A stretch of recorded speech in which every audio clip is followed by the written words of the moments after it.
What's up, hippo lovers, and welcome to N4C $100,000 tournament for Age of Empires 4, hosted in an apartment.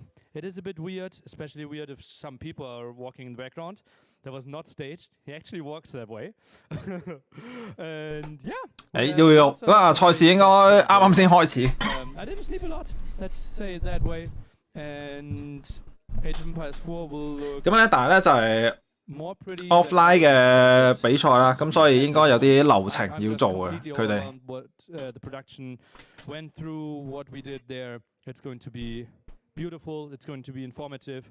We have the greatest casters. We have the greatest players. It's just going to be so sick. I'm excited for it. And I think I will give you a small look behind the scenes, what we have and how everything looks. Obviously, we have a major apartment here in Berlin.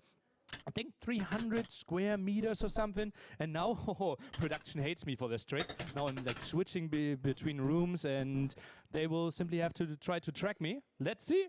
See ya. And now running over here and we are going and are arriving in the kitchen stream. Hello. Hello. This is basically 睇下先啊，呢個係佢哋嘅廚房嚟嘅，好似。 For us, we have HelloFresh and Anker Crowd.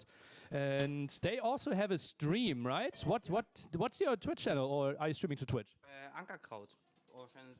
Anker Crowd, and we stream there on 4. 係啊。 Okay, so Anker Crowd is the Twitch channel.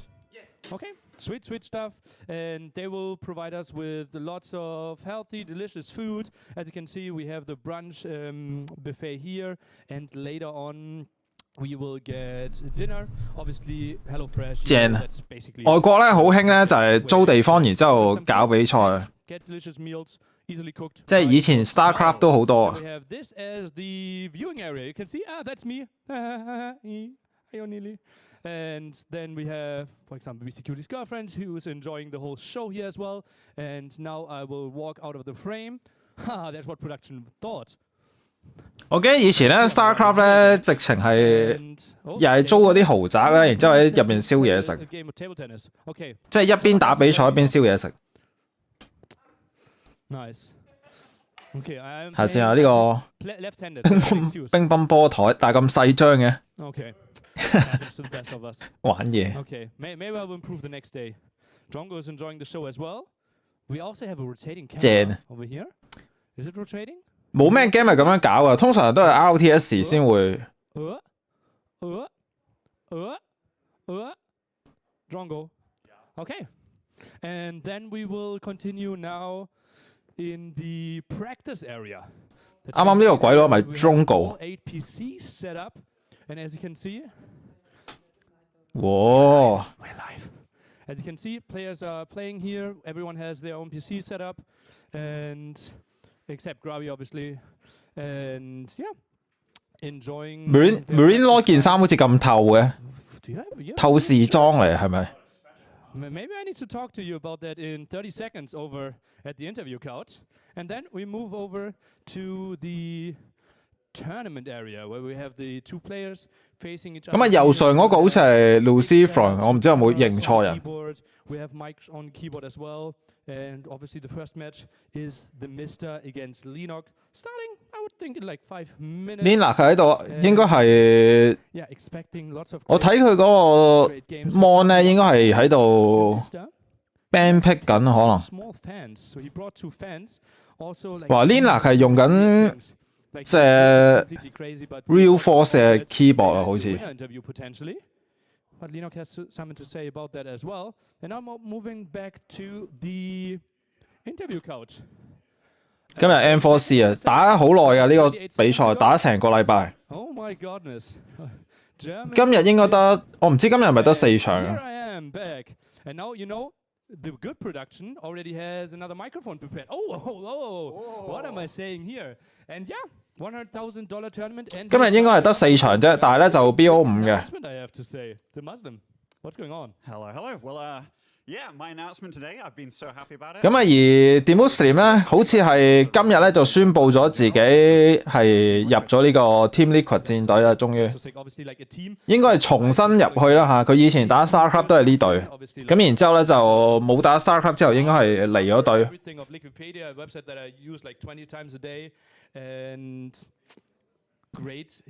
我屋企好細嘅，邊有咁大啊？同埋佢哋呢啲比賽咧，通常都係勁 Q， 即係勁 Q 大嗰啲地方嚟。佢哋唔係揾嗰啲平時啲嗰啲 hall 啊嗰啲嚟搞。And it was like, oh, and this is before they were big, and it was like, oh, what's the deal and stuff? It's like, oh yeah, you'd just be wearing the tag. But then like EG came along, and then I joined EG. You know that there were bitter rivals with Team Liquid. Yeah. But it's so nice to have them be involved in Age of Empires. And I got to talking with the CEO Victor, who he is, he's a legend in RTS. Used to play Brood War professionally in Korea. But he was like, hey man, I really like Age of Empires. Like, you want to come? And I was like, mate, this is a dream, an absolute dream. So yeah, I'm absolutely stoked. Yeah, that's going to be so sick. And obviously it's also not only really good for you, really good for Liquipedia, or not Liquipedia, Team Liquid. And Team Liquid 係一個由 StarCraft 開始發起嘅一個網站嚟啦嚇，咁主要查比賽資料。StarCraft 2， 然之後中途又加埋呢個 Dota， 之後仲有啲咩 game 我唔係好記得，好似仲有 CS， 咁依家有呢個 AOE4、AOE2， 咁啊呢個網都好有歷史，即係有打開 RTS 就好熟悉呢個網站。咁然之後咧，佢哋喺 StarCraft 2開始咧就贊助選手啊。Yeah, I can't think of a better brand to be wearing. Yeah, obviously it's so nice, and yeah, it's a bit weird, right? What are you doing for a living? Yeah, I animation cancel scouts. Was not really making you too proud, but obviously lots of eyes on the big spring patch and so much to come. So I think Age of Empires 4 is moving into a really good direction. Hopefully. Yeah, fingers crossed. But yeah, this is a great start, and yeah, I mean the fact that these massive tournaments are already happening, it's cool, and yeah, it's a lovely place to be competing as well. Talking of good starts, we will have the Mister against Linok as our first set of the day. Maybe I will ask you for a small prediction. I already had a glimpse at the. 咁啊，第一場就係 Linok 打呢個 Mister， 咁啱啱佢哋已經坐低喺度等緊啦。Still give me your prediction of the set. So I don't know the draft, which I think like Linok's very good, but I've got to feel that Mister's going to win 3-1. Ooh, 3-1. That's a bold prediction. I think I would have agreed with you like 2 weeks ago. But he just had this weird showing, right? That he beat Marine Lord and the Viper last weekend in the tournament. 其實今次比賽咧，應該唔單止係，即係點講好咧？應該係 AOE4 第一次 offline 賽事。我有冇記錯？ And he hasn't brought up one game that he lost, apparently, which makes me think that this guy is unbeatable. And I'm like, Mister, I remember playing you the other day, and like I did beat you. And he's like, it doesn't count. Like, but this game. Then he'll bring up another game that he beat me. I'm like, God damn it. But no, I think they're both really good. He brought up games where he smurfed me. And like he told me, and then I raided you at the Woodland, and I like, yeah, I don't even remember the game. No, but I can tell you everything. And then you the 話說咧，AOE4 咧，佢嚟緊咧應該係會 update 個咩啊 content editor， 即係嗰啲類似俾你整下地圖仔嗰啲，咁然之後有啲模組搞下，但係好似話要測試，咁啊希望盡快出啦，哋真係暫時啲 update 唔係好夠玩。I have no idea if they've actually played before or not. I wouldn't remember. Yeah, like when we made the matchup first, I felt like, oh boy, this is such a tough matchup. N4C 打一個禮拜，所以有排打。佢哋咧係一個 group stage 嚟嘅，即係全部人都會互相借抽一次。咁然之後咧就係一個 BO5 嘅形式啊。Yeah, like when you talked about you predicting where they were kind of thing, I think that's also one thing that everybody's been looking at. It's like if anybody finishes first or last, it wouldn't really surprise me because everybody's really close and it really does come down to the day. I can't see Marine Lord taking bottom 2. But for example, I could see... Joker. He's a choker. It's a choker, and it's an S tier tournament. Yeah. Oh yeah, actually, it's very true. Oh yeah, he might. Okay, we will have you interview him at one point. He wins all the little tournaments, but when it comes to the big boys, you know that little boy just. 其實佢今次賽制咧有啲少少怪怪地嘅，就係咧你喺小組賽嘅分數頭2名嘅人咧就會自動入呢個4強。咁而3、4、5、6嘅選手咧就要再打多一次嘅。即係話咧呢個小組賽咧，你只要係同咁多人打完之後，你嘅分數比較高少少，會比較着數啲，會打少場。I just hope that I play well. That's all. Yeah, I hope so as well. I think you will be in great shape, and I will have a lot of trust in you. But let's see the Mister against Dinok. We will send it over to our. 呢個賽制比較少見喺 RTS 度。It will be Aussie Drongo and Dave. Throw it over to them. Oh, the beautiful slow pan, and there we go. Aussie, welcome. This is the first matchup of the $100,000 N4C tournament, and we started. 咁啊，畫面度都 show 咗出嚟啦。咁啊，4場賽事應該係今日㗎啦。These guys have been. Well, since yesterday, they've been best of friends. They've been smoke buddies. They've been heading downstairs every couple hours, and I've had the pleasure. 哇！佢最尾嗰場都要7粒鐘之後啊，即係幾點啊？4點鐘。即係我諗今日應該都係打到。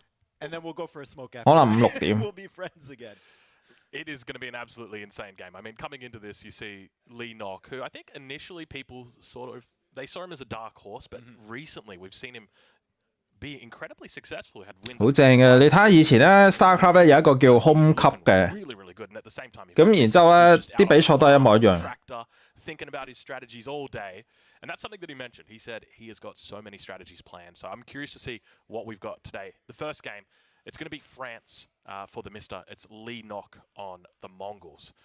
I'm really looking forward to seeing what we have in store. Yeah, it's going to be an aggressive first game. And Nilly mentioned the draft before, and I think the reason he was stunned by the draft is because of the ban for Mista. I mean, Mista was telling me yesterday how Lennox going to pay. AOE2我唔知有冇呢類咁嘅形式搞比賽咧，我就係知 StarCraft 一定有啊，即係其他 game 應該都好難搞呢啲。因為 RTS 選手即係落場打唔係好多，即係唔係好似你嗰啲 LL 嗰啲拉大隊，即係連位都冇得坐。即係 RTS 呢啲單丁一條友，你32個都係32個人，連埋啲工作人員都係40、50人左右。即係以前嗰啲又可以 BBQ。 Apparently he was looking back in Lennox's history, and Lennox is one of the only players here that doesn't. He's like, I don't smurf. I only play on one account. You know? Which is evidenced by his 2,000 games. Exactly. And Mr. was looking through his account, and he's like, man. 下先啊，咁啊 Lina 係 ban 咗條河。 ban 咗阿拔斯，咁啊對面啦。哦，阿拔斯係 Mr. ban 佢嘅，咁然之後 Lina 咧係 ban 咗呢個 Mr. 嘅蒙古，咁然之後其他嗰7個都可以用啦。Obviously, we can't have a balance patch thrown in at the last second with all these updates that we want. So there's a couple things that are going to be house rules. So number one, no stone walls in the feudal age. Yep. And no stone towers at all. At all, yeah. Yep. So even Imperial Age, you try and get those stone towers out. 咁啊，5盤3勝，應該有幾個文明可以唔使攞出嚟用。 That there was an emergency meeting about last night. Yeah, everyone was frightened about it. No one wanted it. Yeah, no one wanted it at all. 比賽規則就係簡單 ban 張圖，然之後就 BO5。 But essentially, you can get 7, 8, 9 scholars and put them with even 5 or 6 horsemen or any units. Yep. And they're unkillable. There's nothing you can do. Every single player had the same story, which was I came up against it. It usually involved B. Yeah, it was B. It was B. And they were like, yeah, I had spearmen against horsemen, and I didn't kill a single horseman. because he was so busy healing it. So everyone agreed last night. We had a vote from the players. I think Marine Lord was the only one. Marine Lord and Lenok were the only ones that said. 佢 update 都即係都算及時，即係雖然係啲小 patch 嚟，我諗佢都唔敢大 patch 啦，因為 N4C 搞比賽。And I think you know what I think 咁但係個細 patch 都唔錯啊，暫時睇。係遲咗咯，其實我覺得都，如果再早啲就好。Is you ask every single player who's going to win, and no one has any idea.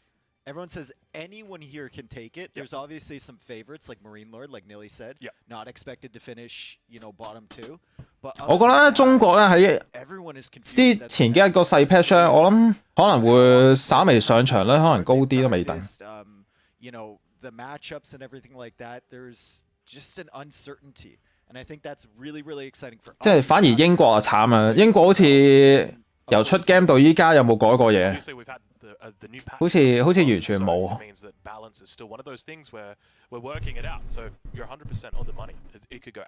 英國先係最慘，即係完全冇新嘢玩。即係你至少中國都叫做改弱改強過。I've heard so much talk from Mista over the last 24 hours. Like Demuslim was not lying when he just keeps putting out numbers. Like it was. 點解佢哋個 cam 咁蒙嘅？係咪我問題？100 games. I'm 37-0 over the last matchups between these guys. I've never lost to this guy. I've never lost to this guy. And he's got every single game planned out. So if I choose to believe Mista, if I take him at face value, he's not dropping a single game. The entire time here. So 應該照用嘅，我諗冇咩關係。I think it's going to be 3-1. All right, I also think it's going to be 3-1, but I've got a feeling that it's going to be Lenok that takes this. I mean, as I mentioned earlier, we've seen him just climbing up the ranks as well as climbing, over Viper, Marine Lord. So I've got a sneaking suspicion. Look, I'll be honest. I think he might even take the whole tournament. Oh my God, he is cold too. Oh yeah. Yeah, he's not chirping anyone. He's just sitting there looking at everyone. You watch out for him. Yeah, you watch out for him. He is absolutely. He's a dark. 始終 AOE 係歷史 game 嚟啊，即係。It is. It's going to be incredibly exciting. I suspect it's going to be 3-1 Lenok over Mista, but we'll see how we go. I'm curious to know what you guys think in the Twitch chat. So let us know right now. 聽埋佢哋吹水會唔會太咩啊？即係會唔會太混亂 ？Is it going to be Mista? Is it going to be Lenok? Who's going to be the victor? Well, I have to say, in Mista's favor, I've met a lot of strategists. 嗱，你唔係你去 Twitch 嗰度咧，咪開多個網咪得咯。Mista is right up. 我費事一陣間我講嘅時候又要較大較細，好混亂。And he actually pointed out, he's like, I'm a farmer. I have so much free time. Like when I'm on the machine, I don't think. I go into autopilot. 我話右邊係 David， 左邊應該係咩啊 ？Jungle 定係乜嘢？因為佢哋都係今日賽事旁述。And then you've got Mista who sits 8 hours a day on the tractor. But he plays in his head. Exactly. He's just thinking, okay, I'm going to open opposite wheelbarrow. That won't work. He just goes back to the drawing board. If I go barracks, it means that he's going archer range, but I'm only showing the barracks. I'm not making anything from the barracks. Like stuff like that. 有一樣嘢好特別嘅嘢咧，我要講下咧，就係右邊嗰個人咧，佢係用手掣打 AOE 啊，即係我冇記錯嘅話，打 AOE 2啊，打 AOE 4啊，都係用手掣。佢係用嗰個Steam 嗰個 controller 咧，即係成千幾蚊嗰個。咁然之後咧嚟打 RTS， 睇下先啊！咦，個畫面幾型喎！佢係特登改成。等陣先，佢呢個咧模組咧可能係嚟緊 beta 嘅時候會推出都未定喎。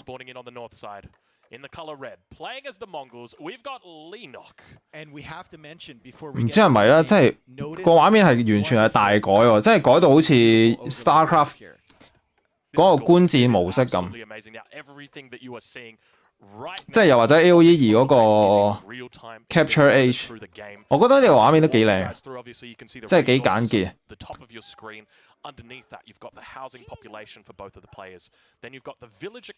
咁啊 ，Lina 咧係可以用蒙古嘅，咁但係就Mista 咧就俾 Lina ban 咗佢嘅蒙古。係啊，今次我覺得呢個比賽界面都幾好喎，即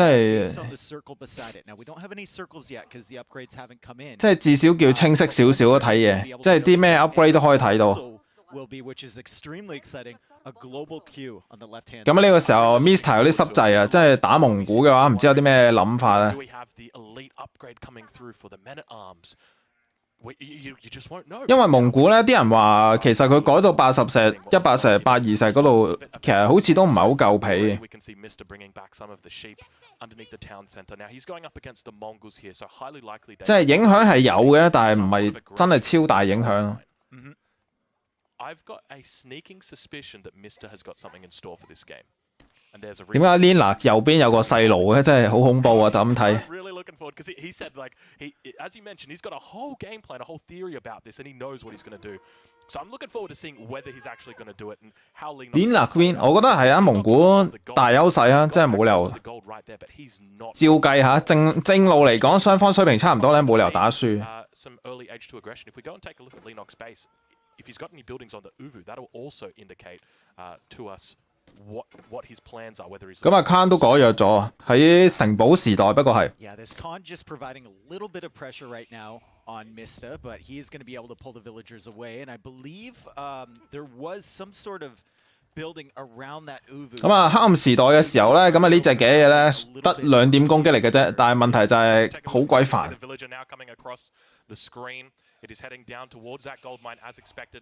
We've got Mr. who's placed down the school of cavalry next to his town center. 嚟啦，咁啊蒙古嘅塔爆。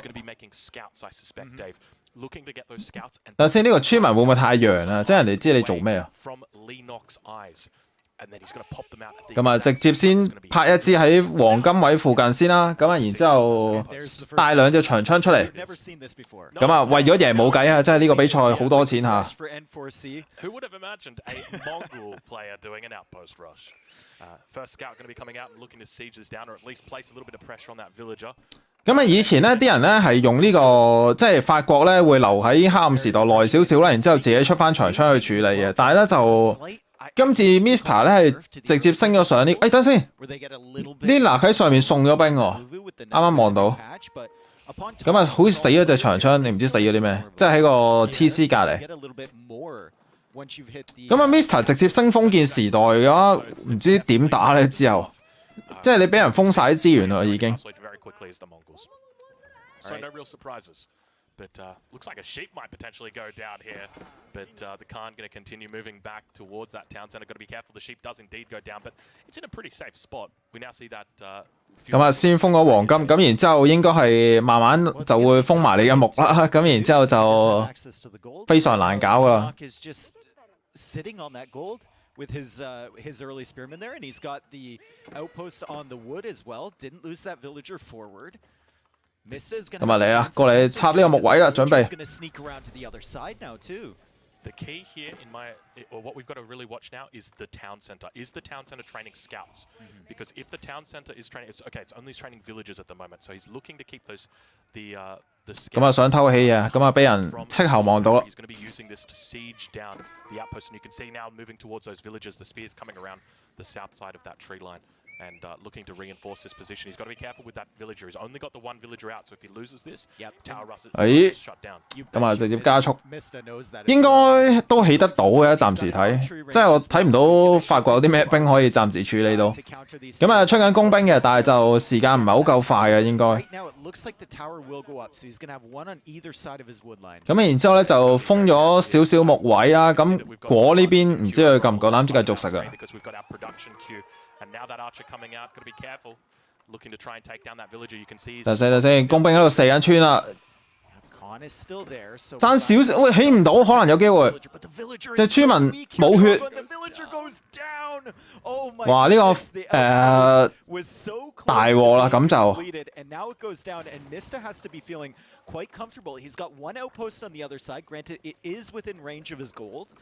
同埋有啲有趣咧，就係 Mr. 咧，佢出咗咁多斥候嘅，點解？即係呢個係咪除咗防守之外，咁因為佢有呢個魔方，佢會唔會執埋鹿？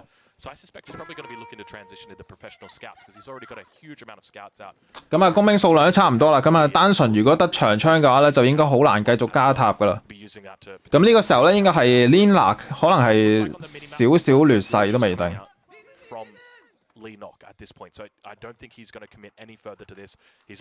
咁啊，聲音封建時代。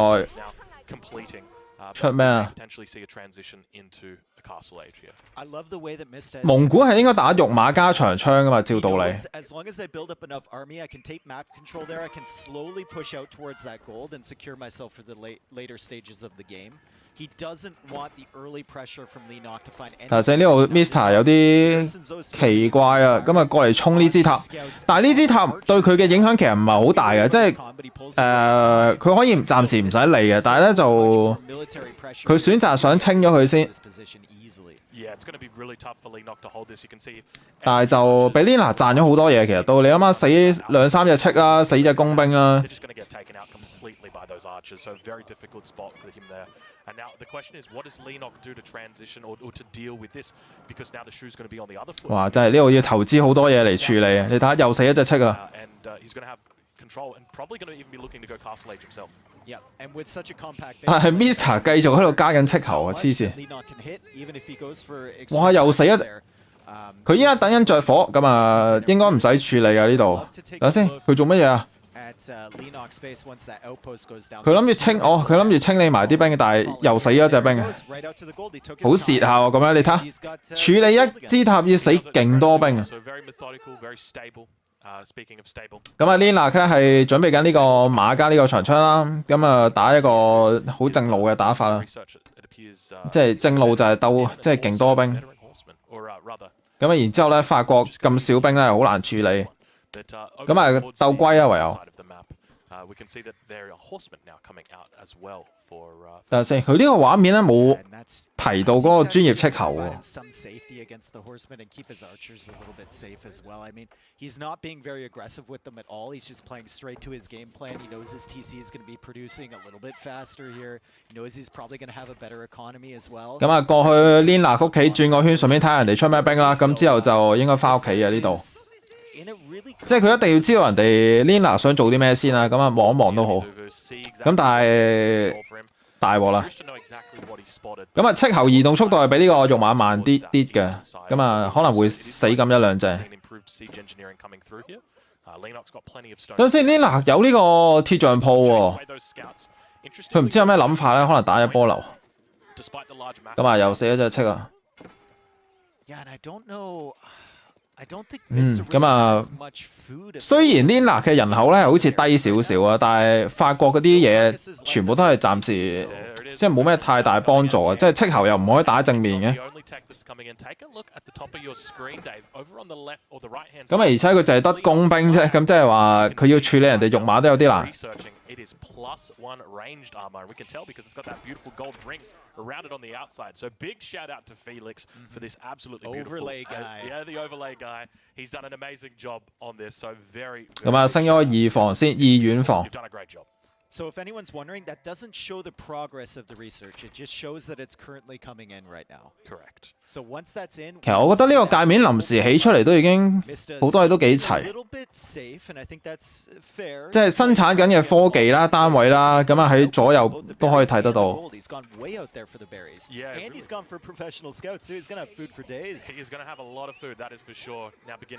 有啲癲啊！真係法國走去執鹿嘅話，佢正面冇兵喎。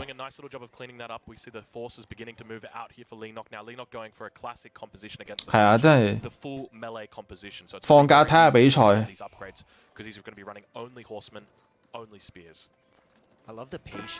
呢個時候有啲大鑊。咁啊 ，Mr 咧插咗支塔去確保自己唔會太傷嘅，即係如果突然間人哋打佢。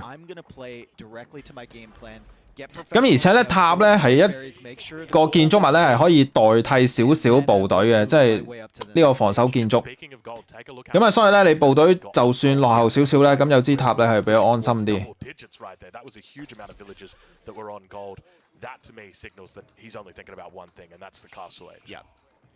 咁啊 ，Mr 呢個時候咧佢要有，其實我唔知佢唔知夠唔夠兵咧。佢呢度佢有工兵處理長槍嘅，但係咧佢唔夠兵去處理人哋啲肉馬。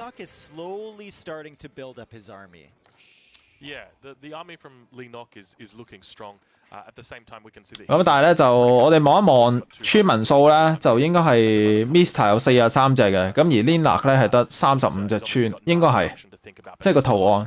咁啊，暫時咧係相差8隻村民。咁呢個咧係法國嘅小優勢。咁但係咧，村民多咧，亦都代表咗你投資咗啲嘢落去，咁啊亦都多咗，即係代表你正面少咗嘢。嚟啊，衝撞車！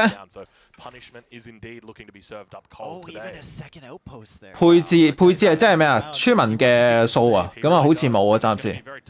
咁但係你可以大約估嘅。因為咧每隻村咧大約做嘢係35至到40嘅，咁你自己除開佢啦，即係唯有，即係每分鐘有35至到40資源收入，即係大部分資源都係一樣嘅。係咁啊 ，Mr 咧分咗2隻馬咧去騷擾呢個 Lina 嘅屋企啊，咁啊已經死咗2隻村啦。咁用咗衝鋒之後咧，就 Mr 選擇唔繼續追啦。上面條包咧，以我所知咧，肯定係 game 入邊嘅。咁但係咧，我唔知係遲啲會唔會開放俾人哋用咧。佢呢個肯定係 in game 嘅，因為咧所有嘢都係即時噶嘛。佢唔係啲咩程式外掛嚟。咁喺呢度直接炒馬碟啊！咁你見到咧，蒙古明顯兵係超級多嘅。咁而 Mr 嘅工兵咧就佢處理唔到人哋啲長槍兵啊！佢喺度射緊啲肉馬咧，有啲浪費。咁呢個時候咧 ，Lina 咧仲有一大堆長槍嘅，咁可以確保咧就唔會俾呢個金馬咧係咁容易處理到佢波部隊。咁啊，直接炒入去啦，繼續。咁啊，撞咗呢個塔之後咧，其實 Lina 咧應該忍一忍先，佢長槍唔夠啊！哇，呢個 Mr hold 得非常之好。佢呢個黃金位好緊要嘅，咁啊如果冇咗黃金位咧，佢出唔到金馬咧，就要處理啲肉馬有啲麻煩。咁呢度守得好好啊！咁啊，村民數係領先9隻，其實收入都係差唔多，你見到雙方嗰個存款同埋 income 都係差唔多。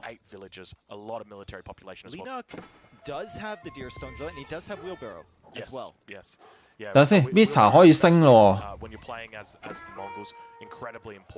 係咁啊，收村。咁呢度少一支塔啊，所以佢啲村民可能會死一隻啫。咁啊，得一隻入唔到去。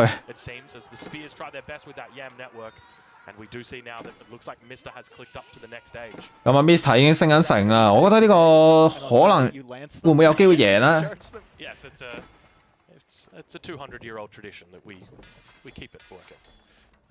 咁啊 ，Mr 咧係轉打步兵嘅，暫時望到。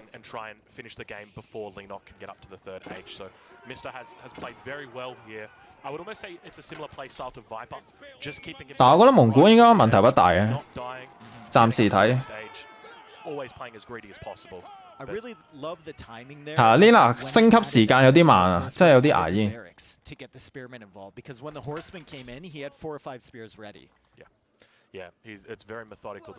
哇 ，Mr 仲可以喺度執鹿啊，真係，即係有陣時法國嘅科技平咧都幾勁。咁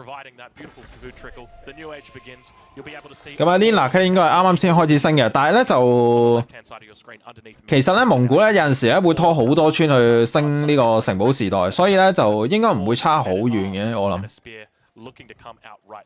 即係慢係一定慢咗噶啦，咁但係就應該唔會差好耐。It shows that he's getting the range armor. Yes, that is the exception. Yes, the +1 ranged armor is coming in for him as well. Oh, this could be really good for Mr. with these knights. 大鑊啦！呢度又死村，幾隻？一人一個衝鋒都死咗3隻、4隻啦已經。5隻村。咁啊，村民數落後17隻。哎呀，呢度到 Mr. 咁，但係咧就始終肉馬咧冇呢個金馬加衝鋒咁削數。咁但係換多3隻都 OK 嘅。咁啊，村民數已經係相差12隻，唔係13隻啦已經，有啲凄涼。咁呢度有2個裝甲步兵，有工兵。哇 ，Mr. 直接送兵咁樣衝入嚟殺你村啊！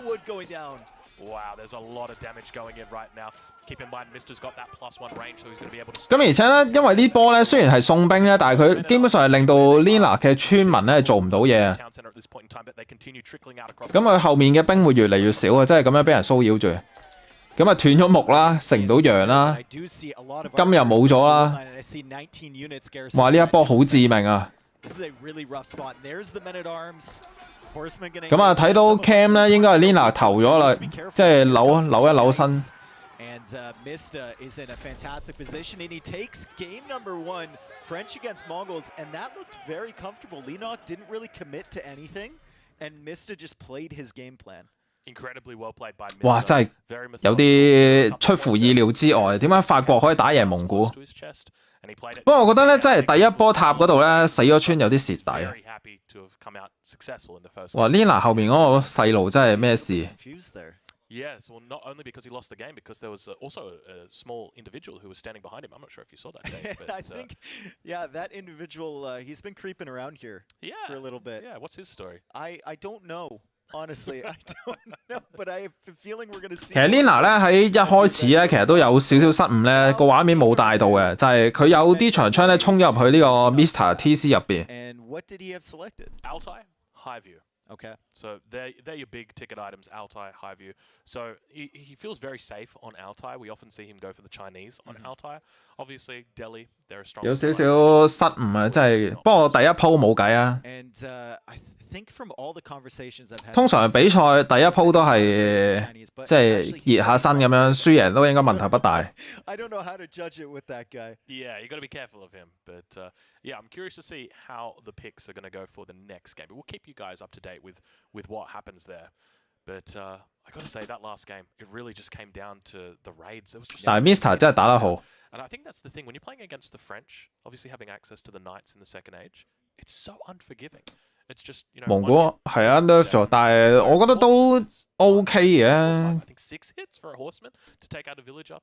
So there's a lot of difference between the two, and yeah, I think Mr. 因為我覺得佢就算支塔俾人清咗都好咧，佢其實佢都換咗 Mr. 唔少嘅兵嘅喎，即係至少4-5隻戚啦，咁然之後3-4隻工兵啦，咁啊呢度都呢度都係錢嚟。Not on your berries at the back or not on your gold at the back. Keep the aggression in Lenok lost what? How many villagers to those knights? 8 maybe between the gold and the berries. Have a check. 冇啊，唔會玩特騎㗎，依家特騎太廢啊，即係你唔可以就係諗住打正面㗎嘛，即係 RTS 啊，有陣時唔使同你打正面。3, 4, 5, 6. I'm going to go with at least 6 before the game ends. 咁啊，而且法國可以打工兵㗎嘛，即係冇人話唔俾你打。即係咧，只要有人出工兵咧，蒙古特騎係冇任何作用嘅。所以呢隻單位咧喺比賽咧係勁少人用，即係因為任何文明都有工兵可以用啊嘛。Now we head into game number 2 here soon. 即係工兵明顯喺個防守同埋個戰鬥力都比蒙古特騎勁好多，即係冇理由嘥錢出呢啲。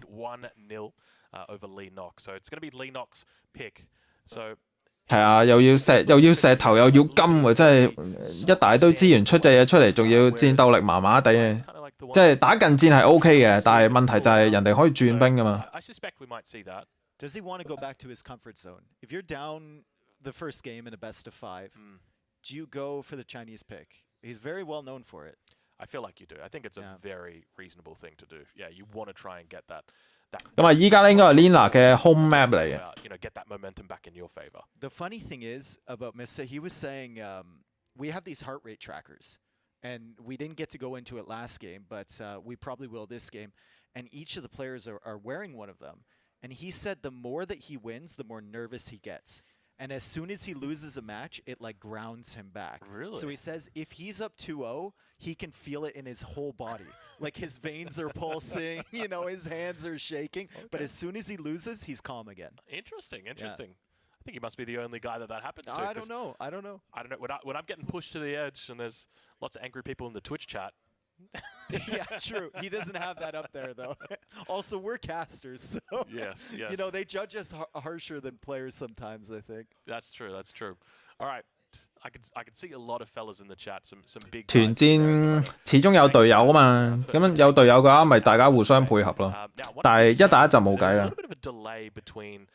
watching the game and the players, you could kind of tell that Mr. had won. 唔知係咪贊助嚟，一定係佢自己中意用啊？因為佢呢個畫面入邊都有幾個牌子啊。I could tell the game was over at that point. I don't know about you, Dave. Yeah, it's about 10 seconds. Yeah, about 10 seconds. So you guys will pick that up. But yeah, I mean, heading into this second game, not long to go now. 睇下先啊 ，Lina 嘅 home map 啊 ，High Field 同埋呢個咩啊 ？I'll actually check and see whether we've got the civilization picks yet. Indeed, we do.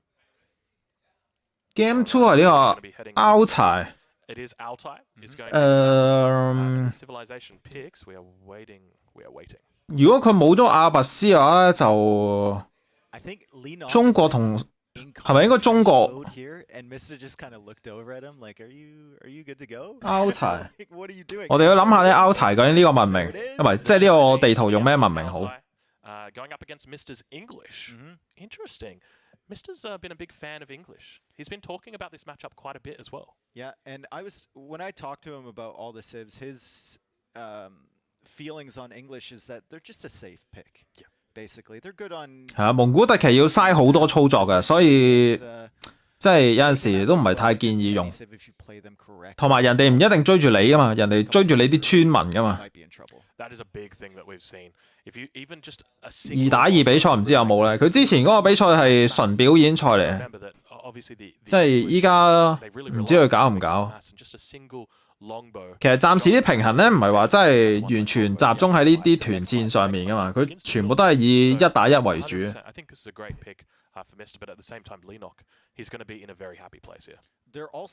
Altai 我覺得用中國都幾好，但係咧中國係俾呢個神羅克死嘅喺呢張圖。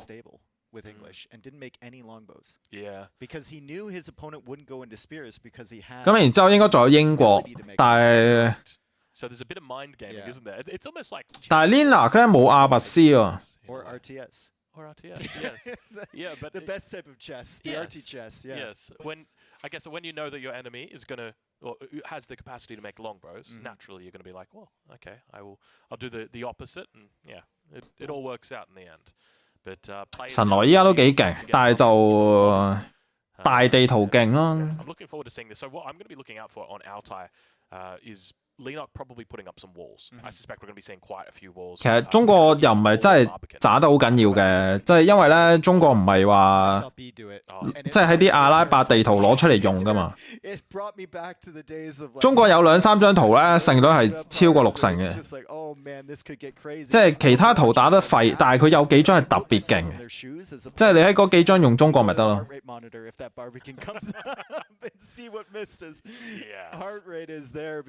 其實標9嘅話已經係可能要係咪要重複用啊啲文明？我唔知佢之後點樣計嘅，即係打咁多鋪，即係得8個文明你打咁多鋪。係啦，咁啊攞個中國出嚟先啊。咁啊，而 Mr 咧好簡單地攞呢個英國啦，咁因為呢張圖就係英國快攻同埋中國喺度死守。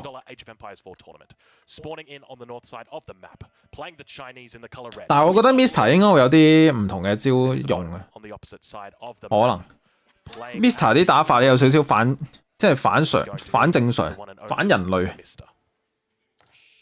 即係唔係啲常規打法嚟。I think the key here is going to be looking to out-economy your enemy and try and get up to the third age quickly. It's really Group stage 係 BO5 嚟嘅，所以都算打得耐，其實都。You're going to be able to neutralize your enemy, but I think that the key here. AOE2 同 AOE4啊。差別大唔大啊？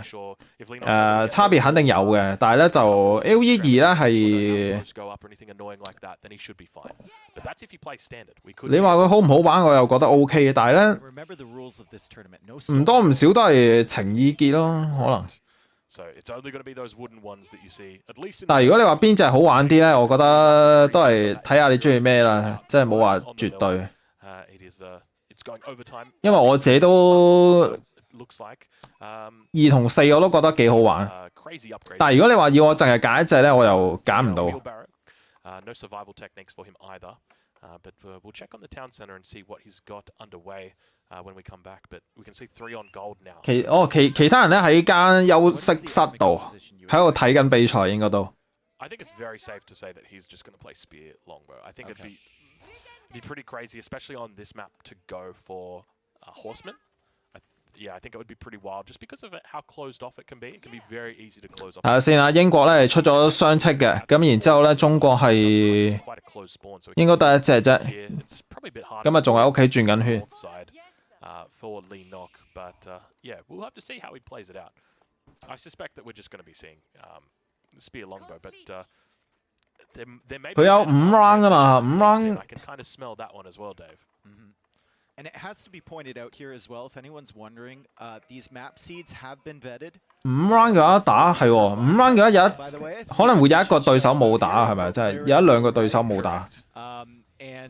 哇！等先，雙官員喎，居然黑暗時代。They are still random. They're not going to be exactly the same for each player, but we've chosen the fairest ones we could find. Correct. Yes, there were a lot of map seeds at Vodka. 佢呢個係咪直接升送嘅打法嚟啊？ Going into that, just trying to find the fairest, the most balanced. So typically, you can expect that. 咁但係咧，中國前期咧應該唔係咁容易死嘅，因為有個地標喺度。咁然之後咧就係睇下佢個地標擺喺咩位置去守自己屋企嘅。佢依家咧有一個後面嘅木材咧，其實都幾好嘅呢個位。Interesting shenanigans and a defensive Barbican coming down here on the goal. 咁啊，選擇唔係擺喺正面，而係擺喺側邊啊。呢個位唔錯，佢完全 cover 晒佢需要嘅資源，同埋後邊有鹿，即係佢棄咗前面個果啊，咁但係問題不大嘅。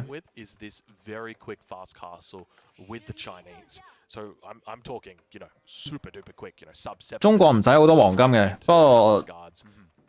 不過可以嘅，應該都會掘嘅，但係就唔需要太多咯。一開始。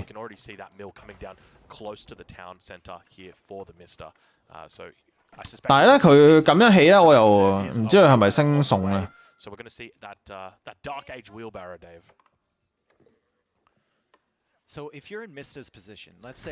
Dina 佢唔知打咩招咧，有啲奇怪。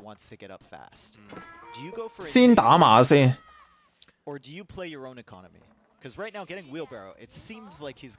依家啲官員都幾着數啊！咁啊由20黃金咧去到攜帶量變40，咁啊行少幾轉都幾抵。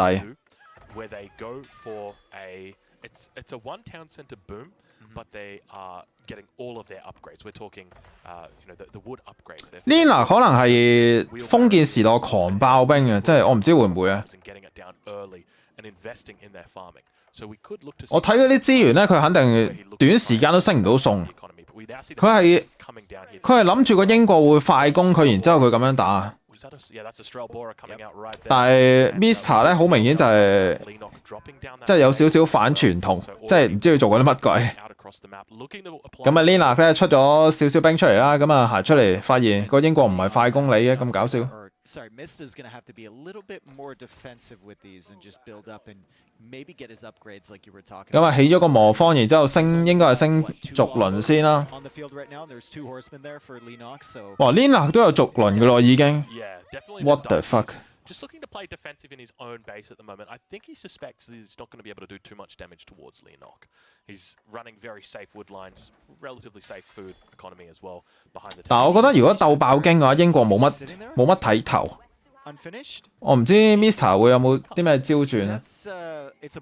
等先，呢個軍役未起好嘅，佢仲有幾 percent 未起。An unfinished barracks? Yeah. Okay. So the idea is. 我覺得呢個係失誤定係諗多咗一啲嘢。Okay, so the idea is you wouldn't complete the barracks unless you needed to, and you would just kind of leave it there in limbo because otherwise. 佢應該係唔想嘥啊呢啲木材啊，但係就玩變招，居然打雙馬房。哇！即係好多諗法，但係唔知去到最後 work 唔 work 嘅咧，即係我哋可以慢慢觀望一下先。So Mr. is going to be aware of that. He's going to know, okay, Song Dynasty is coming through. I've got to be. 睇下 Lina 睇唔睇到啊 ？Lina 依家咧咪帶一隻七嘅，如果佢係真係喺 Mr 屋企轉一個圈咧，應該可以確定到 Mr 打咩嘅。咁如果係雙馬房嘅話咧，其實英國打雙馬房係咪真係有用咧？因為咧中國咧佢爆兵快啊嘛，佢好容易處理你呢啲怪招啊。咁啊應該睇到噶啦，咁啊希望 Lina 可以行一行，等先。佢直接走咗，唔知望唔望到啦。咁啊 Lina 咧係起錯個市集，然之後 delete 咗佢，就起翻個鐵匠鋪。咁啊轉啦，咁啊轉咗個軍營啦，你見到。咁樣中國咧，因為200% 咧，基本上佢係好容易處理你呢啲咧奇奇怪怪嘅招啊。咁但係咧，英國已經轉咗中咗一圈團啦，唔係一圈田啦，咁然之後第二圈都嚟緊啦。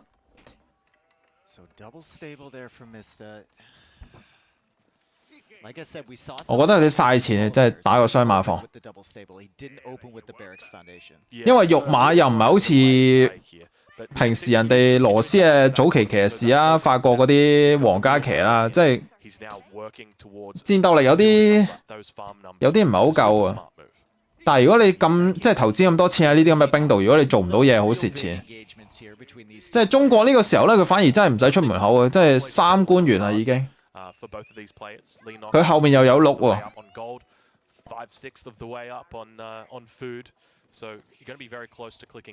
我哋嚟睇下 Mr 嘅馬究竟做唔做到嘢先，即係做唔到嘢就真係嘥錢。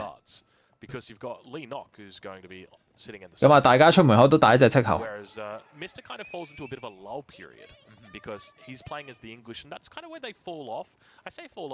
啊 ，Lina 咧已經差唔多可以升城啊！你睇下，但係咧就 Mr 唔係差好遠啫。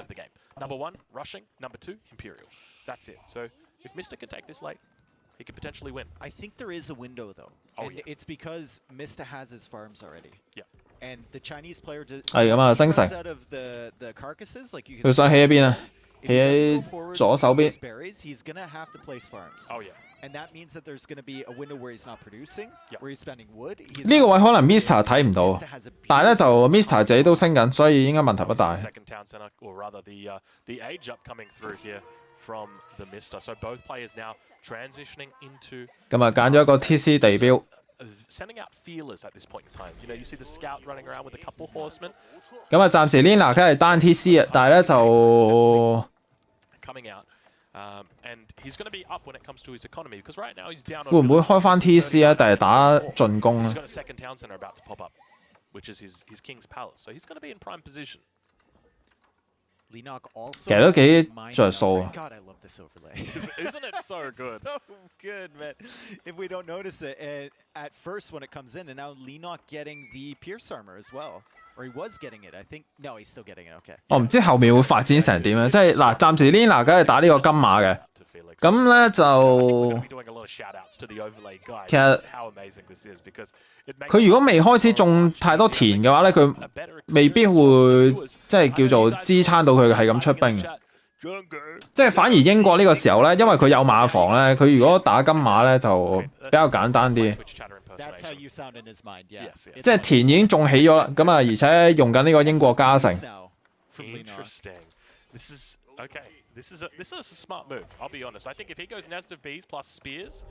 我覺得英國都係打馬為主啦，即係如果真係要打嘅話，因為馬咧打攻城單位都比較容易啲。哇 ！Lina 自己側邊有2個遺跡啊，所以佢就起咗個修道院啊。咁啊喺側邊執咧幾近啊，真係。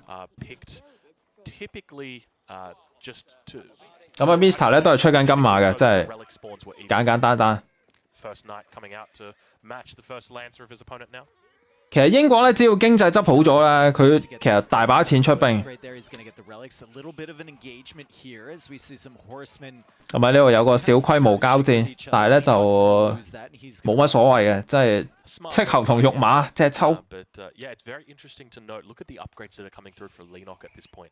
We're seeing horticulture. You're seeing double broadaxe. And He's the got relics specialized too. pick. He's going out for them. He's doing a great job. 中國要雙 TC 睇情況啊！我覺得如果你真係打一波嘅話就唔使㗎啦，因為佢本身村民出得快咧，其實你村民數唔會落後好多。Still really investing heavily in his economy. Yeah, and you can see he still has the villager lead. That's a great point. 但係睇下佢係點樣打咯，暫時見到佢有掘石嘅，唔知會唔會開翻 TC 啊？但係佢村民數暫時都係領先嘅，所以 OK 嘅。咁我開始係執緊遺跡啊！嗱，執遺跡呢個行為咧係有少少 plan 呢個中後期嘅，因為如果你前期打一波咧係絕對唔執遺跡。即係執嚟都冇意思嘅，因為佢俾嘅黃金咧係基本上完場㗎啦，都已經。咁啊 ，Lina 應該係 plan 緊打中後期，可能執定遺跡先。咁啊，長槍。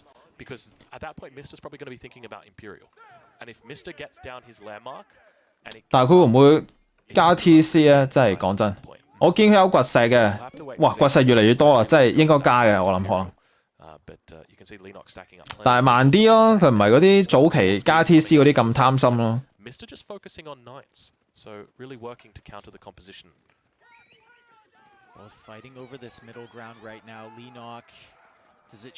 咁啊，部隊數咧係 Lina 比較多少少嘅，但係問題就係長槍呢個，我哋頂籠計佢一半咯。即係長槍一人口同騎兵一人口真係差好遠嘅戰鬥力。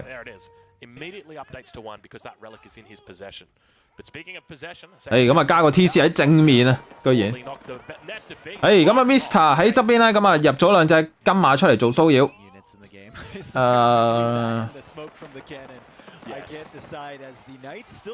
睇下追唔追到先。有少少蝕，咁啊俾人多咗幾隻村啦。咁呢個時候咧就村民反超，同埋咧吊窩嘅呢個圖都，如果唔係嘅話，人哋左村右插。其實窩一窩咧唔係嘥好多資源。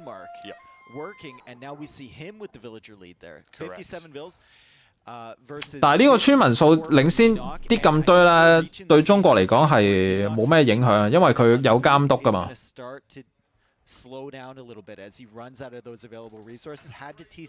哇，已經好多田啦，英國越嚟越濕滯啊！即係對中國嚟計。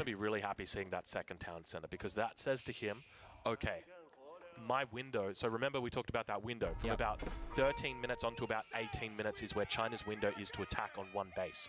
But now that Leenock's gone for a 係咁啊，執埋第3粒遺跡。英國經濟依家肯定係好舒服嘅，即係唔使點樣搞，田又無限嘅，真係咁狂食。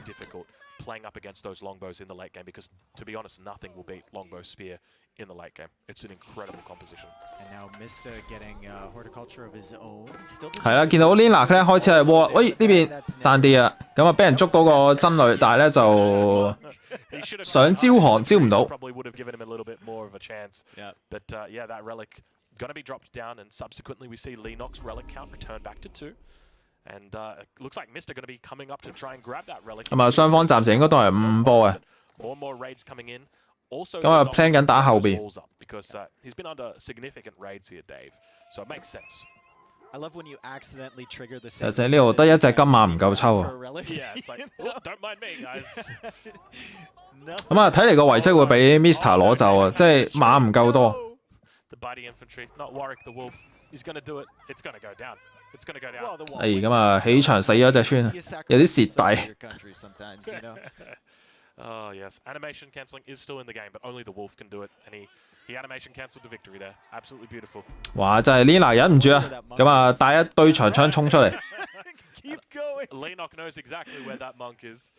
但係係咪追唔到啊？應該。Looking to get horticulture, the first upgrade for 正面咧，哇！呢個 Mr 咧喺側邊遊走之後咧，喺正面拖一堆工兵出嚟做騷擾。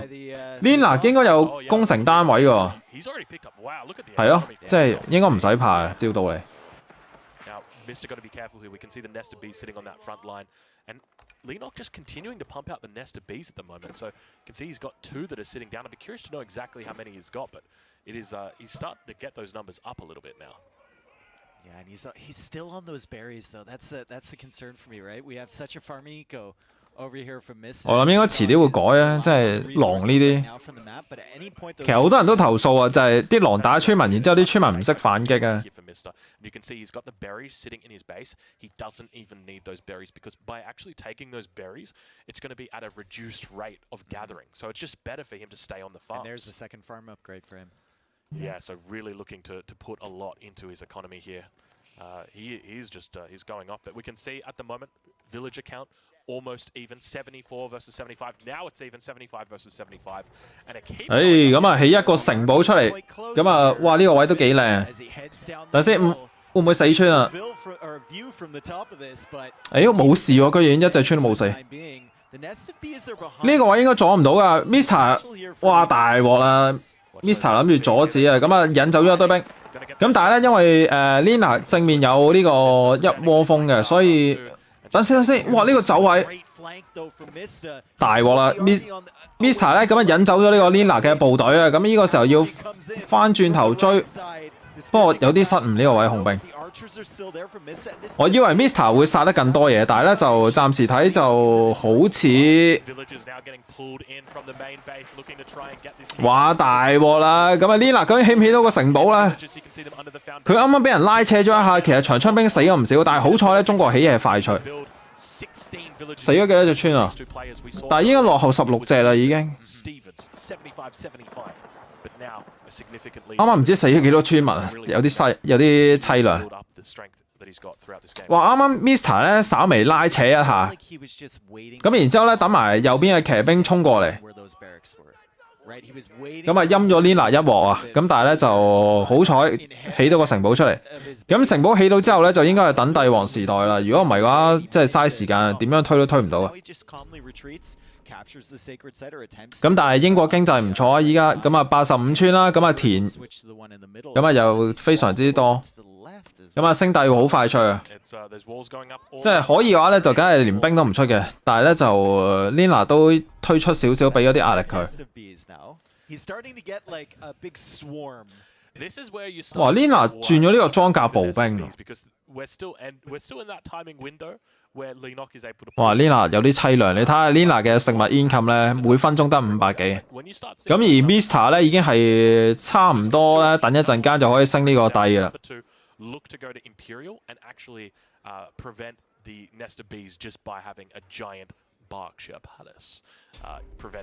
You got to say it like that. That's how the English say it. It's not Berkshire. It's Berkshire. 呢個時候有啲尷尬喎，真係人哋升帝喎 ，Lina 嘅資源仲係9里遠喎，即係至少要等多你完全唔出兵，你要等2分鐘我都要。And now we do see indeed the Berkshire Palace is coming down towards the front of the base here for the Mr. 咁啊 ，Mr. 咧都係加咗一個防禦嘅地標，即係確保自己冇咩空槍期啊！哇 ，Lina 呢個好醒喎，佢即刻起一嚿嘢出嚟，然之後收埋啲村民。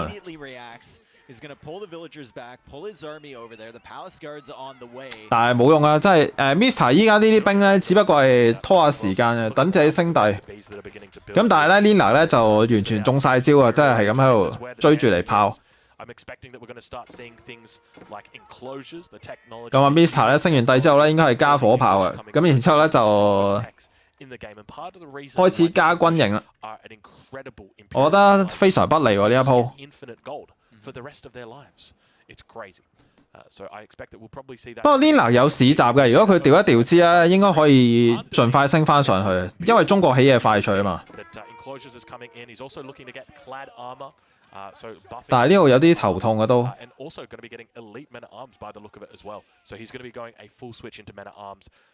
哇！英國轉裝甲步兵，英國轉裝甲步兵好麻煩嘅，即係。因為佢一開始咧有嗰個咩早期裝甲步兵咧，所以你要升多一層。等陣 ，Lina 做咩啊 ？Lina 好似忍唔住啊，咁啊衝你一波先啊！夠唔夠兵啊？暫時 Lina 嘅部隊有61隻嘅，咁而 Mr 咧即係得40幾隻，但係就 Mr 應該係升緊啲帝王科技嘅，唔知升唔升得切咧呢個時候，即係 Lina 忍唔住打你一波先啊！即係耗一耗你啲部隊。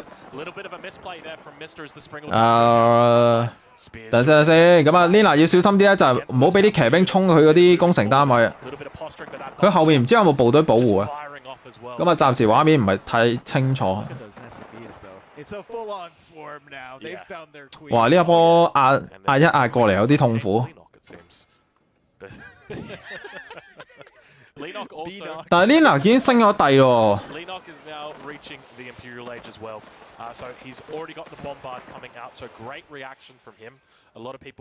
哇！估唔到其實好接近喎個戰況都仲係。同埋去到後期咧，就應該係中國比較強啲啊，因為始終攻城單位太難死。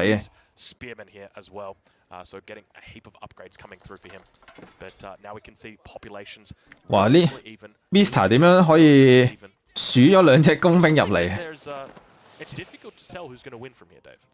？That tax official just got away with his life. I think it was 1 HP, and he just managed. 咁啊，雙方文明咧後期都係好有錢嘅。Amazing though that Mista always has these random units kind of up here distracting Lennox's army, and I'd love to actually. For the first time, I'd love to if we could. 但係攻城單位勁啲係咪應該照計後期會勁啲？哇！等陣先，呢邊走位有啲失誤啊！咁啊，後邊騎兵係追緊呢個一窩蜂喎，即係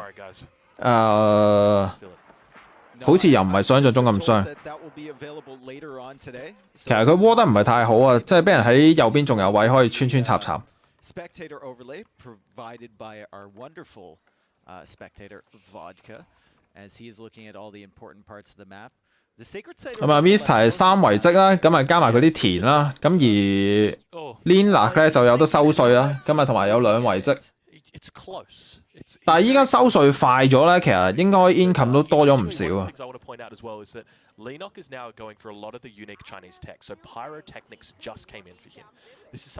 咁啊，雙方都唔敢亂攻。咁啊，哇！連中間嗰個聖地咧 ，Mr 都唔敢攞住。He's also getting another unique tech from the university, which is going to be increasing the villager drop-off rates and villager gathering speeds as well. So 咁啊，睇嚟要等200人後添啊，即係暫時雙方都唔敢打住。咁啊 ，Lina 咧係升緊裝甲步兵啦，出緊火炮啦。咁而 Mr 咧係升緊肉馬喎，升緊肉馬啦，升緊呢個攻城嘅移動速度啦。咁啊，同埋應該係升緊呢個城堡嘅老炮台。即係一個打馬加攻城單位加裝甲步兵，咁咪另外一個咧就係裝甲步兵加長槍加攻城單位。咁啊 ，Lina 咧過嚟送一隻兵望下對面做緊啲咩？咁啊，見到一個城堡啫，暫時。咁啊，後面有3、4個老炮加裝甲。其實咧，如果對方唔打呢個老兵嘅話咧，裝甲步兵長槍可以一路打落去。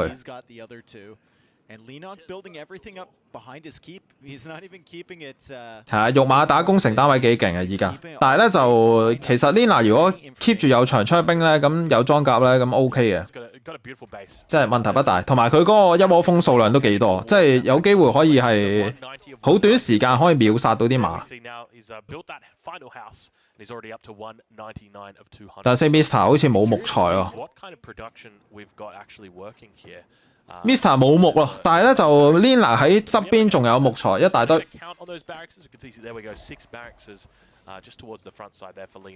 咁快冇木材嘅？點解 Mr？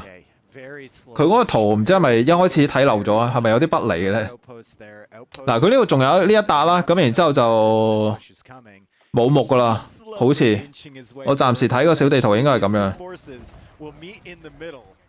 Yes, they're going to be meeting, and I'm really curious to see how it's going to go because you've got the Lina， 哇 ，Lina 已經200人口啦，咁啊而 Mr 咧就係190幾，咁基本上都係一樣嘅啫，即係等於。咁但係咧，如果 Lina 主動進攻咧，我覺得係有啲凄涼嘅，即係因為大部分都係長槍裝甲組合嚟嘅。哇，點解加咗一個巨頭嘅？我唔係太中意進攻呢一個選擇啊。咁但係咧就換落嚟，明顯 Lina 咧係投資得比較多啲嘅，同埋後邊咧有老炮射緊佢啲一窩蜂有啲事啦咁樣。呢度打唔打得贏啊？哇！人口雙方都跌得好緊要啊！咁啊去到已經160幾啦，咁 Lina 得150幾啊，得翻。得唔得啊？衝唔到啊！真係防守比較着數啲，除非你可以一開波秒咗呢個城堡啦。如果唔係嘅話，其實我唔係好建議咁樣攻。咁但係唔緊要嘅，咁因為 Lina 嘅部隊咧係大量長槍嚟嘅，即係唔係太值錢嘅單位嚟。咁啊換咗一波之後咧，佢下一波咧應該會比較強勢少少嘅，可以執一執個配兵組合。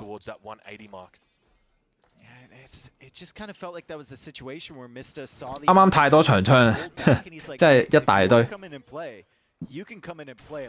啊，你見到Mr 咧，佢都係加呢個裝甲嘅，因為佢知你之前咧係咁出長槍，咁馬都少咗啦已經，咁啊轉裝甲加工兵啦。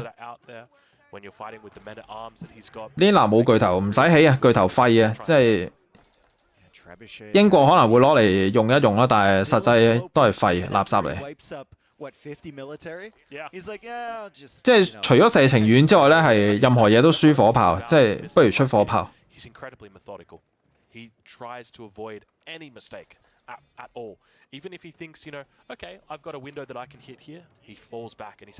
咁啊 ，Lina 咧繼續喺呢個裝甲長槍都好似少咗啦，已經。咁啊，你見到咧 ，Mr 嘅馬咧直接衝入去打攻城單位。你見到 Lina 嘅分兵咧，有陣時睇落真係唔係太，即係考慮到人哋想做啲咩去做啊。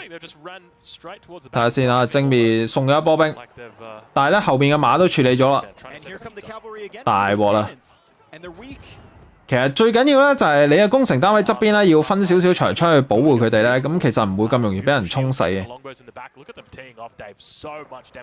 咁啊正面又輸咗一波啦，咁人口跌到去140幾，咁但係仲有錢嘅 Lina。哇！咁啊側邊死咗一大堆村啊！咁啊村民數得翻100，但係100都 OK 嘅，即係唔係太少。To push forward. If you're Leenock, you've lost 2 battles in a row now. What do you need to start changing? It's a really difficult position because you don't have access to mangonels. 我覺得 Lina 打嘅兵種太單調啊，但係佢本身諗住咧就係攞一窩蜂拎嚟處理啲工兵嘅，但係就啲一窩蜂死得太快。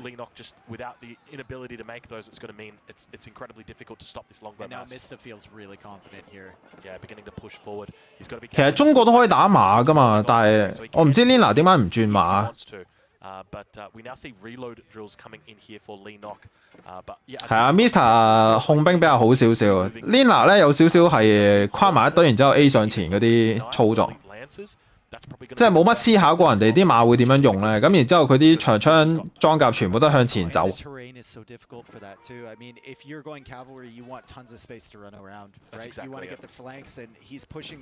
但係 income 仲有嘅。睇下先啊。咁啊，呢個城堡都俾人秒咗。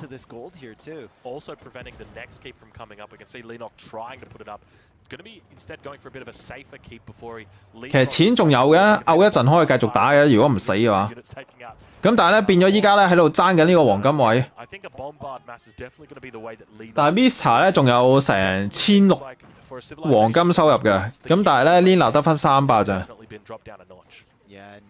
Mista just completely ignores that. Keep goes right past it. It's going to fall anyway. It went right after those cannons. But now there's 3 cannons here from Leenock on the other side. 仲可以打一陣間，應該死唔去啊！暫時睇。Right side, as long as Mista can hold them there. Remember, the sacred site's in the middle here too.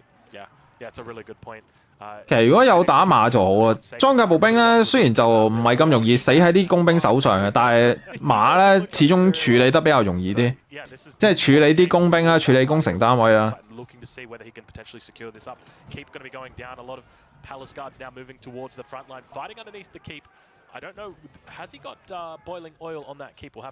其實 Lina 要轉兵嘅呢個時候，佢亦都有木材去轉嘅，不過我唔知佢有冇位起。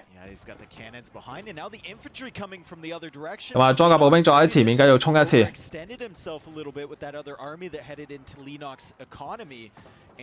係啊，巨頭其實好屎啊！即係你睇下依家佢掟咗咁耐個城堡都未爆，然之後俾人追翻轉頭。咁啊，反而火炮你睇下推嗰個城堡一陣間就冇咗。其實火炮點都勁啲。咁啊，暫時打完之後咧，雙方仲係維持喺150人口，即係仲有排打。咁啊 ，Lina 仲有錢嘅，但係我覺得 Lina 應該要轉兵啊開始，但係暫時睇就好似仲未想轉，因為佢冇食物啦依家。咁啊，正面再推一波。睇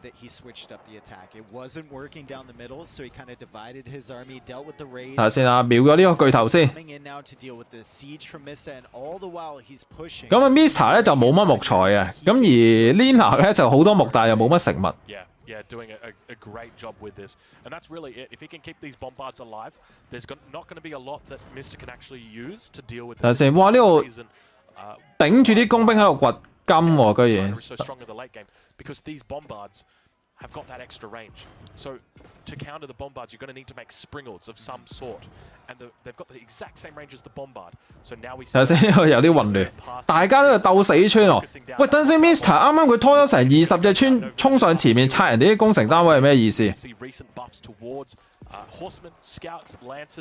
？What the fuck？ 呢一場我唔知點樣解釋俾大家聽，即係兩邊都打到立亂啊！依家即係臨急就求其框啲嘢上前打交啦，已經乜都唔理。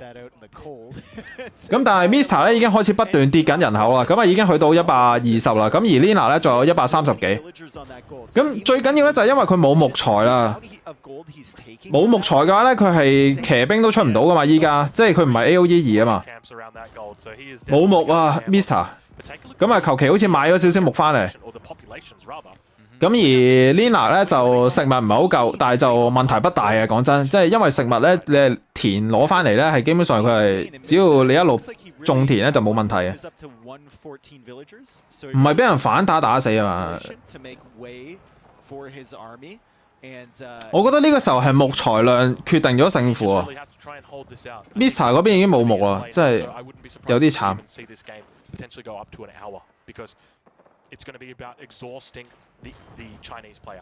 同埋好神奇地咧，就係我唔知點解長槍加裝甲可以打贏咗呢個馬加工兵。啱啱明明都換得幾好，但係好似有啲大鑊呢個時候。咁啊，人口咧就 Mr 落後少少啊。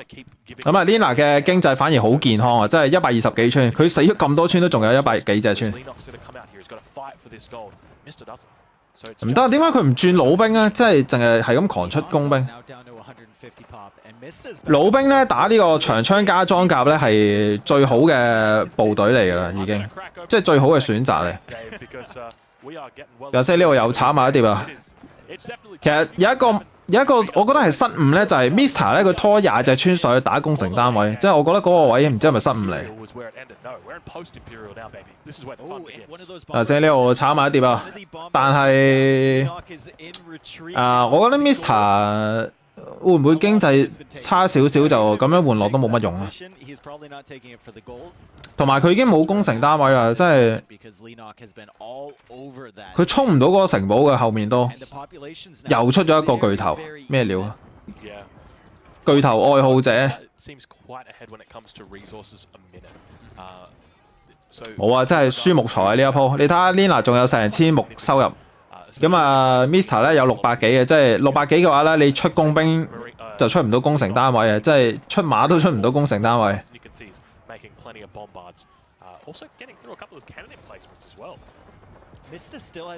Mr 要好多木材啊！依家。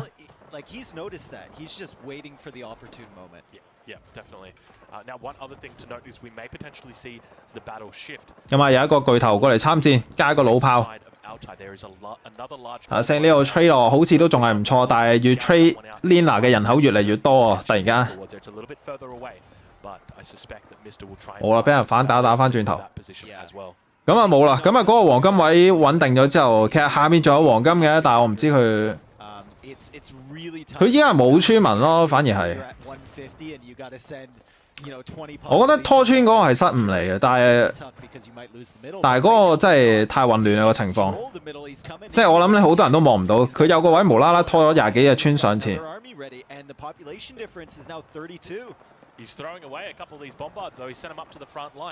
呢個經濟支撐唔到佢出兵啊，應該換落會唔夠 Lina 多錢。咁啊越推越入啦，你見到，同埋佢啲兵根本唔係算係黑呢個裝甲步兵嘅。其實佢應該要出老兵。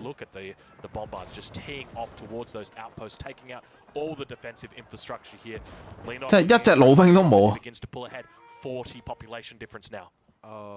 等陣先啦，咁啊 Mr 咧係偷偷數咗幾隻騎入去搞呢個 Lina 嘅屋企，但係咧就影響唔大啦。咁 Lina 太好驚啦依家。其實 Mr 要補翻啲村啊，太少啦，80幾隻。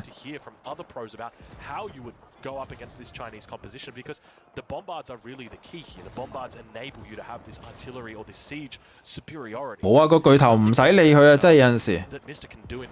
巨頭真係好廢啊，真係喺呢隻 game 入邊。He can try and get trebuchets out, but they're not going to deal effectively with this. And Leonok subsequently is able to push in. We now see that. 即係火炮兩炮打完個建築物，巨頭仲要慢慢掟，攻速又慢啊。差太遠啦，即係兩個工程單位嗰個作用。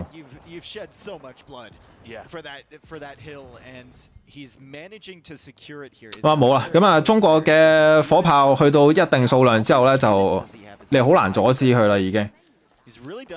同埋好難死嘅，佢血太多個工程單位。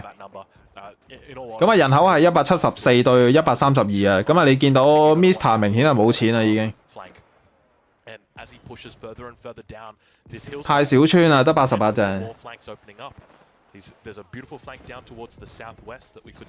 我一開始都見到佢冇木材啊，但係咧都捱咗好耐啊。我以為前面嗰波佢會打得死 Lina， 咁就應該問題不大。但係如果拖到後期咧，佢冇木嘅話咧，就好難玩啊呢隻 game。咁啊，再爆咗一波馬出嚟去衝攻城單位啊！但係咧就，哇！真係炒馬碟都唔知邊個打緊邊個，你見到全部着晒火。Lina 都拖埋村出嚟守住啲攻城單位，咁啊幫手修理都好啊！哇！全部着晒煙，唔知邊個打邊個。咁但係 Lina 應該贏㗎啦呢度。咁啊，再派一個城堡喺人哋塊面度。GG。哇！呢一鋪一來一回真係好難估個戰果係點樣。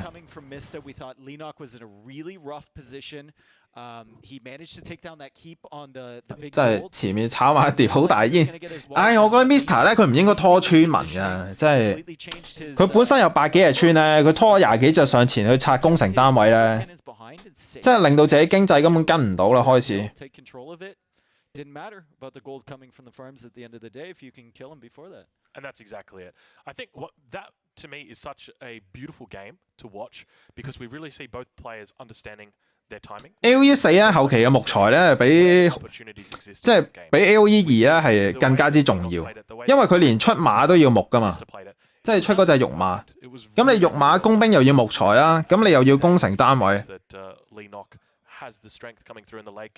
And it's so difficult to stop those bombards. I like how they approached the beginning where they had so much confidence in their late game compositions. Like they weren't attacking each other at all. There was a few minor raids, and that's it, and mostly on the misses part. Leonok was completely confident in his late game. 哇！不過 Lina 咧中間有一波，即係俾 Mr 咁樣搞咗一輪嗰個城堡。我以為嗰波都幾傷下，但係咁都追得到。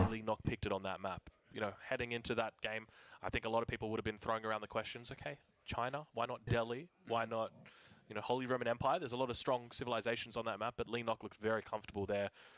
There are a couple of points of concern, but I think, I don't think it was ever really out of his grasp. Out of his grasp, no, but he was definitely in a disadvantage. 咁多金應該要出金啊！我諗下先。其實我覺得佢打裝甲步兵都 OK 嘅，問題唔係好大。There was that window there where the Imperial occurred for Mr. And he just sort of managed to overcome his opponent. And I think it was about a 我反而佢係工兵嗰度咧，因為佢攞嚟打呢個長槍咧，其 Instead of going and fighting 實裝甲 what do you think happens? 基本上都係可以叫做對付長槍嘅。咁然之後你又出工兵再加裝甲嚟到打，即係 Because then you have the hill. 我寧願佢出呢個老兵咯。That's a really good point. If he had pushed with trebuchets and actually managed to take out the clock tower, the 我覺得老兵好過工兵好多，即係啱啱嗰個組合。 And Lenok has to respond to you. Yeah. 因為你已經有裝甲打人哋啲長槍啦嘛，咁你剩低就係要諗辦法對付人哋啲裝甲步兵。 Something like that. It's I mean, all of Lenok's strength is coming from his siege. But if he can't make his extra strong siege, 不過冇木啊，冇計。 he's not strong, is he? But you can see the players there now on your screen. Nah, we're not your players. Lina 係唯一一個中國兵嚟嘅， Wait, that's just the 即係咁多個選手入邊。 There's a ping pong table over there. We're gonna have the main match later. Well, speaking of ping pong table, there are rumors of How of, good I am? Yeah, of how good you are. Good. Yes. This is no ordinary ping pong table or table tennis 就 table. 係啱啱哇有幾波都爭啲以為呢個 Mister 可以打穿 Lina， 但係居然都打唔死。 Yeah. Not even kidding. Like you think of a ping pong table. It's difficult. You think of like half the size of a ping pong table, and now think the quarter of the size of that. I'll probably go like Divided by 2. yeah, go again. Yeah. Like it is like. 我覺得巨頭有啲， But very. 我唔知係咪唔應該起啊，但係我明顯睇到就係巨頭嗰個 Competitive. I mean, even the 拆建築物嗰個能力咧，佢雖然係好安全嘅、好遠嘅，但係咧就拆得太慢啦。 Needed a drink of something, and we see the sibs for the next map. And the map. What map is it going to be? I see the sibs there, but So the map we're gonna have. Oh, let me get that one up for you. It is Lipany. I can tell you that much. Lipany. Okay. Lipany is the next match. Or next map. And Lenok has gone for Delhi, which many of the players here consider to be the strongest civ in the game. 即係啱啱個鋪都暫時我都唔知道巨頭係咪真係最好用，即係最好嗰個選擇。 He's gone for the opposite. Wow. What is he 但係應該係得英國可以用啦，因為英國係唯一一個可以有升級巨頭科技噶嘛。 There's a lot of different ways that you can play this, and I think 即係以我所知， Delhi's definitely your safest bet here. There's a lot of you could go with the French, Holy Roman Empire, not so much. Abbasid Dynasty, though, I think it's going to be very interesting to watch how this plays out. So Mista, when he didn't tell me how. 不過呢隻 game 咧，你好難咧係留低一兩個工程單位走去打陣地戰。 And for him, one of the keys was to cut off the berries, so they can't. 即係你只要劈一個巨頭喺求其一個位，你喺度打人啲嘢咧，人哋實會拖一大堆嘢衝過嚟。 Point of the game where they're going to run out of food and they can't produce villagers and military if they don't TC the berries. Good point. Yeah, I think that's a great thing to note, because obviously on Lipany has additional berry spawns. Most maps have got 3 berry spawns. One in your base, nice and safe. One a little bit further away, and then one relatively far away. Lipany, it's the same thing, but then they just throw in an extra 2 for each player. So there's a lot of. 咁啊，啱啱只可以話咧，就係 Mister 都有少少輸地圖嘅，真係冇計，即係冇木就乜都做唔到。 Looking forward to seeing how much pressure he applies.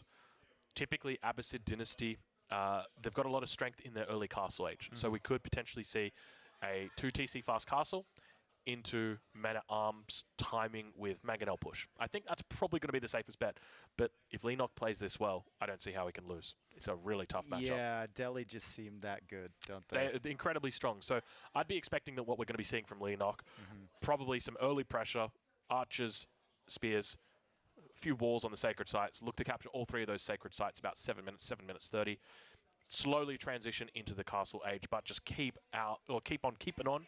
So who knows? We might see some potential horsemen coming out from Mister to at least delay that inevitable castle age. Important to say too. I mean, he's not playing Delhi here, so he has them for future games. And this Great isn't point. the deciding game, right? This isn't match point for Lenok. So even if Mista goes down 2-1 here, which if you believe him makes it more calm, somehow he's going to have the Delhi to use later on in the set. That's a really good point.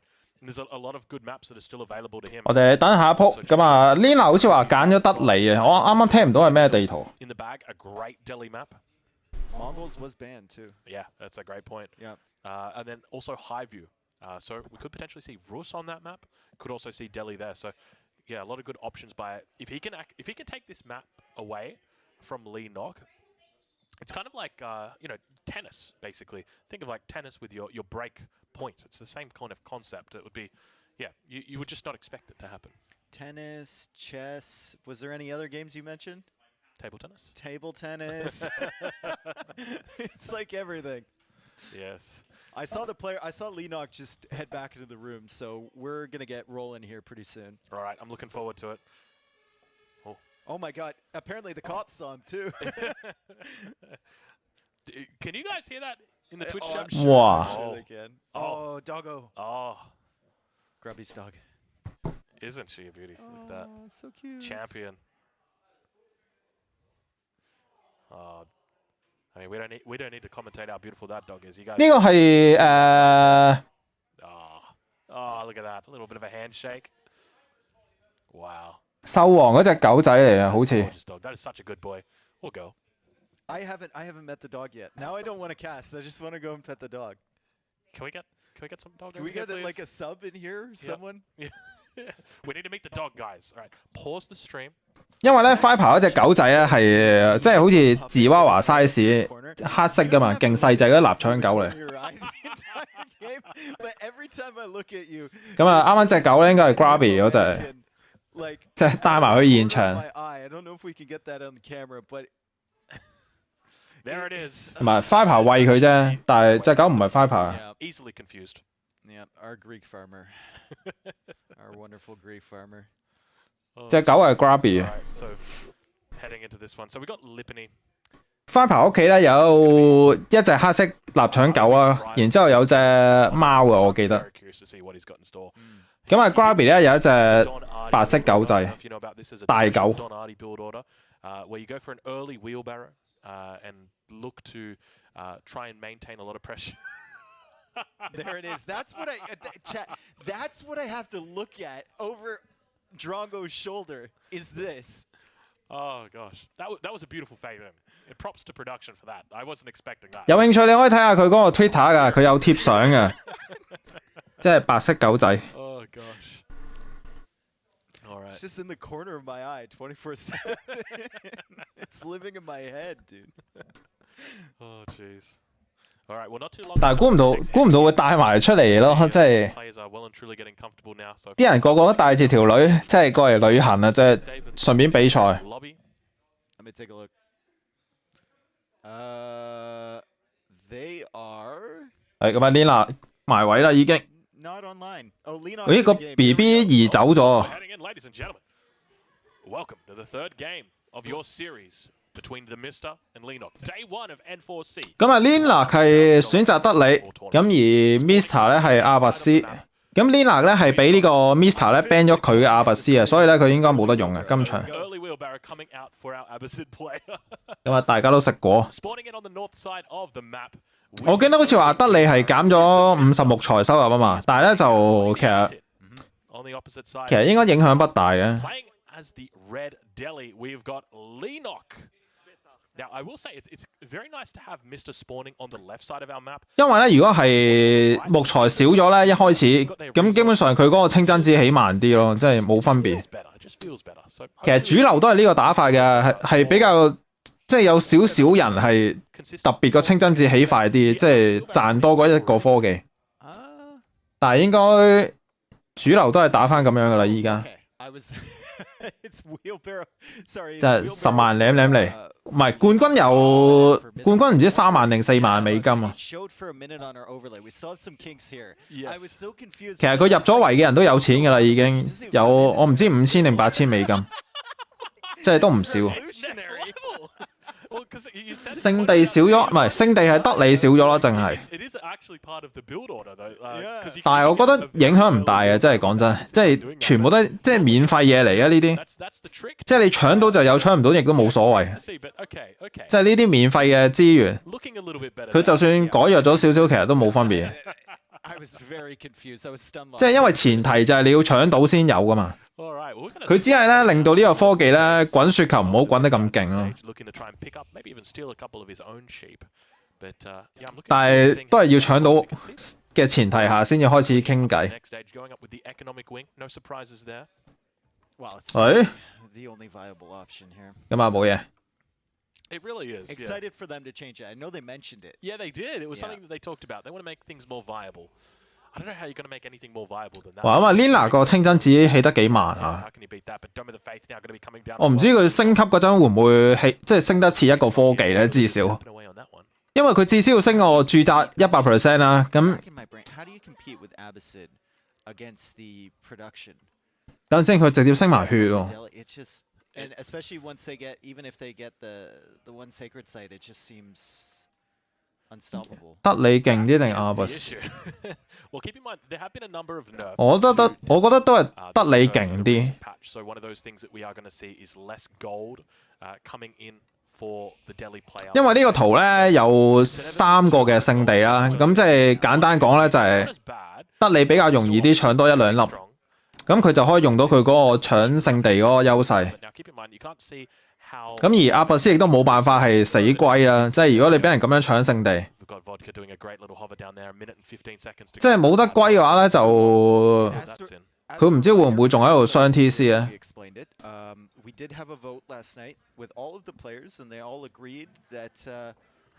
係喎，佢掘石喎，佢真係雙 TC 啊！我諗住。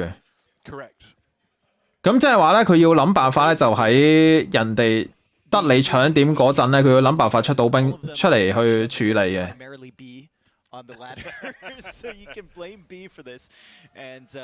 但係阿拔斯唔知會唔會打一波流咧？即係阿拔斯都可以玩衝撞車噶嘛？即係雙 TC 然之後爆堆兵打衝撞車唔精神。 同埋阿拔斯用咗前期可以打一陣間駱駝先啦，即係如果可以嘅話，但係就我唔知佢會點啊！佢依家掘緊石，即係開 TC 就肯定開㗎啦。 On the way at the House of Wisdom, and it looks like Stone going to be taken here by the Mister very early for this one.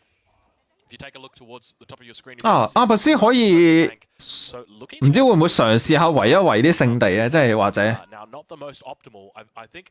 即係 Mr 打咩咧？好難估啊！真係呢個人。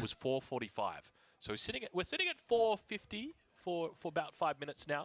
So 咁啊，佢個地圖都 OK 嘅，咁啊後邊有一個果位。 咁啊，前面都有個果位，咁而上面咧明顯地就有3個果都好緊要啊！呢個位，即係得你同阿拔斯咧，有陣時咧地圖咧靚唔靚咧，即係睇下啲果喺咩地方都好緊要。 So I don't know if he's going to change his mind. There it is. There on it the is. berries. It is indeed on the berries, and here we take a look. 咁啊，見到個畫面喺度 show 緊 Mr 嘅手。啊，有一樣小細節咧，大家記住喎。你如果將個 TC 咧，起喺果嗰邊咧，你記得加個魔方喎。咁因為咧，只有魔方先至可以係令到個果係有雙倍噶嘛。 即係如果你冇魔方，你就係加個 TC 咧，你淨係食果食得快，但係咧啲果咧係維持喺250嘅。睇下先，呢個係 Lina。Lina 個 keyboard 應該係 Leo Pro 嚟啊，好似。我睇嗰個 keyboard 個位，我都有隻，但係就唔係呢個 keycap 嚟。韓國好流行嘅，即係呢個 keyboard。 And yeah, not a little bad opening right there from both players. Now Mister going to be 啱啱講到邊？啱講緊果啊嘛，即係果咧，大家記住一定要加個魔方，佢先至咧會提升到去500嘅。即係平時咧果得250啫嘛。咁然之後咧就 Mr 係咪出駱駝啊？我見佢加咗射箭場，但係係啊，出駱駝啊，即係出駱駝打一陣間咯，真係冇所謂嘅，因為駱駝打長槍都 OK 嘅，打工兵都唔係話好事，即係佢可以牽制拗一陣間先。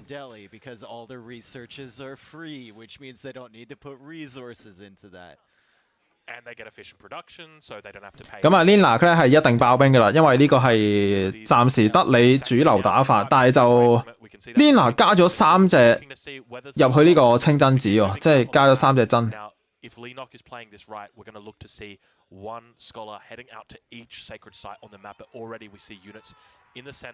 咁啊，暫時工兵數量唔係好夠多啊，所以未必處理到啲駱駝。哇！死窩爛窩呢個位。Be curious to see, yeah, what's he got there? He's just got a scout waiting by, so not going to be neutralizing it, just going to be preventing the capture. 咁啊，開始搶點啦已經。即係阿拔斯係咪真係仲要繼續龜咧喺度？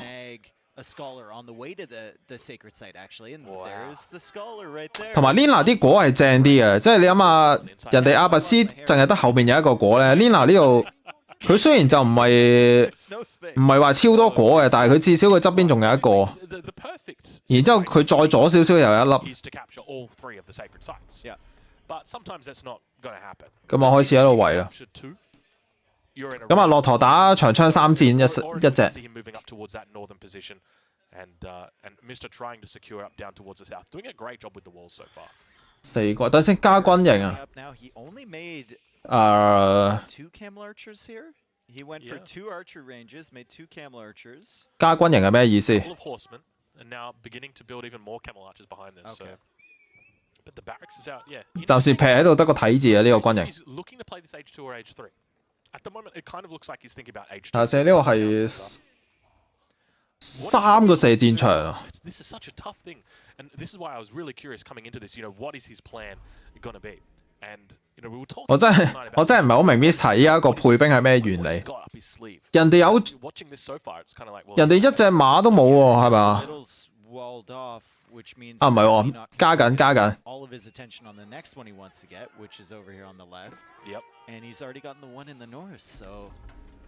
即係一個長槍加呢個肉馬啦，咁一個就係工兵加呢個長槍加肉馬。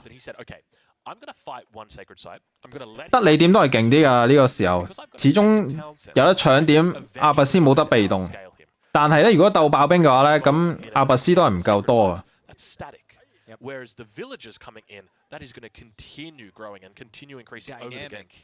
咁啊，呢個時候咧 ，Mr. 咧就選擇一個比較靈活少少嘅組合。好，咁啊，準備搶埋第3粒點啦，你見到。咁啊，雖然搶點個勝地俾嘅黃金係改弱咗啦，但係始終呢啲係免費資源嚟。咁啊，有啲濕滯啊，咁樣。12 villagers ahead, and he has the golden age as well. So the economy for Mista is looking quite good as well. And there's a second. 唔知我有冇辦法阻止啊？咁啊，中間應該係隻抽啦，準備。大鑊啦！呢度點解行咁慢嘅？無啦啦啲兵。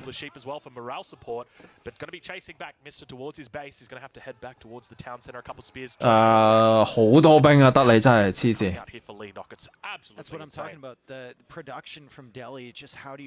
好啦，3個勝地 ，Mr. 升唔到城㗎啦，肯定。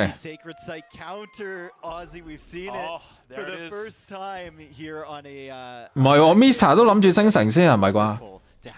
我見嗰度儲緊錢，同埋啱啱應該係 cancel 晒所有出兵，然之後就等緊錢升城。但係我唔知咁樣好唔好啊 ？Lina 已經升咗城添啊，黐線，有啲癲。點樣可以一大堆兵可以11分鐘升城嘅？真係得你真係好癲啊！呢個文明。咁你升城升得快咧，又有一個先手啦，即係你可以提早出定兵先。咁啊，出定呢個城堡兵。咁啊，而 Mr. 咧喺度加緊軍營啊，應該係出裝甲步兵加長槍。超不利喎，就咁睇，即係得你好癲喎。同埋有陣時咧係爭在啲果嘅位置啊。始終 Lina 呢邊咧有2-3個果都好近佢啊。咁啊，反而 Mr. 咧就得1粒果啫，佢第2粒咧已經喺中間啦地圖，食唔到果啊。多村冇用嘅呢個 game， 即係你要俾啲村民做到嘢去拖到中後期咧，咁村民多就有用嘅。但係呢個時候咧就明顯應該係5波左右，你就算多10零20隻村都好啦，因為依家咧 Lina 咧係唔使掘金嘅。咁然之後咧佢有果食，咁啊反而 Mr. 咧佢後邊仲有2攤鹿嘅，好似係咪？有一攤鹿啦，有啲果應該都差唔多食晒。即係雙方嘅村民嘅效率係唔一樣嘅，依家即係你多村都冇用。eco techs in and no blacksmith techs in yet for the Mista. 咁啊 ，Mr 攻防都未升啊！你見到冇着燈嗰啲嘢，經濟都冇升，冇續輪啦，冇掘金啦，冇伐木啦。咁啊 ，Mr 有啲濕滯。咁始終得你所有科技都係免費嘅，即係如果早升少少城堡時代咧，咪仲更加可以早升少少啲義工義防，超賺！哇！呢度夾硬衝入嚟殺村民啦，幾多隻？死少少村其實問題不大嘅，不過冇執為績未啊？啱啱先升城啫嘛，依家先開始執啦，應該照道理。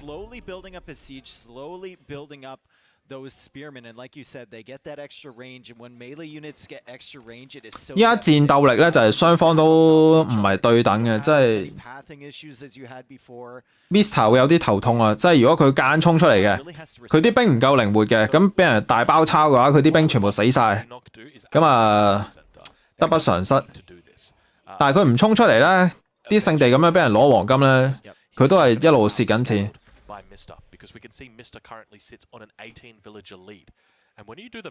咁啊 ，Mr 咧偷雞喺上面都食緊果啊，終於真係好辛苦。咁啊 ，Lina 咧，佢自己嗰邊啲果咧係咁喺度搶緊，你見到，即係食果好緊要嘅，即係打德利同埋阿拔斯。咁啊，慢慢執為績啦，開始。哇，真係〜同埋啲真女半價，你又可以出多幾隻一齊去執啊！真係舒舒服服。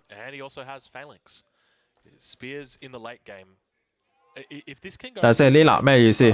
派一隻老兵上前探路啊！咁啊加個裝甲步兵，佢應該係擺錯位嗰啲兵。但係冇好難打啊！呢個時候，因為阿拔斯啲兵咧太唔夠啦。哇！點解無啦啦變咗個城堡出嚟？大鑊啦！如果呢個城堡起咗出嚟咧，城堡時代所有嘢都做唔到嘢，只能等火炮。但係上面分咗個長槍兵過嚟搞村民，唔知 Lina 睇唔睇到啊？得你太多兵啦，即係如果阿拔斯喺度亂咁行出門口咧，好容易俾人爆抄。咁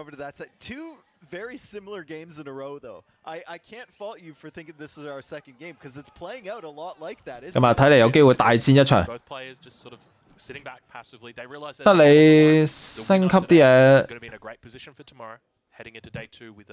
應該升得慢，仲未升完啲嘢。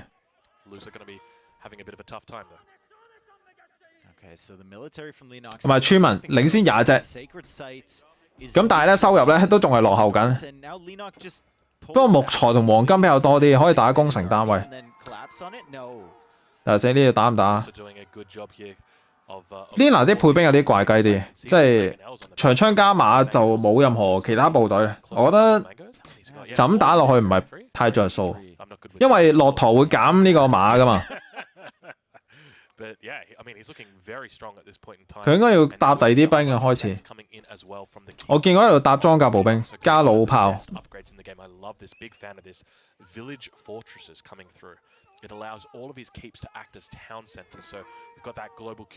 但係講真啦 ，Lina 唔需要太心急嘅呢個時候。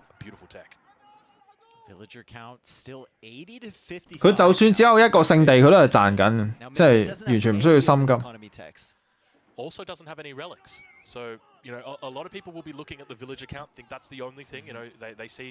咁啊呢個時候咧，村民數咧係雖然係即係叫做阿拔斯比較多少少嘅，但係佢所有經濟科技都冇升過。咁啊一個經濟科技咧，我冇記錯嘅話咧，第一級應該都係20% 嘅至少都，即係10%、20%，然之後你全部冇升嘅話，咁即係等於村民冇效率啦做嘢。咁然之後冇果實嗰度又再蝕啲啦。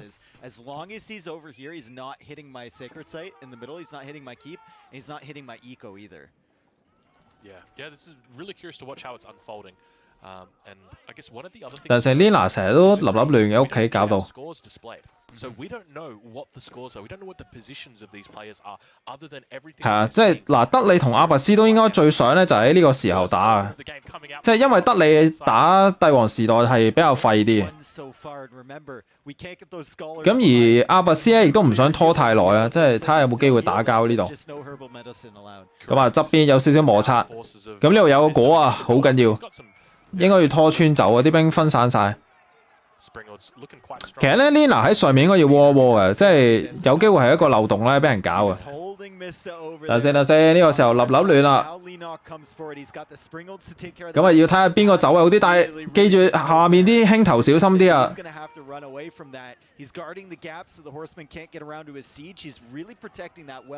哇！真係呢度，哇！我覺得呢個位唔好打啊，真係黐埋一齊。但係 Lina 好似走位有少少錯啊，大鑊啦！啲老炮俾人追住嚟打，咁啊直接炒埋一碟啦。輕頭咧就先打下面嗰波部隊，黐埋一齊。咁但係肉馬兜過上面，死啦！今次係 Mr 走位錯啦，大鑊啦！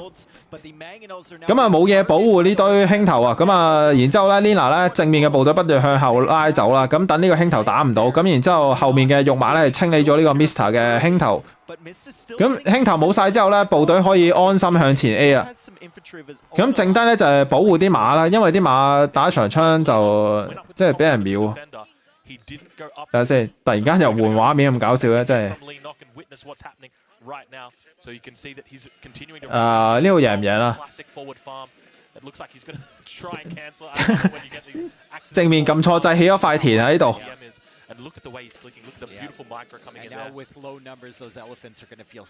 彎刀我唔知佢有冇升啊，不過正路都應該會升嘅，即係唔使錢噶嘛呢啲，撳個掣啫嘛。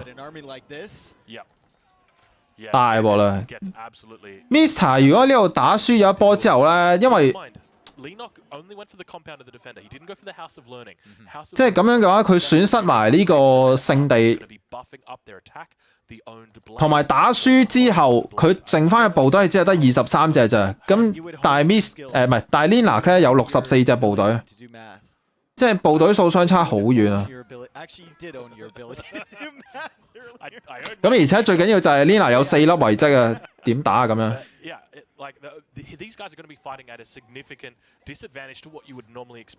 即係村民數領先30隻，已經係追唔翻呢個經濟差距啦，開始。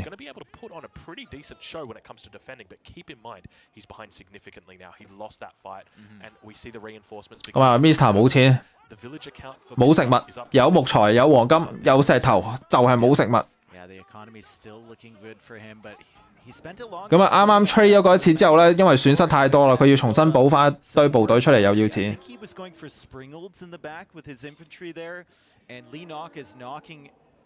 咁但係村民數夠多嘅，即係唯一。其實如果 Lina 加多個 TC 都唔錯，呢個時候真係唔好打低啊！即係喺城堡時代 build up 咗啲經濟先。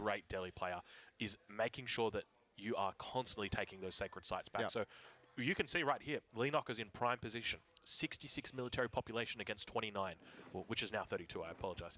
But this is a great opening for him to take those sacred sites back. And if we go have a look at the top sacred sites... 咁啊 Lina 依家咧係有義工啦，有1員工應該係升緊嘅。咁但係咧經濟科技咧係齊晒㗎啦已經。咁啊2級田啦、2級伐木啦、2級掘礦啦，咁啊反而 Mr 咧就啱啱先升緊逐輪啫。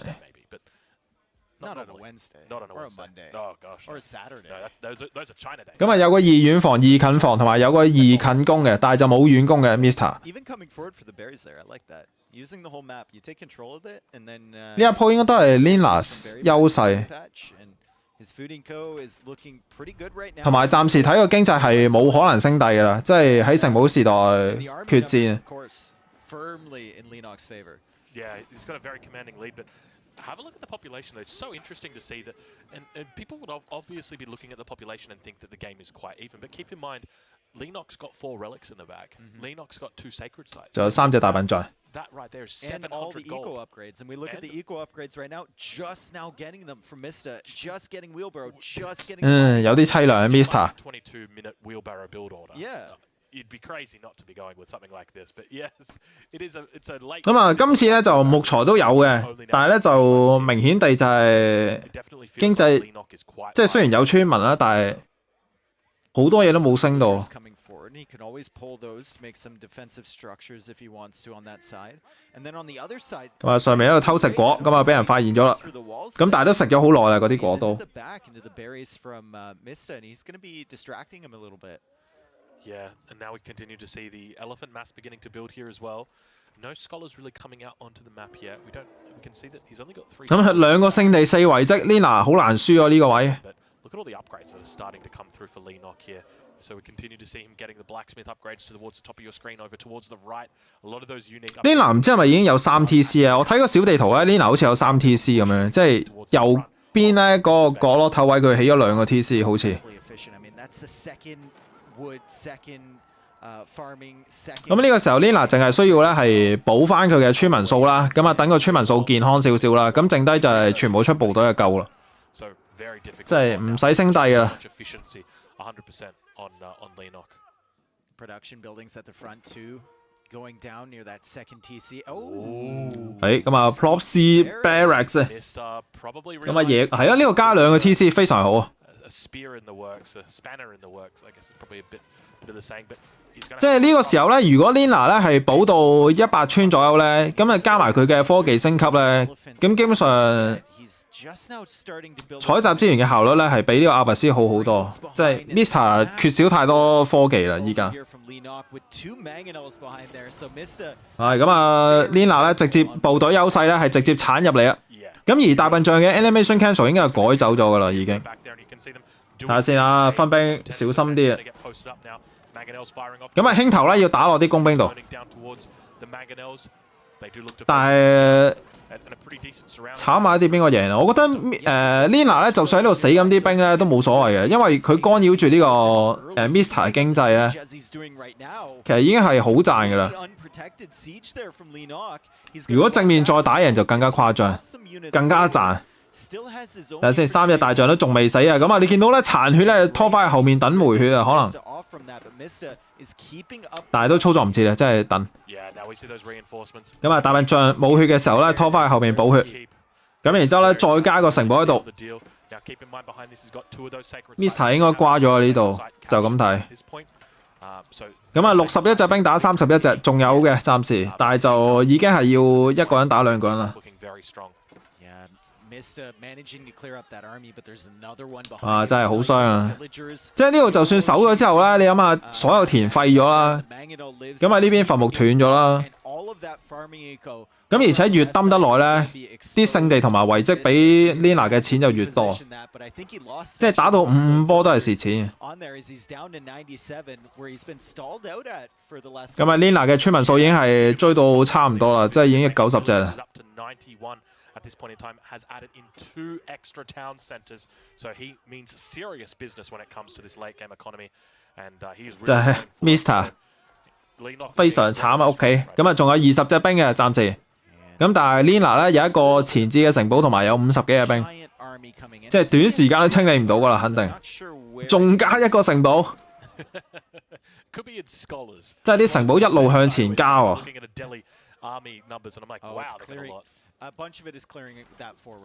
真係慘！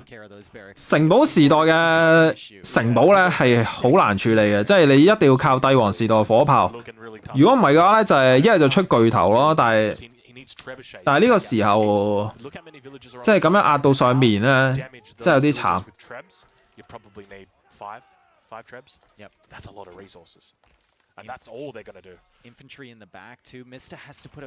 即係你俾咗錢落去巨頭咧，你又少咗啲資源啦，落咗去正面嗰啲戰鬥力度。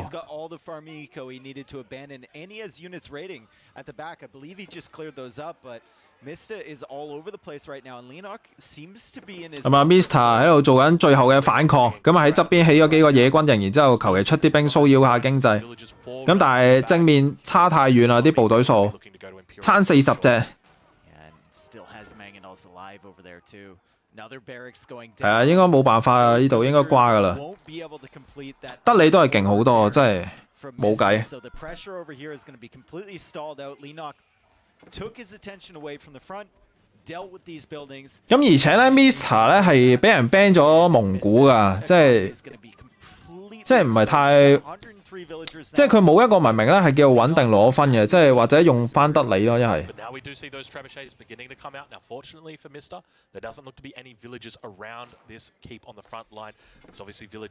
睇下先啊，出巨頭處理啲城堡，但係你處理得右邊之後，你正面冇噶咯呢度。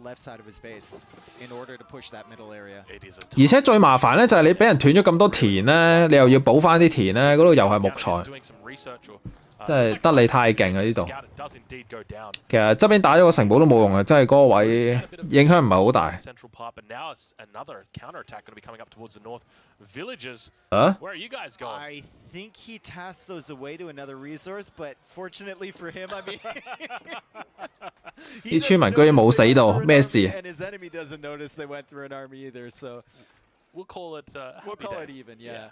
But yeah, Mr. now trying to get this spear mass to work. 哇！呢度出咗3個巨頭。This spear mass is going to 隻長槍兵衝入去啦，已經。Imperial Age upgrades that they're going to get from the House of Wisdom, the military wing in particular. But Mr. is not in. 但係冇啦，真係差太遠啦。但係 he is fighting for his life. 咁啊，正面一大堆長槍衝入嚟。其實長槍戰鬥力有限啊，真係冇計。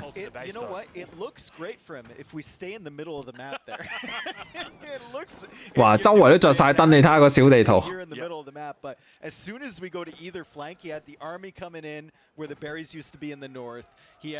同埋見到 Lina 咧，直接再拍多一個堡去保護自己，等你啲長槍做唔到嘢。咁啊，側邊加石牆咩意思？其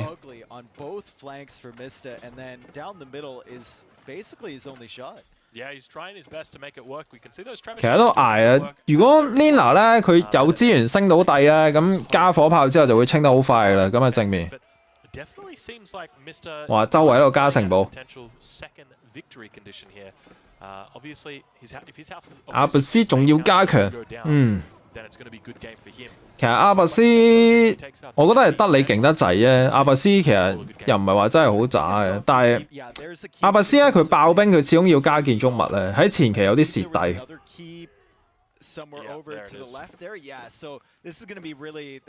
咁啊 ，Mr 喺度繼續嘗試下啦，但係應該冇機會噶啦。即係只要村民數差唔多嘅時候咧，咁啊阿拔斯連嗰個村民優勢都冇咗。其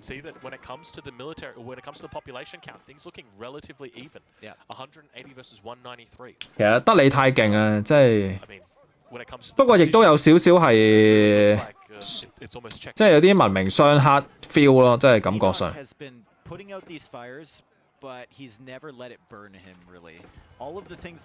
不過德里其實都太，即係講真，德里又唔係真係，佢唔係特別話黑住阿拔斯，佢應該係德里黑住所有文明，暫時。Over here from Mr. in the ashes of his old production buildings, and he's gonna have to back away because that's. 但唔緊要啊，Mr 都有得用德里噶嘛。但係佢要揀一張地圖係，即係穩穩陣陣咯。Okay, now we're getting towards problem numbers. That is a lot of mangonels. These guys are going to be able to do huge damage. Now we see, looks like the Abbasid meta arm's going to be. 哇！啲城堡好似唔使錢咁樣嘅。居然守住咗，但係就 Lina 仲有93隻兵喎。睇下先，屋企啦，仲係立亂啦，咁啊經濟俾人騷擾緊。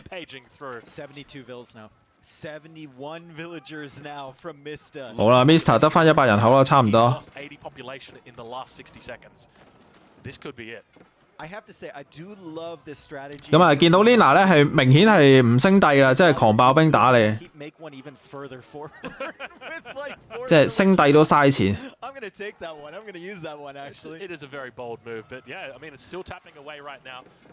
啊，加咗幾部老炮處理巨頭，然之後咧巨頭冇晒啦 ，Mr。哦，咁啊 ，GG。his head in both of his hands, and Leenock with a smile on his face, as good game has indeed been called. 咁啊，賽前咧點 Lucy 咧就話 Mr 係3-1嘅，咁啊佢預測呢個賽果，但係依家 Lina 已經贏咗2鋪啦。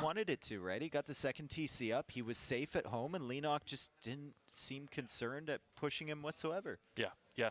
It was incredibly difficult for Mr. And I think coming into this game, that was something that we sort of identified. 阿拔斯 We realized, obviously, Delhi, an incredibly strong civilization. What does Mr. have? 阿拔斯真係有啲弱雞依家。It was definitely a plan, but the Delhi, an incredibly strong civilization, and just Leenock managing to use it incredibly well.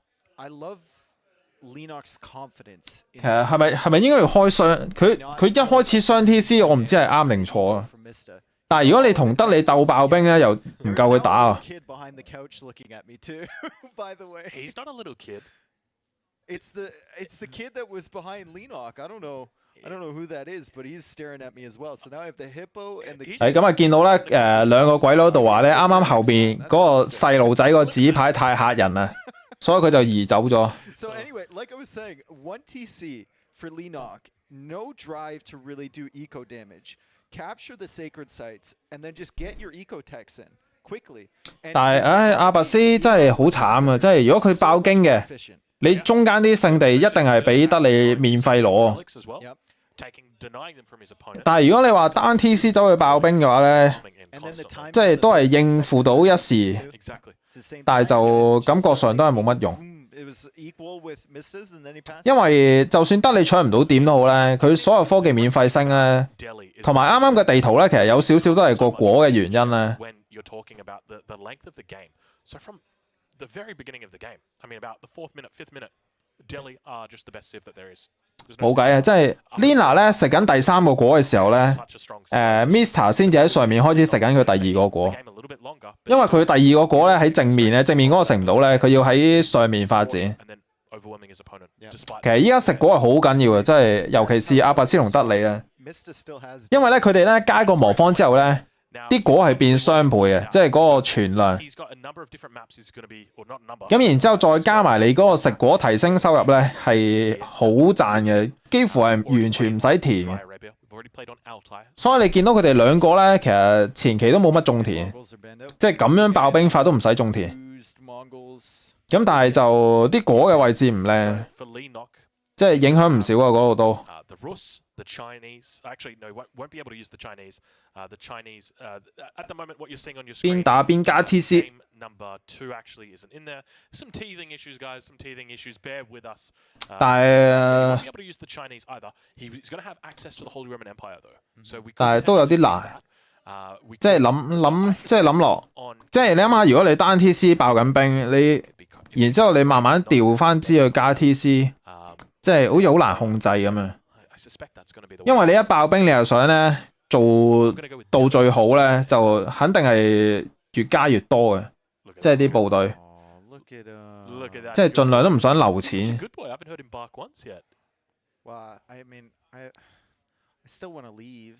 哇！有隻公仔俾佢玩啊！ Go on, Dave. I give you permission. No. Nilly would be Nilly wouldn't be good with that. There is nothing in my contract that says Ken Pet Dog upon request. Do you think that's his chew toy, or do you think that's Grubby's? Oh my god. I feel like Grubby wouldn't admit to it, even if it was. That's a good point. So we'll never know. Yeah, we'll never. We can only guess.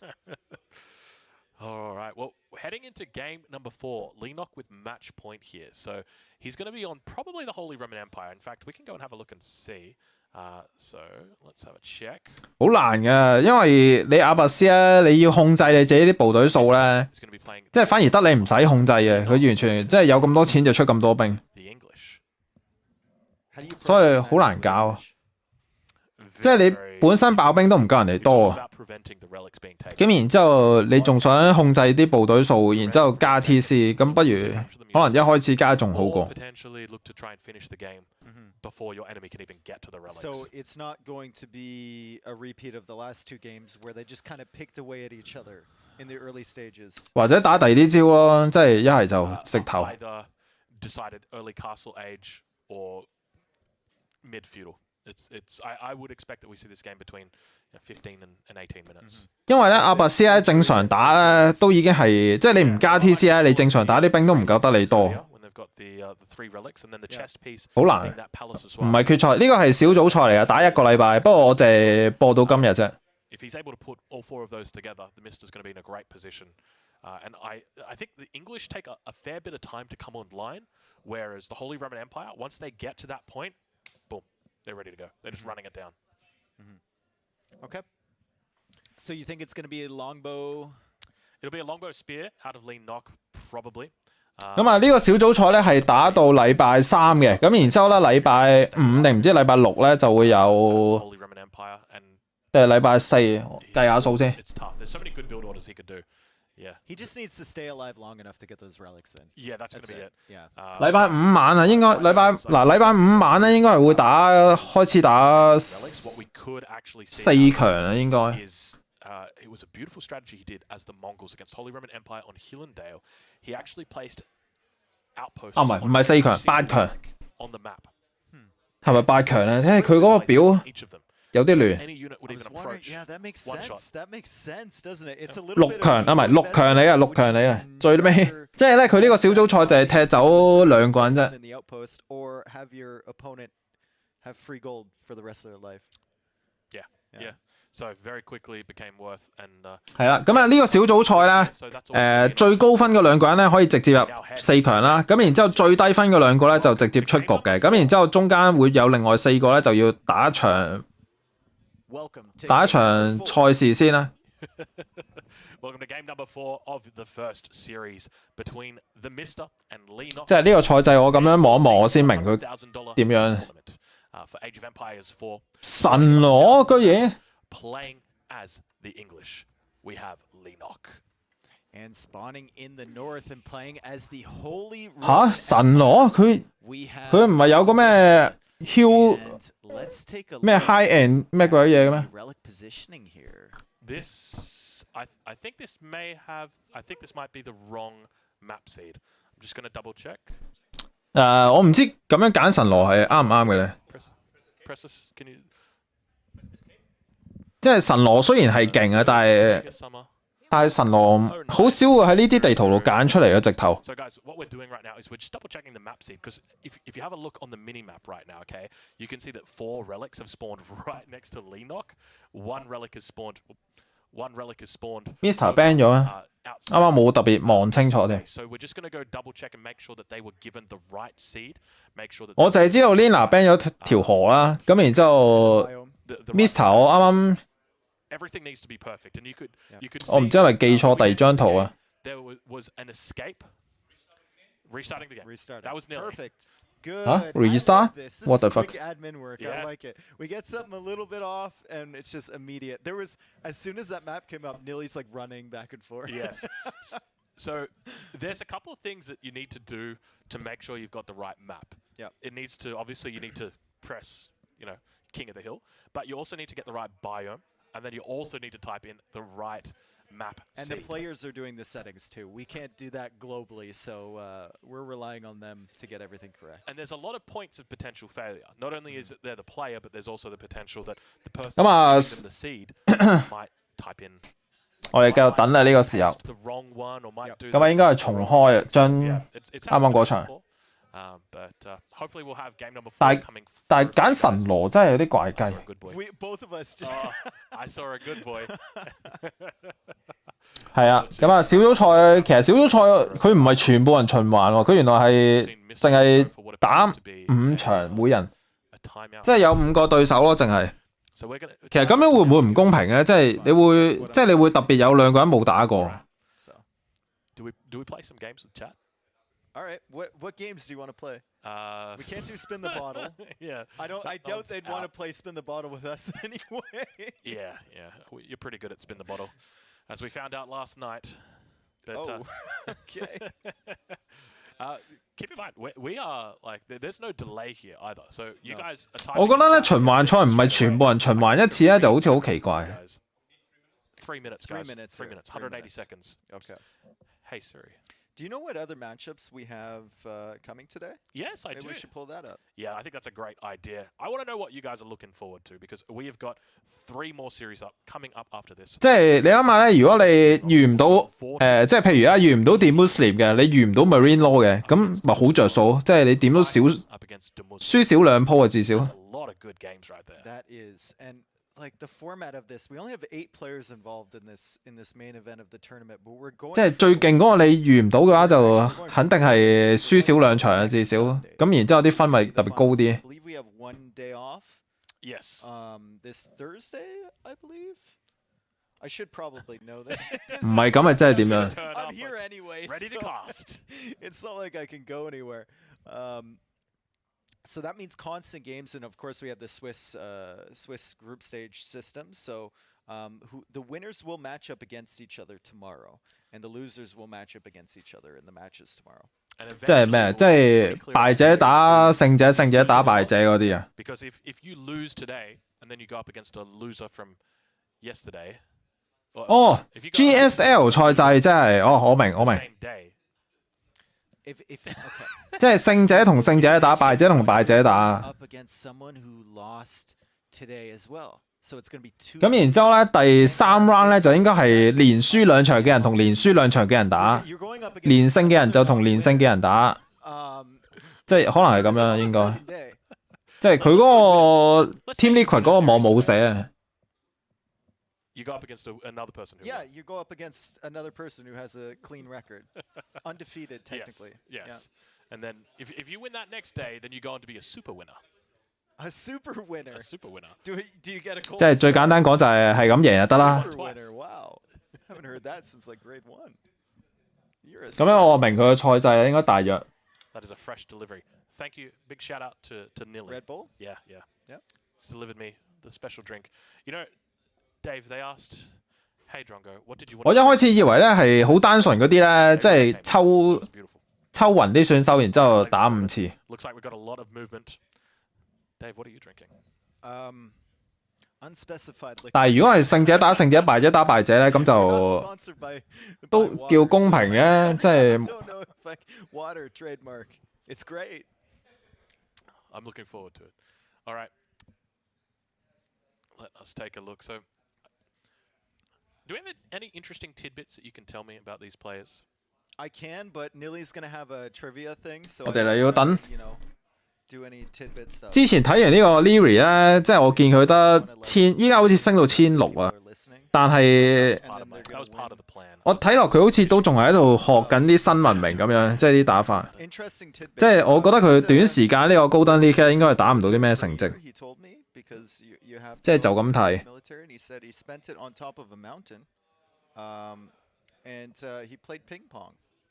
Which is why I lost at ping pong to him because I 佢哋喺度講緊打乒乓波。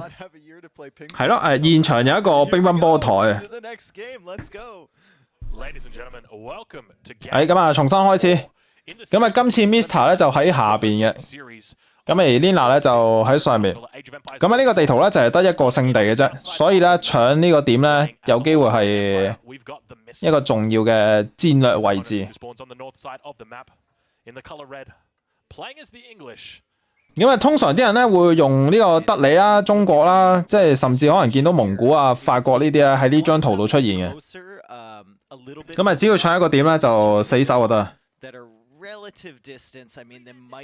咁啊，打多線亦都好容易啊，因為前期冇辦法窩到，咁啊，所以咧打馬都係幾舒服嘅，一開始。之後咧就比較痛苦啲咁多。咁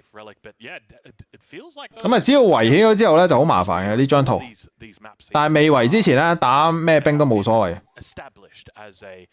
As a map seed that is appropriate for the tournament. So this one definitely seems a little bit favored towards the player on the north side, which in this 係啊 ，Leary 應該有排。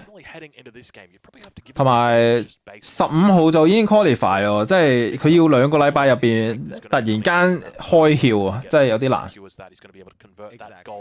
Into men at arms, and then he can use those men at arms to then go take out even more relics. Look to get all 3 of those relics. 咁啊，神羅 after the Imperial Age. So we'll have to wait. We'll have to see how he plays it. 其實神羅呢張圖咧，仲有一個問題咧，就係佢嗰個地標點樣擺先。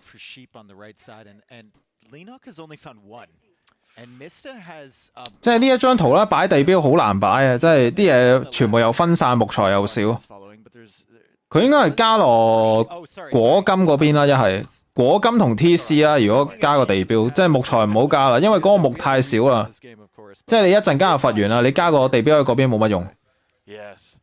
So yeah, I mean, coming into this, it's the sacred site's looking pretty fair for both players. So I don't know how much of a contest there's going to be over the sacred site because we obviously don't have. 係啦，咁啊見到啦，咁啊喺小地圖度咧，咁啊 Mr 咧係將個地標擺喺個金果同埋 TC 隔離嘅。We'll have to wait. We'll have to see as the council hall does go down.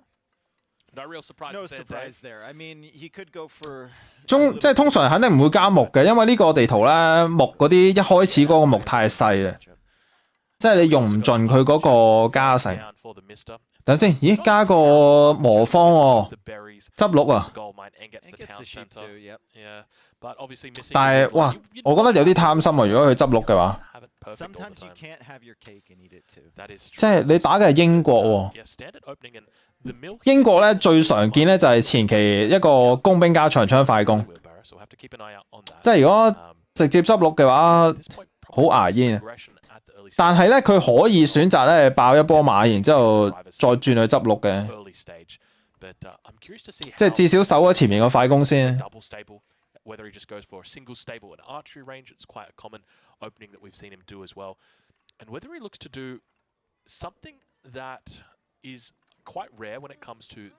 咁啊，見到 Mr 咧額外再加一隻教長，咁啊教長咧係一隻擺入地標啦，咁另外一隻應該係劈咗喺木位嘅，咁啊確保所有資源都有呢個 buff。Yeah, I think if you're playing towards relics as your win condition, you got to make sure you get them, right? So you can't. 係啦，我哋睇下 Mr， 其實佢呢度攞神羅出嚟已經係一個怪招嚟啊，但係就我唔知佢有冇一啲真係可以令到神羅喺呢度真係發揮得到嘅招。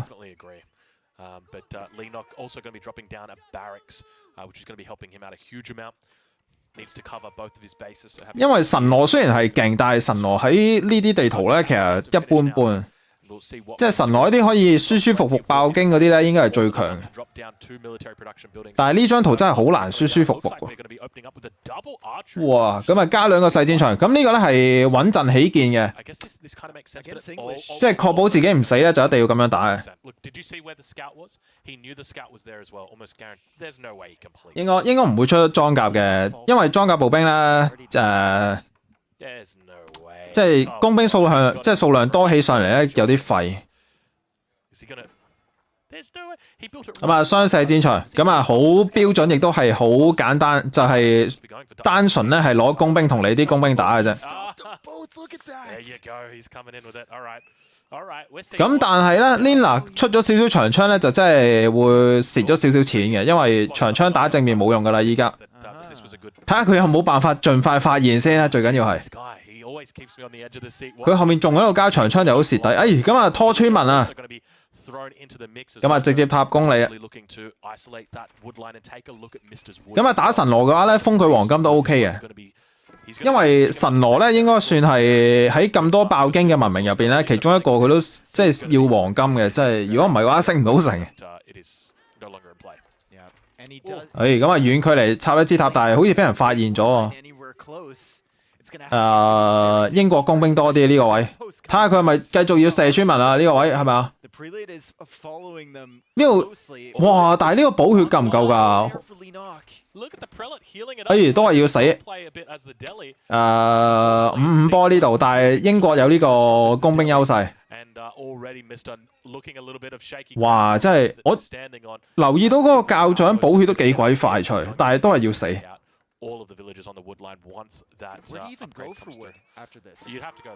唔得啊！AOE 呢個遊戲咧係唔可以成日都出呢個雙近戰嘅，即係會比較弱雞啲戰鬥力。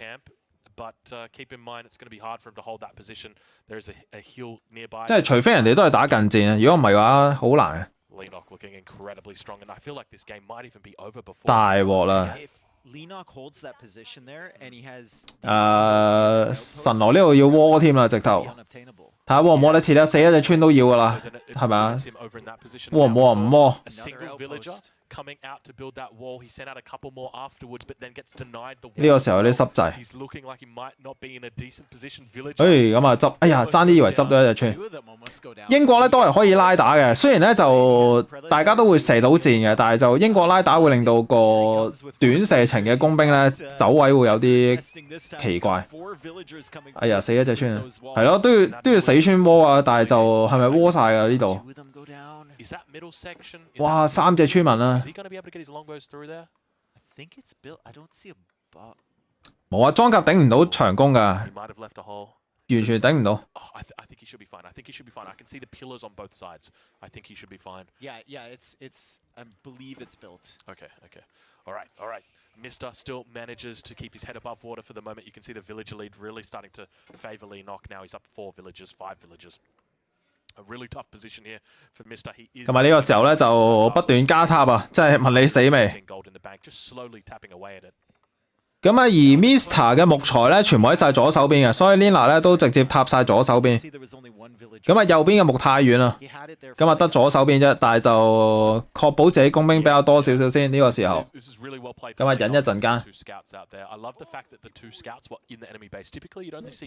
應該唔會專登輸啩，即係唔好亂咁 up 呢啲。我覺得冇理由要夾硬輸嘅，即係贏得一鋪得一鋪。I feel like you're playing the game that you're not going to win. Well, you've got 2 archery ranges, and he's basically got 2 in 1. Exactly. At the back. 睇下先啊，呢個時候轉馬啦，咁啊見到呢個 Mr 淨係得呢個工兵，咁啊 Lina 咧直接開始慢慢轉馬，咁然之後係升緊逐輪啦，咁啊升緊呢個伐木嘅伐斷棵木嘅收入，嗰個咩啊？唔係伐斷棵木嗰個科技。冇計啊！打工兵咧唔係為咗着數嘅，打工兵係為咗自己唔使死嘅。因為神羅經濟好啊嘛，所以佢只要唔使死就得噶啦。但係今次地圖咧就有啲慘，即係咩位都俾人射到呢個伐木位，即係調嚟調去都俾人肥村民。It looks like Leenock behind the base has actually got a scout that's down towards that south position. Now, he's just keeping it idle, but he would be able to check whether there's a landmark coming up, whether there's gold that is being mined. Because at the moment, we can see there were about 3 villages. 其實呢張圖一開始我都講係神羅好難玩嘅，即係神羅都唔係打呢啲圖嘅勁嘅文明。但係佢亦都可能有啲考慮因素啦，因為佢之後嘅地圖佢都要諗定點樣贏噶嘛。咁啊，然之後就唔知點解攞咗個神羅出嚟。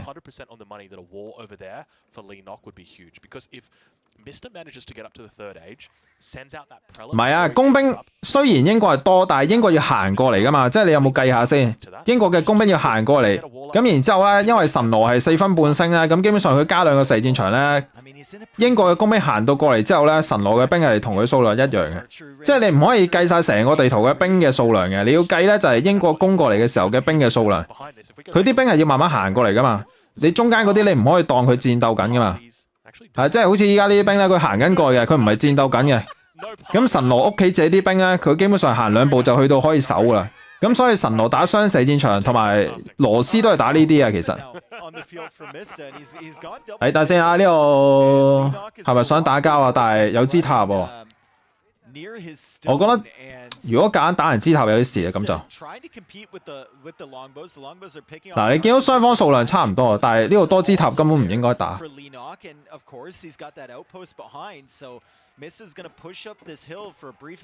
喺呢個時候咧，就應該係見到 Mr 咧就主力想殺咗人哋啲馬先，咁然之後咧就後邊嘅工兵咧就可以用馬清理嘅。相當唔錯呢度，咁啊基本上就工兵唔使理噶啦，咁啊直接衝過去。但係爭啲數量，後面有長槍兵啊，即係陰公呢度衝完一波之後，唔係太賺。That's the party we were talking about earlier. 佢要贏面贏好大咧，佢先至可以清到支塔啊！如果唔係嘅話，冇乜用。咁啊 ，Mr 咧有呢個一攻啦，有呢個一遠防噶啦已經。幾局 win 唔知話 BO5咯，即係3盤唔係5盤3勝啊！即係 Lina 咧喺度叫糊噶啦依家。2,000 food a minute. He's going to be moving And look everybody at the over food there. per minute for Lenok. Oh my goodness. We want to see some farm. Lina 嗰邊太舒服啦，依家。Strongo says in Lenok. 唔係金馬，兩邊都冇金馬嘅封建時代，即係兩邊都肉馬嚟。Surely that should be. 睇下先 ，Lina 點解交個市集嘅呢個時候咁早？ Typically in this position, what you'd want to be doing is adding in your farms behind this. 定係 Mr 加㗎？ A little bit curious that he hasn't. 等先 ，Mr 依家有成1000黃金啊，但係其他資源就冇乜。Okay, there we go. Remember how earlier I was talking about farms in Lenok's base? Those are the farms I'm talking about. Lina 嗰邊太舒服啦，依家冇人騷擾佢。He's also getting horticulture as an upgrade, so looking to do a bit more food resourcing, but significant village elite at the moment for Lenok. 咁啊，不斷俾人騷擾之下咧，就會拉開個差距就越嚟越大啊。同埋前面死咗幾個村有啲事。Yes, he's been pretty good with that kind of stuff, picking up the wheelbarrow early. 係啊，神羅呢張圖好難打啊。其實一開始開場我都覺得玩神羅啲葵，因為有啲奇怪。Did he just drop a landmark? I saw a whole bunch of food and gold. 哇！咁啊 ，Lina 直接係鋪一大堆田啊，咁啊應該係慢慢係搞掂自己經濟。咁啊，因為已經係俾咗壓力神羅啦，咁剩低就係慢慢發展下。咁應該係短時間殺唔到佢嘅，但係就等先 ，Mr 佢歸咗一堆資源星城喎，居然。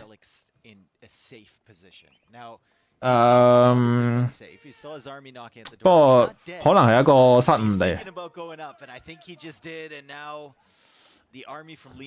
就正 Lina 覺得好似唔係好夠抽，然之後退，大鑊啦 ！Lina 可能俾人呃咗啊！衝啊衝啊！真係要衝啊呢個位，但係就部隊數好似唔係差好遠啊！So he's going to be up shortly to the third age. Lenok on the other side of things. We're yet to see that landmark come down from him. 有啲濕滯。A lot of resources in the bank, so he's not really thinking about this. 估唔到 Mr 調資料得唔錯，即係雖然話就話有個市集，但係呢個時候一定要打嘅，因為 Mr 呢個時候咧係完全停兵嘅，基本上咧就即係一定要打嘅呢個位，因為 Mr 冇咩兵嘅。但係就即係5-5波呢個時候，明顯 Lina 有39隻兵嘅，但係 Mr 咧呢度25隻兵咧就全部喺晒屋企，唔使行出去。咁啊，居然係睇落咧就好似大家都差唔多。等先，呢個時候點啊？直接衝啊 ！Lina 嘅兵咧要打，我覺得呢度要打啊！哎呀，升咗城添啊！呢個位。呢個位一定要打啊！你唔打嘅話咧，好蝕㗎，咁樣俾人偷星城。咁然之後咧，神羅已經開始執遺跡啊！呢個位一定要打啊！可以嘅話殺埋上面啲村民啦。咁呢個頂住個塔底可以嘅，殺啲村。Lina 應該差唔多星城啊，可以都。呢度入邊有4隻村都可以殺埋嘅。咁然之後。靠呢個村民數領先，睇下可唔可以係頂住呢個神羅遺跡咯。呢個時候神羅就係要金馬啫嘛，佢唔使木材啦開始。佢有馬房啦已經，佢就係要金馬同埋 upgrade 啊。但係 Lina 有長槍，其實佢係咪應該打裝甲咧？要佢走去打金馬。哎，呢度捉到一波村民，賺啊！望到啊 ，Lina 望到啊，望到好似望到，好似望唔到。哎呀，打隻狼之後佢應該發現到啊，係嘛？哎，望到啦，nice。哎，咁啊見到個 cam 入邊咧係放棄咗啊 Mr。其實真係好難打神羅呢張圖，咁啊 GG 冇計啊！佢停咗兵咧，然之後係偷星城啊，所以你見佢點解升得咁快？但係咧就你停咗兵之後就俾人即係全部穿晒窿啊！即係俾人一嘢推到。咁啊3-1。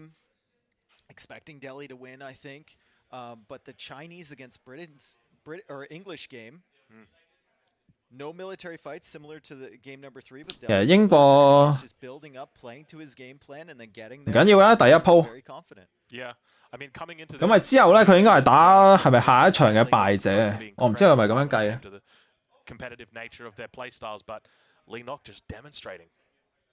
即係 Mr 咧就應該要打之後嗰兩組人嘅敗者。 And it really just comes down to the map. I mean, coming into this, it was 咁而 Lina 咧就應該係打勝者嘅，即係應該。 I'm playing the English, I'm playing an aggressive civ. 因為下一場咧就係 Marine Law 打呢個 Lucifer， 係5盤3勝 BO5 啊。 And so it meant that when he's able to go in, 係咪 Lina 勁啲啊？其實我覺得差唔多兩個都。 And eventually it's going to get to the point where Mr's got no 但係 Mr 咧就好多諗法嘅，即係你唔知佢做咩。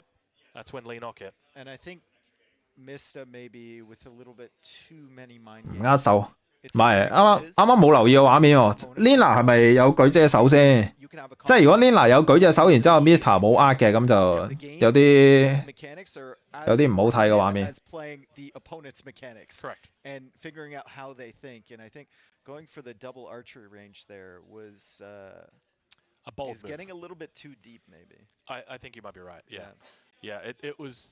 Yeah, normally in a matchup like that, one of the things that we would see Mr. do is even go for a double stable. Yeah. So I'm very. 其實 Mr 咧佢諗法好多啊，但係基本功麻麻地。 Yeah, perhaps he'll look towards tomorrow. Probably be working with a fresh board. And be thinking about the extent that he wants to be mind gaming. Yeah. I mean, well played to both players, but at the same time, Leenock. Congratulations, Leenock. I mean, the first win here. All right, we're going to be turning our attention 估唔到 towards 居然3比1。 interview. Dave, do you mind wanna if take do you the mind if I honors, go or- take lead? 頭先係咪有 interview 啊？啱啱聽到，哇！佢喺度係咁喐個 cam 條友。 Thank you, everyone, by the way, for tuning into this first series. We've had a ton of fun here so far. I've only been here for a day, but 嚇每鋪都有 interview 啊！ plus more of action here as Drongo gets set up right beside. They're sitting really close to each other, actually. They look very, very comfortable over there on the couch. And we'll have a winner's interview after our first What best the of five. fuck? There we go. 哇！個 BB 做乜嘢？你睇下後面嗰個 BB。 The victory couch right 笑 now. 咗 Speaking with Leenock. Leenock, you won 3-1. Congratulations. 個 BB 可唔可以整走佢啊？個 BB Play well. I think it's not very because first time playing another place, Age of Empire. So first two game I set a mistake. So shit, my mistake. So third game after I think not bad. Yeah. In the first game that you played, you were playing as the Mongols. 個 BB 有啲恐怖。 You 睇下先啊！佢話頭兩場有 mistake 啊， to the archer. 咁但係之後就打得唔 You didn't 錯 want。to send any more villagers, just the one? Just I guess just Mr. Make spearman. My guess when I played that before, just thinking mind game.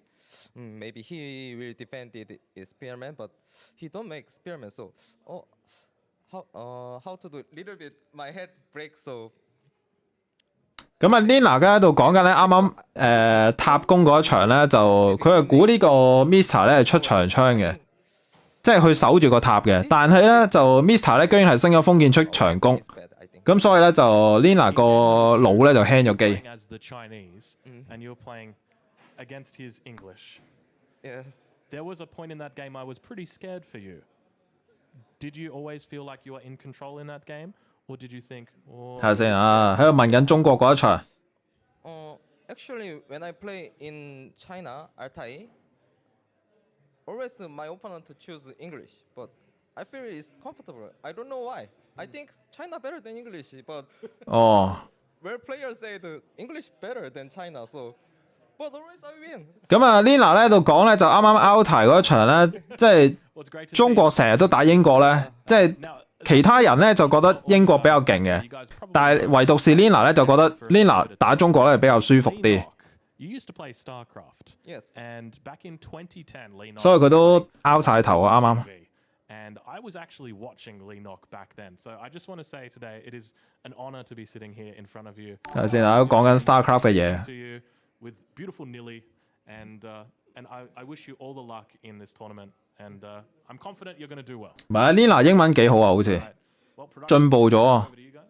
即係以前 我哋會覺得韓國人英文好渣噶嘛。Thank you. I wanted to take the microphone, but let's shake hands as well. Okay. 即係握完手之後搶咗人哋個咪。That was smooth. 你睇下後面個 BB 做乜嘢？即係嗰張圖個樣好嚇人啊！真係。Obviously, we have a lot of sponsors. One of them is Anchor Crowd. Lina 啲英文都 OK 喎，正常對答喎有。Some food for us, and I actually will have an interview with one of the stars of HelloFresh, and I will go over there after we take a look at the schedule down below. 咁啊，下一場咧就係咩啊？咦，改咗個次序。Beastie Cutie 打呢個 Vertex 啊。And I'm really excited for that one. BCQD after this one will cast together with this guy, Mr. Drongo, and the final set of the evening will be Grubby and Dave. Later in the evening, the Viper from Germany, where he lives right now, or maybe Overlay guy messed up some flags against the Muslim later on there. But I will move over, and we will have an interview with one 又有 interview。Star cooks, star chef. I think you say maybe even a master chef. I will ask him if he knows stuff about that. And now I'm arriving in the. 有 Ivy 仔啊，其實英文呢啲咧唔係靠讀書嘅。Microphone for you as well. Should I maybe move a bit so that in your stream? 即係英文呢啲係靠睇打機直播學翻嚟。其實講嚟講都嗰啲嘢啫嘛。I think that all works out. And hey, maybe you tell us who you are. What are you doing here? Yeah, I would like to introduce myself. So my name is Leo. I'm Leo 啊，呢個人。as a recipe developer. For those who don't know what a 佢教人煮咩喺度？ I'm developing recipes. So I'm pretty much in the kitchen my entire time when I'm at work and try to create and explore new recipes, ideas that we can introduce in our menu for HelloFresh.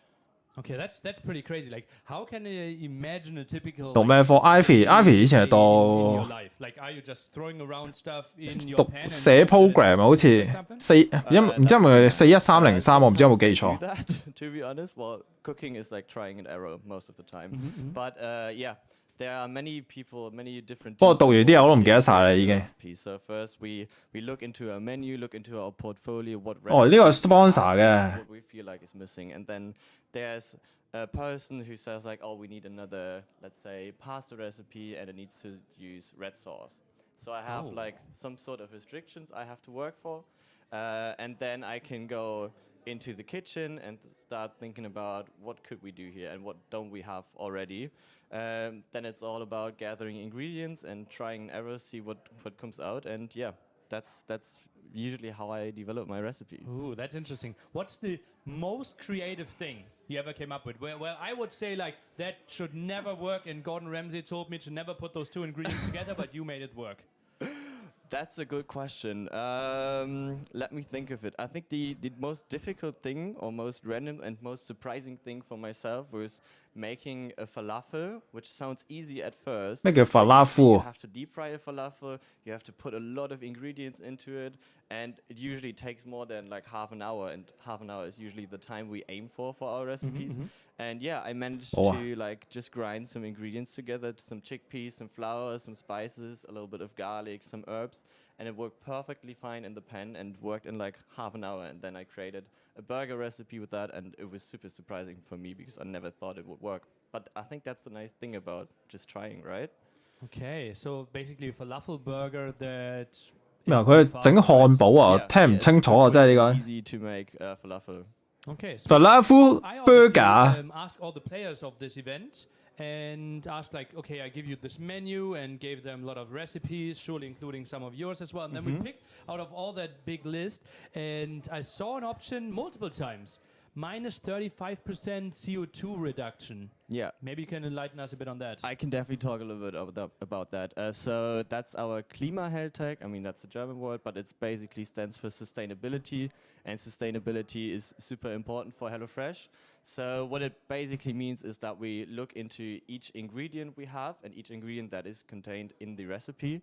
So for example, if you have a veggie recipe, it will definitely have less CO2. 有好多名詞我已經聽唔明啊，即係唔知噏緊乜嘢。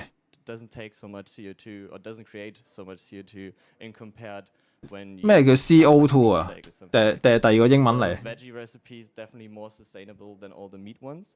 And in addition to that, we also look into how long did it take to deliver those ingredients. So, for example, we really try to Band get 1our ingredients regional so that the 我應該係 Band 2 尾 Band 3 頭好似 like 以前。 kilometers you have to go is like very few. CO2 係真係咩？ Like if you would say 二氧化碳。 some herbs from Ghana or 其 Kenya. 實我已經唔知佢噏緊乜嘢，咩30%。So like, and how many states is HelloFresh? Do you know that? How many states? Like different countries? I think we're at 60 now. Ooh, But okay. yeah, pretty much all over the world. And what's most surprising to me as well, we just open up in Japan. Japan. Yeah, like, and my goal is hopefully maybe it works like that.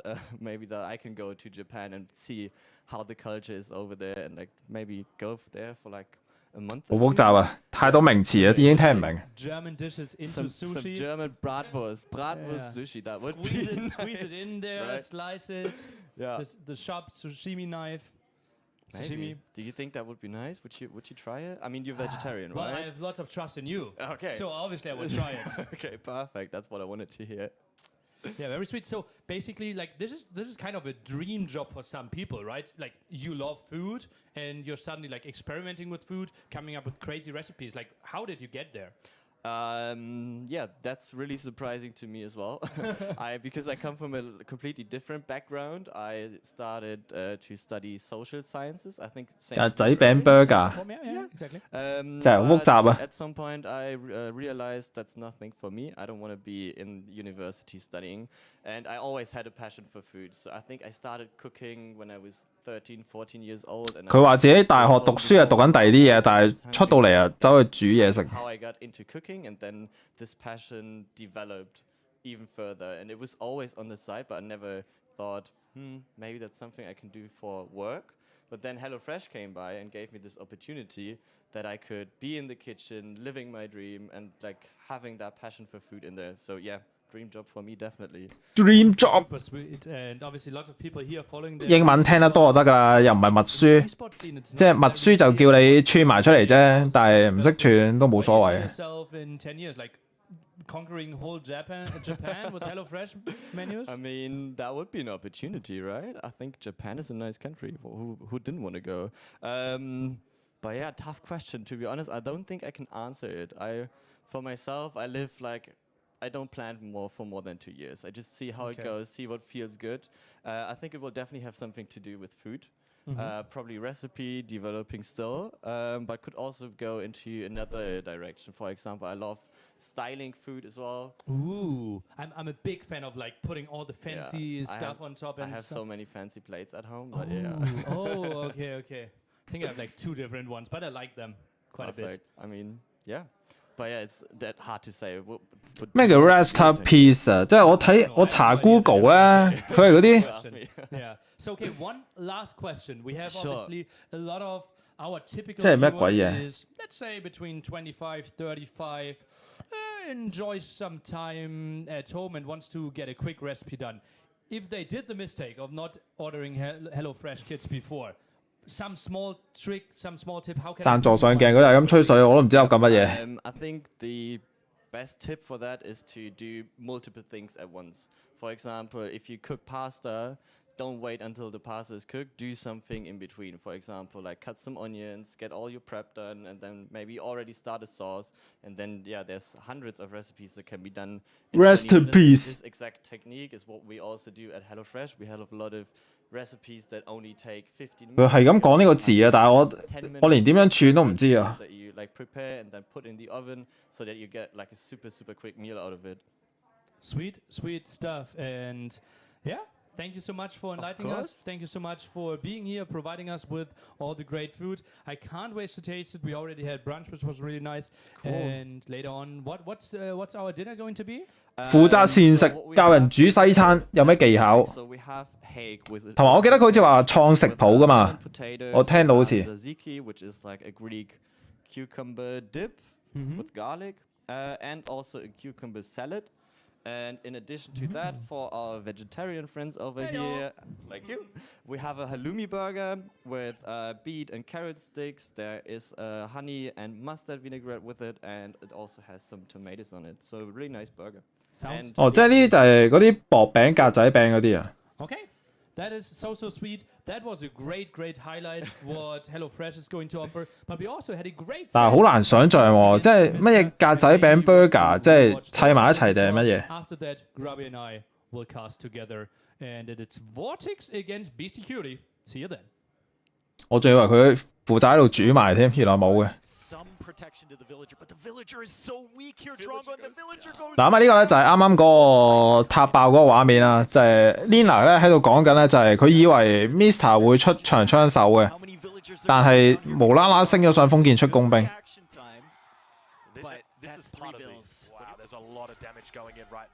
Keep in mind, Mister's got that +1 range, so he's going to be able to stay underneath this town center for extra long. We're looking for those men-at-arms to see where they are. You can see a couple of them underneath the town center at this point in time, but they continue trickling out across. 不過呢一鋪 Mr 打得好強勢下，即係一路撳住砌。I didn't see anything there, but I do see a lot of archers on the woodline, and I see 19 units garrison that town center. 實會煮埋，即係一陣間唔知會唔會打下比賽走去煮公仔麵。A bunch of those horsemen are weak though, so he needs to be careful. And here comes the knights. 即係俾個 sponsor 示範下教人煮飯。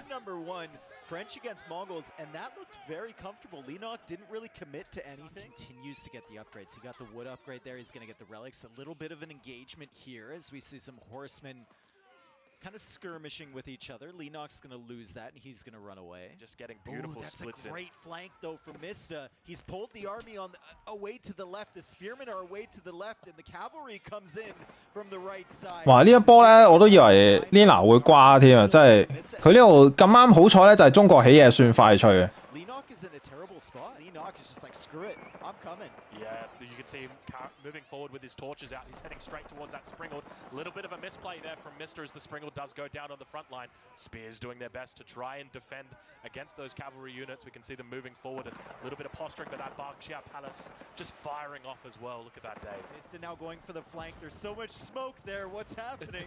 Horsemen going to be looking to try and take out those bombards, having a tough time. So many spears. We see them doing a little bit of a run around. Villagers doing their best to try and get in on top.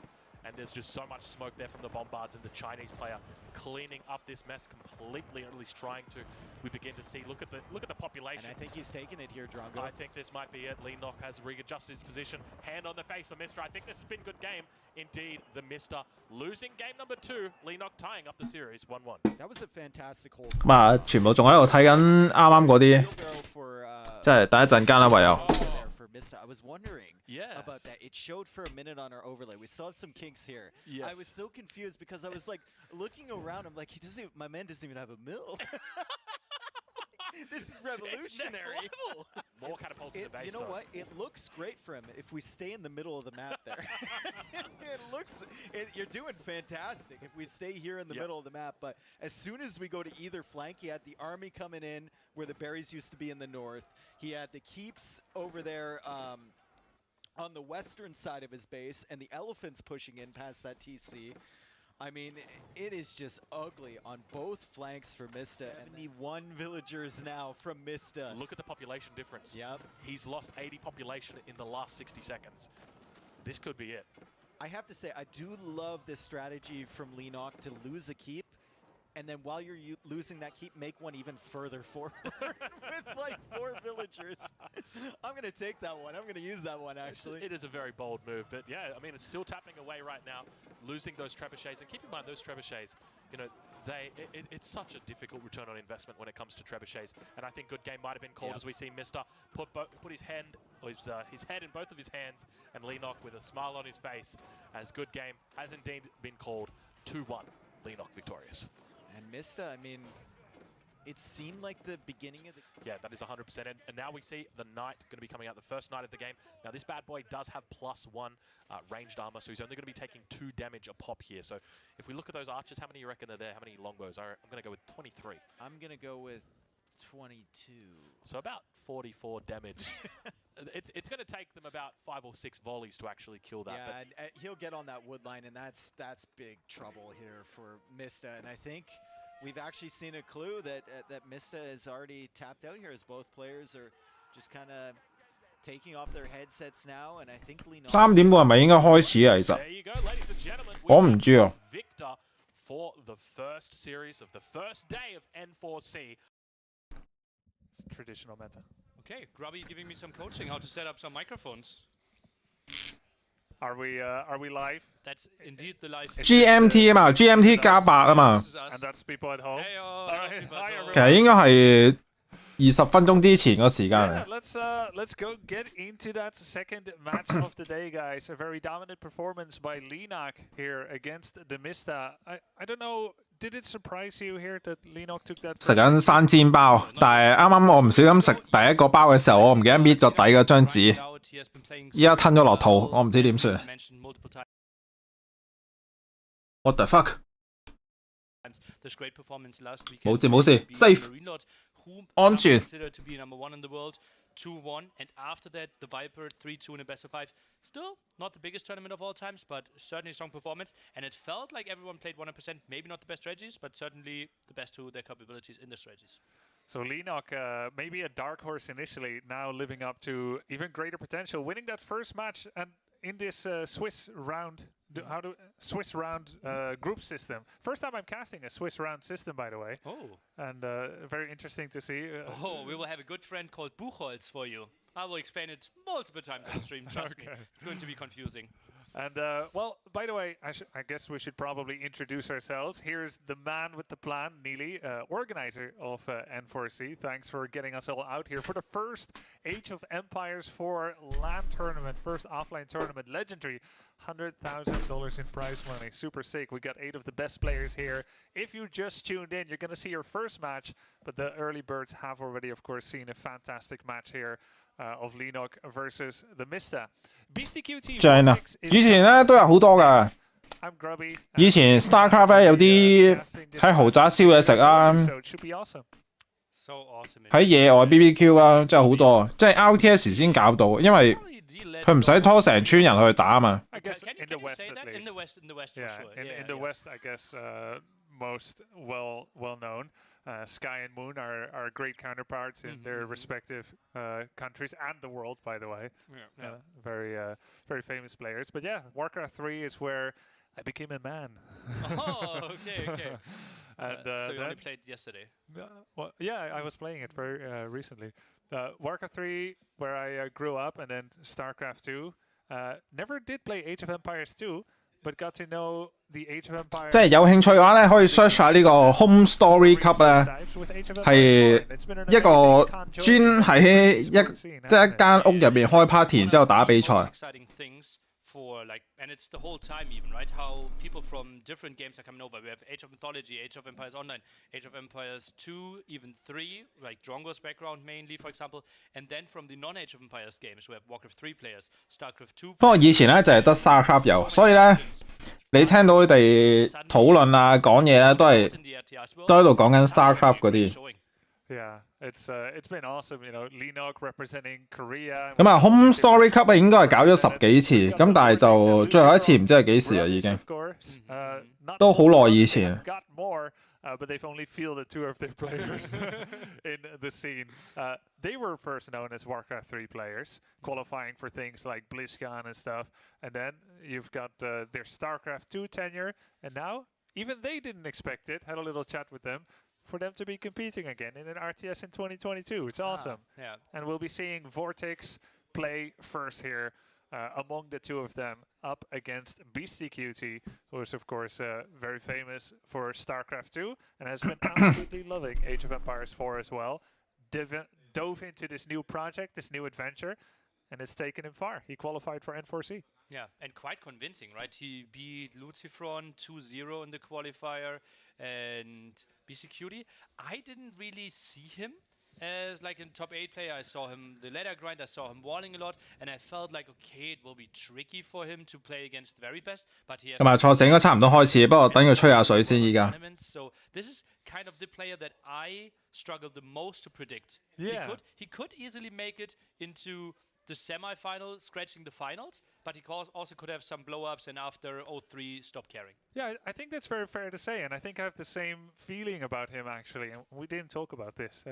I've got that same feeling about BCQT here. It's kind of like a chameleon. 咁啊，呢個時候咧就可以趁機望下啲選手究竟用啲咩裝備，用啲咩 keyboard mouse， 即係有興趣大家照買一套。walls, get that siege out, lob rocks over walls, right? But he's 即係輸人唔輸陣啊，最緊要。 recently learning that certain walls can be prevented by having a strong feudal fighting force early, finishing games early. 攞住踢，不過我就唔使跟，我大把 keyboard， as well.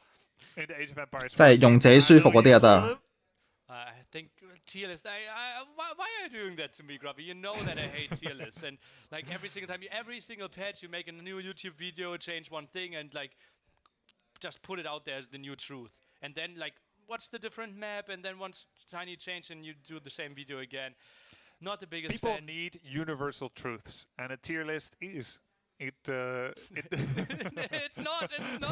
But anyway, BCQT, the reason we're talking about this, besides occasionally getting you going, BCQT, he will have opinions like English is the worst civ. And then I have to answer for it. People come to my chat on my stream and they're like, yo, heard the latest news? BCQT said English is number 8 civ. A week later, I tune into his stream. He's like, guys, English is the best. I'm 10-0 with English. I feel like I can beat anyone. And then, like, next week, it's like, French is the worst civilization there is. I'm like, there's no way French is the worst. You're just getting people going. Really? He's sending, like, beastie HP keyboard 居然，我以前都係用嗰啲咩 Microsoft 嗰啲咩 Office 嗰啲咧，即係100蚊成套。He's obviously very radical in his opinions, and if you play that much and you like dive in so deep into this game, you figure out new stuff, and therefore it's pretty. 哇！而家手錶都望到啊你，我冇特別留意啲錶喎。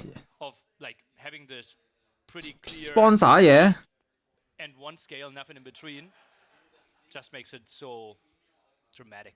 But it's interesting, right? Because he has those opinions, and in the moment they are true, but it's the mark of an educated After mind. I lost, they are true. Well, 全部都 sponsor 嘢。 that might be. But he gets new information, he gets a new opinion. And it may be a strong opinion at the time, he believes in it, but if he learns something new... 係咪啲智能手錶嚟？我哋查下先。 He's the chameleon. Vortex, 我就係知嗰個牌子係， the younger brother, 我喺度查呢個豐澤咧， at first, 即係有啲咩煮食爐啊，咩吸塵機啊。 Warcraft 3, promising, strong, but you know, not very multi-dimensional. 係啊，智能手 When 錶。 StarCraft 2 came out, that was his coming of age moment where he became an internationally successful player.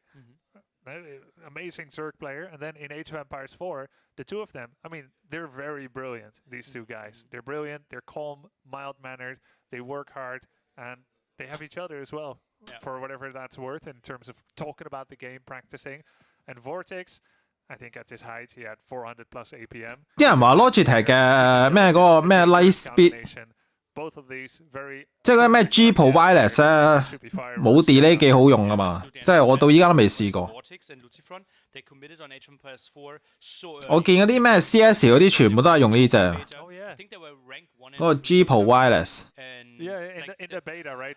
Yeah, true. 但係我嫌佢大隻得滯啊。 Plus also them not really streaming results into they know all the strategies that their opponent playing. Like Linok, I don't think he will come up with a strategy that was not shown on stream.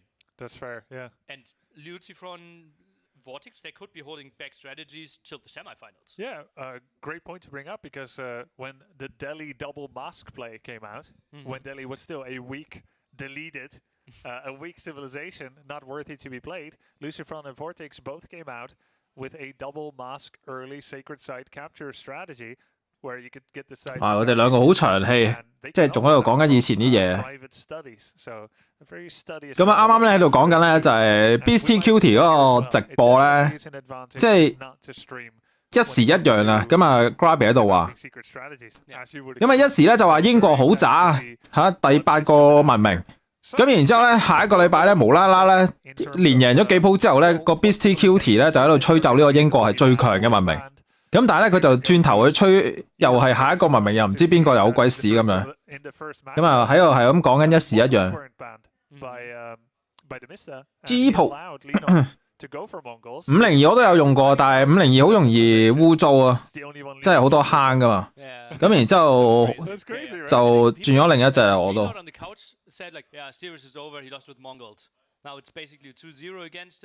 G 鋪係同呢個302啊定係202啊，即係個 size 一樣噶嘛。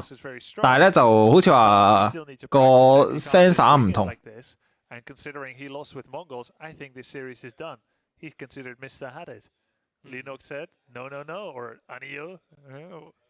左手邊嗰個成日喺 YouTube 玩 H， 我玩 AOE4係啊 ，Grabby 啊嘛 ，Grabby 係 Warcraft 嘅獸王嚟嘅。喺 Warcraft 好出名嘅，咁然之後咧 Starcraft 打咗一陣間，打咗1-2年啦，我諗，即係玩 Protoss 嘅，咁然之後就冇玩噶啦。咁之後咧就 AOE4暫時淨係見佢拍 YouTube 啫，就未打比賽嘅。咁啊，今次咧特別邀請佢去做旁述咯。咁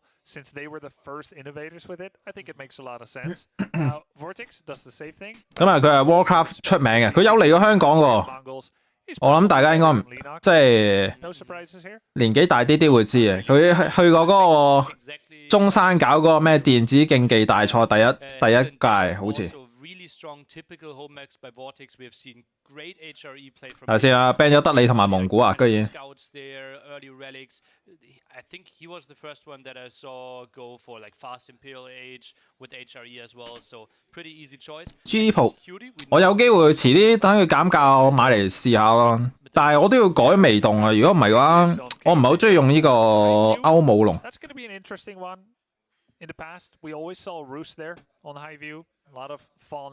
神羅點解大地圖屈機啊？因為神羅佢嗰個地標就係專加你經濟嘅，咁然之後咧，佢爆經嗰度咧比其他文明快啦。咁啊上咗城堡之後咧，佢哋可以執遺跡。咁啊執完遺跡之後咧，遺跡放落地標咧係有3倍噶嘛，即係 income， 即係平時人哋係100嘅，佢就變300嘅，好似我唔知有冇記錯。咁所以咧，佢咧係非常着數嘅。同埋最緊要咧就係佢帝王時代嘅地標咧，村民可以快4倍，同埋平4倍。我冇記錯嘅話，即係可能有啲出入啦，即係75% off 啊嘛。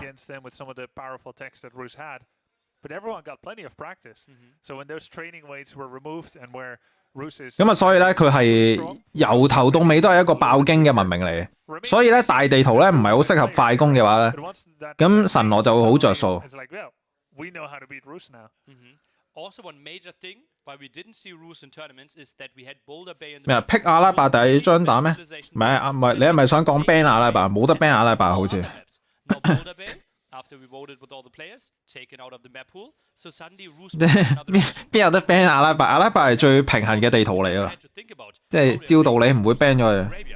Because you're going to save it for Boulder Bay. Really interesting too. So we have no data actually. 因為應該照道理唔會 ban 阿拉伯咁搞笑啊。First tournament to remove Boulder Bay from the pool. I kept going through like all the paperwork from other tourneys, like, wait, why is this map here again? Yeah. So tough decision, of course, because it feels like a shrinkage of maps, but at the same time, it's an enrichment of strategic diversity. No more 5-minute Rus mirrors on Boulder Bay. We're gonna have to do without those. 咁啊，暫時喺度講緊地圖啊。咁啊，佢哋唔知係咪講天梯地圖啦，嗰個波拉碑。咁啊，依家應該係整走咗啊嘛，因為唔平衡。On tournaments where they would go half an hour epic battles everywhere on land and on water. I even remember 揀咗阿拉伯，阿拉伯有得 pick 嘅咩？阿拉伯唔係預設嘅咩 ？Holy Roman Empire and the Muslim had driven back 5. 真係唔知喎，即係呢個賽制真係有啲怪雞。12 barracks and then finally 5. 因為咧，佢之前嘅 qualify 咧，嗰個賽制咧就係阿拉伯一定要打嘅，咁然之後其他圖咧就係輪流揀嘅。Now Boulder Bay is more of a Rus mirror matchup. Doesn't have as much diversity, but we're not going to be watching that. We're going to have. 不過可能依家賽制唔同咗，即係阿拉伯都可以唔使打，即係有機會。Basically, like me, after we finished the qualifier, talking to all the 8 players that were in the main event, plus Grubby because he was really eager to add his very valuable feedback as well. And then we discussed for basically like 2 hours what things do we want to ban. In the end, we decided to ban. 不過 BO5 啊，所以啲圖一定打唔晒啊，即係。但係如果特別 ban 阿拉伯就有啲搞笑，即係。因為有少少地圖咧，同阿拉伯嗰個係好似嘅，即係你走去 ban 一個有幾張圖都差唔多嘅圖咧，就好似 ban 完都冇乜意義。可能佢真係 ban 咗都未定啊！真係。但係以我所知咧，有幾張圖同阿拉伯係好似噶嘛，即係走去 ban 阿拉伯會唔會好奇怪？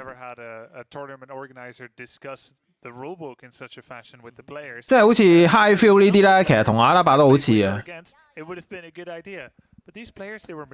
咁然之後呢張圖都係同阿拉伯好似嘅，即係大家望下。即係當然有少少出入嘅，但係都好似樣，即係個 feel 都差唔多。等下先啦，神羅又出現啦。而今次咧就係對付 Beastie Cutie 嘅得利。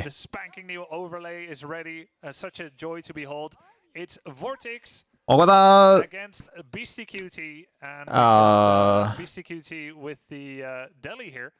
我覺得 Beastie Cutie 個文明選擇好啲。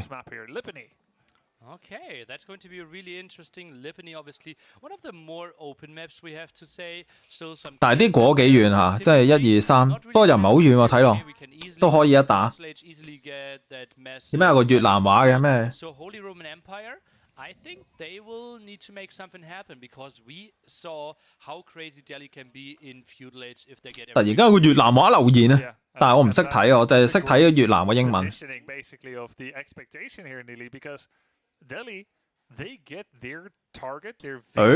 等陣先 ，Beastie Cutie 係先起清真寺喎，居然。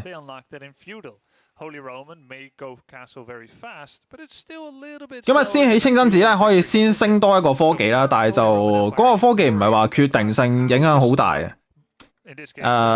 不過因為依家木材咧，咪開始嘅時候少咗嘅，咁所以伐慢咗咧，有啲影響嘅。但係有啲人咧都係選擇咧係留一隻村喺側邊伐定木先，但係就 Beastie Cutie 冇啊，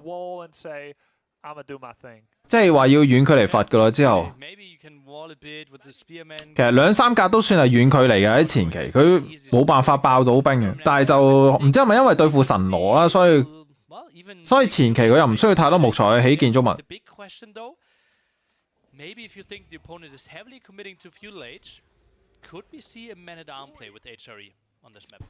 我哋睇下神羅打咩先。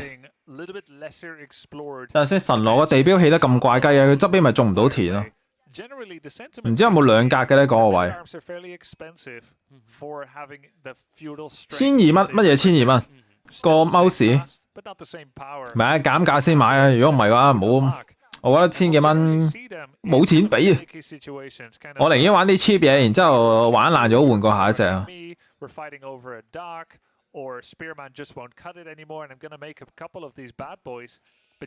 咁啊，雙方都係雙斥後開嘅，應該好似係咪啊？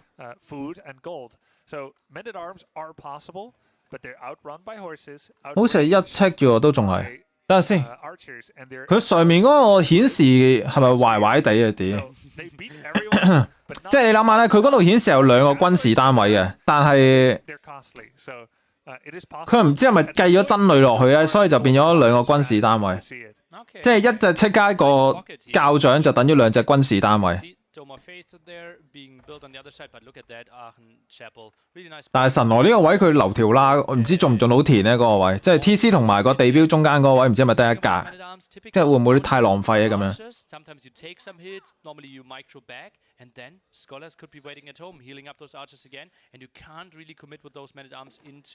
哇，4分半星啊，即係暫時睇下佢哋之後打咩啦。但係德里應該都係爆兵嘅，即係早少少搶點。但係有一個問題咧，就係咧，如果德里淨係掛住搶點，然之後神羅上城堡去執遺跡嘅話，唔知邊個比較着數啲啊？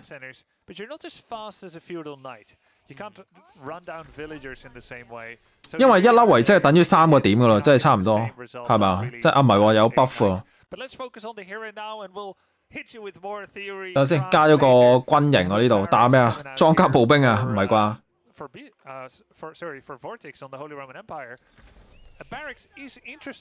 We've seen so many horseman battles recently. 可能出長槍。counter to horses, and he made it before this stable even gets popped down. 咁啊見到德里咧先出馬嘅。咁啊馬咧，因為馬加長槍咧喺控圖上面咧點都舒服啲。哇！哇！打裝甲喎，居然。Or I'm as surprised as probably his opponent is going to be in BCQT. You of course, the man of the hour now. You predicted this. 打裝甲步兵喎，睇下佢會點先效果。因為咧今次對手咧唔係打攻啊，裝甲步兵可能會做到啲嘢。So sick, and he's even kind of hiding the barracks right now. 睇下先，佢呢度3軍營添喎，佢側邊仲要擺2個。咁喺呢邊啦，就暫時得馬啫。咁啊放咗個教長入去啦，咁然之後去 buff 呢個馬房。咁啊依家咧係雙倍出嘅，唔係，即係快100% 啦，即係唔係雙倍，即係快1倍。咁然之後加咗個射箭場。我覺得裝甲步兵麻麻地啊，但係我哋可以睇下個效果係點啊。即係之前咪喺度傾緊裝甲步兵好唔好用嘅，我哋今次睇下究竟效果點先。即係我都唔敢肯定啊，因為好少見啊。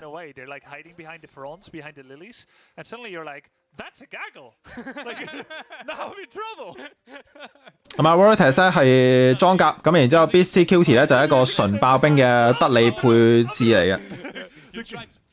即係佢連少少嘅教長放落呢個清真寺咧都慳嘅，咁啊得1隻嘅啫，咁啊其他嘅教長全部劈晒喺呢個軍事建築入邊。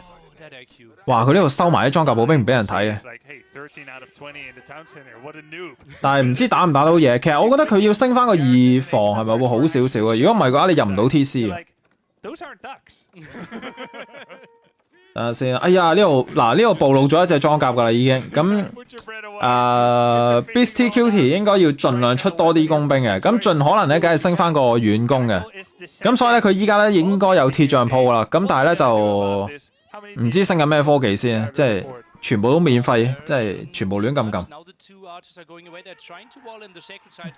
係咁啊，小心啊！呢度工兵有啲少啊，裝甲步兵戰鬥力幾勁下嘅一開始。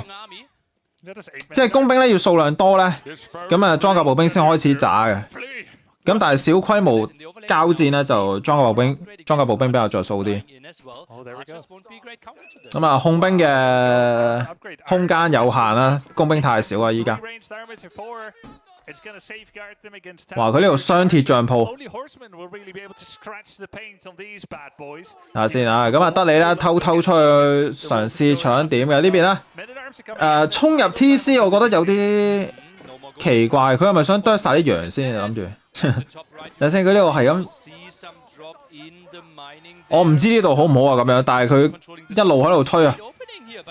咁啊，先斷咗呢個德里經濟噶啦，差唔多。但係咧，因為德里呢啲裝甲步兵咧冇防噶，係嘛？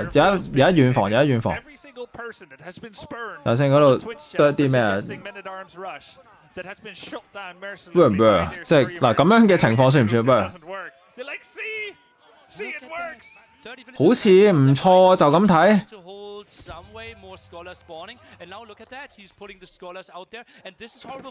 哇！咁啊，出邊嘅教長亦都係俾佢嘅斥候阻住。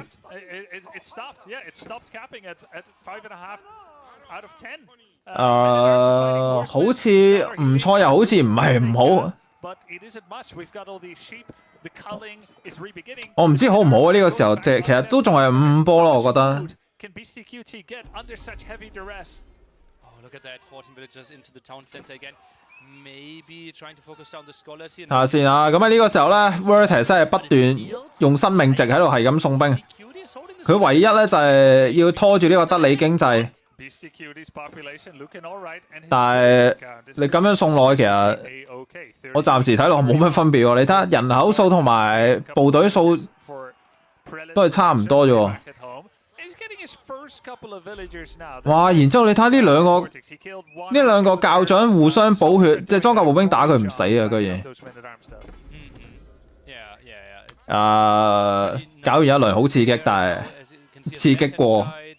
都叫享受咗一陣間個快感，但係就應該係打和啊，暫時賽果係。暫時個情況係打和嘅，叫享受過啦，唯有。然之後我哋又翻起點，根本唔傷啊！即係你睇下村民數一模一樣啊。咁啊，雖然就叫做閒置咗一陣間啲部隊，但係咧就去到最後真係冇分別。咁啊，你見到德里咧，依家明顯就係部隊依然係多啲嘅。咁啊，村民一樣嘅話咧，但係德里嘅經濟係免費升嘅。冇啊，咁啊 ，Vertex 俾咗觀眾一個好刺激嘅觀感，但係咧就好明顯都係唔 work 嘅。咁啊，德里咧開始重新去守完之後咧，就出去搶翻點啦。咁然之後因為出兵係快1倍咧，咁基本上已經係好難阻止啊！真係太有，哇！真係神來要走去種田。哇！但係冇辦法啦，真係只能夠咁樣。咁啊有個奇招啦，叫做，但係咧就傷害太細啊，細到幾乎等於冇。咁啊德里咧繼續，只不過係慢咗少少，但係咧就重新做翻自己想做嘅嘢。咁啊圍個圈搶點，然之後咧就慢慢等，即係等你攻過嚟。冇啊，神羅都係唔係好啊咁樣。試完一輪之後，其實佢已經有 plan 嘅啦，即係打裝甲，然之後升個遠防。咁啊好可惜就係個傷害太細啊。咁然之後咧，德里咧只要有控圖嘅話咧，佢可以喺出邊係咁食果咧，就一粒即係一塊田都唔使種。咁啊，但係神羅咧，因為部隊數唔夠多咧，佢只能夠喺屋企種田啦，因為確保自己啲村民咧安全啊嘛。咁啊，有啲蝕底啊，咁樣會。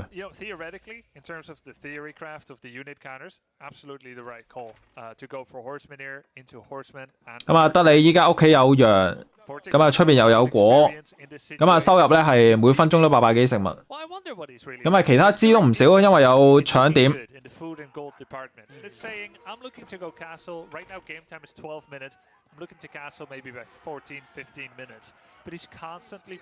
睇下先啊，工兵都開始多啦。喂，咁啊呢度可以偷到少少村民，睇下有冇反應先呢邊。哎呀，咁啊正面打緊交，佢可能側邊理唔到啊，可能會偷到幾隻村民。哇！但係你睇下德里勁多兵。咁啊點算？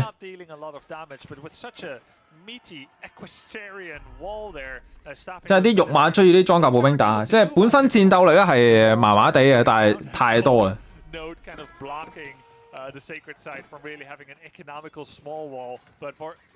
係，即係德里有陣時都幾屈機。不過我覺得唔應該揀神羅嘅，即係揀神羅佢諗住係打啲怪招，咁但係唔 work。哇！側邊殺咗7隻村啊！啱啱嗰個果位咧 ，BSTQ 冇留意咧，佢死咗唔少村，依家落後7隻喎。咁即係咪即係死咗7隻村？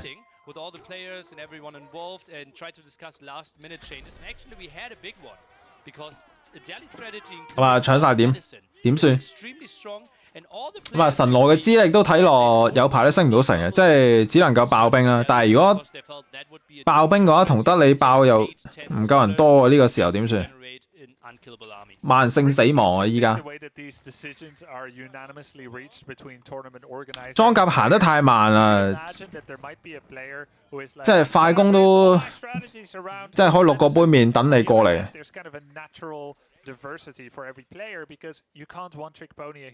即係2隻腳永遠唔夠人哋4隻腳嘅，即係人哋咧追住你打嘅時候，人哋又着數啲啊；人哋走嘅時候咧，4隻腳又着數啲。即係有陣時咧唔可以單純睇戰鬥力嘅。咁啊呢個時候咧就神羅加長槍兵啊，即係永遠升唔到成噶啦。咁然之後咧就係諗辦法處理中間嘅聖地啦。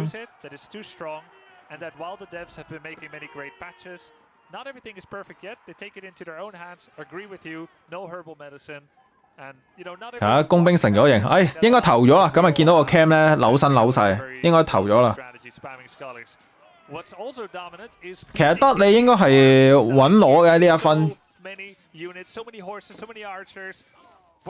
即係只要佢啱啱嗰波怪招失敗咗就冇計啊。That he had hoped. The initial attack had no real second dimension to it. Not that Neely Horseman switch that may have been good. He would need more wood, of course. It's not easily said just because you can think of it. 但係就 But wasn't good enough. BCQT rebuffered it with great. Vertex 仲有蒙古啊，好似我冇記錯嘅話。咁啊 Vertex 真係俾人 ban 咗佢嘅德里啦，但係佢應該有蒙古用嘅。咁而 BCQT 咧就應該係冇咗蒙古啊。Made it kind of tricky, could have maybe pulled some villagers away from gold, but he only had 2 on gold, so transition didn't come like super natural to him. Crazy defense though by BCQT. Yeah, it's a big problem. The next source of food.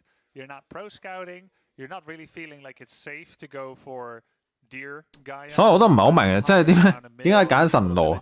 定係開場嘅時候唔可以睇到對面文明啊？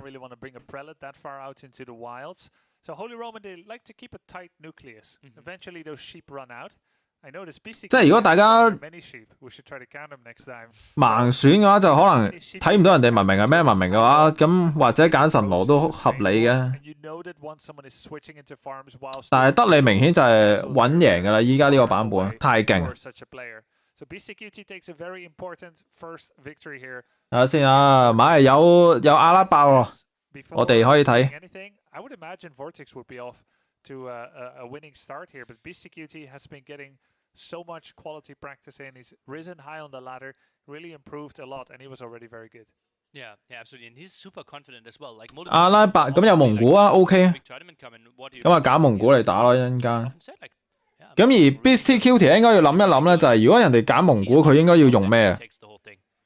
Yeah, neither am I. I mean, any 其實我覺得 player pretty much here. 英國羅斯應該係叫穩陣嘅。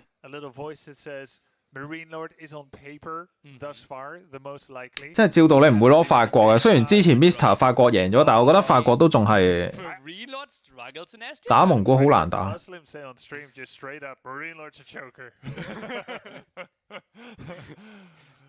Even the other day we sent like the overlay for like casters and 不過今次賽事嗰個界面真係 OK 嘅，終於即係叫做合理翻啦，即係呢個10萬蚊美金賽事，即係有個界面睇下都好。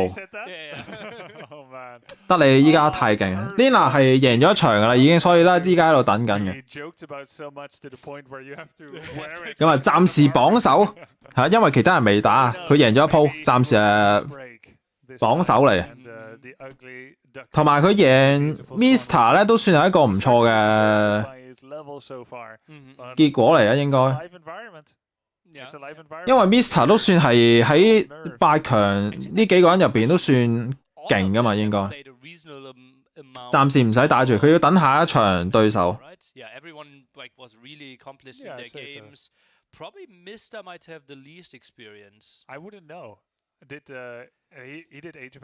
啊，贏咗 Mr 都算係一個唔錯嘅。咁因為真係勁嘅，即係點講咧 ？Top 4 Mr 肯定計一個啊，應該。咁而佢贏咗 Mr， 咁即係之後有幾個人會比較容易打嘅，如果遇到都。咁啊，但係因為佢係勝者1-0嘅，咁即係。佢下一次遇到嘅人咧，可能係啲咩 Viper 啊、Demuslim 啊、Marine Law 嗰啲嚟嘅，可能。但係我覺得 Lina 唔渣嘅咯，即係如果打一啲長嘅 BO。That is good. Did I miss? We had some changes. That's embarrassing. 咁啊 ，Hera 咧雖然話就話係練 AOE 唔係練呢個 LL 啊，但係就佢好似話咧唔會再直播 AOE 系列，但係咧就應該會打比賽嘅。但係我唔知佢水準會唔會跌得好緊要咧。I'm so glad I'm here as a caster and not as a player. I would not have been nice about it. Yeah. Well, I'm happy with how everyone is taking it, and like everyone sees like how this is has this like homemade feeling as well, and everyone is trying to work together, setting their PCs up, and yeah. It feels like a group project, I have to say. Like everyone who came here knows, okay, we are working together for the greater good of the tournament. That's how I feel too. Really happy with that. What did Logan do? Take it over for 10 seconds. I need to ask my wife if she can take it out. Okay. 咁啊，依家等下一場啦，又要。And he was throwing stuff, and now Grubby is sprinting after that. That's the cue for the production to suddenly switch over to the living room cam. And yeah, but maybe they're already working on jumping into the next game. Oh yeah, I already see the observer being very focused, and overlay guy doing some stuff as well. So yeah, lots of info down below. As you all know, Mr. Linok, the 1-3 set that we already had. And we are jumping into game number 2. Mr. Vortex plays Mongols, and BC Cutie is English. Obviously, population. 今日見到蒙古打英國啊，咁啊預計一模一樣。Obviously, still some stuff to adjust at the start here. And I will welcome back Mr. Grubby. Mongols against English. It feels like Mongols have seen a lot of. 我唔知大家中意英國定中意蒙古多啲啊？呢個時候，其實英國都唔係太渣啊，但係咧就即係英國打法太單調。But they're hunting bows. They cannot be used on other civilizations. Everybody knows that. But the English, for some reason, they're smarter. Have figured out蒙古 that. And not only that, they've got that double archery range landmark in the council hall that further aids you to shoot down villagers that are brazenly trying to build outposts in and around your. 我覺得英國嗰個位置唔係好靚啫。Won the draft mind game. 係啊，佢塔唔到嘅，但係咧就問題咧就係。應該係封建中後期同埋城堡時代初期嗰陣，究竟邊個領先？呢個好緊要。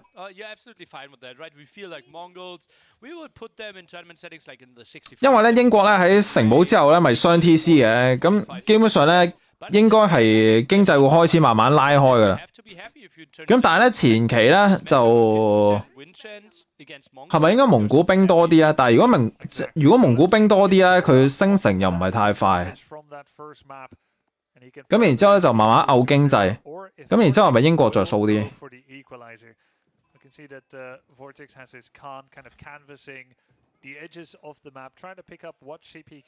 其實英國係可以塔蒙古啊，即係蒙古塔唔到英，但係英可以塔蒙古啊。但係咧就睇下咩料先，一陣間。即係呢個 matchup 咧係好複雜下嘅，即係點解啲人覺得英國咁渣，但係點解英國可以克住蒙古咧？即係要對呢個 matchup 理解好深先得啊！即係我都唔係好，有陣時我都唔係好明。So we have to go into the draft later on again and think a bit about it. Like, what's he going to play there? Logically, you would imagine French would be a good rush of a feudal fighting civilization. What if he does something unexpected? 即係以我以前所知咧，就係蒙古咧可以打射箭場雙倍出攻啦，咁然之後基本上就可以守住英國。咁然之後咧，你就可以慢慢升城啦，咁啊爆金馬噶啦。咁但係咧就我唔知依家呢個版本係咪都係咁樣打啊啲人，因為如果你下下都咁樣打咧，人哋知你做咩咧，咁人哋一定會即係如果你鬥多兵嘅，咁人哋一定會揀出多啲，即係又或者直接黑住你直接出馬黑住你，即係英國。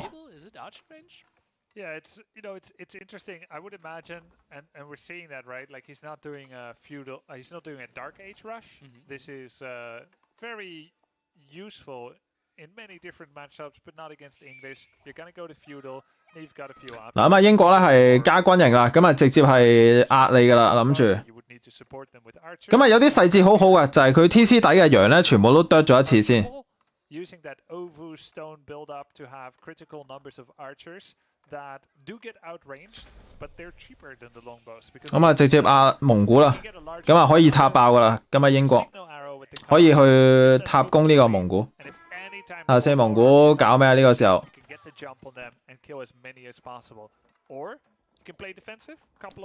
咁啊，蒙古係先打係咯射箭場，佢雙倍出攻咯，諗住守呢個英國咯。但係咧就太標準啦，暫時我睇落，即係同我以前打嗰啲一模一樣嘅，點解？咁啊，拖工兵過嚟，唔係咯，拖村民過嚟起嘢啦。咁啊呢邊咧就雙倍出攻。呢個同1-2個月前啲打法一樣啊，即係暫時。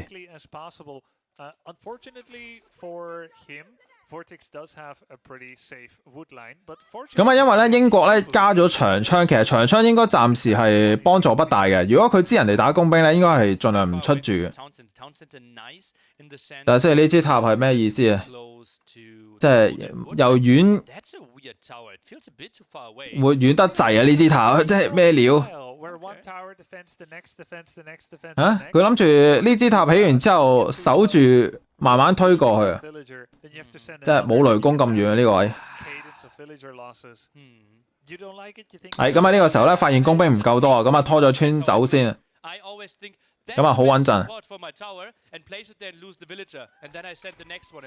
咁啊蒙古咧有移動速度優勢啊，所以咧你如果英國咧一波打輸咗咧，你啲兵都唔使旨意走啊。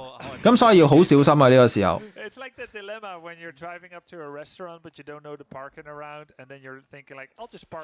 即係蒙古咧就係靠呢招噶啦，即係如果你兵太少啦，你俾佢有移動速度優勢啊，佢一追住你嚟肥啊，你啲英國啲兵咧就全部唔使翻屋企啊。你睇下佢哋依家咧鹿石加成啊，佢行到出嚟呢個位咧，咁然之後再靠呢個黑汗咧去再放多個技咧，佢去到依家都仲即係仲着緊燈嘅啲兵。好似邊個着數啲啊？咁啊，蒙古應該係換得唔錯啊，但係咧就都選擇係撤退嘅。咁啊，工兵數應該一樣，但係撤退嘅時候死多2-3隻有啲蝕。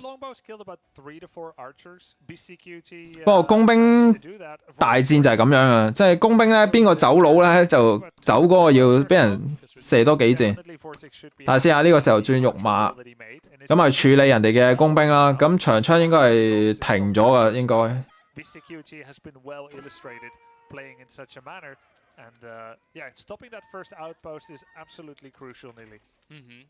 防守優勢暫時睇，咁啊英國嘅工兵係勁啲嘅，但係就防守嘅數量比較多啲。睇下先，又拖村民啊！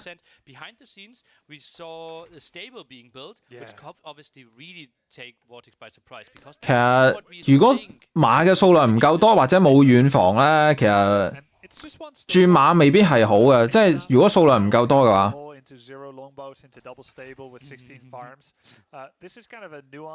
因為1-2隻馬咧係改變唔到個戰況，因為蒙古都淨係喺度守啫嘛。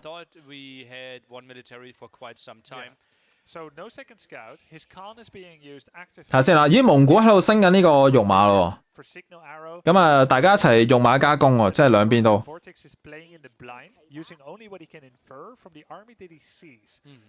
睇下先啊，咁啊奧包呢個位，等先。Vortex 佢分咗少少兵出去啊，應該係唔知咩兵嚟，即係有個藍色點咧向咗左手邊走。哇！雙倍出馬。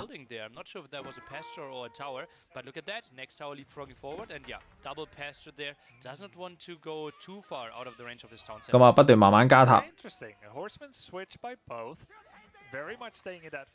咁啊，兩邊都打馬，但係咧就暫時奧包嗰邊冇乜影響，即係出兵應該仲係即係可以間唔中雙倍出嘅。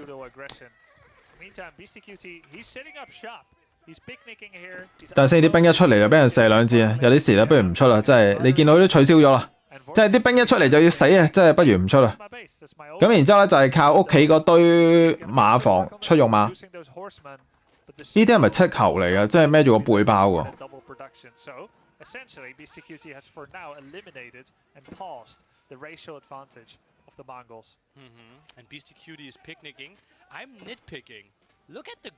睇下先，英國你睇下英國幾強勢啊個壓制，但係咧就蒙古後邊仲有石嘅其實。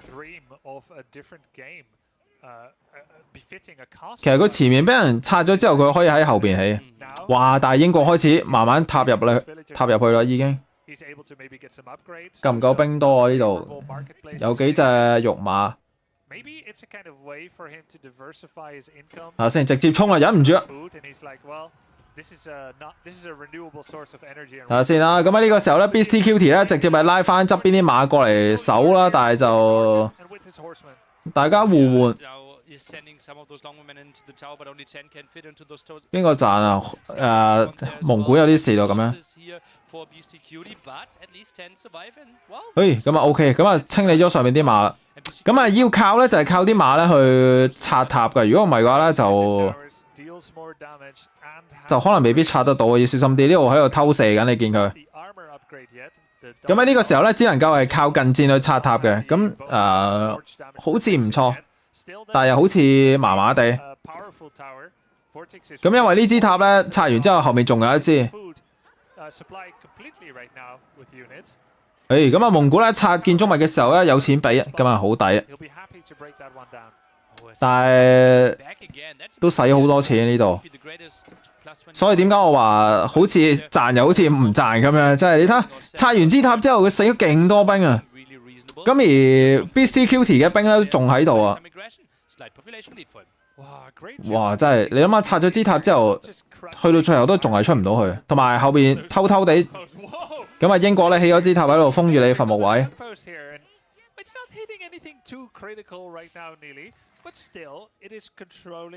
咁啊 BSTQT 嘅部隊咧係已經去到20隻啦，咁但係蒙古得10隻啫。佢嗰個奧包咧，因為喺前面俾人封住咧，佢冇辦法雙倍出啊。佢雖然仲有300幾石，但係咧就暫時拎唔到嚟出兵，有啲慘。佢應該喺後邊加奧包咯，即係我唔知係咪佢諗住咧爆完之後先喺後邊起。其實咪應該自己 delete 咗佢，然之後喺後邊加一個咧。佢後面有2個石噶嘛，係咯，佢喺後邊起，忍唔住啦，喺後邊起啦。咁啊，然之後咧，佢有400幾石咧，就可以雙倍出2、3次兵嘅。咁但係其實喺個數量上面應該都追唔翻英國，暫時。哇！英國呢個深入得滯，我覺得。同埋700黃金調資調得唔好啊呢度。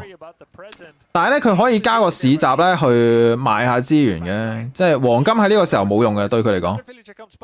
哎呀，佢呢度望唔到隻磚啊！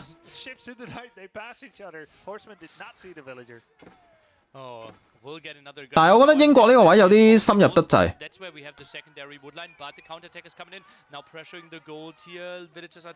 咁啊呢個時候咧，英國啲兵咧，如果咁樣走咧，佢後續嘅部隊咧就冇可能匯合到啊。睇下先啊，正面蒙古嘅馬咧有遠防嘅，所以咧就穿 TC 都可以嘅，但係就我覺得殺唔到嘢，肉馬應該。哎呀，呢度好事啊！你睇啲馬一隻嘢都殺唔到。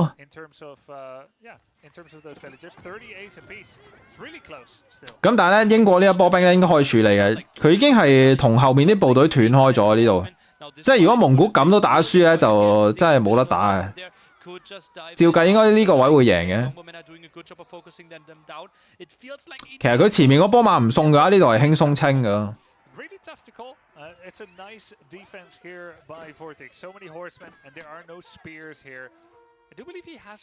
就係呢個時候打到立亂，但係咧就蒙古嘅經濟有啲癲喎，真係可以升城咯，即係蒙古啲經。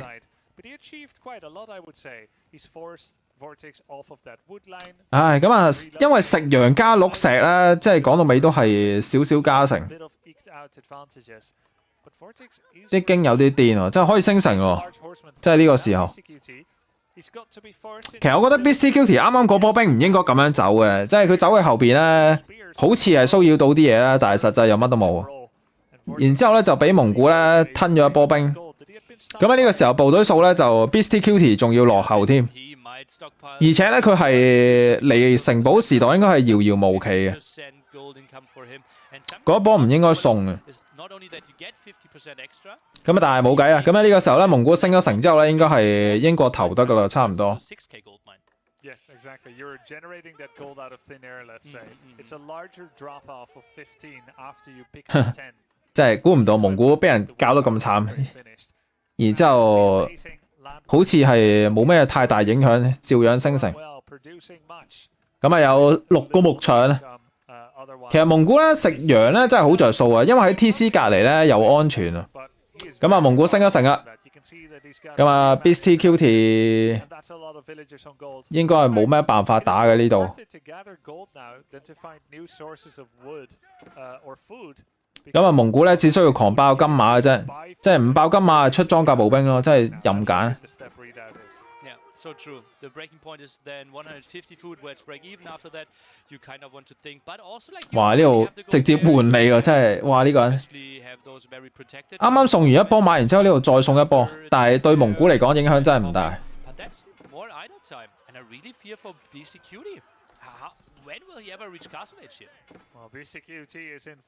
真係好癲啊！蒙古。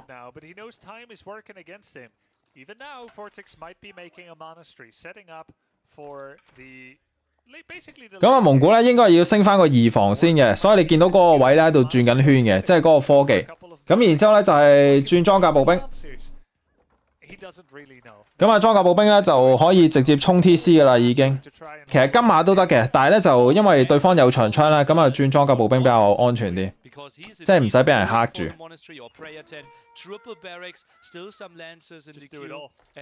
咁啊 ，Beastie Cutie 好慘啊！呢個時候，基本上佢冇可能停兵嘅，但係佢如果唔停兵，佢又升唔到城。即係如果俾60秒時間佢完全唔出兵，咁佢可以有辦法咧起到呢個城堡地標嘅。但係咧就好明顯呢個 Vertex 係唔想俾機會佢，即係不斷壓住你少少先。咁啊，等你咧冇辦法停兵啊，咁然之後咧就冇可能升噶啦咁樣。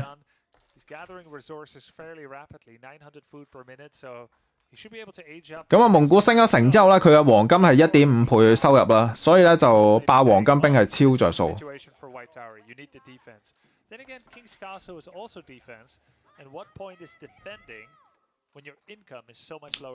根本升唔到城啊呢個位。咁啊喺度忍緊啦。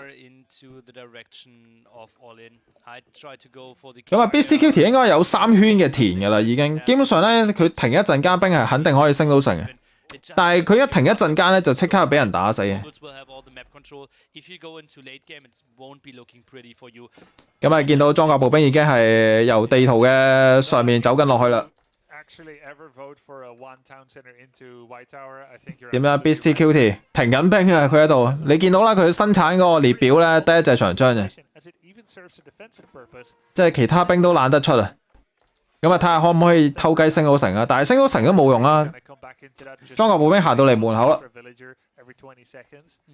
咁啊，後面仲有4隻馬偷襲啊！真係陰你嘅呢啲，打雙線。咁啊 ，Beastie Cutie 應該起緊地標啦，已經。睇下先啊，起個咩嚟啊？呢個 TC 定係白塔嚟？哎呀，俾人發現咗啊！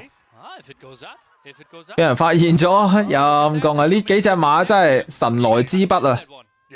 哎呀，呢個地標起唔到，大爆炸，宇宙大爆炸。咁啊，裝甲步兵咧升咗呢個2防之後咧，就開始可以走嚟走噶啦。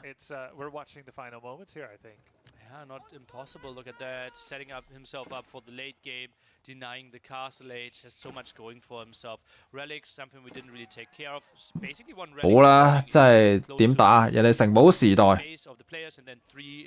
投得㗎呢度，但係就繼續嘗試下，你見到佢。咁啊，村民數咧係哇得翻一半就已經。咁啊，裝甲步兵嚟啊！咁啊，2防嘅裝甲步兵啊，咁啊喺 TC 底咧係硬過頭啦，真係，即係所有單位打落去得1滴傷害，所以呢個裝甲步兵係成世都打唔死。但係咧就叫嘗試咗咯，因為佢本身即係本身有蒙古嘅話，你都要諗辦法處理。咁英國應該係最正路嘅選擇嚟。咁咪叫嘗試咗一鋪咯，但係都係冇辦法。咁啊，但係唔緊要啊，因為蒙古都係預佢係免費攞分嘅文明嚟嘅，即係同德里一樣咧，就係你一揀就幾乎要贏。咁啊，所以咧雙方嘅1比1咧就係大家都用咗一個 OP 文明。咁啊，後面咧就應該會正常啲嘅，即係前面呢兩鋪咧就即係應該穩攞嘅，雙方都係。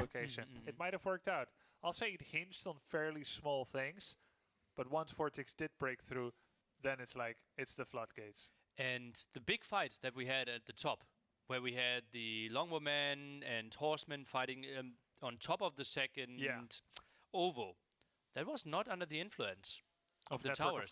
Yeah. So I think the 我唔係，我好少咧，就係比賽會開埋 Twitch 嘅。即係我費事，即係因為咧 YouTube 有 record 啊嘛，咁我唔會開 Twitch 嘅。同埋咧有陣時咧，我唔知道啲比賽咧 Twitch 會唔會話又要啲咩要求咁樣。因為咧佢有分咧就係、唔知要幾多觀眾咧先至有，即係先至俾你開嘅。如果唔係嘅話咧，佢就諸多要求啦。咁而 Twitch 咧，我就平時觀眾唔係好多嘅，咁我費事開。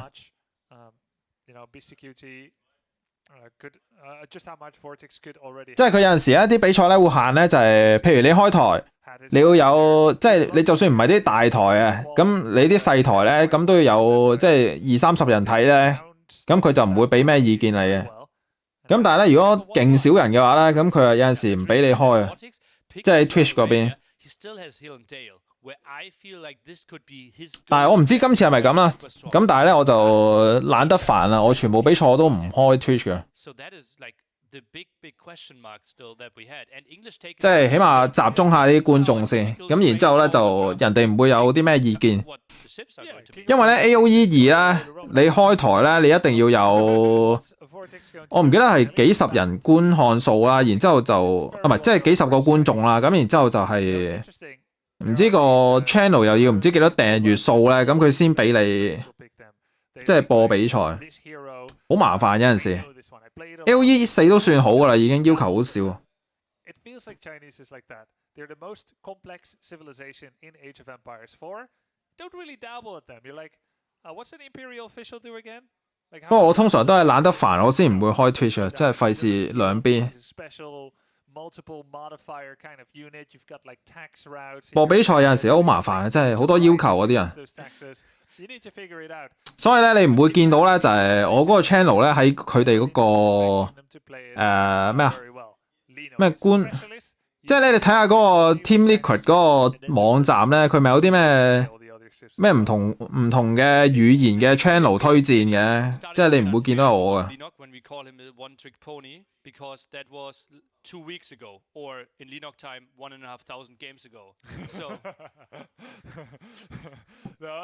因為佢有啲真係要求太麻煩，真係懶得搞。The guy works hard. It's impressive. He's got a great work ethic for this game. I was surprised even to see how much he cared to make it to this event. Some of you may think it's a little extreme, but I don't think so. He said, N4C or die. And that's inspirational, I think. He had that in his title for days. I'm so glad he qualified. I love the guy. 我覺得 AOE2咧就有咩馬吉士教呢個廣東話噶嘛，以我所知。睇下先啦，今次阿拔斯打法國。嗱，正路就應該係阿拔斯贏面比較大啲嘅，但係咧就睇下咩料先。因為亦都見過唔少法國可以死衝阿拔斯，然之後衝死咗。Yep, camel archers reduce that horse damage of any kind of horse damage by 20%. Spearmen double range. Can kind of catch you by surprise. 阿拔斯開 TC 應該係幾常見嘅，但係咧因為法國會狂衝你啊，即係如果你守得唔太好嘅話咧，你會狂死穿咧，咁樣就會好蝕底嘅。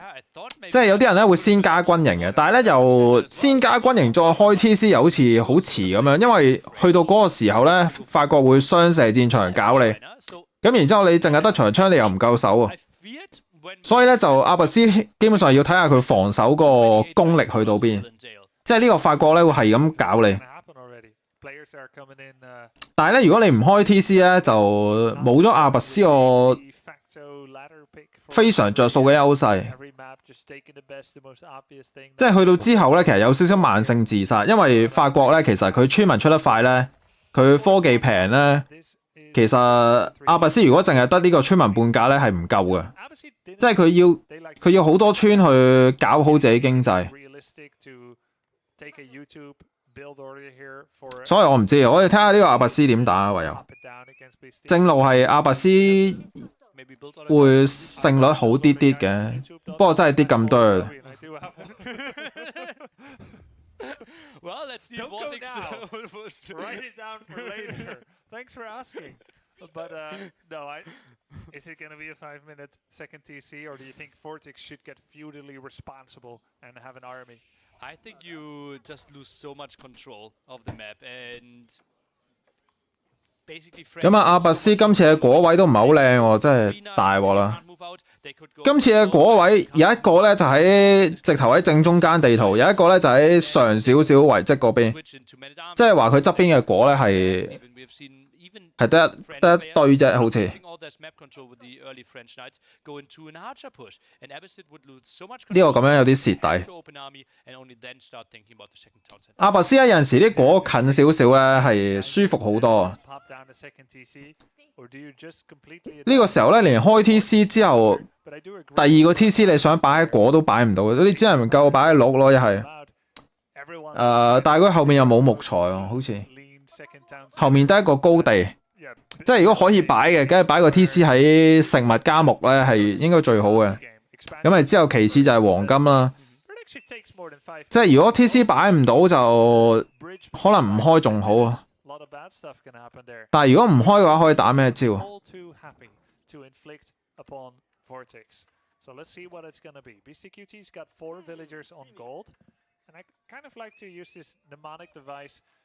我哋研究下佢哋打咩招。咁啊，法國呢邊咧就係4個黃金，應該係金馬嚟嘅，係咪咧？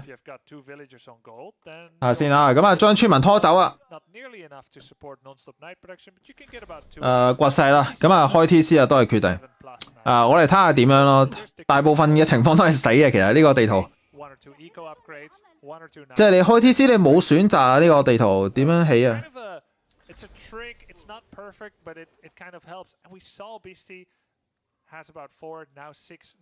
咁啊，法國咧就打呢個皇家騎，咁而阿拔斯咧就係，都係先加軍營喎。咁啊，然之後咧就係開 TC 嘅。咁但係咧就最痛苦咧，應該係之後嘅工兵佢要點樣處理嘅啫。哇！等先，呢個法國好早起呢個鐵匠鋪喎，佢係升咩啊？升近攻啊，諗住。有啲人咧就係覺得咧打馬咧升近攻去打長槍都唔錯啊，有啲人覺得，但係就我哋睇下咩料先嚇，真係升近攻喎，即係 Beastie Cutie。因為咧最簡單馬對付長槍咧。你俾佢輸出嘅時間少咧，你就有賺噶啦。咁而輸出時間少咧，就係盡快殺咗佢。咁所以咧，有啲人會升攻嘅。我覺得有啲不利喎。呢個時候 Vertex 其實最緊要就係個地圖都唔係好靚。但係上面有木位，我寧願喺上面加 TC 咯，即係至少確保自己唔會死先。即係有木材就。即係至少可以起下長槍啊，可以起下塔啊，即係做好多嘢。萬物嘅起源啊，即係 AOE 入邊啊，即係就係木材，即係木生田。田生金心咩？即係然之後金身兵。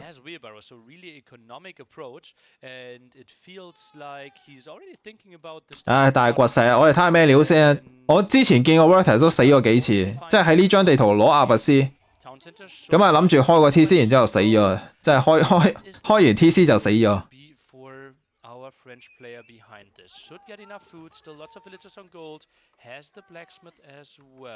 睇下先啊，咁啊 BSTQ 其實升咗個續輪啦，咁啊繼續加緊馬嘅。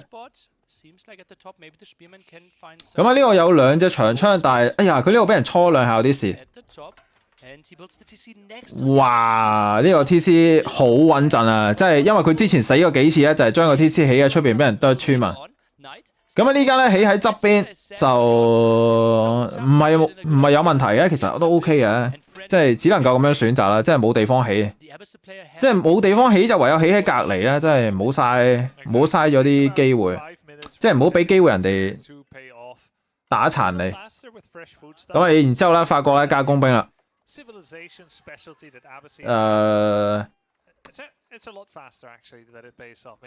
但係講真啦，法國佢就算單 TC 佢村民都唔係好少，因為佢村民出得快啲噶嘛。咁喺呢個時候咧，阿拔斯咧唯一剩翻咧就係個村民半價個優勢。但係嗰啲果真係唔係好靚，即係佢只能夠得呢個果食咧，佢之後就要係狂爆兵咧，先至可以確保自己食到外面啲嘢。但係狂爆兵嘅話咧，就我覺得雙射戰場比較舒服啲喎，打得。等陣先 ，Vertex 喺度加緊肉馬啦，已經咁啊，準備 counter 你嘅公加馬。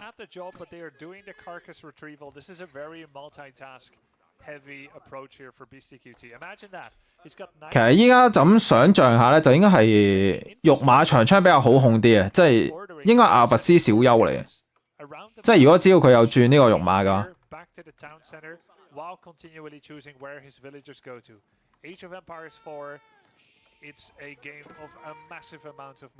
等陣先，阿拔斯佢諗住出去圍牆啊，但係咧就俾人捉到，因為俾人搓隻村民啊。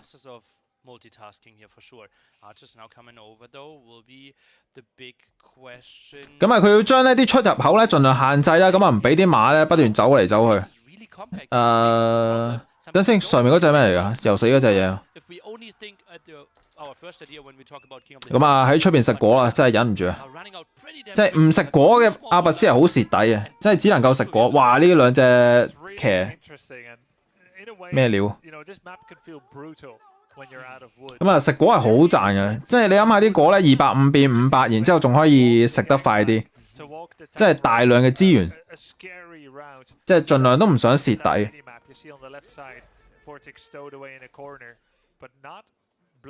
哇！真係狂爆兵呢個時候。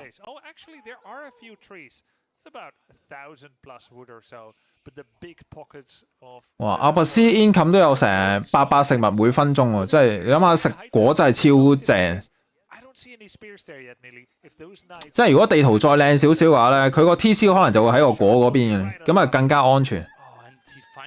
That villager will give him the indication though that that's maybe more for wood. But look at that, the knight is running away and he will find those berries. This has to be the next. 咁啊，望到啦個果位，但係就阿拔斯好多兵啊！依家即係佢為咗咧就唔俾你騷擾到。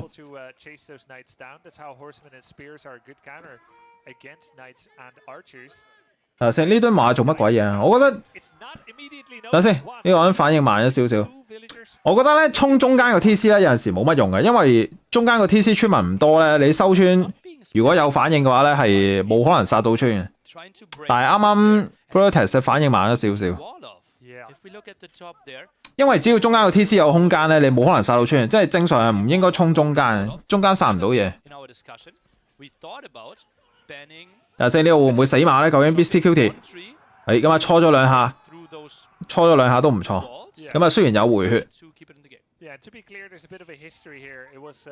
咁啊，阿拔斯啲部隊起飛啦，咁然之後咧喺度慢慢儲緊呢個 Golden Age 啊，唔知夠未咧？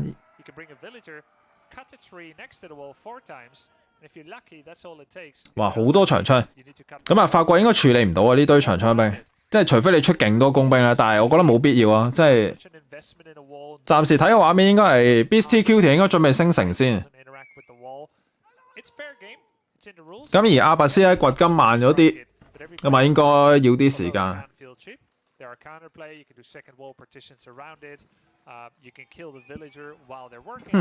如果法國咧可以升得快好多嘅話咧，等先，阿拔斯打一波啊，走嚟。BSTQT 佢停晒伐木，我覺得呢個係失誤嚟啊，咁樣會唔會瓜咧？咁樣？因為咧阿拔斯咧佢咁樣攻你咧，佢唔係啲咩 all in 嚟，因為佢雙 TC 咧。但係如果你法國咧，你停晒木材咧，你想轉兵咧就轉唔到兵啊！因為你升咗城咧，第一件事你肯定係想出裝甲步兵嘅。咁如果你淨係得騎兵嘅話咧，你係點樣處理呢堆嘢？哇！呢個時候用馬咧冇金馬保護咧，所以咧就呢個時候有啲濕滯啊！大鑊啦 ！BSTQT， 哇！呢個咁樣衝入嚟，死咗一大堆嘢，太少木啦 ！BSTQT， 佢唔應該咁樣打嘅，佢所有資源都係喺黃金同埋食物度咯，依家。佢依家好需要咧，就係城堡時代嘅裝甲步兵嚟救，即係嚟救命。但係你升咗上城之後，你淨係出到金馬咯，仲係。睇下先啊！但係咧就帶咗啲長槍兵遊街，好似都死咗唔少嘢。但係冇所謂啊！阿拔斯呢度淨係騷擾嘅咋。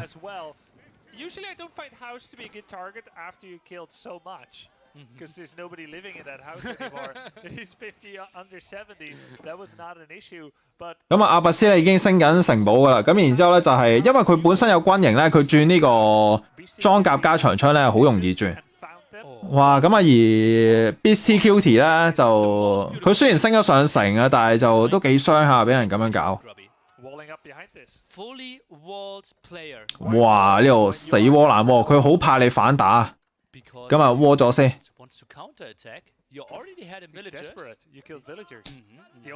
咁喺呢一波咧係阿拔斯狂送，但係咧就打咗嘢噶啦已經。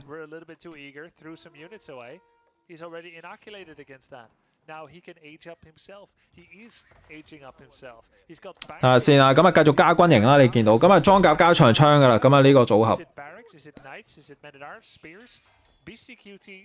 冇啦，咁啊 BSTQT 喺前面咧經濟幾傷下，咁然之後因為阿拔斯係雙 TC 嘅，咁啊上咗城之後佢第一波打唔到嘢，咁變咗咧就升得快都冇咗優勢。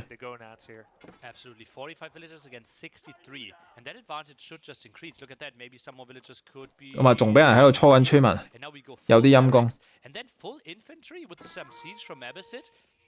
French are not having an easy time to deal with that.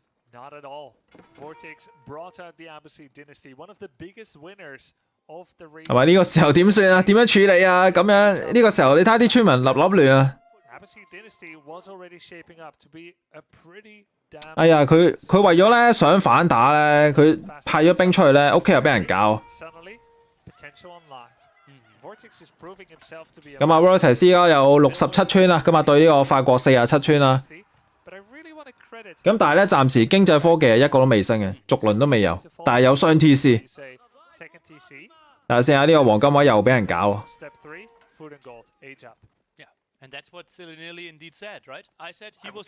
咁啊，當升咗呢個城堡時代啦，咁就哇阿拔斯都出翻金馬添啊！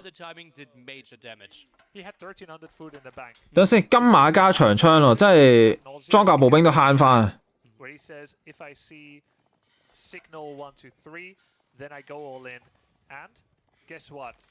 咁啊 ，BSTQT 唔知點樣處理呢個時候，咁多長槍兵佢又要有兵處理啲長槍。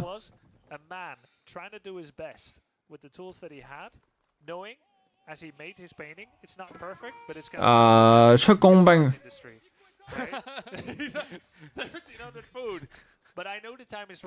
其實應該係純老兵係應該會好過溝工兵啊！我唔知係咪照道理應該咁樣。因為咧工兵咧，如果你咁樣溝咧，你要控咧，因為咧如果佢打咗落啲騎兵度咧，就基本上係冇輸出嘅。但係咧老兵咧可以打晒兩隻兵度，你唔使控。哇！呢度俾人穿咗波，咁啊可以係叫做賺翻少少翻嚟嘅。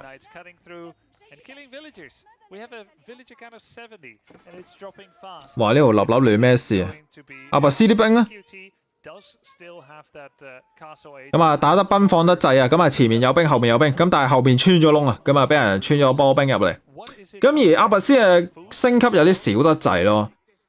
因為暫時 BSTQT 啦有2攻啦，有呢個2遠，唔係有1遠攻，有2近攻啦，咁有一個1遠防啦。BSTQT 仲有個續輪啊，我覺得阿拔斯應該要升咗個續輪先，至少。續輪咧有陣時咧唔係淨係貪佢嗰個經濟加成嘅，最緊要就係啲村民行得快咗咧，佢冇咁容易俾人打死。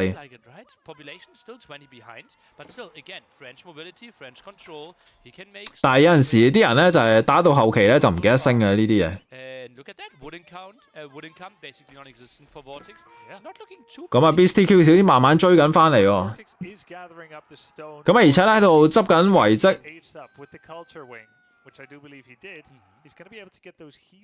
好似慢慢追緊啊，暫時睇。但係依然應該係阿拔斯領先嘅，但係咧就正面有啲單薄喎呢度。但係呢個正面有啲單薄喎，就咁睇。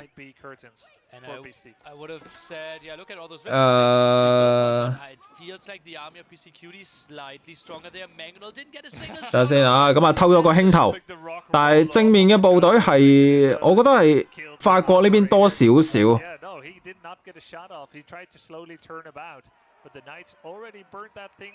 嗱，你見到啦，有老兵係舒服好多，佢後面嗰兩隻工兵其實唔使噶啦，即係應該係出咗兩隻之後覺得冇乜用，然之後就全部出老兵。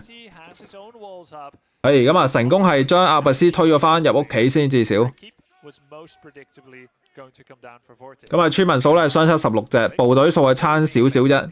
咁但係法國嘅馬咧應該係價值高啲嘅，因為佢有2攻，有遠防，有近攻，即係阿拔斯乜都未升。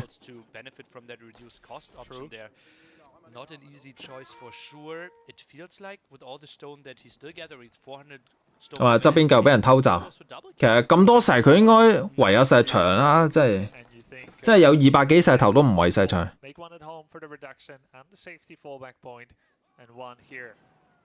有冇反應？哦，佢選擇派兵過嚟守。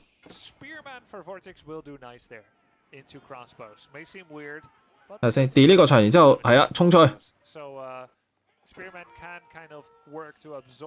咁啊 ，BSTQT 咧就趁機喺中間插一個寶先。哇！咁啊，兩邊都喺度起城堡。咁啊 delete 盡快 delete。係嘛 ？BSTQT 已經執咗2個遺跡啊！即係呢啲小細節咧，可能係影響到好多嘅，有陣時。Over the weekend, you had a party on this. Like me after N4C, after trying to return all the PCs and springs and chairs the players didn't like. 咁啊，起咗城堡，跟住繼續掘石。咁啊，掘完石之後又加個堡，又繼續掘石。咁啊，周圍都係城堡之後就。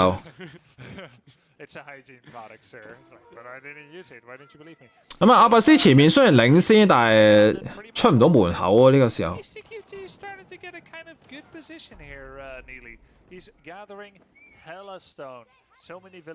咁啊，正面有個堡咧，佢好難推喎呢個時候。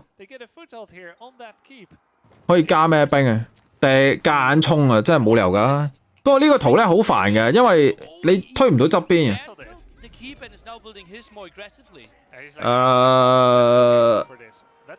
呢個時候打啊，兵夠唔夠多啊？又 delete 啊！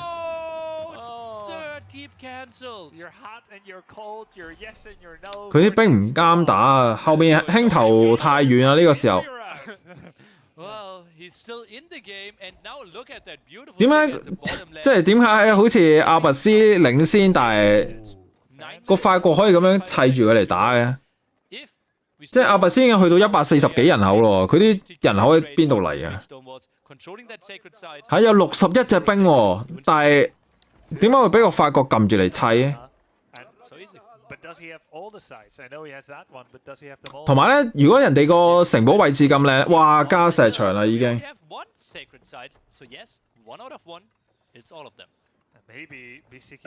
大鑊啦！呢張圖咧搶一個點咧，就等於要守呢個聖地嗰個搶點勝利。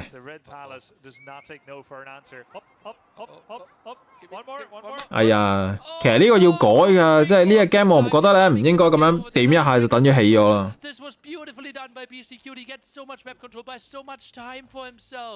Can just go around.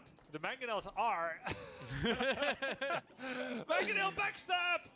Let's see, maybe he quick walls. No, Mangonels have to shoot, right? Yeah. 咩料 doesn't micro there. These Mangonels. But that keep is useless now. Yeah.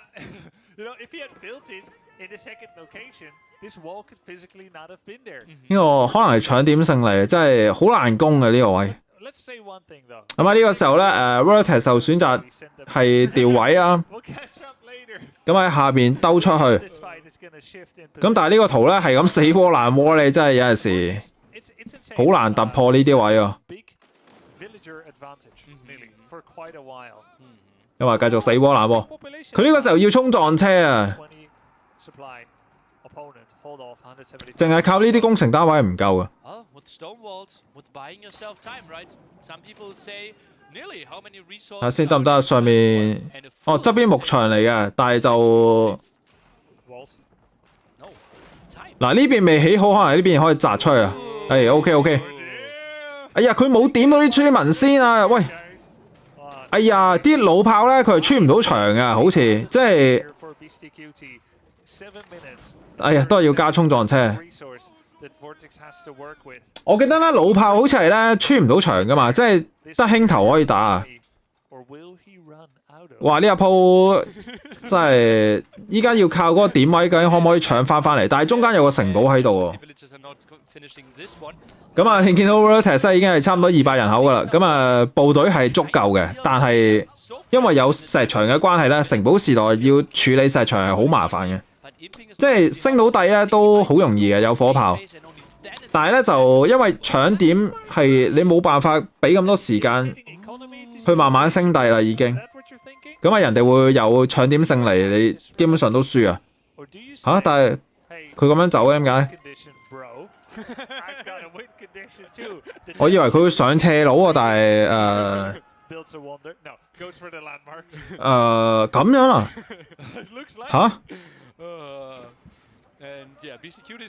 等陣先，依家我唔知道嗰個時間仲有幾多，但係咁樣衝係咪 work 嘅咧？究竟？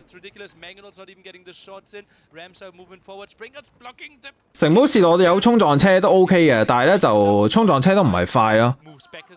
咁喺呢個時候，阿拔斯有200人口噶啦已經。咁啊中間冇起到啊！哎呀，穿咗個窿呢個位可以。呢一波兵咧，法國有啲難處理嘅，因為佢本身經濟唔係好好啊，同埋佢係咁掘石咧。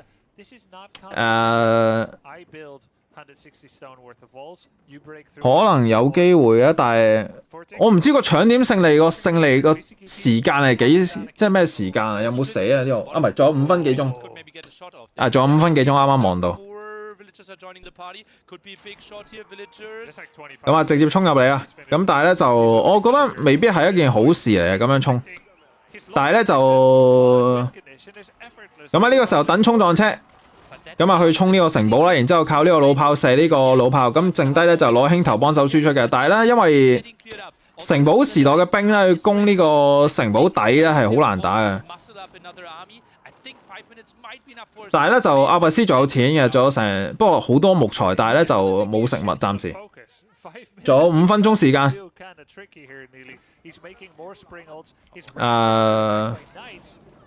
嗰個位應該上到啊，但係我唔知點解佢唔上咯。嗰個有個斜路噶嘛。但係我諗佢選擇係想打人哋屋企先，即係諗住搏人哋個屋企冇咩嘢手。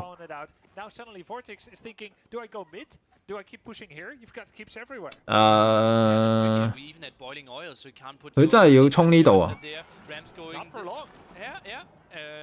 但係我覺得正面都唔算難衝嘅，如果佢加個衝撞車正面撞下石牆先咧，咁之後後續嘅部隊咧喺嗰個位去搶翻個點，我覺得都 OK 嘅。但係先，佢呢度咁樣分兵有啲問題喎。喂，衝撞車冇嘢補。靚啊！咁啊兩個輕頭砸落啲村民度，咁啊又死一堆啦。咁啊個點咧仲有4分鐘啫，佢呢個時候係應該要呢個點喎。佢本身咧可能咧係諗住打地標嚟到去攞呢個勝利嘅，但係依家有2個城堡喺度咧，應該打唔到噶啦。咁啊選擇調位啊，可能唔錯都。其實法國冇咩兵嘅，仲有60幾隻，即係佢最主要就係法國冇錢噶啦已經。但係佢上面有2個城堡啊！哎呀呢個位，即係攻又唔係，退又唔係啊，點算啊？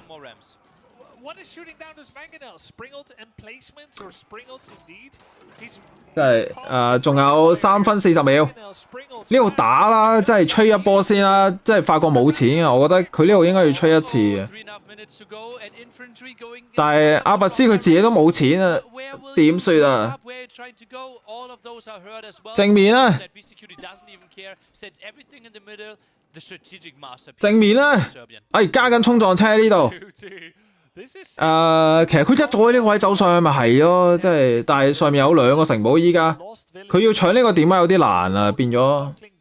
咁啊人口咧已經係跌到160幾啊，同啱啱200人口嗰度差好遠。咁啊加2個衝撞車，咁啊上面咧繼續死守啊呢個時候。仲有2分幾，冇啦 GG。我覺得第一波上嚟斜佬咪仲好，即係佢走去打人屋企。但係冇計啊，因為咧呢張圖咧，你搶咗中間之後咧，你係超多石頭咧，可以係咁起城堡，係咁起石牆。即係呢張圖有陣時中間資源太多啦，有啲白痴嘅。不過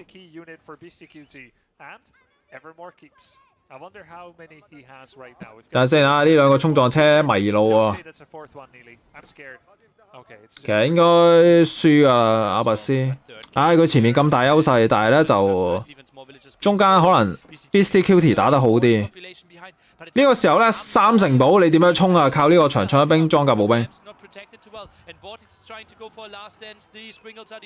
咁啊見到咧畫面咧係雙方喺度飲水，應該係投咗啦。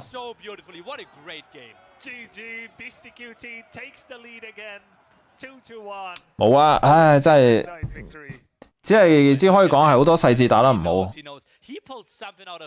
實本身係阿拔斯大優啊，不過咁都打輸。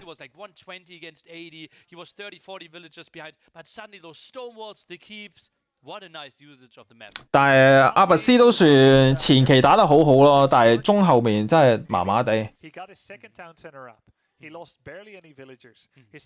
我覺得佢阿拔斯最靚嗰一波咧，就係打呢個法國啱啱升城嗰一波，即係嗰度打得最好啊！咁但係咧就之後個大優勢佢冇保持住，真係好蝕底咁樣。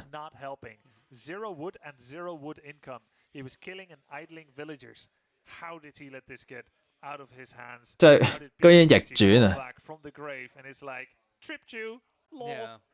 係啊，我覺得中間啲資源咧太多啊！佢中間又有黃金又有石咧，你搶咗中間之後，你係可以做好多嘢。張圖咧其實唔係好平衡嘅，不過暫時睇下佢哋之後會唔會換啦，即係或者點樣改啊？我覺得張圖咧即係呢張圖喺中間真係好多着數嘢嘅，即係你諗下，你搶咗個點，然之後側邊又有黃金又有石，而且又好容易圍喎。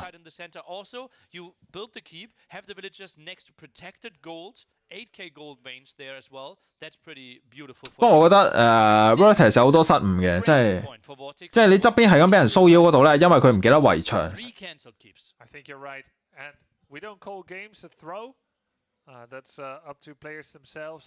其實早少少圍好咗咧，咁基本上法國佢騷擾唔到你咧，你就可以全部兵劈去正面咧，就一開始就唔會俾人起到堡啊。咁啊要瞓先 ，OK OK， 我應該睇晒先瞓，即係應該5、6點可能。That sacred side must remain a point of contention. I must continue to be able to exert an aura of influence there. Because while 10 minutes may seem a lot, it can be gone just like that. With a little bit of delay here, a bit of that. 希望我哋盡快打，真係唔好打咁耐，即係唔好場場都3-2，即係3-0啊咁樣，即係3-1啊咁樣應該會打得幾快。即係話咧，我哋今次咧，我哋要支持呢個 Beastie Cutie， 希望佢贏嘅。如果唔係嘅話咧，就又抌一陣間。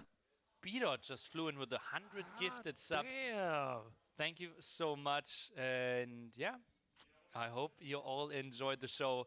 即係如果全部都3-1、3-0咧，就應該係5點咗就應該可以完嘅。Great people supporting the players, the streamers. Otherwise, this would not happen. Thank you so much. So we have Beastie playing, Beastie gifting subs, and now we are going into the home map of Vortex. 咁啊 ，Vortex 繼續去。Without the option of HRE. No Abbasid. The other most popular civs here are Delhi. 中國咯，一係英國咯，但係會唔會用英國啊？但係可能中國 Mirror 有機會。睇下先啊，我睇下我自己偷睇下 Twitch 嗰邊。哇 ，Twitch 嗰邊有好多呢個 Prime 訂閱喎，我睇到。係啊，差唔多啊，即係每次比賽都打好長啊，真係冇計。但係咧，佢今次賽事咧係連續幾日嘅，我就係播一日啊，即係勤力一日就夠啦。即係其他比賽咧，就大家自己去睇呢個 mainstream。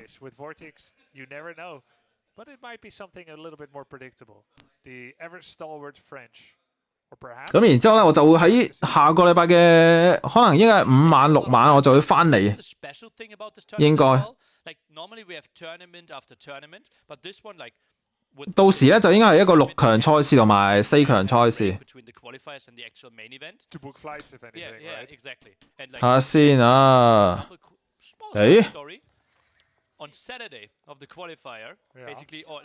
哦，原來呢張圖嚟嘅，我成日記錯係嗰張 out 添。法國打神羅，真係非常之唔樂觀啊！咁啊 ，Beastie Cutie 贏面係超過80%。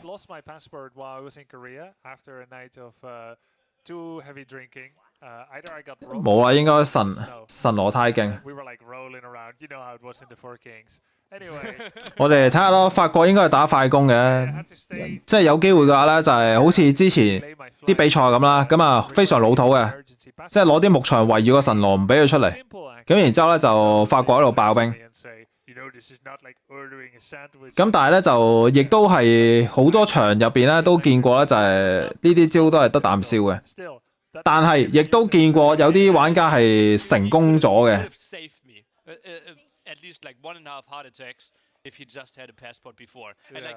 咁啊呢個 matchup 咧決定嘅位置咧就係究竟法國可唔可以圍死個神羅，定係個神羅可以順利升城堡時代執遺跡？即係得2個結果嘅啫。即係如果個神羅執唔到遺跡，俾人圍死咗喺屋企嘅，咁基本上法國咧就只要捱住咗咧就冇問題啦。Of the Swiss round, very interesting system. You'll constantly, it's kind of like the ladder matchmaking, personified in a group stage in a professional, tournament curated setting. 哇，咁啊，你見到雙斥後啊 ，and vice versa with the losses. But let's talk about the civs that we see here. It's game number 4 of the second best of 5 of the first day of. 咁啊，神羅基本上冇乜所謂嘅，雙唔雙斥到，因為佢只要有果有鹿咧，佢都升得好快脆。We're also happy to be here. 但係法國咧就貪少少羊先，但係其實咧，我覺得咧雙斥係比較着數啲嘅，即係你可以探定啲路先。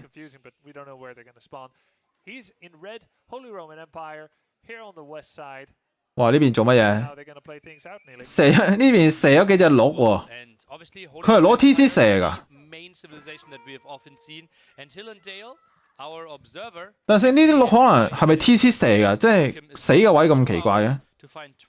定係攞村民射？ For Hill and Dale. I told him prepare some maps because obviously Age of Empires generates with random maps, but we are trying to pre-select them. So we had 不過 Beastie Cutie 啲細節真係幾好，即係全部羊都剁死晒先，即係咧就唔會打，即係唔會令到啲村民咧浪費動作。We feel it's kind of a T-shaped relic there, and that kind of felt like very reasonable, maybe a bit more wood towards our player in the red, so then it's kind of even in that sense, and yeah, pretty beautiful stuff. And we have to look. 但係咧就今次個地形咧就唔容許佢嗰個地標可以加埋呢個黃金位， potentially get a relic into the Ragnar's Cathedral. 咁啊蝕少少啊，但係唔係蝕好多。 And typically a relic gives 100 gold, but in a Ragnar's Cathedral, 300 gold. So nice. They can only put 2 in it. 我哋睇下法國點樣死嘅呢個地圖。係咁啊，利用雙斥候嘅優勢，咁啊過嚟搞黃金位。但係咧神羅咧，因為佢升峰之後啲黃金應該係拎嚟一係執鹿，一係升續輪嘅，所以其實係咪影響好大咧？即係感覺又好似好少。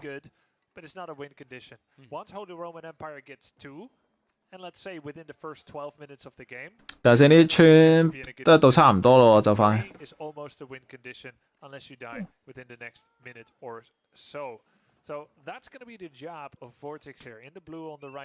衛星物啊，其實但係去到最後你都係俾佢攞走啊。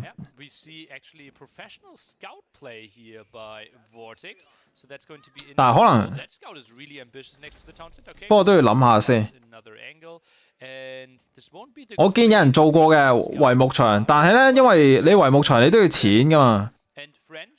咁啊，嗰度損失咗啲經濟啦，咁基本上神羅啲兵一定多過你，即係去到最後你都係阻唔到佢。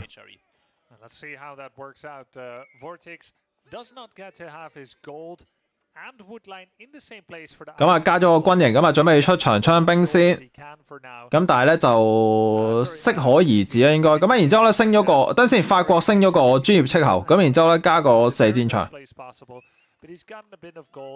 咁啊，暫時佢係未準備圍死個神羅嘅，但係咧就我唔知佢會唔會咁樣做啦。咁而神羅咧係好穩陣，咁啊先圍住自己先。但係咧正常咧個法國咧應該係會喺神羅呢個牆外邊咧加層圍死佢，唔俾佢出嚟。咁樣咧就木材用嘅量會最少嘅，咁然之後咧亦都可以係穩陣咁樣阻止呢個神羅執嘢。但係呢個只係一個理想嚟，實際係點咧就要打落先知。即係最理想嘅結果咧，就係法國圍住牧場，神羅出唔到嚟，然之後升完城之後再圍一層石牆。咁啊神羅咧就成世都出唔到嚟。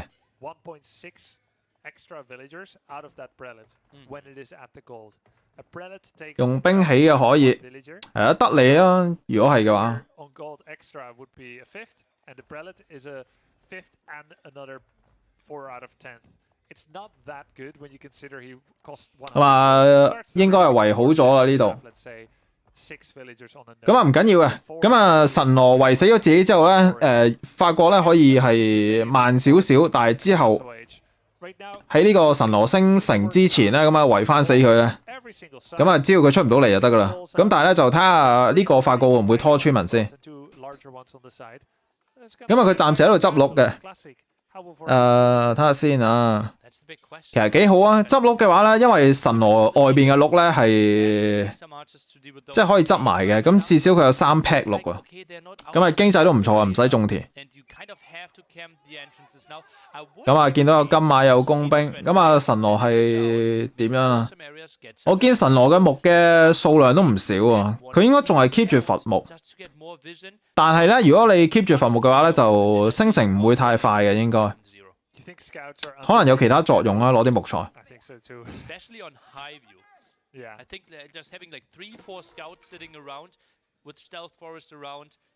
嚟啊，拖村民啊，見唔見？咁啊，最基本嘅打法嚟嘅，就係圍死個神羅，即係個畫面好搞笑。冇啊，冇可能唔出兵嘅，因為你唔出兵咧，人哋會圍死你啦，你出唔到嚟。scouts would be nice. One on the top side, one on the bottom. See if 睇下先啊，神羅呢個時候咧就好熬底啊，但係咧就法國基本上就唔係諗住攻入去嘅。yeah, there's the secondary 睇下先啊，咁啊 Okay. 嚇佢呢個村民係諗住伐木入去啊，我以為佢諗住係圍死啫喎。Mordor found out that Helm's Deep has one weakness: the sewers. 哇！佢喺呢個位伐木伐入去，笑咗。 He's trying to go through there. He needs what? 哇！好遠喎，呢度有4、5棵樹喎，真係凄涼啊！呢個村民。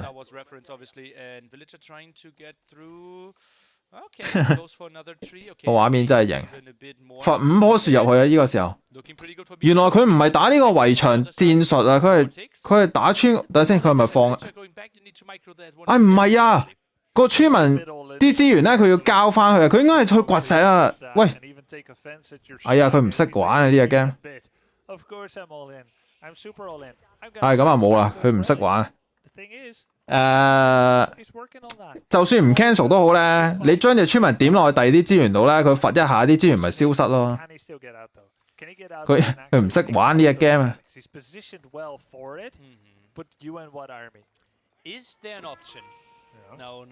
即係你喺隔離起塊田又好啊，即係咩都好啊，即係同埋你法國咧，你起嗰啲經濟建築你都係20幾木材啫嘛。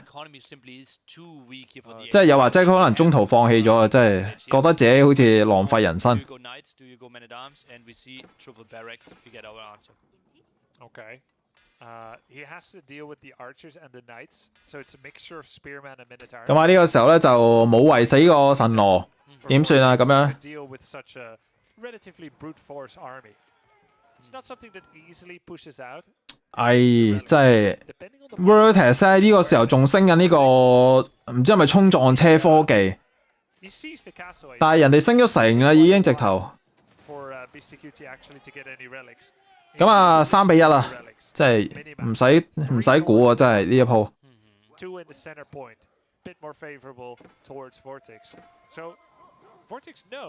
佢雖然有啲怪招，但係就太慢啦，加衝撞車。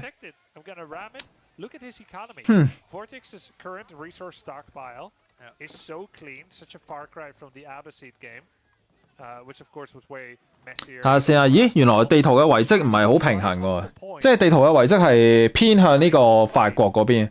Right here, right now, he's going all in. 睇下先啊，長槍兵過嚟掩護個真女執嘢啊，你見到？咁然之後上面咧？ Not there yet, but he'll be against it eventually, though without the support of the economy of any relics. 但係神羅裝甲步兵要升級嘅，佢呢度暫時啱啱先起鐵匠鋪，再圍一層，即係拖時間，但係就有衝撞車嘅話咧，木牆拖唔到幾耐。哦，仲要起唔到添呢度。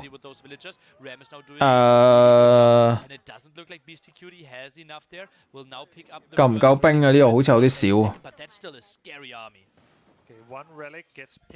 咁啊，終於執咗一個遺跡啊！咁啊，今次遺跡嘅位置唔係好靚啊，所以咧就佢要嘥啲時間去執啊。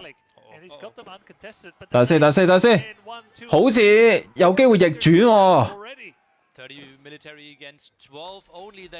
神羅啲兵未 upgrade 啊，大鑊啦！屋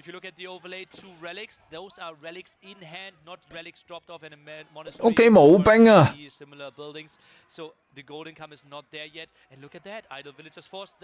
但係咧，法國依家係 all in 嚟嘅，所以咧但係佢應該升唔到城嘅，但係咧就神羅呢邊升咗城，但係又冇兵。兵啊！神羅冇錢啊！呢個直頭大鑊啦，唔係2比2啩？我覺得佢優勢，招降得唔得啊？呢度棘住，招，唉，可惜啊！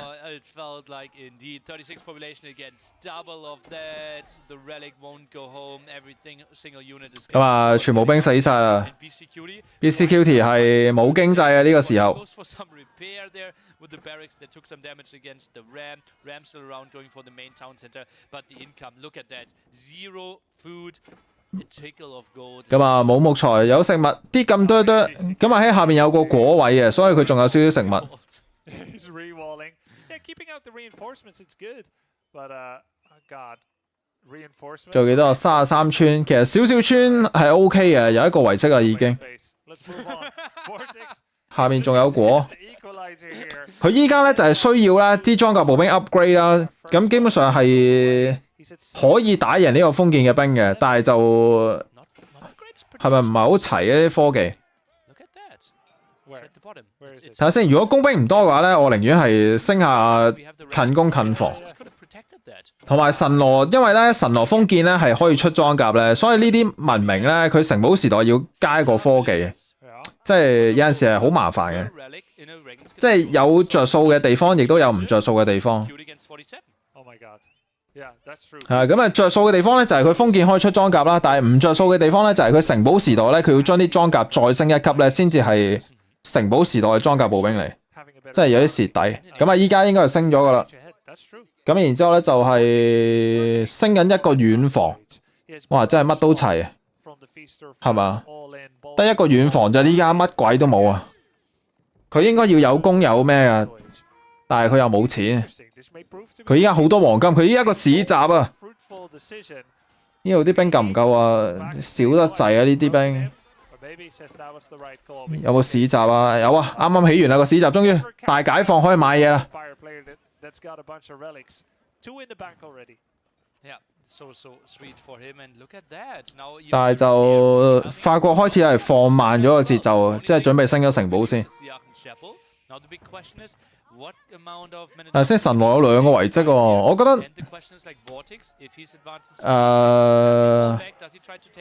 如果放慢節奏，可能俾神羅翻山，即係暫時神羅係幾傷嘅呢度。咁啊，第3個遺跡翻緊屋企啦已經。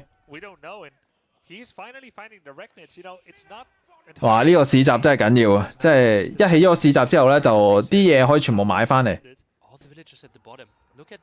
咩料啊？喂，咩事啊 ？Vertus 佢覺得正面可能唔係幾夠打啊，即係將啲兵分散咗。咁啊，走得嘅就走，走唔到嘅就留低啲騎兵喺度騷擾。但係神羅依家基本上係靠啲遺跡攞資源啊。Vortex had made a Neely scout in the south side of the map. He would have been. 但係我覺得係咪神羅有少少機會翻山啊？第3個遺跡嚟啦。係啊，因為呢個神羅冇村民，得唔得？翻唔翻到去啊？擺低啊！得啦，3個遺跡喺入邊啊。原來未改約啊！呢個地標好似話咧，遲啲會改到得2個遺跡。哎呀，依家有3個遺跡啦，我覺得神羅翻山啊，真係咁樣。一個遺跡啊，如果連埋3倍咧，應該係等於8隻村民掘金啊，應該至少。我冇，如果冇計錯嘅話，即係你只要擺一個遺跡入地標咧，已經係等於有8個村民掘金咯。即係話咧，依家有3個遺跡咧，你至少係等於多咗20幾隻村。即係話咧，計翻個數咧，係等於法國同埋神羅嘅資源係一模一樣。依家有北海無限放，即係仲有北呢隻 game 大鑊啦，真係咁樣。但係就 OK 嘅，比賽應該唔會亂用嘅。好啦，神羅翻山啦，即係只要有3遺跡咧，經濟翻咗嚟啦。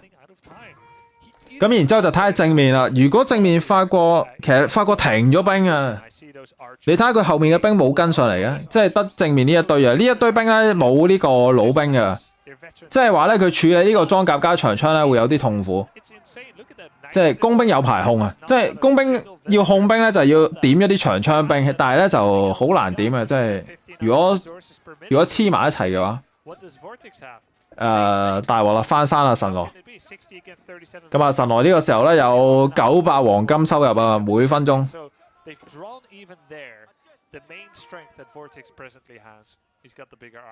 即係暫時唯一嘅缺點咧，靠市集就係個市集個價錢會越嚟越貴咯，買嘢。但係反正啲黃金都唔使錢嘅。冇啦，玩完啦，即係3個遺跡就翻山啦，神羅。啱啱仲諗住佢就死啊，真係原來未死。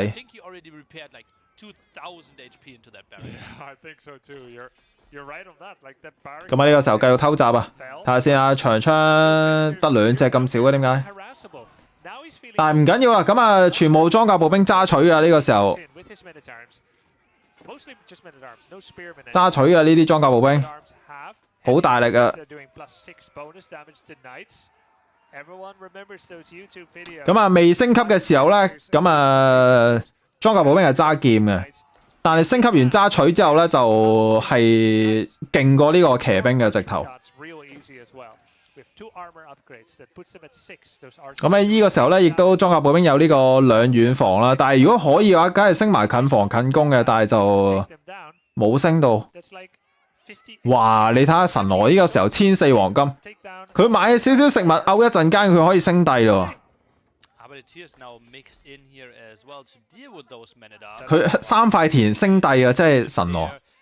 等下先，轉金馬。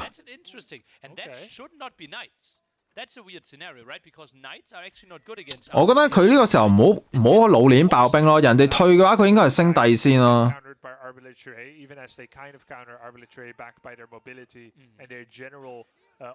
但係我唔知，等下先啊，佢狂爆兵佢呢個時候，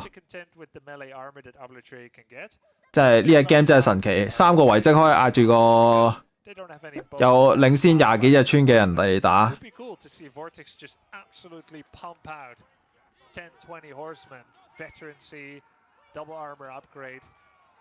但係輸少少升級咯呢個時候。其實 Vortex 嘅馬咧有雙攻防嘅，所以我覺得 BSTQT 應該要升一升啲裝甲步兵先。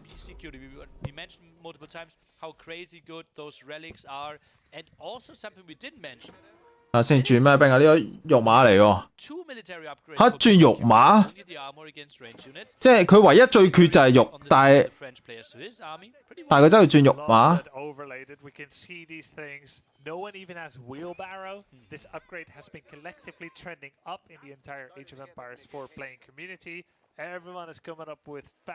睇下先啊！呢個時候係法國收入係明顯好少喎，點解嘅？700幾加300幾，即係1100啦，1100、6700、2000左右加埋，而神羅加埋有2300喎啲資源。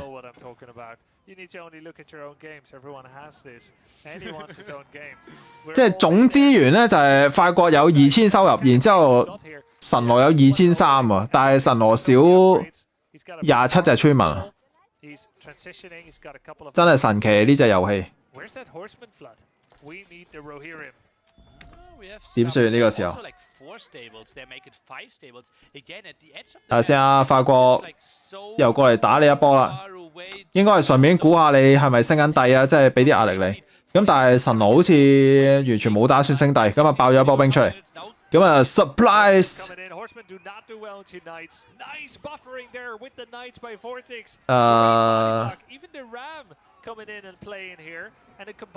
邊個贏啊？但係呢都係肉馬嚟啊！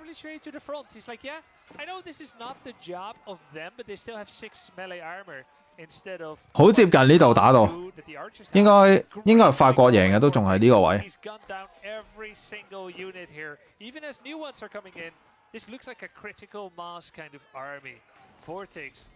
有時 Vortex 屋企俾人搞緊喎，佢村民死緊喎，但係就畫面冇帶到。We had similar numbers, but somehow BSTQT found the defense, and now he has even 3 more relics to aid that. So I think, yeah, that wasn't your. 就係呢幾個遺跡可以捱咗咁耐啊！哇，拍城堡啱啱見到係咪有冇睇錯？係喎，真係拍城堡啊！佢拖幾多村過嚟拍啊？暫時未見到後面啲村民喎。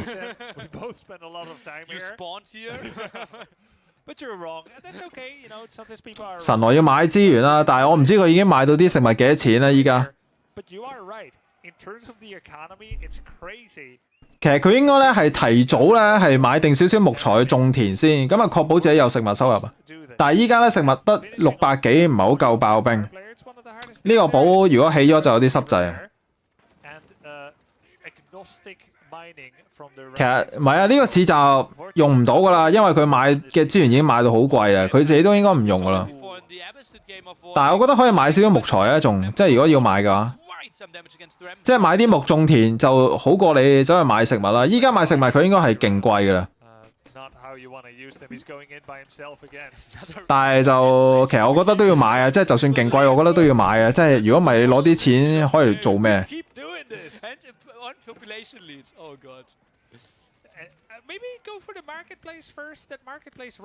我覺得求其買啲支啦，即係如果唔係呢一大堆黃金真係冇用喎。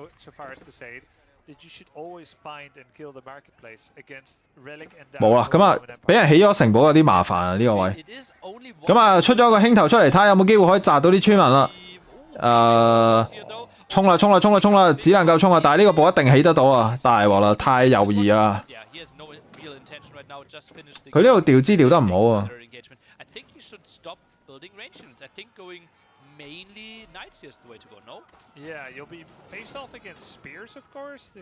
咁啊，俾人壓咗入嚟。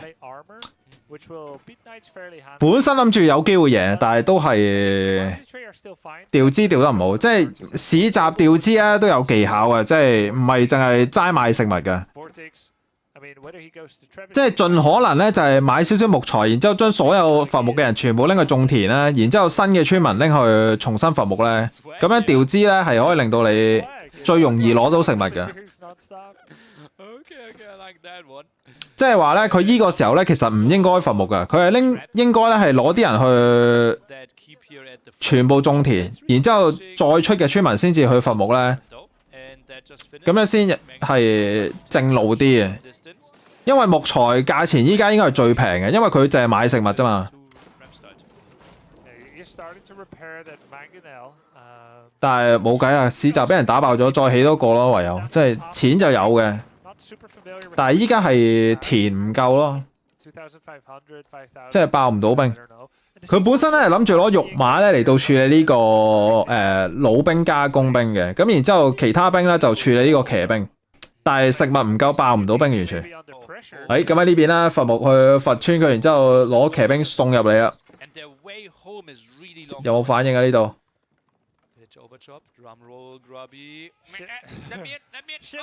哎呀，入咗嚟啦！咁啊，投得噶啦，差唔多。太多人伐木啦，佢都冇食物依家。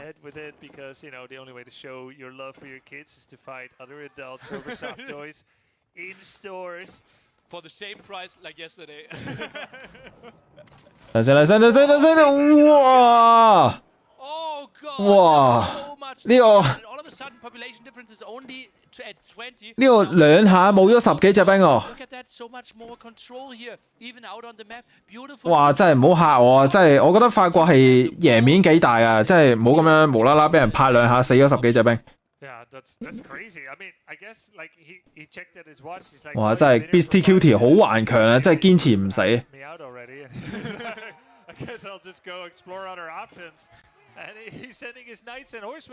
咁啊，再嚟漏一波兵，但係就依然村民領先30隻嘅。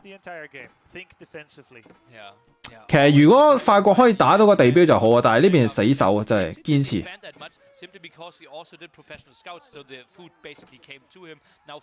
睇下先啊，法國呢個時候咧，將啲兵送晒去正面，側邊冇兵去守呢波騎啊，有啲濕滯。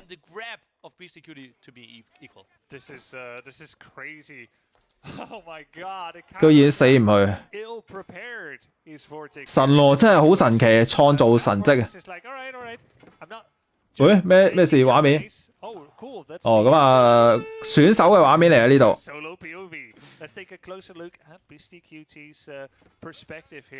This is the madman trying to stage a comeback here. He might just be able to do it. Looking at his army, trying to get some micros in. Boop, pan back to the base. Are we still cool here? Yep, everything under control. Next counterattack even prepared, as we can see, and yeah, he is happy with that one. 咁啊，出咗一個巨頭去處理個城堡。等陣先，法國嘅兵好似推唔入喎呢個時候。How patiently he is sitting there and how he has everything together, and he knows right now. It's my timer again. You need to make something happen. I have 3 relics at home and I'm HRE. 黐線，點解3個遺跡可以捱咗咁耐嘅？即係其他文明一早死咗。咁啊，呢個時候神羅依然喺度堅持住。咁啊，人口數咧只係領先，唔係，即係法國領先20咋，即係幾乎都係村民數嚟，即係部隊係差唔多。Vortex does not. BCQT has unmitigated gold production. Vortex has to find sources of supply. So the economy is similar. BCQT is starting to get an army that he knows how to control. 咁啊，70兵打68兵，咁啊數量差唔多嘅。即係堅持住，神羅依然仲有機會贏，睇嚟，即係一來一回，好刺激。係咯 ，Vertex 冇搶點喎，居然真係估唔到。即係如果搶咗點又有收入啦，同埋遺跡咧，遺跡佢都冇搶到啊！我覺得 Vertex 有陣時咧有啲小細節佢好多都唔記得做啊。即係遺跡咧對付神羅嘅時候咧，係無論邊個文明都要搶嘅，因為你唔想俾神羅攞噶嘛。所以一定要攞啊遺跡，咁然之後搶點亦都可以順便搶埋啦，因為你有真女。嗱先嚟啊，衝啊！但係呢度有個城堡喎，邊個贏啊？呢度炒埋啲啊，所有步兵。但係神羅呢度咧地面部隊有啲少啊，佢淨係得攻城單位，即係如果騎兵衝上去咧就有啲濕滯嘅呢度。等下先 ，Vertex 點解退後嘅？居然我唔知大家知唔知咧，就係輕頭嘅射程咧係比城堡遠啲啲嘅，但係咧就，但係呢個時候炒埋一碟啊！睇下先啊，咁啊BCQT 後邊有一個巨頭喺度拆緊城堡啊，所以咧你見到佢啲兵咧冇打到城堡，但係個城堡喺度扣緊血嘅，咁然之後騎兵衝入嚟啦。咁啊，地面部隊唔夠保護啊，有啲事啦呢度。咁啊，先賺幾個攻城單位先。哎呀 ，Vertex 要執遺跡要搶點啊，即係咩都唔做啊。其實佢肯定要執遺跡嘅，不過可能唔記得咗。What happens when the keep goes down? Does Vortex have a fallback plan? Does he want to go to Imperial and get some of those royal kill screens? 呢個時候點算啊？法國咧仲有一個城堡地標可以攞錢嘅，但係嗰個一時三刻，如果佢成日都攞嘅話，就儲唔起嚟啊！佢不斷喺度爆兵，但係其他嘢完全唔做啊！真係。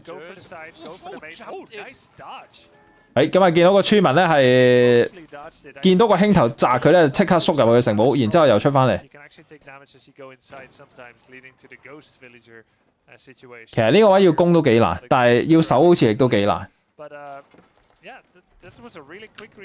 真係咁樣壓住都打唔死呢個神羅。村民數90隻。咁啊，法國嘅村民咧已經係去到一個開始幾健康嘅數字。咁啊，剩低咧就可以差唔多唔使出啦，然之後即係出多10零隻就可以狂爆兵啊！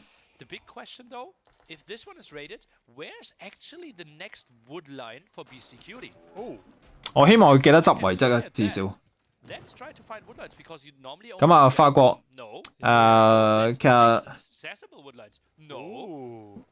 其實如果你想升帝咧，你就要正面嘅部隊少噶啦。咁即係點講咧？唔係少嘅，即係你要放鬆咗嚟打咯。咁然之後可能會俾神羅有機會發展。點解個神羅可以喺出邊伐木㗎？即係佢執咗個遺跡先啦。呢個時候咧，甚至係等先呢度。呢度得唔得啊？騎兵唔係好夠去處理呢波部隊喎，睇嚟。而且咧 ，Vertex 嘅兵冇散開旗啊。哎呀，佢後邊控兵控得唔好咧，攻城單位死晒先。咁啊，然之後城堡亦都係爆埋啦。哇！咁啊神羅逆轉啊，咁啊部隊數係神羅有70隻，咁啊而法國即係得31隻。同埋咧，如果你咁樣損失咗正面之後咧，你側邊嘅遺跡會俾人攞埋啊，咁然之後神羅就有4遺跡啊。咁啊俾人逆轉咗。冇啊，佢好難嘅，因為你如果推唔入，你即刻諗住升咧，你正面就會打輸啊。咁然之後就冇後期噶啦，因為人哋有3個遺跡啊，你冇可能打贏。你上咗底都冇用啊，到時，因為神羅上底一定快過你。即係無論你領先少少係唔夠嘅，即係如果你領先神羅少少，因為佢神羅個地標咧平啲，同埋佢上完底之後咧，佢爆穿爆得好快啊。咁啊加上有3遺跡，即係居然。真係有來有回啊！呢一鋪真係，但係咧就如果神羅依家發展舒服咗咧，就冇可能贏啊法國。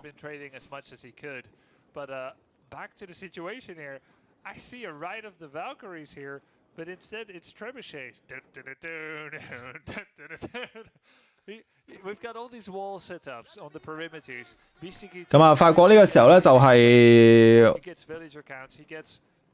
應該係黃金唔夠，但係最主要就係佢唔執遺跡咯，即係搶點反而係另一樣。哇！呢度啲村民做咩事？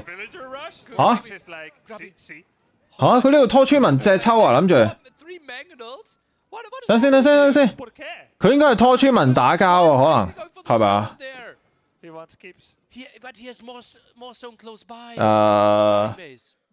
有啲神奇。冇啊！神羅真係太勁啦，即係3遺跡神羅。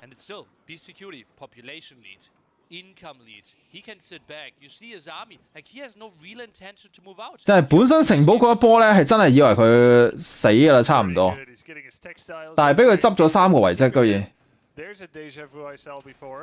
即係今次真係早啲打完，但係應該仲有2場嘅。喂，唔好撈啊，大佬！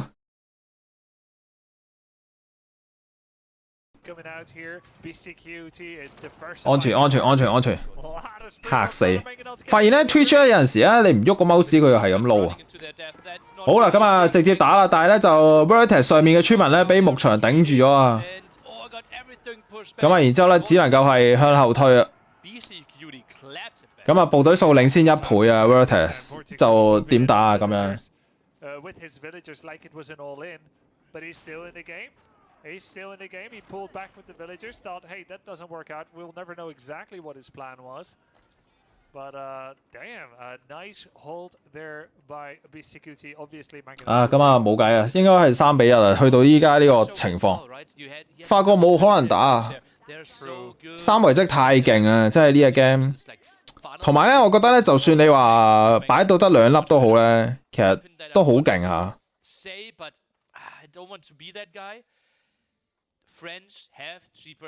但係我諗咧，應該會根據呢一場咧，神羅會再改弱少少嘅。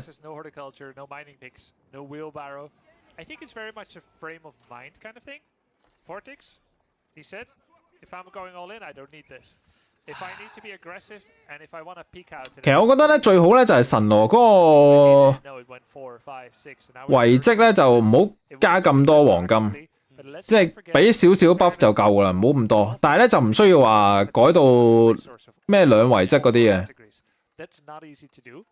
即係我覺得要保留翻，即係譬如3遺跡，但係咧就遺跡嘅加成唔好咁高咧，其實就最好嘅，因為執遺跡都要有風險噶嘛。咁梗係遺跡越執得多嘅時候，咁風險自然大啲，即係冇咁容易攞。但係咧，如果你話2遺跡，但係保留依家嗰個加成咧，咁執2遺跡係好容易執啊，即係點都容易過執3粒。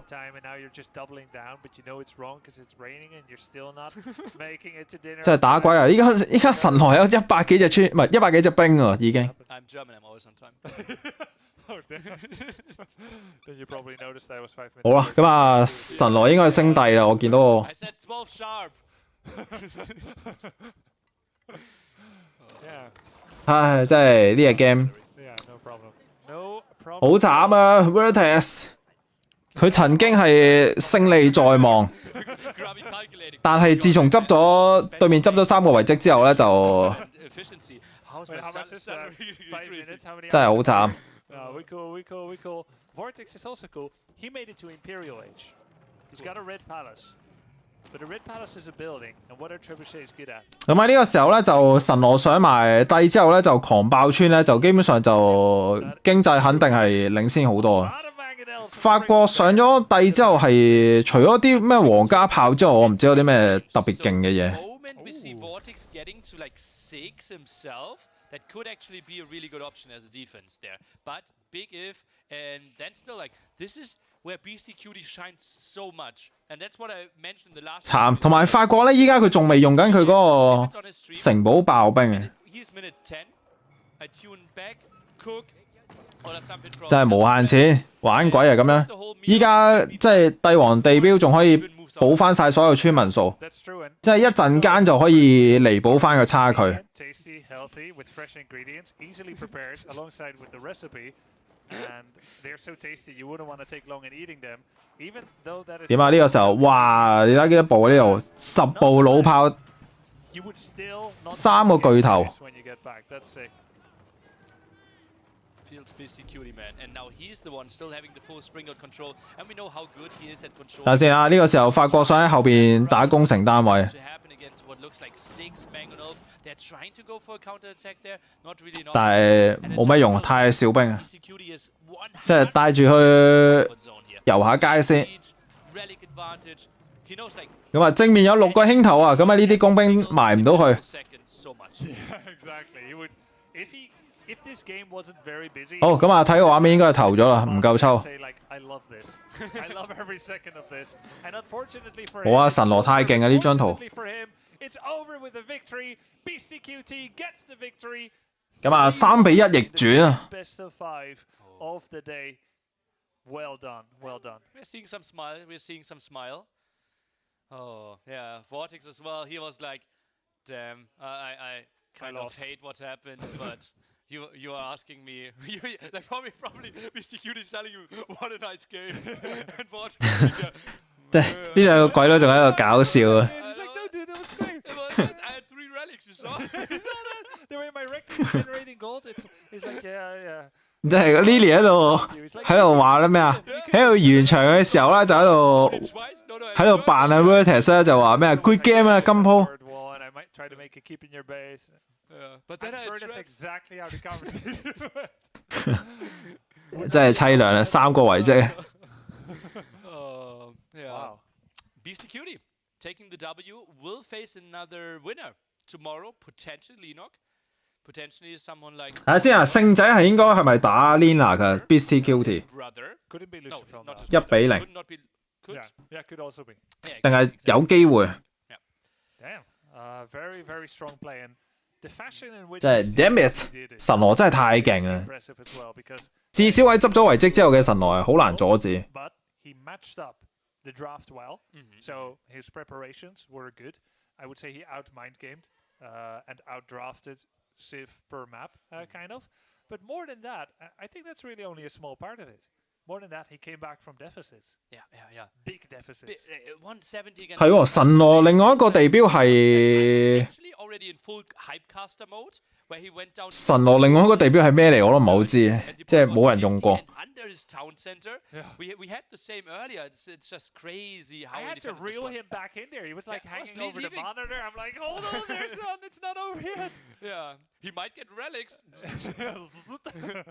Still be security. If he finds his wall hotkey, he still has a chance. And he did. And Vortex broke through many times. 我記得神羅有一個地標係好似城堡咁樣嘅。 Entirely. Yeah, and we will jump over into an interview done by the 2 of us. So, well, we will just. 咁啊，封建嗰個另外嗰個地標就係出步兵啊嘛，好似。 TV crew, they love like you're throwing down your microphone, like what is happening, and we 城堡係咯，好似城堡嚟。 What are guys saying? highlights. Oh yeah. Production also told us before you go to the interview. They did tell me that, and they told me too. But you know, and I yield to the boss. The funny thing is, I knew what we were doing right, and right now was wrong. 但係冇人用過啊，真係太即係搶遺跡緊要啲。Triple barracks here? What are we seeing, Robbie? Exactly. So you go to a pond, you're looking to feed the ducks, you see a goose, you're like, oh, beautiful, a goose. You look around, you're like, wait, second goose, third goose, but they're hidden away. They're like hiding behind the fronds, behind the lilies. And suddenly you're like, that's a gaggle. Like, now I'm in trouble. And they're like, suddenly music and 真係得啖笑。唔知神羅之後點樣改啊？即係佢又要改到其他地標咧，起碼要好用過依家呢啲咧，咁先至有人轉噶嘛。Also dominant is BCQT's army size here. That's so many units, so many horses, so many archers. Vortex is gonna call it. Nice knight control there. Vortex really getting his money's worth. Men at arms are coming in. Longbows are trying to. 太多啦，真係啲黃金，一個遺跡有300黃金每分鐘，即係一下子就等於8隻村民啊，至少。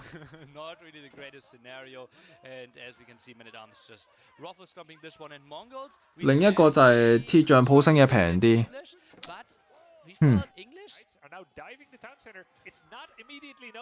25%，我覺得25%唔係好夠，即係點都係 buff 村民正好多啊！如果係咁嘅話。Targeting those archers. Let's take a look at that. Now reaching Castle Age, we don't have any barracks set up, so that army is not too crazy. And look at that, pretty massive attack here in Feudal Age. Yeah, and what's BCQT's first reaction? Textiles, getting villager health. 25%。Look at the rest of his production queue. There's nothing. He's not getting any upgrades right now for his knights. He's got 4 wood. 我覺得就算改到50%都未必有人用，即係起碼要去到75% 左右。但係75% 就會唔會太屈機咧？咁樣。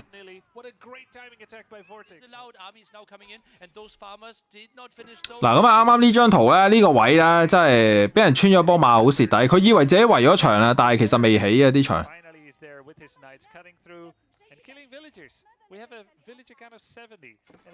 咁啊，俾人穿咗一波馬入嚟之後咧，就拖咗好多時間咧，正面出唔到去。咁啊，勝者訪問。啱啱 Bertes 咧，其實有2-3鋪都可以贏，即係咁樣輸咗。Expected to, you gotta expect to win if you want to actually do well, right? So expected to win against Vortex, but some of the games were very weird. Namely, the Avacid one was very. I thought the game was over, so I wanted to drag it out just so I can maybe buy some time, make him tired because it is a best of 5. But somehow I managed to come back, and yeah, I'm very happy about that game specifically. 咁啊 ，BCQT 咧就話本來都預計自己贏嘅，但係就冇諗到係個戰果係咁樣。You got to a 20 villager deficit. You didn't have enough wood to get your veteran knights out. How dare you win the game afterwards? He walled you out. He had double TC. Yeah, I don't know. Like there was a point where he did a counterattack, and I was like, oh, I know I'm behind, right? So I was like, let's try counterattack. He walled off, and I just saw that he hit castle, and I was like, oh, the game is over. So let me just try to, delay the game, make something happen, and I went for the, sacred site win, which I think is always good with any civ. And he kind of kept going back and forth around the northern side of the board because I kept counterattacking. And I felt like he started bleeding units. I was like, oh, there's my chance. 隻狗都幾黐人喎，真係個個都中埋佢。Economy and just get keep after keep, I can maybe hold. And I figured out that's. 冇，其實啱啱個鋪真係好騎呢咯，真係其實贏都好神奇。即係 BCQT 都話。啱啱嗰啲都諗住自己輸啊，只係諗住捱多一陣間，但係點鬼知 come back 埋。Got delivered stage Chari, and I thought that was a very good matchup for me. But then when I went to scout like what he was going for, I saw Man-at-Arm come out. So I was like, oh, he's going to go Spearman Man-at-Arm to try to prevent Sacred Sites. I went back, and then I saw like 10 Men-at-Arms in front of my base, and I was like, am I going to die to this? Because I've never seen it before. So I was like, if he's doing it, it's probably good. So I was worried that I'm just going to straight up die. And I was like, no, this is not good because no one does it. And then the units just weren't dying. So I was like, oh god, I'm going to lose to this in game 1 with like a good civ. So I got my scholars out. 咁啊，佢喺度講緊咧，啱啱嗰場裝甲步兵 started, healing, pulling back the horsemen. And once 係啊，個細路真係好恐怖啊！即係我唔知點解佢成日擺個細路喺側邊啊。其實有冇必要？Mining gold. He was mining gold with 2 workers, I think, and I had sacred sites. I kind of knew the game was over at that point. Sick, yeah. So you. 我哋睇下 Marine Law 究竟進化到係咩地步啊？暫時應該係暫時 AOE4 最勁嘅玩家嚟，但係咧就，但係凡事都有可能嘅，尤其是係 offline 賽事。Killed many villagers. He delayed your relics by a long time. Then you got to keep up in your base, and he repeatedly poured army all over your base. You had this weird. 其實裝甲步兵嗰場都好神奇，即係話係咁左穿右插，然之後居然冇事，真係覺得你。Did you think you're going to game 5 at any point in that game? Initially, when the push was it was kind of like a roller coaster because when the push was coming, I felt fine because I was like, oh, I'm delaying him. But then the food became an issue, so I didn't have enough to produce. When I finally defended and he got the keep, I actually felt very comfortable because I knew that he was mining stone, so he's slowing down. And I figured if I just do a trebuchet or 2, it's going to put so much pressure on him. Meanwhile, I don't have to repair my buildings because HRE. So 睇下先，啱啱邊個留言？我依家咧 set 咗嗰個博咧係要求好高啊，因為之前咪好多嗰啲鹹嘢嘅。咁然之後 set 到要求好高，即係好似我唔記得啲咩規則，即係留言之後咧就會警告你。即係例如啲圖，即係啲公仔圖 icon send 2-3次咧，就佢又會警告你。我睇下點樣改要求唔好咁高先。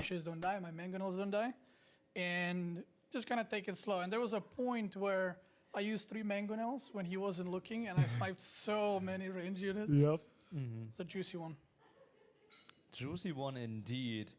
Well, that was a big win for you, BTQT. You're actually going to cast the next set, right? And we probably didn't need, so we. 咦 ，BTQT 負責旁述喎，聽到。But certainly, congratulations. You're going to face a winner tomorrow. What would be your preferred opponent? I'd like to play against Lenok. Okay.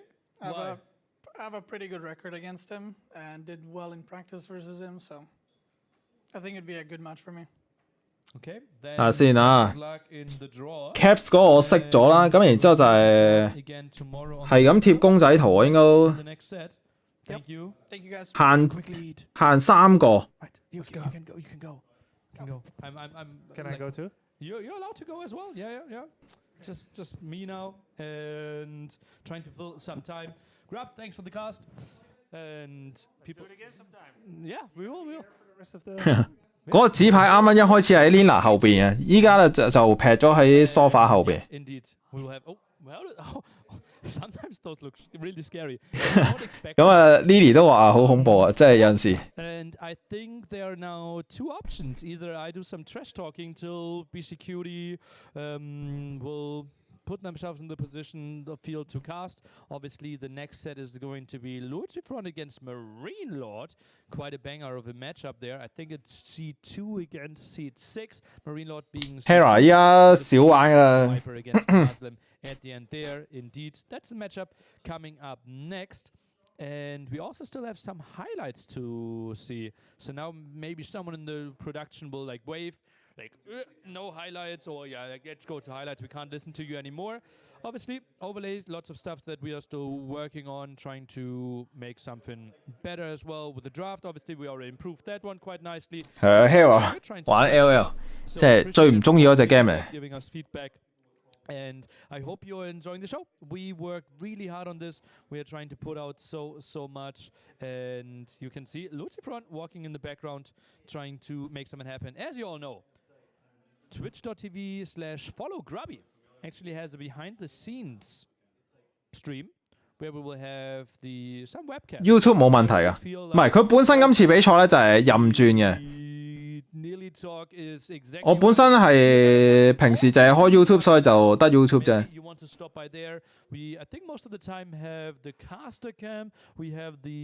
因為 Twitch 都可以照開㗎嘛，但係我懶得開。kitchen/viewing area cam. So those are pretty good options for you as well. And yeah, maybe that's something. And well, this is the moment where I'm just trying to fill time and actually kind of hoped that production at one point is telling me nearly continue talking. 其實下次都可以開 Twitch 啊，但係唔係即係唔係太大必要咯，即係好似 YouTube 都係一樣咁睇。即係除非話有啲咩觀眾係特別，即係淨係用 Twitch 嘅咁可以嘗試開下。但係咧，我大部分觀眾都係 YouTube 嘅其實。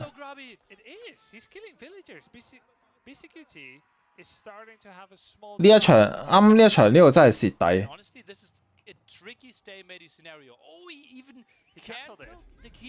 係啊，我留低 YouTube 啊。其實兩邊開啊，平時嗰啲打機嗰陣我都係兩邊開啊，但係就旁述呢啲就通常開一邊先。因為佢唔同比賽就唔同要求咧，我費事搞到咁亂。其實呢個圍牆呢個要改啊，即係呢個 game 唔可以咧，俾人咁樣點一下就等於起咗埲牆。同埋點咗嗰一下咧，佢起咗嗰個血量太多。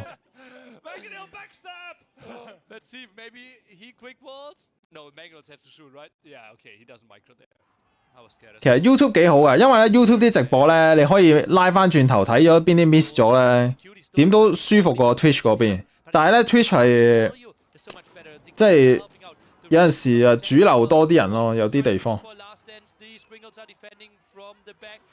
EGC 唔 ban 台啊，因為 EGC 都係任你播噶，好似 AOE2 就唔得 ，AOE2 好多玩家想播咧都要係佢嗰個主辦有要求。AOE2 Quick Wall， 但係 AOE2 嗰啲 Quick Wall 咧係血量好少嘅啫，即係嗰埲牆。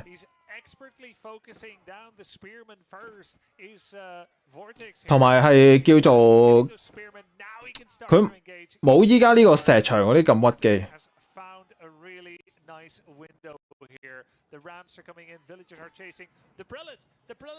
拳王我有練啊，但係拳王我係叫做童年回憶嚟，即係唔會話特別練到好勁咯，即係但係會玩下。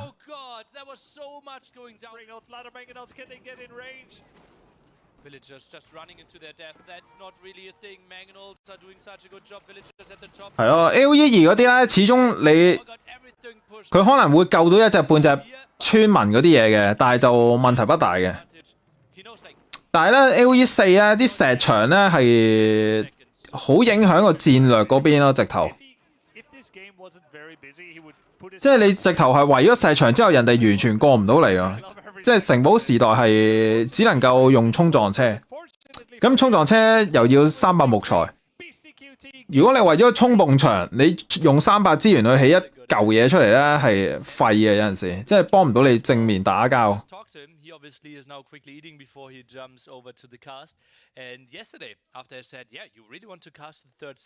係啊，所以我覺得石牆係。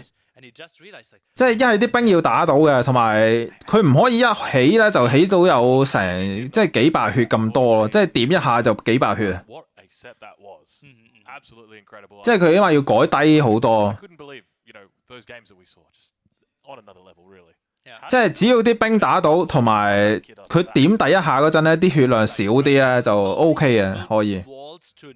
即係最好就梗係起慢啲啊，但係就即係最主要都係第一下。因為咧，依家啲人咧起牆咧，佢永遠就係拉完一條牆之後咧，佢逐下點咧，點晒之後咧就任佢自己慢慢起埋噶嘛。咁樣太屈機啦。Coming over here as well, so I will hand it over to Drongo and BCQD for you after BCQD just ran away. So I will just hand it to you. Score of Linok versus Mr. was 3 for Linok, by the way, 1 for Mr. And a great. 同埋 Marino 今日打 Vertex 係兄弟 Lucifer 啊。Have already been great. Viper versus the Muslim at the end with Dave and Grubby. BCQT, take it over. A lot of content coming up. All right, yeah, come on through, Mr. BCQT. 睇下先啊，旁述轉咗，咁啊 BSTQT 打完啱啱嗰鋪之後就過嚟旁述。睇下先啲分數調轉咗喎，點解 BSTQT 1分嘅？即係佢下面個分表有啲問題。Messy, but it works. It was messy, but it works. Yes, yes. Incredible stuff. I'm just going to be in awe of those mangonels for a couple more minutes, so don't mind me. But let's talk a little bit about what we've got in front of us, or what we've got in front of us. So, interestingly, an Abbasid mirror is what we're going to be looking at here. Now, the map is going to be, hopefully, let's see, Lipany is our first map. Abbasid mirror. Does that surprise you? I think Marine Lord is not a big fan of that matchup. 我哋睇 Marine Law 表演，即係暫時 AOE4 最完美嘅男人。So it's not that big of a surprise. Sometimes people go Abbasid on high view because it has so much wood. But the trade-off for Lipany is it's a bit easier to wall off. So when you go second TC, it's a lot easier to defend.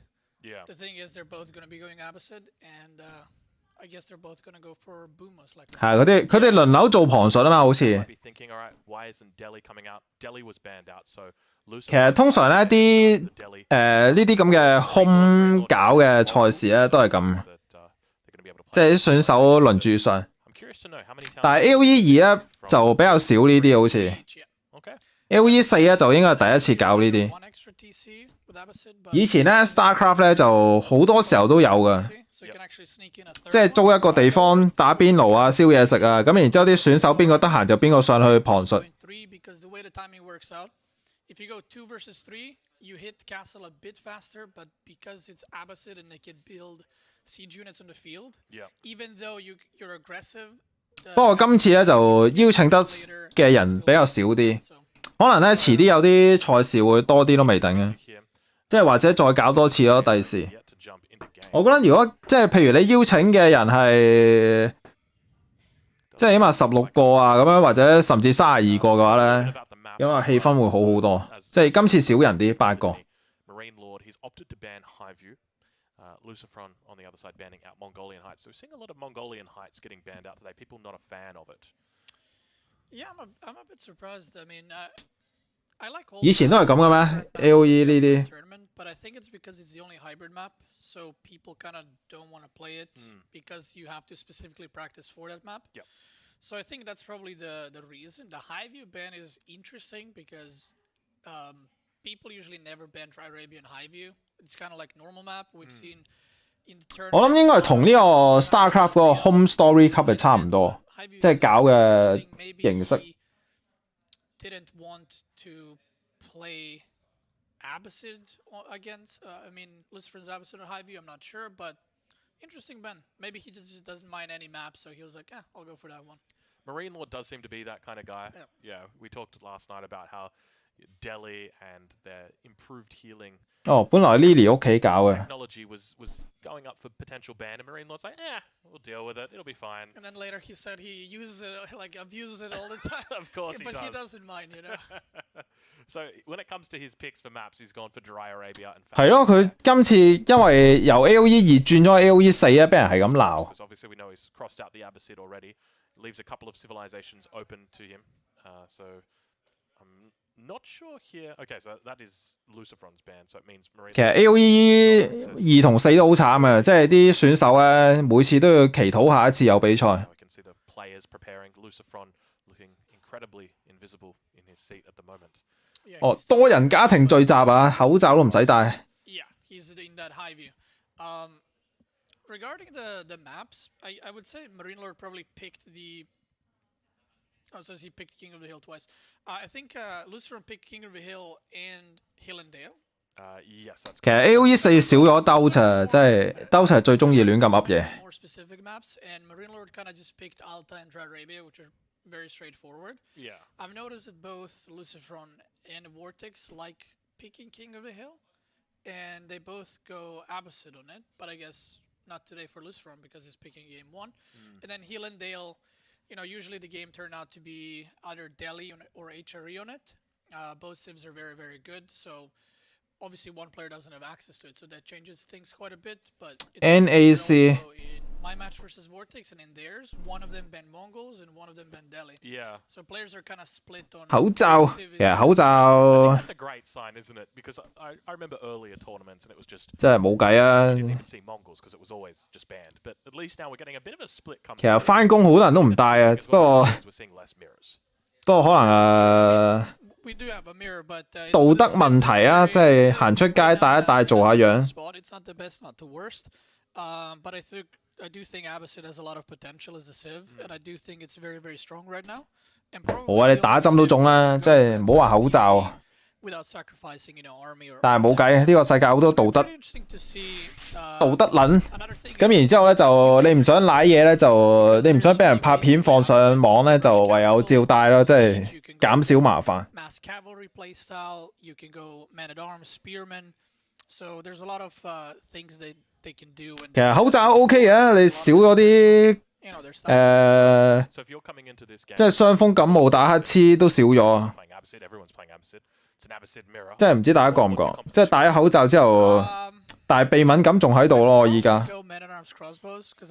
但係就少咗啲傷風流鼻水嗰啲。係啊，罰5000蚊，真係陰公。係啊，戴一戴都唔係啲咩麻煩嘢嘅，咪戴咯，即係冇計啊呢啲。即係呢個世界就係低能政府做主導嘅，即係佢點樣玩，你冇辦法阻止佢。即係佢 set 個咁嘅規則，咪大家照做啦，冇計。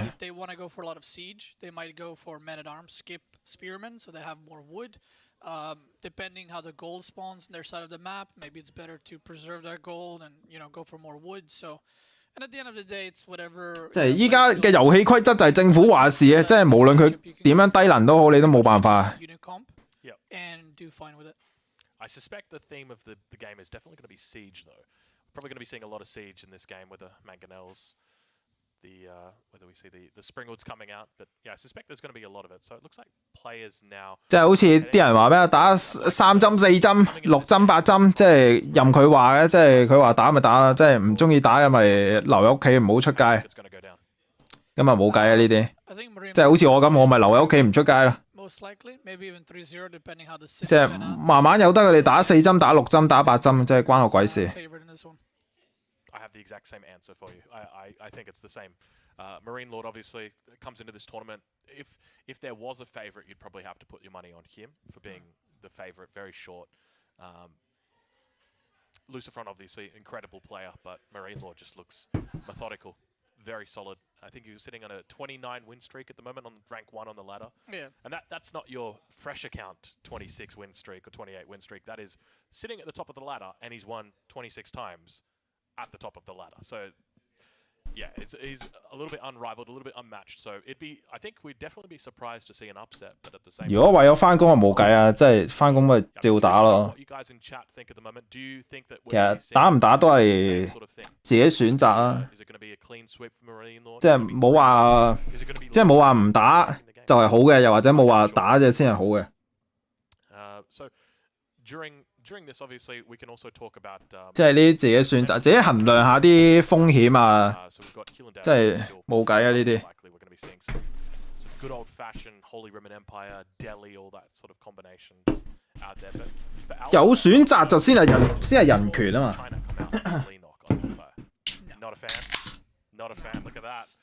即係兌罐可樂先。No one will pick China in this tournament. Really? The Civ sucks and. That's it, guys. I'm sorry. Like Linux. 屋企人中咗好難唔中。And also China versus English. 又唔係喎，不過又唔係屋企啊，即係我喺公司嗰度有人中咗咧，我同佢日日同車咧，我連打個乞嗤都冇啊！依家。It breaks my heart. I'm a China main. I mean, I used to play a lot of China like before. I remember. Yeah. I used to love playing it. I used to love going for boom, but with係咯，為自己啊嘛，自己決定啊呢啲嘢。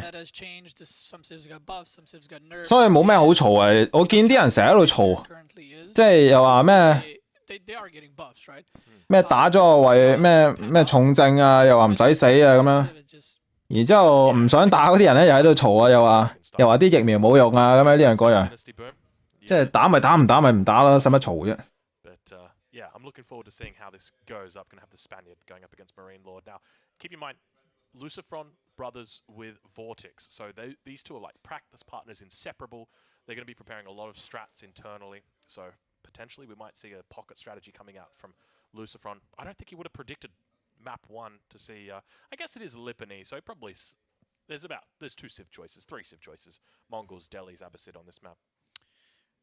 群體放有啲慘聽落，但係冇計啊！呢個即係你唔想去呢個咩方艙醫院，你咪留喺屋企。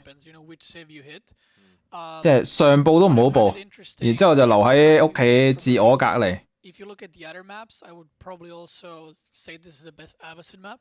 And I guess they both agree, you know, because they both picked it. On Altai, there's not enough wood on the map. On Hill and Dale, you're kind of too slow because Atri and Dale usually play there, and they can kind of just take over the whole map. And then on King of the Hill, I personally don't think that Abbasid is good because it's really, really open, and it's very hard for the Abbasid player to defend most of the time. Right, okay. Yeah, that makes a lot of sense. All right, well, I'm hearing whispers in my ears that potentially, are we going to be seeing a game shortly? I'm looking over towards production. 好似話咧係 no highlights coming through at the moment, so we're going to keep you guys busy. We're going to keep 病毒量最多係幾時話？即係唔知隔咗幾多日開始會好多，然之後隔咗幾日就開始下降噶嘛。咁啊好快就冇事啊，然之後。不過依家喺度吹緊另外一樣嘢，就係咩啊？咩性功能障礙啊，好似。I've done practice games against Linok, and they went really well for me. Okay. Like really well for me. So I've played. Just to clarify, when were these practice games? Maybe 3 days before the tournament. Okay, all right, not bad. Because I was just making sure, because Linok the kind of guy who fits 1,000 games in a day. Yeah, and I played him a bunch on ladder because we play around the same. 然之後啲人其實我其實我唔知佢咩，我見啲傻佬嗰啲小粉紅咧喺度話咩食嗰啲咩茶啊，真係聽都未聽過。咩飲嗰啲唔知咩茶，然之後就會話啲咩病毒會容易消失啲啊，定唔知點樣？唔知飲啲咩菊花茶嗰啲咁嘅嘢，即係自己沖喎。He's been around in the scene for quite a bit, but yeah, Linok is a definite character. 巨龍都吹到變牙尖。就係依家好多騎嚟啫。同埋最搞笑就係，唉，即係啲老一輩嗰啲咧，係咁用 WhatsApp 咧，係咁成日 send 埋啲假嘢咧。即係佢哋冇嗰個正常嘅能力去理解呢啲究竟係真定假。Not a huge community to talk about these strats with, and I think it sort of breeds this. Hey, there he is right now, the big man, big Lee Knock right now. So he's going through to the practice area, probably to hang out for a little bit. But we continue waiting for this. Okay, we've got something coming through. Oh no, he's just relaxed. Don't worry. Okay. Hopefully we're having something soon for you guys. I can see you chilling out in the chat. Yeah, they're both in the lobby, so they should be on the way soon. 咁啊，賽事差唔多開始啊，聽到。Looking good. You know, you gotta make sure everything is right, like the settings. The players 係啊，我啲 moving their PCs. 親戚啊、姑姐啊嗰啲成日 send 埋啲假信息過嚟，即係又話唔知做啲咩可以減輕病毒。Yeah. When 之後又間唔中又話唔知。有啲咩食物又出事啊咁樣。But just to explain for everybody at home, everybody's got their own PC here. So Beastie's got his own PC, and then he just 即係好似垃圾 message 啊，係咁 send。And he's showing down, and then back in over to the practice room when he's finished. 即係佢哋完全唔諗喎，真係咁 send。Yeah, there's no like issues with like who played on this PC, you know, settings. 佢哋應該係搶緊嗰啲乜鬼嘢 settings for mouse and stuff like that. So it's very easy to deal with. It's your own computer or not. 咩膠囊咩茶咧，然之後喺度話咩醫呢個 There's been rumors that they're giving us, you know, the PCs, the monitors. All right. Well, I think if we shout loud enough, it might actually happen. It's one of those things we can manifest it. We can manifest. 係啊，即係我成日都有啊，真係凄涼啊。Very, very shortly. I'm incredibly excited to bring to you series number 3 of the day, the first day of N4C. All right, ladies and gentlemen, welcome to game number 1 of the 3rd series today.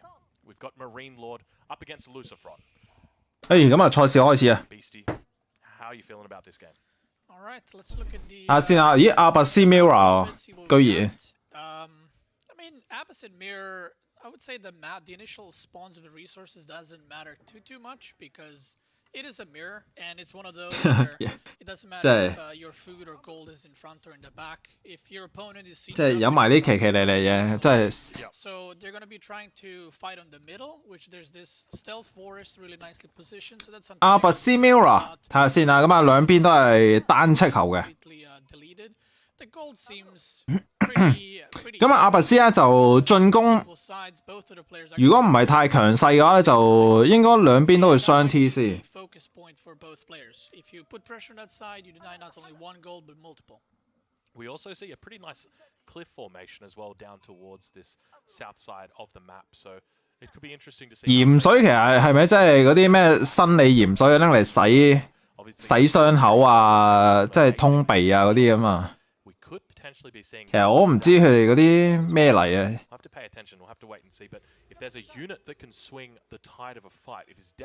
睇下先，呢度啲羊頂住咗個地標。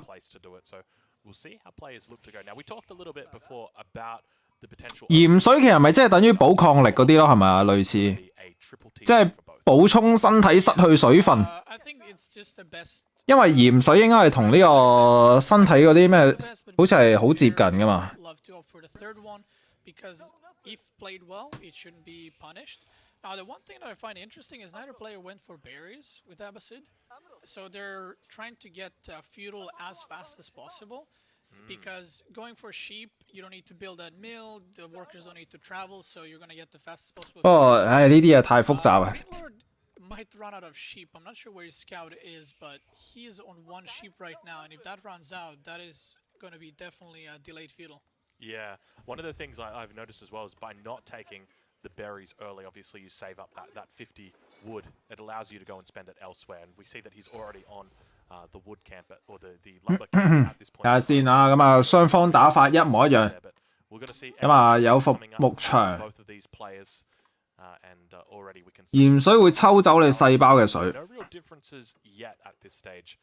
When it comes to sheep, he manages to bring them back. Marine Lord gonna be fine. Look at that timing right there, absolutely tight timings. 但係補抗力嘅設計係以前係等於吊鹽水喎，唔知大家知唔知？ Yeah, he has them really way into the TC. I'm not sure how many he actually has, but usually if you do go for early mill, you also want to try and go for wheelbarrow. But because neither player has a mill, I'm assuming they're going to have a very delayed wheelbarrow, if any. And we do see early stone from Lucifron, and we see a mill from Marine Lord, which is interesting. What is going on here? So our first deviation, obviously, 高濃度先得。 up until this point, but now we see a mill coming out from Marine Lord and an early wheelbarrow. So could we potentially see a single town center out from here, or? 睇下先啊，阿拔斯係啦，兩邊都掘石啦，咁啊等開 TC 啊，因為咧阿拔斯呢個文明咧進攻唔係太強勢咧，即係如果兩邊都阿拔斯咧就更加唔怕對方進攻，咁啊開咗個 TC 先。唔知會唔會開三個咧？ And Lucifron is going to be having second TC faster, but he's going to be stuck without wheelbarrow for a while. While Marine Lord, his second TC, if he does go for it, will be delayed, but it will kind of pay off much faster in the long run. So 咁啊 ，Marine Law 係繼續喺度掘緊黃金添嘅，但係咧就冇咗掘石啊，居然。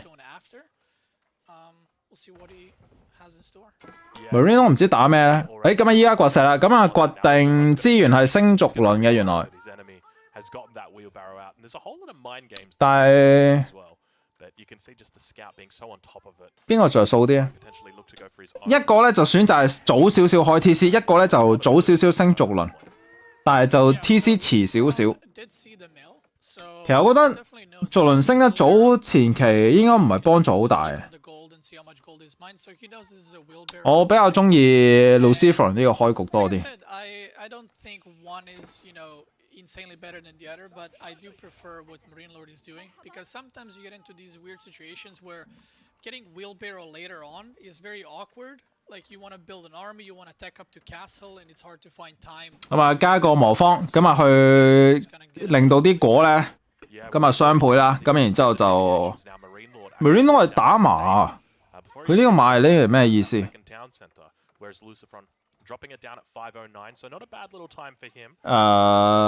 睇嚟佢覺得對面斥候有啲麻煩，咁啊出隻兵去趕走佢，諗住。And now it looks like majority of the villagers actually coming off the stone at the moment for Lucifron, and he definitely was turning his attention towards that gold mine. So we might have a bit of a fast castle on our hands. 我覺得 Lucifron 係好少少咯，標我打，即係 Marine Law 呢個咧先續輪咧，同埋佢加咗個馬房咧，呢個有啲怪雞。佢呢個時候 TC 有啲慢啊，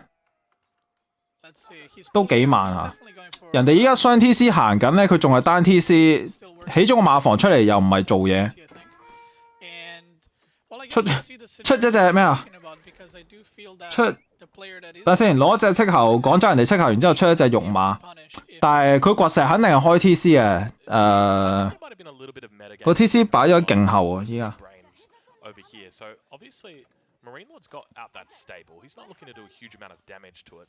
但係村民數已經開始落後緊啦，感覺唔係太好，但係睇下咩情況啦之後。其實咧，如果大家都係雙 TC 咧，好明顯就係 TC 起得慢咧，一定係蝕底啲嘅。但係咧因為佢先加咗個續輪咧，究竟呢個續輪係可唔可以彌補到個村民數咧？就係我真係唔知。係咯，佢輸咁多村，呢個續輪係咪可以彌補翻呢個村民數嘅差距先？即係如果彌補唔到嘅話咧，就好蝕底嘅咁樣。但係我諗 Marine Law 都有研究過嘅，照道理，即係我哋諗到嘅嘢，我諗佢都諗到嘅。但係咧就真係唔知咁樣好定唔好。咁啊，暫時 income 咧係 Lucifron 多好多啊？點解嘅 ？What the fuck？ Marine Law 仲掘緊石喎，佢3 TC 啊諗住，係喎，真係3 TC 啊，黐線佬！雖然我啱啱都一開始都預計會開3 TC， 但係就 OK 嘅。如果前面落後少少村，但係就3 TC 可以好快追翻。但係如果可以嘅話咧，我寧願食果啦，即係如果可以嘅話係唔會揀食鹿嘅。不過 OK 嘅，佢呢度多一個位保護自己啲村民。睇下先啦，咁啊順便亦都出咗兩隻嘅，唔係一隻肉馬啦，一隻斥啦，咁啊騷擾人哋黃金位。咁但係咧就哇 ，Lucifron 依家狂加軍營喎，咩意思？佢呢啲軍營有啲早得滯，同埋4個喎，4個軍營係咩意思啊？即係封建時代4個軍營。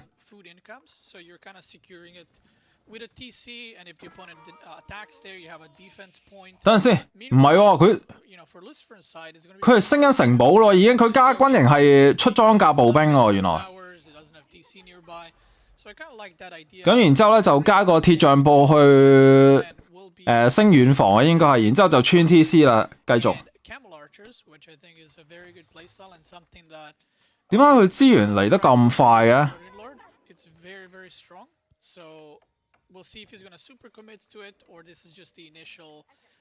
呢個可能一波流嚟。咁啊升個遠防咧，應該咁啊穿 TC。因為咧你呢個打法咧，你唔使理人哋啲近戰嘅。因為近戰嗰啲戰鬥力有限嘅，點都輸俾裝甲步兵嘅。咁裝甲步兵咧要生存咧，佢就要有遠防。咁然之後咧就可以喺 TC 底度騷擾人哋。其實佢升得幾快脆喎，雙 TC 標 order。咁啊，應該之後咧會升完1防咧，升埋個2防啦。咁然之後就衝噶啦，可以。其實呢一招都好常見。我記得我好似都有拍過片係類似呢啲咁嘅招，即係直接係升呢個城堡時代啦，然之後爆裝甲步兵，咁啊升遠防。咁啊，你見到加到5個軍營添啊，直頭。咁啊，有興趣大家自己去揾翻之前啲片，好似係差唔多。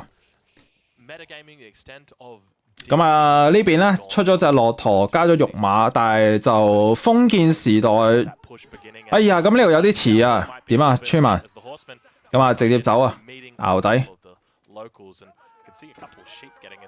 先呢個時候咧就兵啦。哎呀，咁啊，俾人斷咗少少資源咧，出嘅兵可能唔係好多，但係佢有成1000食物喎，真係咁多嘅。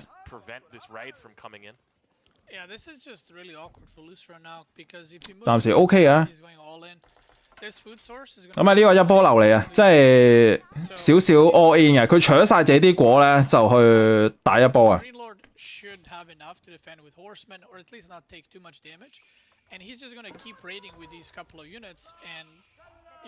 但係就得一遠防係未必夠，我覺得。Vertex 唔係Lucifer 應該升2防噶，一防係唔夠啊。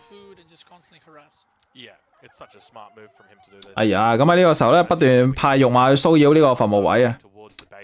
Lucifer 屋企有啲亂亂地。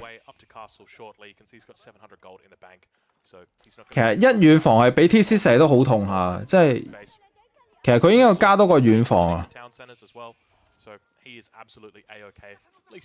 咁啊，直接穿入嚟打，但係就得唔得啊？呢度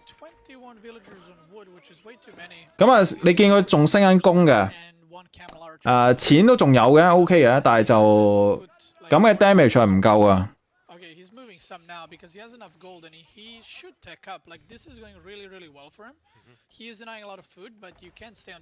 Marine Law 未撳掣呢個時候，咁啊記得撳啦，終於。咁啊，依家撳掣之後咧，應該係2分鐘之後先至升完嘅，係咪105秒啊嘛？好似差唔多2分鐘時間。咁啊，應該死唔去嘅，照道理。呢啲裝甲步兵好似冇乜用喎，咁樣搞嚟搞去，死得太快，即係最慘係。我發現 Lucifer 同埋 Vertex 呢兩兄弟好中意玩裝甲步兵。咁啊，暫時睇好似失敗咗嘅。咁而且 Marine Law 有3 TC 啊，咁啊已經有69隻村民啦。如果死唔去嘅話咧，就 Lucifer 有啲牙煙。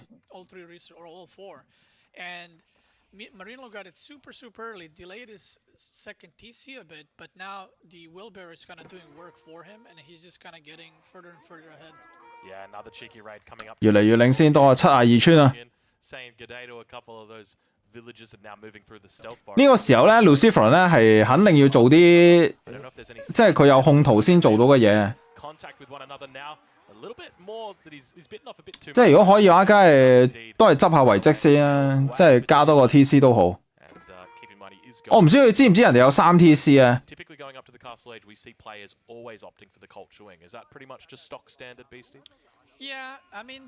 佢淨係咁衝正面咧，佢唔知，佢可能唔知道人哋有3 TC 都未定。咁啊，加咗個輕頭。睇下先，跑唔跑到村啦？咁啊 ，Marine Law 反應幾快啊！咁啊，死2村 OK 嘅。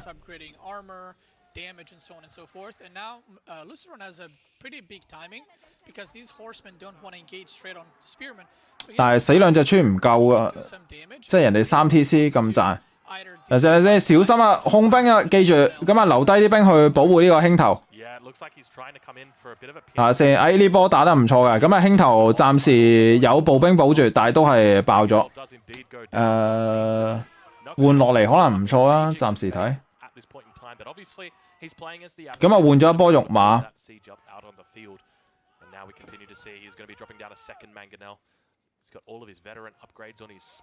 我覺得 OK 啊。咁因為咧 Marine Law 嘅兵咧，佢係本身係等緊 upgrade 嘅，咁死咗先，咁啊戰鬥力弱咗少少。但係咧就唔知點解 Lucifer 啲兵好似好少咁樣。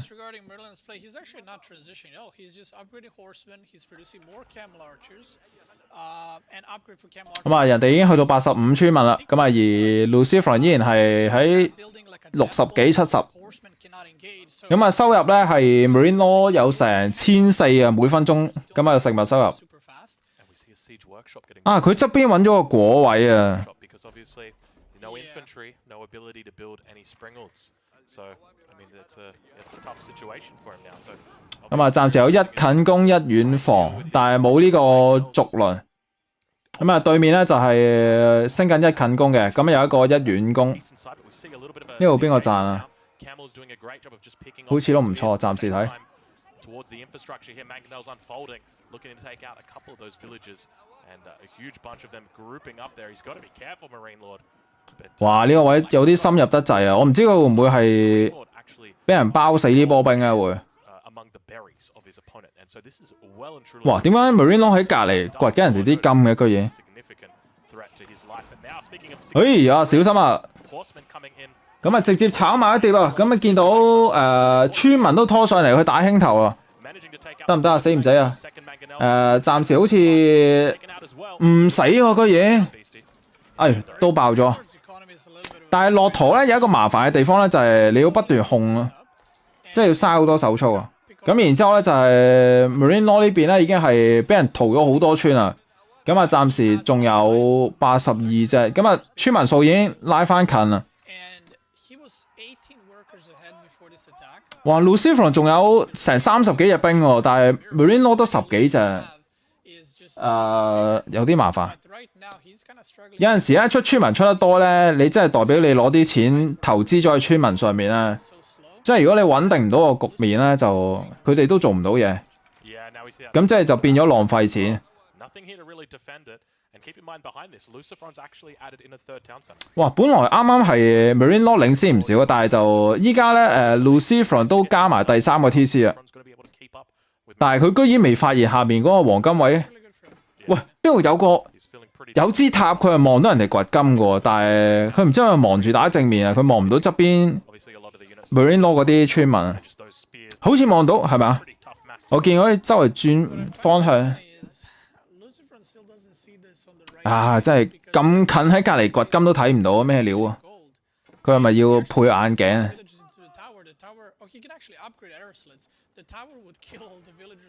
哇！呢個時候有36嘅部隊打20，所以咧就你見到部隊領先咧就不斷打正面啊，即係知自己有優勢。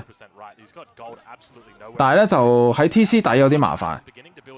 喂，等先，呢度啲兵分開晒啊！喂，佢另外分咗啲兵走去打村民喎。咁樣好似唔係咁好，唔係咁好喎，咁樣用啲兵。咁啊，勉強叫做殺一啲村嘅，咁但係就成波兵嘥咗。咁啊，上面又得咗幾隻村民啦。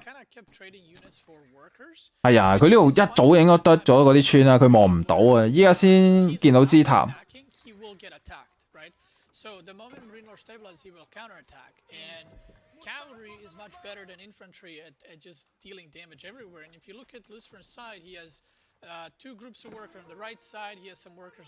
睇下先啊，又喺度加輕頭啊！終於執遺跡啊，終於見到。咁啊，有控圖嘅人咧，最好就係執定遺跡先，即係最舒服係依家呢個時候。但係其實都有啲遲。咁啊，上面咧係封住呢個 Marine Law 嘅黃金位啦，但係就應該冇所謂啦，因為屋企已經係解決咗個問題啦，即係翻屋企掘金都 OK 嘅，即係唔使堅持喺度掘啦。咁啊，一開始咧就因為俾人壓住咧，所以佢冇地方掘金咧，就送咗啲村民偷走出去。咁啊，村民100對93，咁啊暫時都仲係好接近嘅。咁啊，人口係136對125。咁啊，村民部隊人口都係略呢個 Lucifer 領先啲嘅。同埋咧 ，Lucifer 有升呢個伐木同埋掘礦。咁但係咧就 Marine Law 有呢個續輪。我覺得配兵雖然有啲差別咧，但係駱駝要少少控制力有啲麻煩。但係就好明顯就係 Marine Law 呢邊靈活好多嘅。哇！呢度得咗一堆村啊！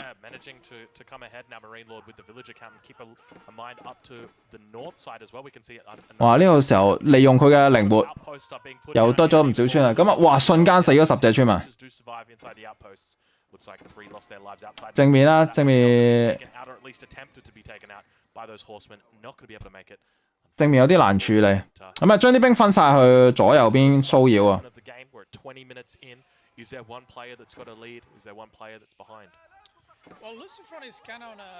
馬有陣時都幾靈活，幾難搞下，即係暫時冇窩到嘅話。咁啊，對方左穿右插啊，你淨係得步兵有啲難搞。即係追又唔係喎，但係你唔追嘅話咧，人哋翻轉頭搞你啲村啊又。咁喺呢度又死一堆村民。正面係點樣啊？輕頭老炮，啲兵有啲少，同埋佢啱啱食咗一炮輕頭，有啲事啊。血量唔係好夠多。喂，啲兵咧，哎呀，咁啊呢度正面太少兵啊。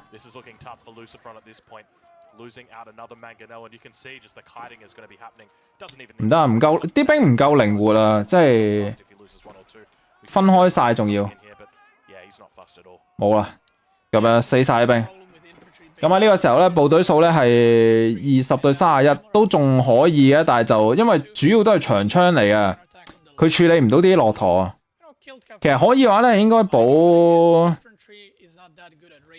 如果補工兵嘅話，我覺得有啲麻煩，但係唔補嘅話咧，又處理唔到啲駱駝。有啲凄涼，啲兵唔啱打啊！即係你睇下，俾人秒殺啲長槍。即係唯一好處就係佢依家暫時有2個遺跡嘅。咁啊，村民咧已經係差唔多落後20隻。多係啊，冇計，唔係最主要咧就係馬打多線係容易過步兵打多線，即係好容易係俾人多線打死嘅，即係又冇圍牆。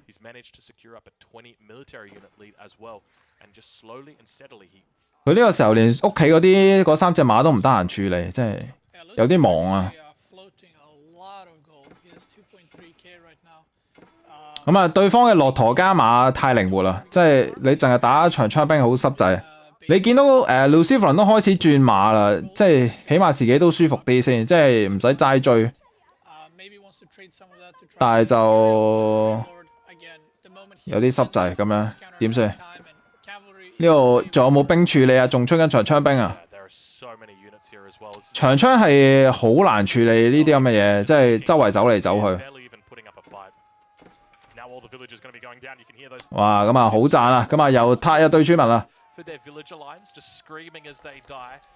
咁啊 Lucifer 喺後邊咧喺度起緊呢個輕頭啊，但係夠唔夠時間起啊？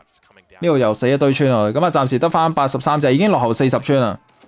咁啊經濟輸好多，本身佢前面都叫做打得幾好啊，但係我唔知係咪個兵種嘅缺陷啦，真係令到佢打得好辛苦。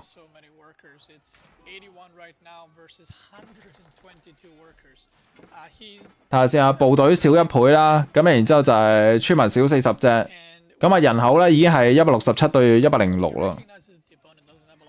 呢一鋪有啲難搞，即係村民落後就開始慢慢滾雪球，滾得好快，尤其是你打 Mirror 咧。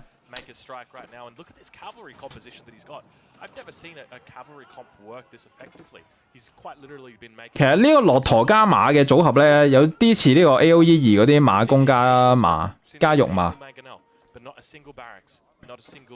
其實肉馬唔係啲好貴嘅單位嚟嘅，所以咧佢只要保護到後邊嘅駱駝輸出咧，咁然之後就啲馬死晒啦，駱駝走，然之後再換下一波肉馬翻嚟，咁就夠啦已經。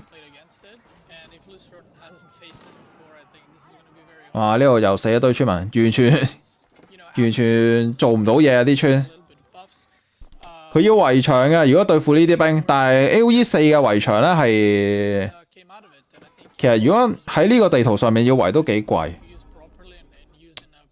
冇計啊呢個。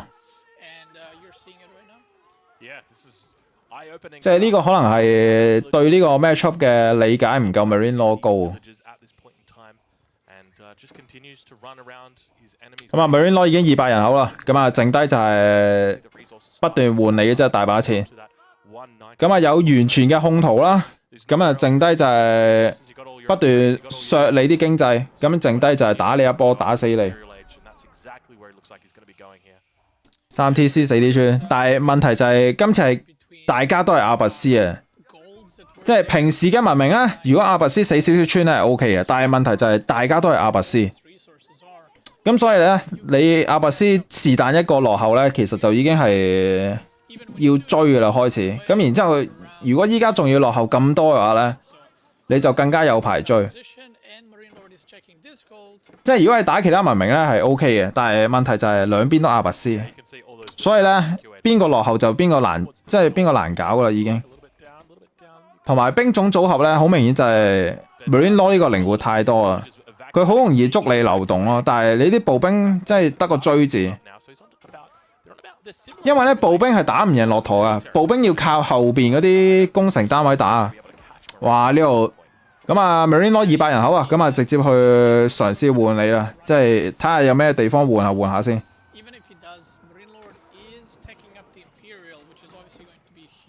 冇啦，咁啊 Marine Law 升緊帝王時代。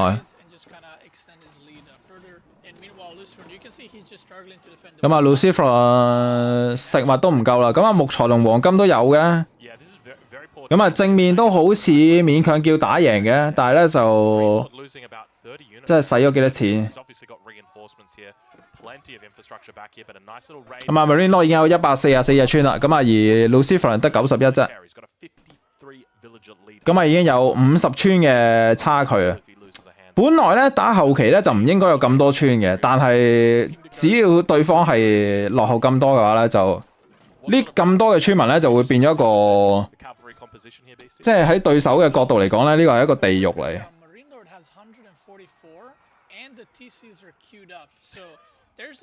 哇 Marine Law 仲喺度出緊村啊，147村啊 Marine Law 依家。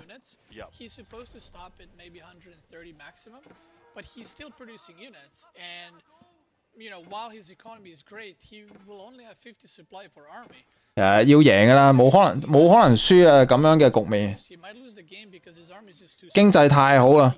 咁然之後咧，就因為升埋低啦，你啲部隊再 upgrade 咧，咁啊質量會高少少啦。咁啊部隊數唔夠多都好咧，就都 OK 嘅。但係太多村啦，其實有啲。我覺得咧，村民咧係初頭咧係去到120幾啦，咁然之後或者130啦，咁但係咧去到後期咧應該得翻100幾左右就夠噶啦。咁啊 Marine Law 依家度等緊 upgrade， 咁然之後咧就係清理埋 Lucifer 最後一波兵就應該贏噶啦，可以。咁啊見到咧 Marine Law 明顯知道自己啲村太多啦，咁啊拖村過嚟。即係扮下嘢先，咁啊懶得自己用手 delete 啦，所以咧佢就直接係框啲村上去 A 上去嘅。咁啊死咗少少村之後咧，去到134村就差唔多啦。啱啱150幾就多得滯。即係咧StarCraft 呢個 game 咧係冇得 delete 佢嘅工人嘅，所以咧就好多時候咧會見啲人咧框晒啲兵咧，唔係框晒啲村民咧係 A 過對面。咁啊 AOE4 咧，大家懶得 delete 都可以試下。派一個城堡喺度。Lucifer 咧就唔可以死村啊，因為佢本身村民唔夠嘅，其實都。佢呢度死村會有啲蝕。係啊，即係間唔中攞啲村民 A 出去。哇！呢度多線打起上嚟啊，真係玩鬼啊咁樣。咁啊 Marine Law 經濟執得好好啊，同埋佢用錢用得好盡咯。即係留意下咧，呢個 Marine Law 嘅錢咧係幾乎用到盡啊。咁啊，反而 Lucifer 咧就木材金呢啲突得多得滯。哇！長炮，一個進階版嘅老炮，但係就太多啦。睇下先，應該係投咗啦，我見到畫面。冇啦，人哋帝王時代好難打。哇！連火槍兵都出埋嚟。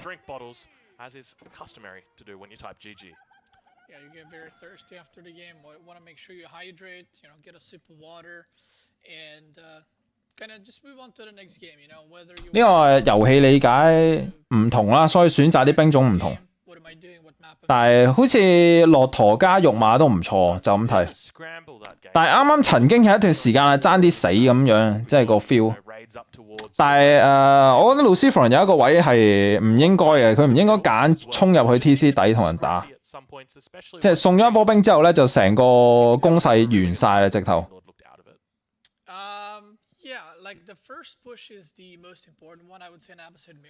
Marine Law 唔知會唔會3-0啊？即係加速我哋嘅比賽。但係太心急啊 ，Lucifer。佢如果喺城堡時代嗰一波唔係衝得咁緊要咧，佢3TC 咧慢慢，即係慢慢執下遺跡啊，圍下屋企啊咁樣，即係應該會打得幾舒服嘅，即係。standing in front of Marinelo's base, building siege, and Marinelo's like, okay, well, you're not doing anything. I'm mining gold on your side of the map, so I'll just sit here. And when you're playing against, the type of army that Marinelo was going for, 但係只要嗰一波衝入 TC 底，死咗2個輕頭，啲兵俾人清咗之後，就開始俾人反打，真係陰公。AOC。AOE 我記得咧 AOC 同埋 BanQ 呢啲 mon 咧，以前咧係俾人話即係會爆炸嗰啲嚟嘅，但係搞電競之後好似洗咗底。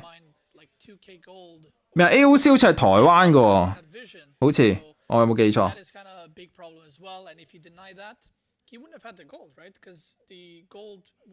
？BanQ 好似都係台灣，好似。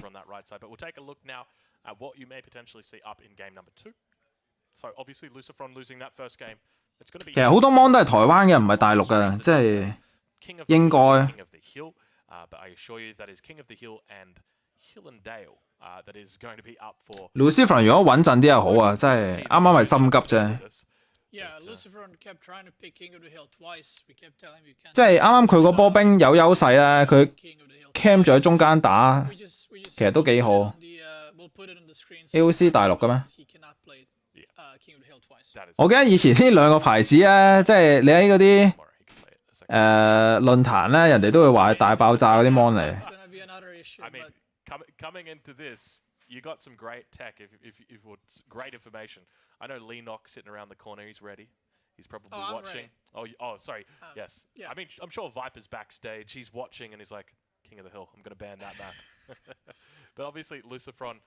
He's got King of the Hill. 即係以前買 mon 係買咩啊？有一期咧好興 LG 嘅，但係 LG 依家好似又好差。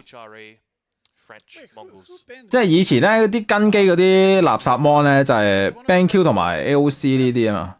Yes, so Marine Lord has banned Mongols and Lucifron has banned Delhi. 不過10幾年前。咁然之後咧就電競搞起咗咧，咁 BanQ 又開咗個品牌。咁然之後咧就 BanQ 開始洗咗底。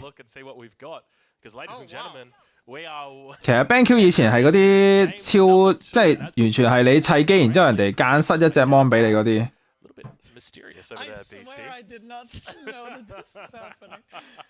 We have got Lucifron who is going to be playing the Delhi, who is 有先又俾人警告，我又識咗個，等陣先，我睇下呢個今次警告係咩意思先。Obviously, Marine Lord, who's going to be playing the Holy Roman Empire here. 2個牙石 mon 3個 LG 依家麻麻地啊，好似，但係好似又開始嘗試又洗下底。Do you think there's any way that the Holy Roman Empire can really win this if there's no mistakes? I mean, I think it's just hard. Like, in my opinion, Delhi is the best civ right now. And obviously, we've talked a lot with the players here, and it's kind of split 4-4. 4 players think that Mongol is the best civ, 4 players think Delhi is the best civ. Obviously, these 2 guys also banned. 華世依家搞嗰啲高階嘢啊嘛，即係穩穩定定 QC， 即係唔好搞爛自己牌子。H3 wants to get to castle and get the relics, right? The problem is Delhi gets sacred sites in feudal age. So Delhi actually forces HRE out, which is the only civ that does that. Most other civs are trying to be aggressive against HRE, but Delhi's kind of like, no, you come on the middle of the map and we'll fight there. And I feel like for Delhi, it's always a positive trade 睇下先啊，今次係神羅打德里啊，吓？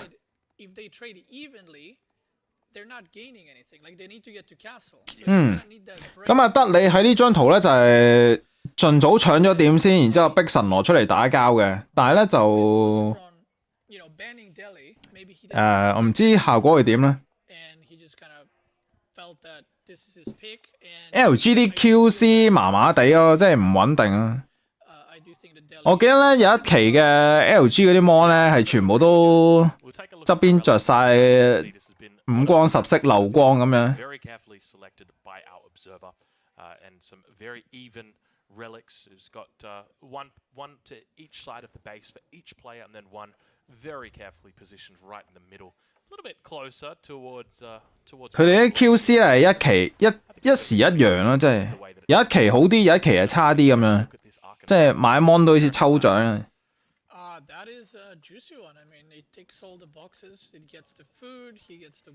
Marine 咯，我哋睇下究竟德里強定係神羅勁，即係。He needs to be careful. He's the prelate is pushing the deer away, so they're extremely.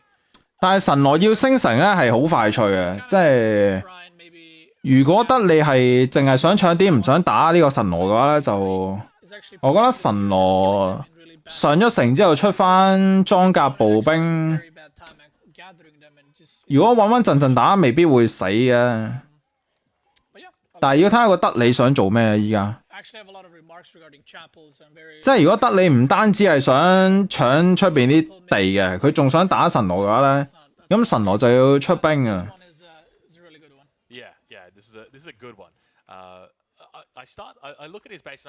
等先，神羅補一個軍營喎。It's nice having the large gold vein, but keep in mind you're playing the HRE.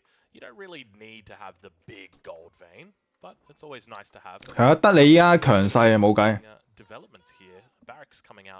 但係神羅唔係冇得打嘅，神羅只要有遺跡就一切好講。Jam 松，佢以前出嗰啲咩量子點嗰啲 mon 咧，我都買咗隻嘅，但係就佢 delay 太勁啊！依家好似又話有啲咩新嗰啲，即係冇 input lag 咁高嗰啲。等先，得你 delete 咗隻軍營，轉咗呢個馬房。咁啊，睇嚟佢唔想大家一齊打長槍，但係咧就有啲奇怪啊！即係因為人哋打長槍，你取消個軍營，然之後轉出馬係特登俾人黑自己啲兵啊？定係執嘢咧諗住？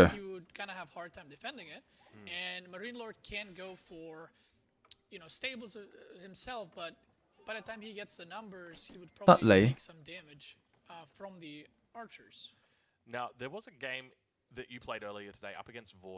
等先，馬家工兵啊！咁啊，呢個應該係搶點組合嚟啊！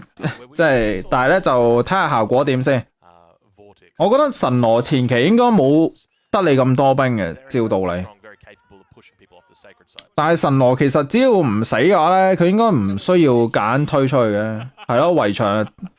咁啊，確保自己唔死就得啦。咁啊，上咗城之後有軍營可以轉裝甲步兵啦。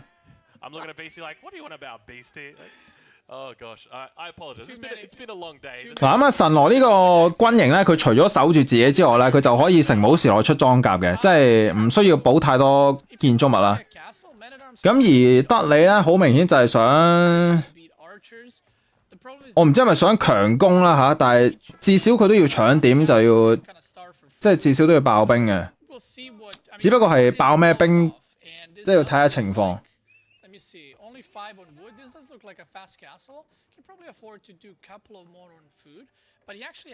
係啊，Marine Law 應該係升城之後轉裝甲啊。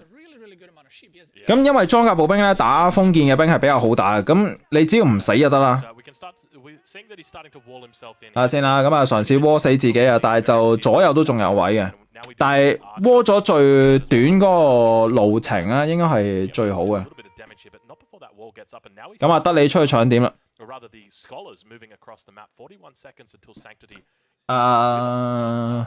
其實德里暫時資源嗱如果德里咧最完美嗰個情況咧就係佢搶完點之後咧佢直接停兵，然之後就升城，即係照道理應該係最好嘅打法嚟。但係咧就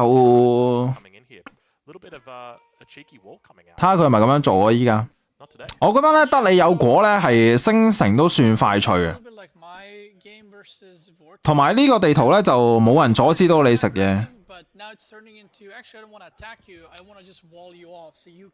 大鑊啦！咁啊呢度有個真係俾兩隻狼追住啊！係啦，咁啊窩死啦！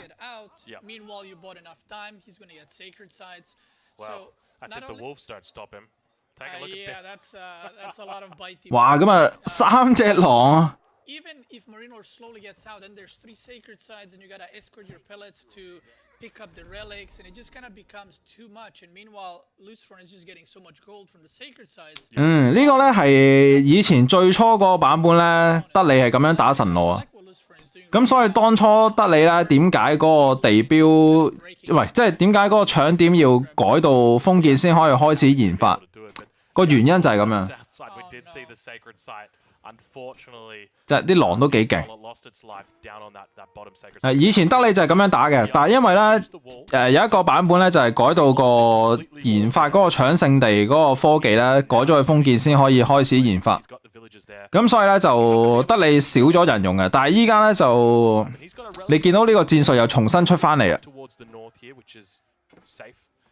！Relic down towards the south, which is relatively safe. One right outside the front of his base, but they're all covered by walls. 咁啊，升咗城堡時代啦，出唔到去，但係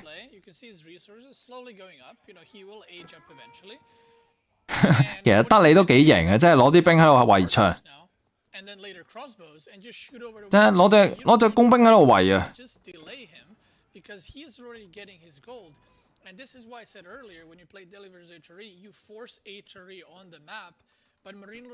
呢個咁然之後咧，德里咧都開始慢慢係升緊翻上去城堡時代啦，同埋已經停晒兵啦。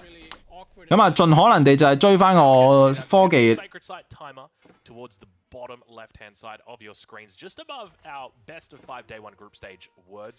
先啊，然之後就優先轉裝甲 ，nice 非常好。咁啊，德里嘅裝甲又可以升3攻啦，又可以。有移動速度啦，出唔到去啊！呢個時候神羅。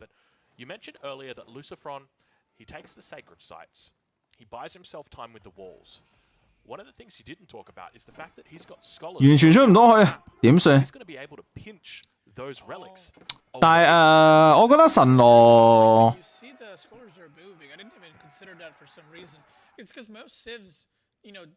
我唔知佢係諗住依家搶晒點先定係點樣？佢依家一粒遺跡都搶唔到，大鑊啦！咁啊德里咧升完呢個城堡時代咧，可以直接執遺跡噶啦。神羅基本上係好難攞到遺跡啊！依家咁樣俾人圍住。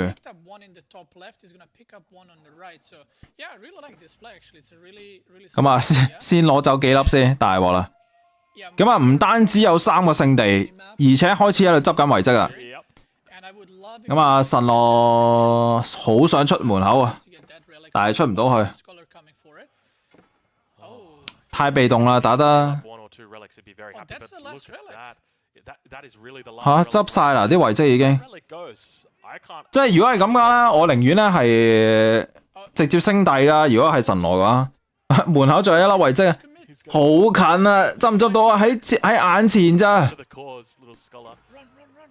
哎呀，喺眼前都執唔到啊！至少執一粒啦，俾翻我。5遺跡嘅德里啊，應該好難搞啊！哇，你睇直接衝過去啊，真係睇執唔執到啊！呢度3個遺跡喺呢個位，招降可以招降噶，係咪招？招唔招啊？唔招，但係哎呀入到呢個位啦，已經冇計啦，只能夠走啊！咁啊5遺跡嘅德里啊， Lord's going to be able to push in any closer. You can see the men at arms starting to come out now. Also got the prelate on the front line just in case any relics do get dropped down. But now 我覺得要停咗人哋啲聖地先啦，然之後再諗啦，冇計啊，真係冇遺跡嘅話。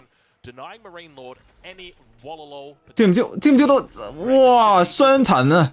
Look at that, defending with his own relics. I really like Lucifer's play actually. I think he's very smart, very 五遺跡啊，得你。 He managed to pick up all the relics. He really needs crossbows. 睇下先，又攞個遺跡出嚟，又招一次啊，諗住偷雞。 Deal with knights too well.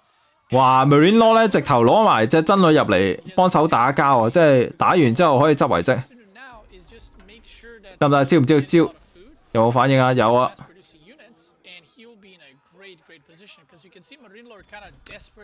啊，慘啊！呢個時候 Marine Law。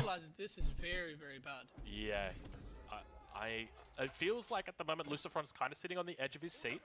And we can see behind this, Marine Lord is reacting. 咁啊 ，Marine Law 呢個時候冇錢，咁啊狂爆兵，咁啊要升帝亦都係遙遙無期嘅。但係我覺得忍一陣間可以升到嘅，但係就但係冇遺跡真係有啲慘。咁啊只能夠喺出邊搶呢個聖地，你見佢。咁啊出去搶聖地。 我第一次見，唉，神羅之前3遺跡咁勁，依家冇遺跡點算？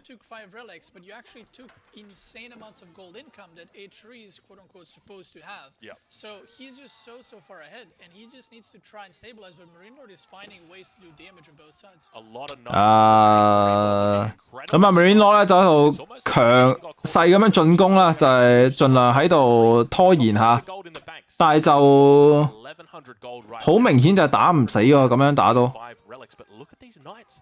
咁啊，喂，等先，Lucifer 得翻24村民啫喎。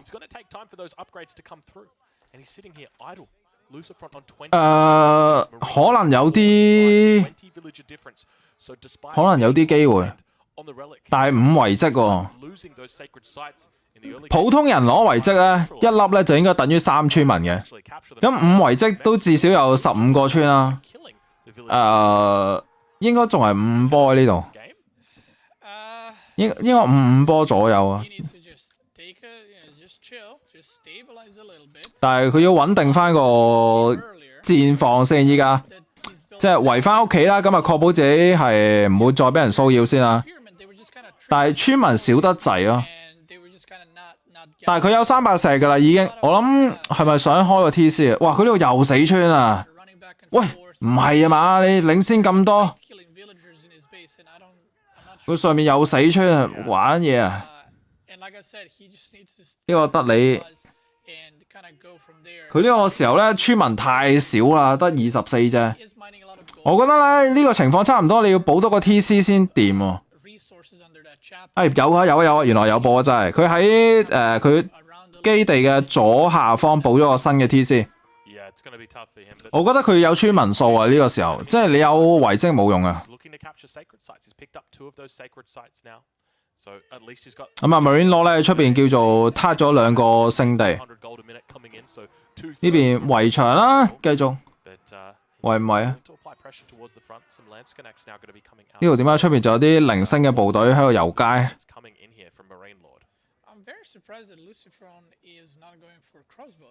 佢依家冇咁多錢出兵嘅 ，Lucifer 太少村民啦。你睇下 Marine Law 有50村咧，咁而 Lucifer 得27村。即係佢雖然有黃金啦，但係佢其他資源完全唔夠啊。不過好彩咧，就係佢補咗雙 TC 嘅，即係勉強唔死住嘅。咁而 Marine Law 咧，好明顯就係等緊升帝啦，已經。咁啊，知道自己攻唔入啦，咁啊直接升帝。咁啊升完帝之後咧，佢有，我覺得可以打呢個國土傭兵加裝甲啦，然之後加火炮啦，咁啊直接攻入去。我覺得得你都係要死嘅，其實。有啲慘。依家呢個情況咧，得你點解會死咧？因為咧，得你其實最強勢就喺城堡時代。咁但係啱啱 Marine Law 咧係騷擾咗一輪之後咧，得你好明顯就喺度回緊氣嘅。咁而如果呢個時候你回緊氣，神羅升咗上帝咧，咁神羅加火炮啦，咁而且佢可以打步兵，步兵嘅科技亦都比你領先啦，咁我覺得德里會死啊，呢度都係。我覺得德里都係要死嘅咁樣。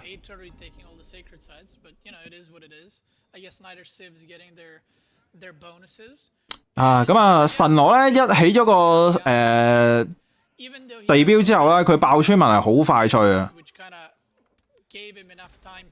即係每分鐘幾乎出幾多隻？有冇10隻村啊？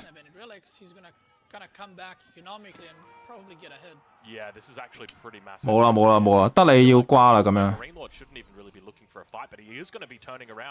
冇啦，咁樣打佢就算有呢個遺跡都冇用。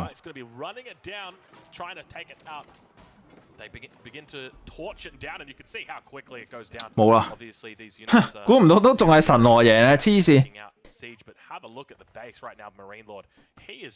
，5秒一個，即係12隻村喎，即係每分鐘有，即係佢只要5分鐘時間，佢就已經可以補到過百村民。咁但係德里咧，因為雙 TC， 佢基本上都升唔到上帝噶啦。Lucifer 投咗啦，已經直頭。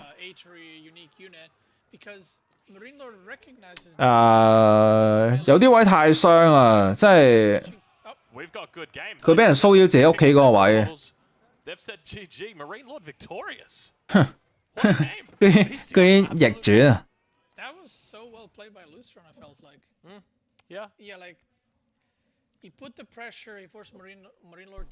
冇計啊！真係佢有一波俾人騷擾屋企嗰度太傷啦。其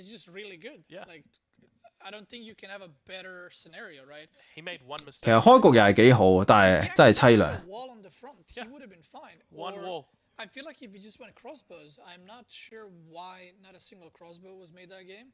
Crossbows are great against knights; they completely melt them. He fought against men at arms and then knights.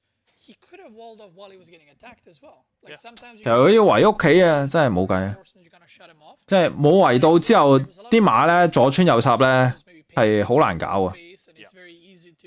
Obviously, it's a tournament setting as well. You know, this is not the thing that Lucifer makes a mistake on ladder. You know, he's at home playing. This doesn't happen. But 上次英國贏神羅。Thank you.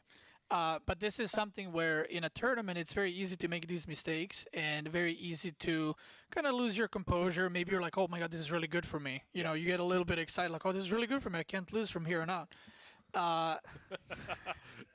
我諗下先，上次英國係 Vertex 好似係嘛 ？Vertex 打呢個。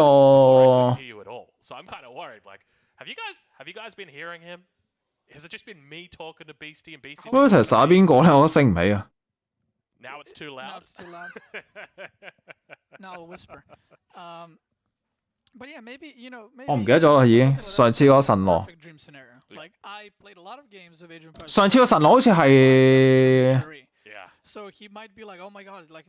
Capoche 好似係嘛 ？Vertex 打 Capoche 好耐啦，我唔係好記得。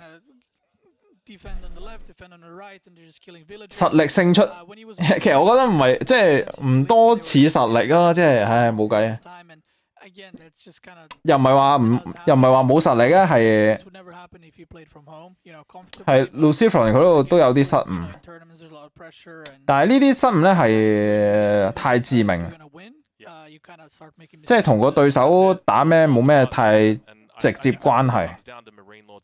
Obviously, he's been around in the scene for a long time. Same with Lucifron, Marine Lord on the main stage plenty of times though, so he would not be a stranger to this sort of environment. Yeah.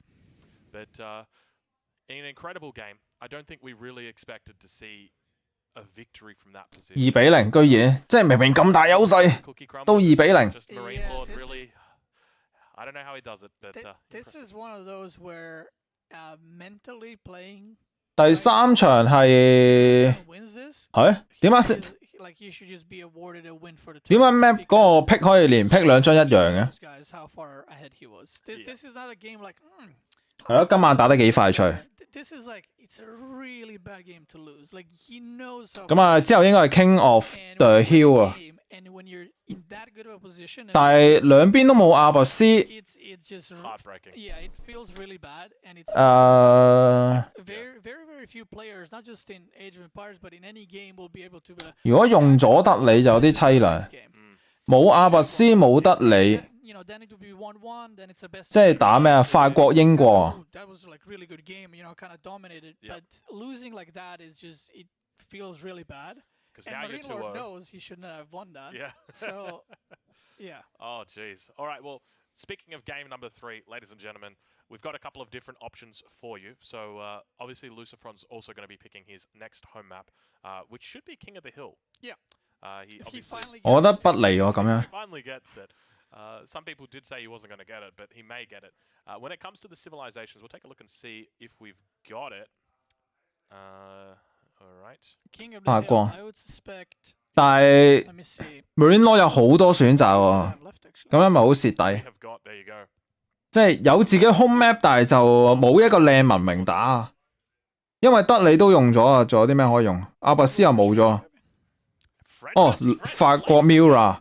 Welcome to another mirror match in the same set. Game number 3 between Lucifron and Mira. Spawning over on the east side of the map in the color. 有啲意外啊，即係 Marine Lord who is playing the 即係正路可以揀嘅話，唔會揀 Mira， 但係就唔知係咪因為連贏2場啦，所以 in the color red. 保守少少咁啊，攞個法國出嚟用住先。 Because we've got players that are like they're you see Marine Lord on the left, you see his Mira. on the left, but technically he's actually on the right side of the map. 咁啊，法國 Mira 就打基本功啦，即係基本上。 Just turn your monitor upside down and it's gonna be. It'll be perfect. It's not gonna be fixed, but it's gonna be funny. But yeah, mirror matchup. 咁啊，打基本功。 And I discussed. 咁而 Played some games and him and I have opinions. 其實紅色係 Marine Law 定係邊個係 Marine Law？ 我發現咧，佢整咗呢個界面之後咧， I would say. And you know, I picked French. 即係睇唔到分數有啲麻煩。藍色應該係 Marine Law 啊嘛，係嘛？即係右邊。 So this is not a matchup where 睇下先啊 ，Marine Law 地圖， This is a matchup on this map that is very. 好似都唔錯。即係黃金位靠後啦，果靠後啦，有鹿啦，咁啊有一笪木材啦。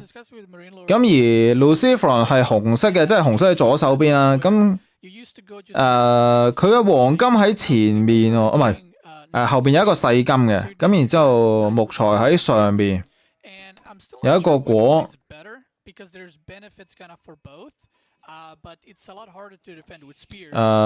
我比較中意 Marine Law 嗰個地形。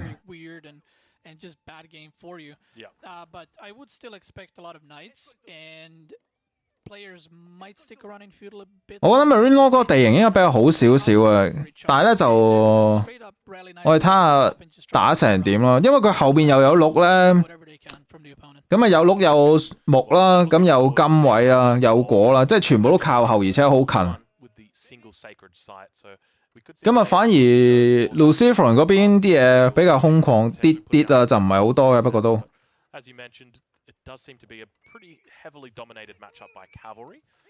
咁啊，如果係馬打馬咧，黃金位係好緊要嘅，即係邊個俾人騷擾咧就斷兵啊。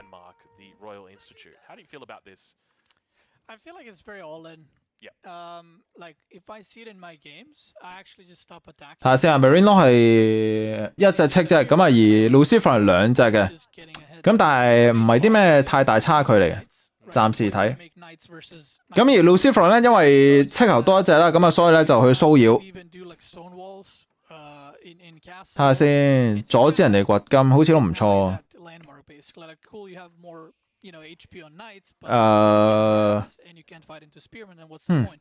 So I do think that it can catch opponents off guard. 咁啊 Marine Law 先升逐輪啊，居然。Guild Hall has, you know, infinite potential, right? Yeah. I mean, in my game earlier, it had 4,000 gold in, you know, and that. 我覺得咧呢個 matchup 咧執鹿都唔意外㗎，但係咧就即係要最主要咧就要睇下第一波守成點嘅。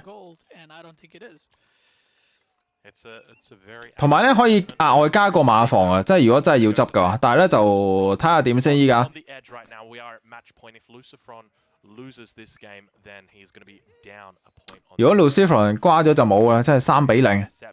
We don't see too much action at this stage in the game, just a little bit of scout harassment. 咁喺呢度咧騷擾得唔錯啊，暫時睇。咁啊，而 Marine Law 咧係可以再加馬房嘅，如果佢要加嘅話。咁呢個時候咧就會變咗咧有一個馬房出金馬啦，有一個馬房出斥候啦。咁然之後你就可以再額外升一個專業斥候啦，就基本上就可以兼顧執碌兼爆兵嘅。咁呢個咧係舊時法國比較常見啲嘅，即係打 Mirror 嘅招數嚟。咁但係咧就今次暫時見到呢個 Marine Law 係先升逐輪先嘅。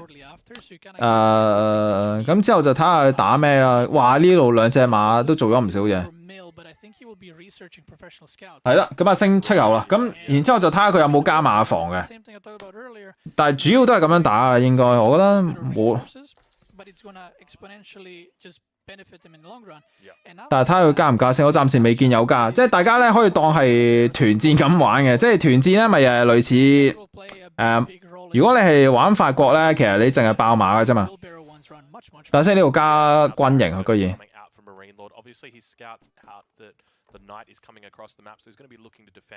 咁啊，睇嚟幾穩陣，加軍營。咁啊，加軍營嘅話咧，就即係確，哎呀，佢呢度有逐輪都要死穿，有啲事。This mirror match is just simply because of how many villages are going to be going down this game. So that's the first one. I want you guys to count along with me because I suspect it's probably going to be getting up into double. 咁即係斥候加長槍啦，如果係咁嘅話。咁啊，攞呢個地標嚟出斥候啦，咁然之後就係長槍防守啦。但係我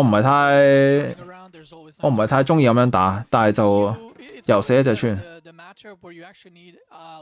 其實出長槍咧就變咗啦，你成個局面咧就係好被動噶啦，因為你啲長槍冇可能行過對面搞人噶嘛，即係話咧就變咗咧係單方面咧就係變咗係 Lucifer 做俾壓力嗰個。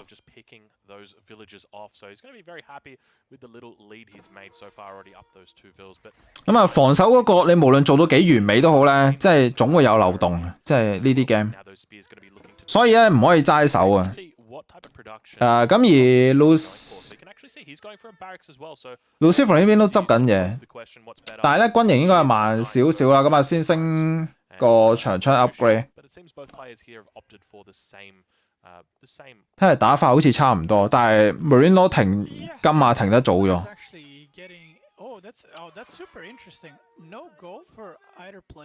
Well, Marine Lord was denied gold, so I guess that's different. But Lucifer is actually going for stone, and I'm assuming this is for stone. 有啲變招啦。咁啊 ，Lucifer 咧係先掘石嘅。掘石係咩意思？開 TC 啊。咁啊，然之後執碌啦。咁啊，同之前啲打法有少少唔同啦。咁啊，佢哋唔係再加馬房啦，咁啊轉咗加軍營出長槍。咁啊，以前咧嘅打法咧就係一個地標出金馬，咁啊，然之後一個馬房出斥候咧，咁就可以兼執碌兼爆金馬。但係就依家有少少唔同咗。咁啊，出長槍，但係就長槍好似其實長槍睇落好似又冇乜用，即係得個企字。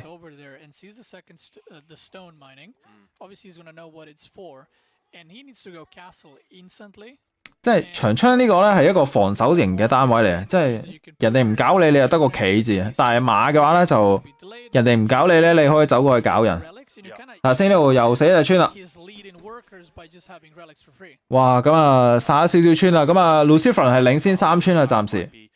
呢個我會慢慢滾雪球嘅，一隻村咧係等於每分鐘30幾資源啊。咁啊死咗3隻村咧，即係每分鐘少100支啊，即係不斷滾落去啊！呢個雪球。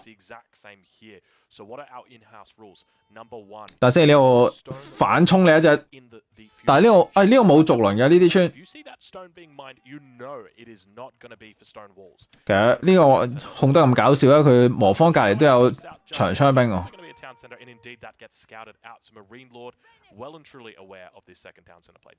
咁啊死手啊兩邊都出長槍，長槍加執嘢，加 TC。But yeah, Stonewall, 其實經濟唔係差好遠，但係 Lucifer 多一個 TC 喎，居然可以。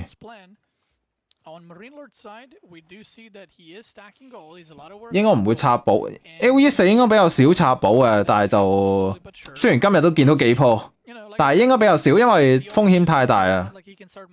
同埋1000石咧，你諗下將1000石轉去做呢個食物或者黃金咧，你會出好多兵可以，即係會比較穩陣啲。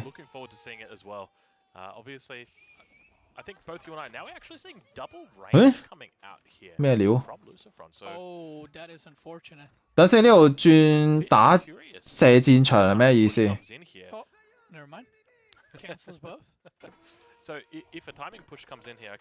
？delete 咗，呃人嘅應該。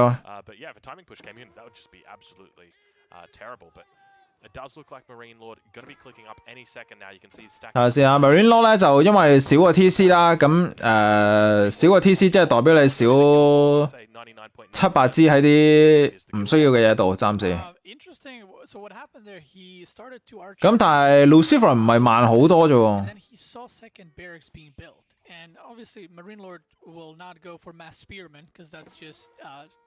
我覺得咧，如果作為防守嗰一方咧，啱啱嗰個射箭場雖然 delete 咗，但係可以重新起翻，出呢個老兵。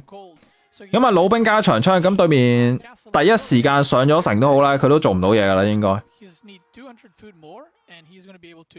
睇下先 ，Marine Law 打多線，但係上面死咗馬喎。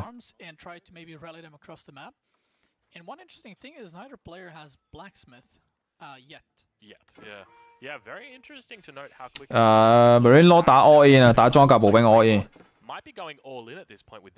咁啊冇計啊，因為對方雙 TC 啊，佢如果佢自己慢慢起翻咧，就點都落後嘅。咁呢個時候咧已經係落後10村噶啦。咁但係咧 Lucifer 係啱啱開始升城。我覺得 Marine Law 有啲不利呢一鋪。然之後加咩啊？係啦，加射箭場啦，即係出呢個老兵係最穩陣嘅。即係你唔需要同人哋鬥出同一隻兵噶嘛，即係你出一隻蝦佢嘅兵就得啦。咁而 Marine Law 咧出裝甲嘅，咁啊 Lucifer 咧係應該係選擇老兵嚟嘅。咁啊長槍加老兵啊，咁啊完美對付你爆金馬又好啦，爆裝甲都好啦，都可以處理得到。咁啊，我覺得 Marine Law 可能會輸啊呢一鋪，但係就個局面係少少好似會輸，但係咧就可能長遠打落去又俾人 come back。但係應該係 Lucifer 開局好啲啊，暫時睇。OK 啦，咁啊升完之後咧就出呢個老兵啦，防守啦。咁啊雙 TC 唔需要攻人哋嘅，你只需要防守嘅啫。咁啊而且你睇下啲步兵咧行到過去咧，人哋啲兵都出咗嚟。咁啊領先12村民。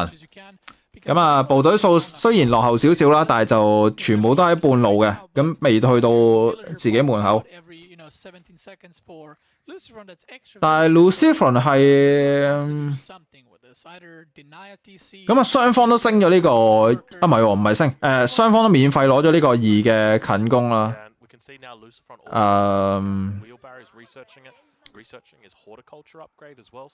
咁啊，老兵出到嚟噶啦，咁啊，老兵咧未有攻擊嘅，未升攻嘅。呢度要小心啲，老兵咧唔可以即係好似啲散打王咁樣，即係一隻一隻上，咁啊好蝕底。不過 OK 啊，呢度咧睇落好似 Marine Law 衝過嚟打到 Lucifer 好似好傷咧，但係實際唔傷。因為佢本身村民多咧，咁可以閒置少少都 OK， 可以接受。咁啊，而且Marine Law 嘅部隊咧係冇遠防嘅，佢彈唔起 TC。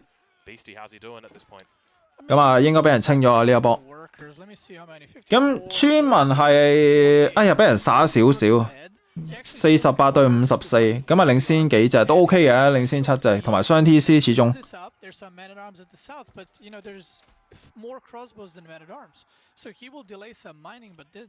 OK，咁啊守住啊，咁啊好穩陣啊。咁啊雙 TC 打單 TC， 咁啊 Marine Law 要開始係 plan 定下一招啊，打咩啊？諗住，咁啊繼續打裝甲啊。等先加碼嘅點解？出肉馬啊諗住。咁啊執遺跡搶點出肉馬加呢個裝甲步兵。肉馬咧應該係拎嚟處理老兵用嘅，但係咧就。但係越打落去就越蝕喎，真係經濟落後喎，7隻村啦依家。不過好彩咧就係啱啱曬咗少少村，即係追翻少少。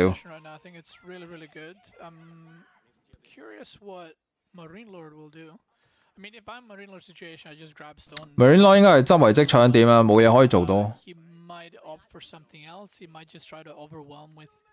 哇！等先 ，Marine Law 啲錢有啲多喎，1400。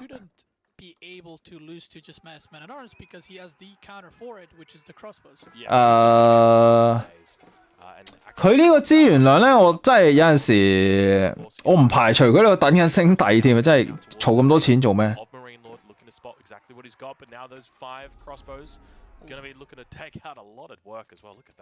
但係好似又唔係，真係用緊錢嘅，但係用唔晒。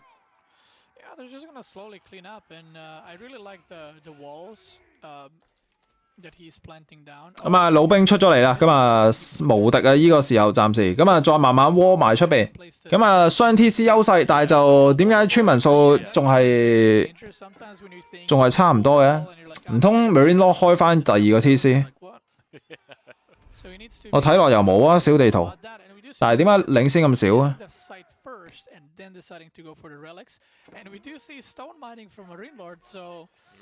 睇下先啊 ，Marine Law 做緊啲咩？咁啊搶咗中間個點。如果搶咗中間個點咧，就掘石。喂，等先，原來 Marine Law 係轉咗去攞石頭啊，即係嗰個城堡地標。咁但係咧要等啊，呢個時候佢啱啱開始轉嘅，咁啊應該係諗住咧插個寶喺正中間啊。但係如果你想插寶咧，你要正面嘅部隊夠抽先得嘅。即係如果你正面部隊唔夠抽咧，你冇辦法保你啲村民插寶咧，就有石都冇用喎。呢個時候，佢呢個時候要轉兵嘅，但係就咁睇，佢冇遠防呢堆嘢。哎，等陣先 ，Lucifer 好似有少少貪心得滯啊，推得。但係我覺得 Marine Law 係如果再升多啲遠防就好啲，即係暫時得一遠防唔係好夠啊。不過 Lucifer 呢個有啲失誤嘅，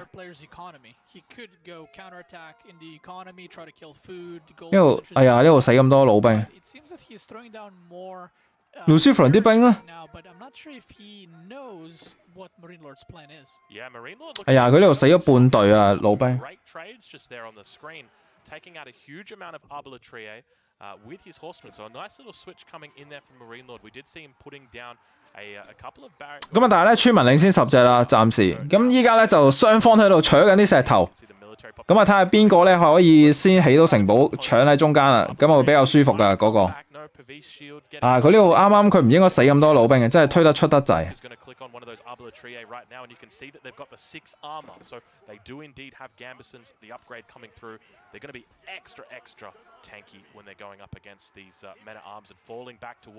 嘛唔錯唔錯，咁啊不斷拉打。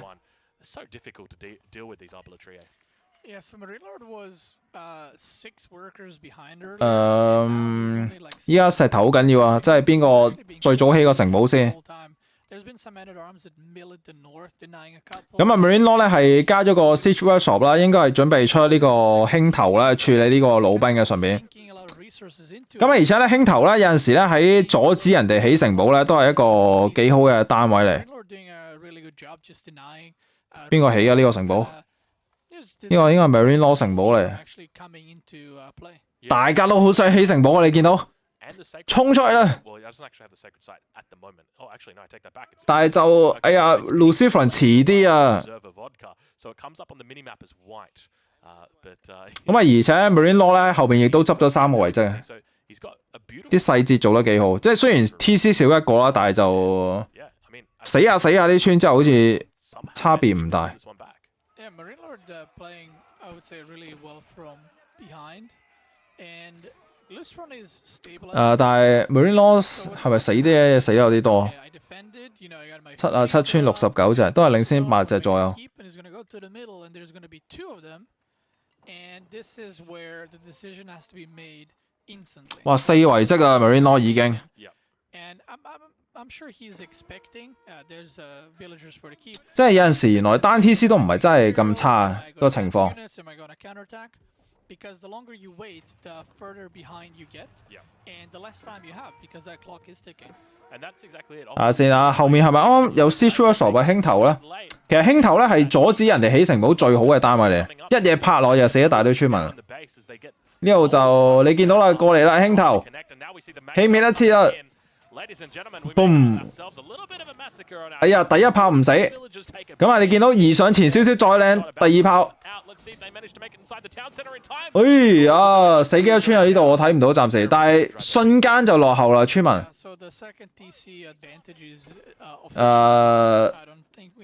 雙 TC 即刻變咗冇用啦，即係打到呢度。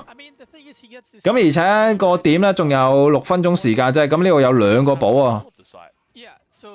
同埋咧 ，Marine Law 咧係將佢嗰個地標咧係轉咗攞石頭啊，即係佢隨時撳個掣，一陣間又變一個城堡出嚟。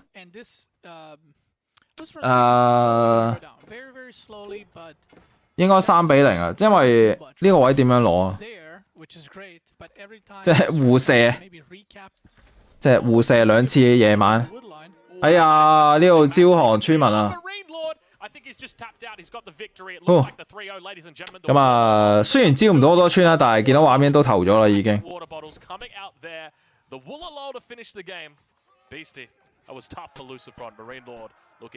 即係雙 TC 都唔係真係好大優勢咯，即係死埋村之後。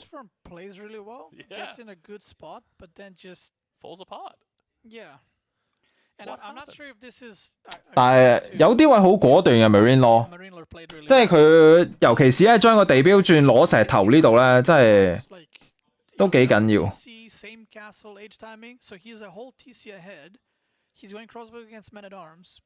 唉，但即係你諗下，我本身啱啱仲喺度講咧，就係城堡時代嗰陣咧 ，Lucifer 開場都幾好啊，真係。但係就，但係居然又係真係 come back， 黐線。He didn't really wall off anything because there were so many holes, there's so much space. Maybe too greedy on the walls. Maybe if he kind of cut them a little bit shorter, he would be able to secure and not lose the villagers. But maybe he felt like, oh, I defended the first 5 men-at-arms. I'll just, you know, plop down the walls. 但係Lucifer 咧，又係喺正面有一波咧，就係推得太出咧，死咗太多兵。佢如果嗰半隊老兵冇死到咧，我覺得未至於會俾人壓住喺屋企啦。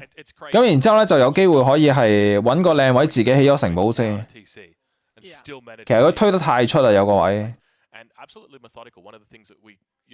俾人炒蛋，其實呢3鋪都有機會，但係3鋪都係即係 Marine Law 打得好啲。我哋可以有機會5點完場咧，即係我哋可以再睇埋下一場 Viper 打呢個 The Muslim 啊，應該係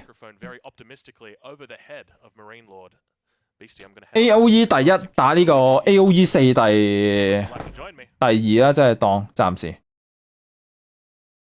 咁啊，休息時間去廁所呢度，齊齊去廁所。唔係喎，即係訪問時間，聽下佢噏乜嘢先。Marine Lord, welcome to the casting couch. Thanks. It is a pleasure to have you here. Thanks. 3-0, congratulations, incredibly well played. I'm not sure about that, but yeah, it was decent, let's say. A lot of mistakes, I think, but we didn't play on stage since a very long time with Lucifer, so I guess after 2 years you have to. 哇，聽唔到佢講乜嘢啊？ A little bit, you know. 佢話自己有少少 mistake， 但係就聽唔到乜嘢。Going into the castle age, and yet you still managed to come out ahead. 格劍， at any point scared in that last 即係城堡互射2次。I was impressed when he reached castle because like he had 2 TCs and he reached it very quickly. But at the same time, like map control on this map is so important because otherwise you just the second. 哦，佢講緊最尾嗰一場咧，就係雖然人哋雙 TC 啊，但係啱啱嗰個地圖咧就係 map control 緊要好多啊。It was slightly ahead, but it was not a big lead at all. Just like sometimes. 但係咧就佢雖然雙 TC 啦，但係就好似話 Marino 就話佢唔係領先太多啊，即係Lucifer 唔係領先自己好多。所以咧就所以都冇所謂。哇！不過佢啲英文好難聽，聽唔清楚。Against Delhi and him against Mongols later on, it's pretty much a free win. Like if you play well, so I just try to do something different, right? And if it doesn't work, I really don't care because, in my opinion, I can't win against Delhi or against Mongols. So just go next. But it works, so I don't know. Like I felt. 佢喺度講緊咧就話咩啊？蒙古德里呢啲咧應該係 free win 嚟嘅，但係咧就佢對手打輸咗。Obviously, so if I can do that, I can win. But in theory, it shouldn't be possible. But after a few mistakes from him. 但係佢話佢對手有失誤啊，所以明明 free win 即係任攞啊呢分，但係佢都打輸咗。It was an interesting build order, an interesting opening from you. You decided to go for complete camel archers and horsemen. Now, Beastie mentioned that this is something that's been sort of taking over the ladder. Is this something? 係喎，佢 believe 啦，仲要掠嚟。Yeah, so like I opened stable before my second TC, and I wanted to punish him for like taking stone, but since he doesn't make wheelbarrow, he actually can drop the second TC very quickly. So like usually when I practice, for example. 哦，佢依家咧就講緊咧就係雙 TC 咧，佢自己加咗個馬房，所以起得慢咗嘅。Later on stone, so you can actually attack. But here it wasn't the case, so I don't know. Maybe I didn't prepare well. 但係咧就佢唔敢講自己個開局係好啲定係人哋嗰個好啲。Yeah, it was pretty even, if not me behind. At least in game 2 and 3, so I feel like I need to prepare a little bit better my early game. 佢應該唔係好滿意自己個打法，然之後就話可能下一次要準備得好啲。應該係。I don't really care. Like everyone is good to be honest. Like the 8 players are pretty much on the same level. 佢話咩啊？佢話8個人都好勁，所以唔知邊個。I mean, to be honest, I don't want to play BC because we practice together, so it's a little bit weird. But 但係之後聽唔到啦已經。All right. Well, I've got no further questions, BC. Just pick Linok. Everyone should just say they want to play against Linok. Oh, I think Linok is pretty good. I think we underestimate him a little bit. No. 哦，佢喺度講緊咧就係揀下一個對手嘅話咧會想打咩人？咁然之後咧 Lina 咧就係其他人都想打嘅。我唔知係咪因為咧 Lina 係贏嗰方入邊可能實力最弱嗰個嚟。係咯，我聽唔明，好掠啊啲英文。The moment you see it, you will go castle, and he will just kind of be behind, but he actually hit castle really fast. Yeah, I mean, I wasn't too surprised because I saw Vortex and Lucifon doing that like maybe 2 months ago. So I was like, maybe it's a good idea. And in French mirror, like things that mana terms are very valuable, but obviously you have arbalesters that are very strong as French. And on top of that, if you can make a lot of knights, you can defend against mana terms. So you have 2 very good options to hold mana terms, unlike other civs. So I don't know, I felt like he was in a good position and his second TC was probably a good idea. But I'm not too sure what he did before that because I go to like wheelbarrow, then I do pro scouts. He didn't get a wheelbarrow. Yeah, that's unlucky. I think that's it's such a small investment. 佢講緊第幾場我都聽唔到啊，真係。Yeah, like not even the economical part. It's like just they run fast. So like when you get harassed, they just don't die. So it's so big. 佢哋講緊法國 Mirror 嗰一場啊，仲係。Any more questions from you? Good. Congrats for the win. Marine Lord, congratulations. 3-0. You're looking incredibly strong. You head into tomorrow as a favourite. Good luck. Let's go. Ladies and gentlemen, we've got a lot of 咁就訪問完啦，居然。this evening. 係咯，佢應該係講緊第3場嘅法國 Mirror， 就話 Lucifer 嗰個開局咧應該係好啲嘅。咁啊，雙 TC 都係幾好嘅，但係咧就佢一直 Lucifer 咧一直都冇辦法領先好多咧，咁然之後就冇辦法攞到個控圖咧，就咁然之後 Marine Law 就話啱啱張圖控圖係緊要啲。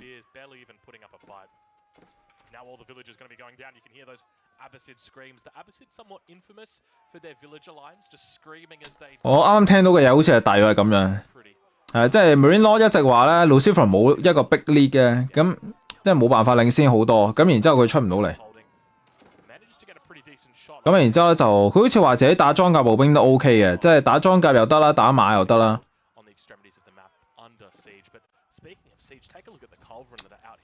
但係我覺得 Lucifer 咧有一波真係推得太出啦，死咗太多兵，即係俾人追到由頭追到落尾，追到翻屋企，即係死咗半隊老兵，咁啊長槍嗰度有啲事。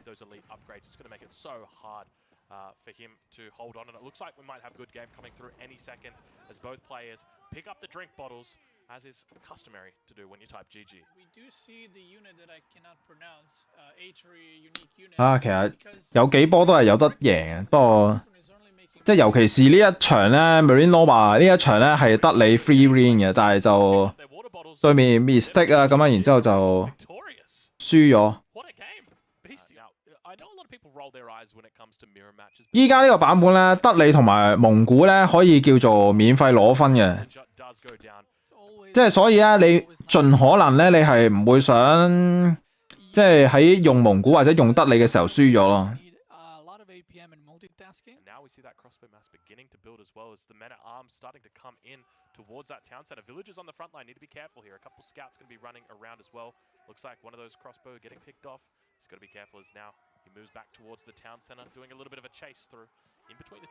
係啊，我覺得呢度都 OK 啊，守得唔錯啊，但係就佢冇辦法領先好多咯喺呢個位。你睇下佢呢度有58村，人哋得47隻，其實領先10隻。咁但係咧就我睇呢個畫面咧，應該係 Lucifer 又攞埋村民過去借抽啊，同人。其實有陣時唔使拖村借抽啊，但係唔知有啲人手勢慣咗。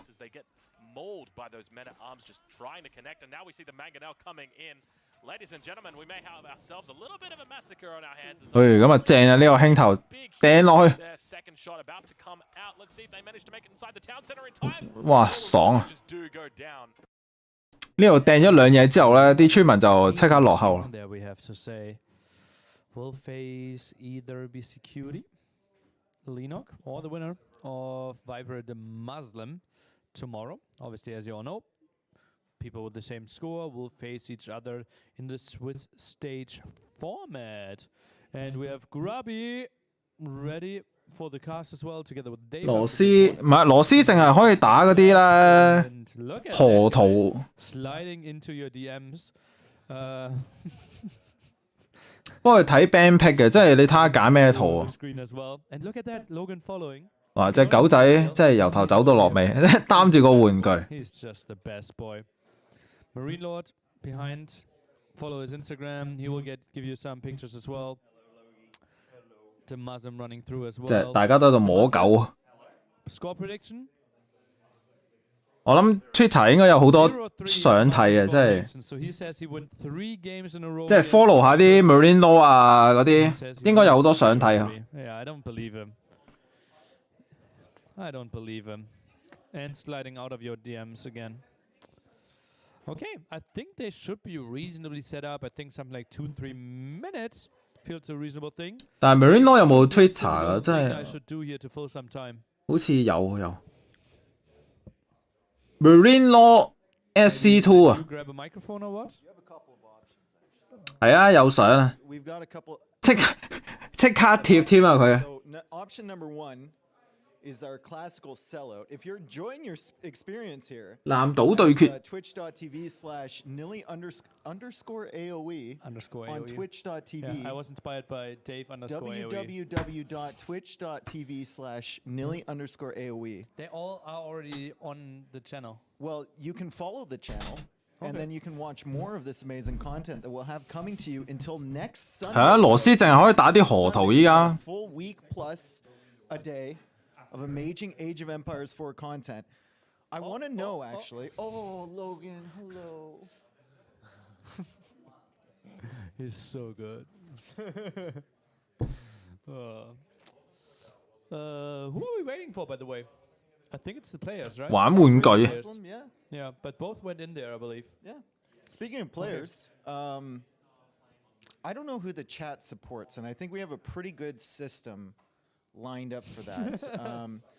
So if you're a fan, I think this is how it works, right? If you're a fan of Viper, I think showing your support in the chat isn't enough. Our chat there's a lot of people here, so I think you should donate. And then if you're a fan of DeMuslim, I think you should subscribe. And then I believe if you're a fan of Logan, you should donate more than 10 euros. 河圖唔得，唔係喎，依家河圖發展到好勁喎，羅斯。Yes. 因為咧，羅斯咧，佢除咗金門之後，佢仲有另外一個地標咧，可以封路嘅，可以封路、封碼頭啦。咁然之後，因為佢亦都可以喺河圖雙 TC 啦，其實都幾勁。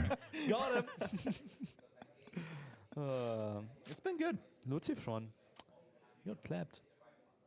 Don't tell him that I said that, but he got We knew it was going to be a short series, though. Did we know that it's that short? Especially the 但係要睇下咩 matchup 啦，都係講到尾，即係依家 AOE4啊，即係你唔可以單純話一個文明勁，係啊，即係都要諗埋 matchup 嘅。但係好似話咧，神羅都好多人用啊，依家即係打河嘅話。但係我覺得羅斯都唔渣，因為羅斯咧，你打獵上封建時代咧，你就算有碼頭咧，都唔係好慢嘅，真係可以好快。咁然之後咧，就係嗰個地標擺喺邊嘅啫。如果你係想嗰個木嗰個箭塔，如果你係擺喺人哋碼頭對正嗰個位，你封佢碼頭咧，我覺得都 OK 嘅。今夜仲直播，係啊，今日有比賽睇埋啦，真係我唔係成日開呢啲直播，即係勤力啲，即係平時應該係平時禮拜六晚先會咁勤力。Hashtag, who do we have here again? I think we have Logitech providing some wonderful equipment.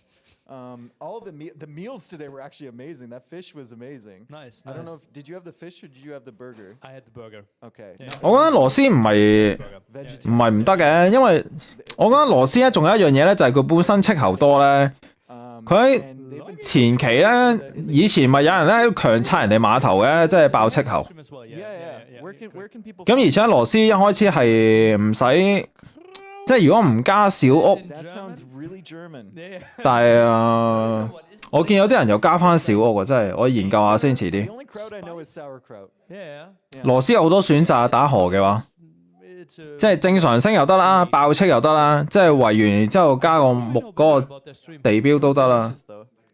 仲有半粒鐘，唔係啩？半粒鐘 ？What the fuck？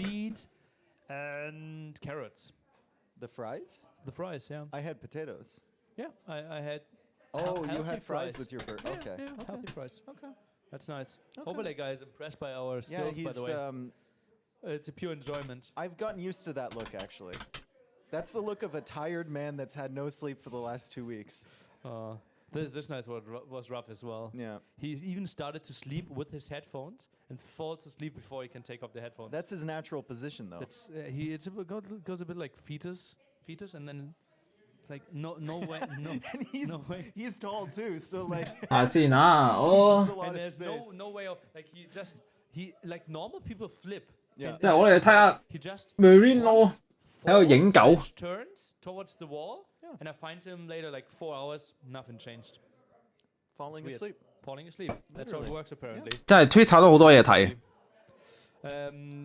Do we get an update from production how the players are doing? The draft is ready, and okay. Apparently, you're excused from the. Perfect. Where do I put? 半粒鐘吹水，唉，即係3-0。如果要等嘅話，就不如3-1啦，即係贏一鋪啊！ Yeah, like it wasn't the winner interview, and I tried to collect the microphone. That was a good one. Yeah. So apparently we have a full draft prepared. As you all know, we have a map pool of 7 civilizations. We will ban 1 civilization. With map pool of 7 maps. Then we have 8 civilizations. We ban 1 away. Also ban a map. We will have 2 great casters leading you through the show. The main event of the evening, the Muslim against the Viper. Last time they faced each other, 3-0 for the Muslim. Dave and Grubby will take it away. Production, send it over. 等下先，係咪開始啦？係啊，差唔多啦，應該埋位啦。Transition there. Perfect. Yeah. Hello. It's so cool. They can remote operate these. If you guys could only see it, but the technology here that they got running this amazing. Hello, and welcome Dave and me to our first cast together. Yeah. I think welcome. This isn't awkward at all. No. Not at all. No, but we have the Viper Muslim coming up as our last set of the day. This is going to be another best of 5. And I'm kind of split here because we have Viper, who's an AOE2 legend. I've been following Viper for years and years and years. I've seen him win everything that he competes in, basically. And now suddenly he's in a game, AOE4, where there's 7 other people that could realistically take sets from him on a regular basis. So this is an interesting dilemma for me. And also...我之前有啲難揀添，我覺得呢兩個玩家咧都係相對其他人咧係比較冷靜啲。No emotions. I mean preferences. We've got emotions. We're just so gosh. 係啊，呢個係 Grabby 啊，右邊嗰個獸王啊。咁啊 ，Warcraft 3嘅獸人玩家。You've described Viper well, I think. He is the Age of Empires guy. Yeah, he's the GOAT, for sure. He's the GOAT. Then the Muslim, with a tenure in 2 other RTSs, Warcraft 3 and SC2. 支持邊個？我覺得支持 Viper 可能好啲啊。The best Brit, pretty much de facto, top in Europe, can be said in both games. 咩話 ？Until the SteelSeries tournament, right? That he took it out of nowhere, basically by surprise. Yeah, and these are the 2 invited players that we have here. So everyone else had to go through qualifiers, and Viper and Muslim were the only 2 that were invited out of these 8. So they're facing off here on day number 1, and there's a reason that this is our featured matchup here, because they both have really big fan bases. They got a lot of people pulling for them, and I think questions about their state in the game or their recent performances. I know Muslim to cast StarCraft event for the last couple weeks. Forced to cast. He wanted to be playing Age of Empires course, 4, yes. but he was forced to cast because he's just that good at that too. That's the problem with so many talents. Yep. He can't spread himself too thin. But you're pitching into a really important topic here because we know their peaks. 但係點不前係應該勁啲嘅，即係可能。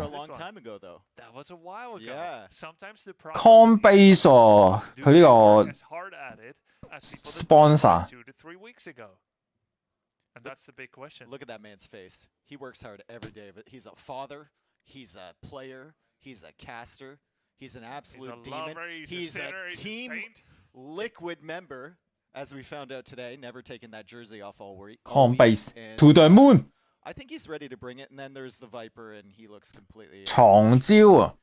like a killer in there. So I'm expecting great things from Viper. 我覺得未必會咯，未必。但係就 sells his preparation for tournaments. 但係 smart. Yeah, 我覺得未必嘅時候咧，又好似又有機會，但係。因為咧，如果你話藏招，但係因為呢個賽制咧，頭2名係打少一場咧，我覺得好着數嘅已經。即係喺呢個誘因嘅情況之下咧，藏招係咪真係需要啊？ That he thinks 16 hours a day isn't much. I think in order to be really, really good at something, you have to be at least a little bit deranged. 因為咧，今次賽制咧就係頭2名係直接入4強嘅，咁然之後咧，剩低嗰6個咧，最低分嗰2個就會出局嘅，咁即係中間咪仲有4個人嘅，呢4個人咧要再打一次咧去篩走2個咧，咁先至入到4強。咁即係話咧，小組賽咧好明顯就係最好嘅情況，肯定係頭2名出線嘅，即係打小場舒服好多啊！即係我覺得呢個都係一個誘因嚟。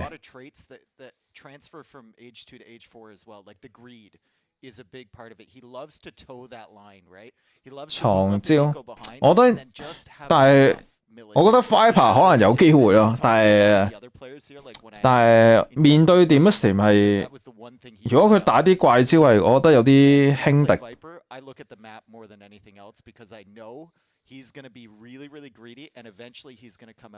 and put a keep on one area to secure a part of the map. He'll see a hill and he'll fixate on it, right? And I'm like, man, these are just things I've known for years. Like, different game, same story. I'm still figuring that out too. Yeah.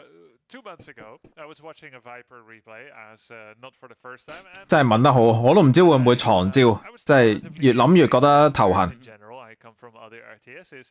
And I had to learn. I never played H2. I had to learn the game. So I. 但係咧藏招咧有好多方法藏嘅。咁第一樣咧就係人哋打咩招咧，即係人哋之前啲人打咩招咧，你照打翻咁樣打。咁但係咧你基本功好啲嘅話，咪可以打好啲啊。咁啊打人哋嘅招，咁都係叫藏招噶嘛。睇下先啊，今次英國係你見到 Viper 咧，直接係用啲奇怪嘢，已經一開始。咁啊，阿拔斯呢個圖阿拔斯係比較少見嘅。咁而啱啱 Lina 嘅訪問咧就講咗咧，就話咧其他選手覺得呢張圖咧玩中國係比較弱啲嘅。咁但係咧唯獨是 Lina 咧係覺得呢張圖咧中國比較勁啲。咁可能亦都係呢個原因啦，所以就好多選手喺呢張圖應該唔揀中國，咁啊，所以就我唔知點解揀咗阿拔斯啊，反而阿拔斯，阿拔斯打呢張圖咧有啲抽獎噶，即係如果地圖唔靚就死啊！但係今次因為紅色係 Viper 啦，就 OK 嘅，暫時睇。咁啊，石頭後邊，但係應該唔會開 TC 嘅。咁啊，然之後打咩招？打馬家工兵。我覺得都好難打。同埋咧，因為今次即係阿拔斯嘅果咧，正面有一個啦，咁然之後後邊好遠有一個啦，同埋前面好遠有一個。啲果嘅位置唔係好靚。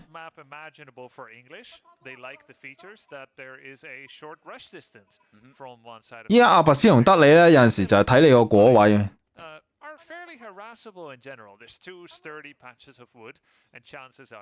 咁啊，雙方都係單斥後開嘅。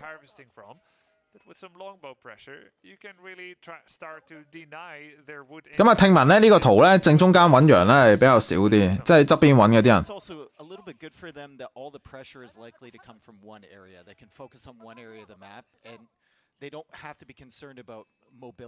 睇下先啦，咁啊英國應該係升緊封建嘅啦，已經。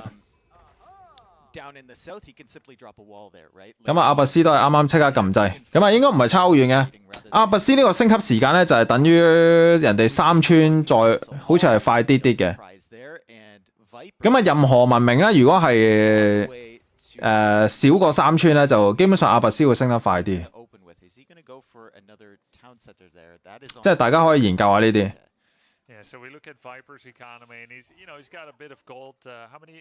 咁啊，所以咧正路嚟講咧，應該阿拔斯雖然就升得慢嘅，但係咧就因為英國佢係兩村民起嘅，應該係阿拔斯升先嘅，應該照道理。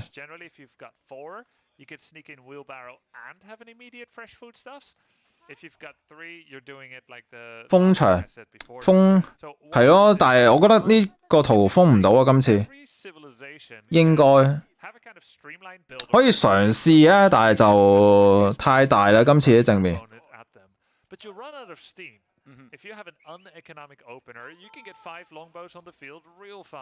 But after that, you run out of steam. So wheelbarrows are a kind of artificial delay in the beginning of your aggression. But once you get going, you've got a little bit. 咁啊，你見到咧英國咧係升緊呢個續輪啦。咁而阿拔斯應該都係短時間都會升嘅，但係就先升咗呢個新鮮食品先，即係升咗個村民半價先。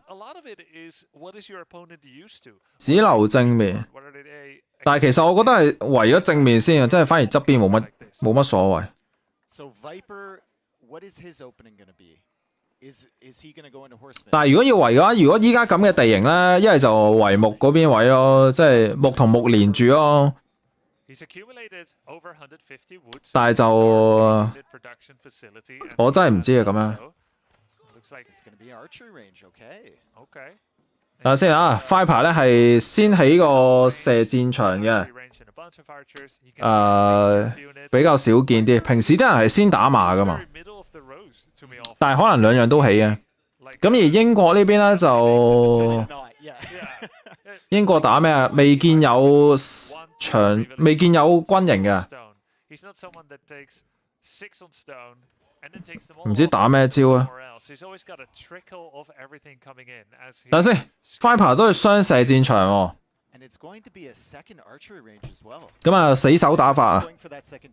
咁然之後咧，加支塔，哇，好穩陣啊！呢個打法。golden age and then second archer range so increased production here it's going to be a little bit of a 我覺得 OK 啊咁樣，咁啊兩個射箭場咧就可以確保自己工兵數咧唔會落後英國嘅，咁但係咧就死守咯，唔係啲咩大優勢嘅招，同埋因為英國咧本身經濟係雖然 OK 嘅，但係佢升得慢。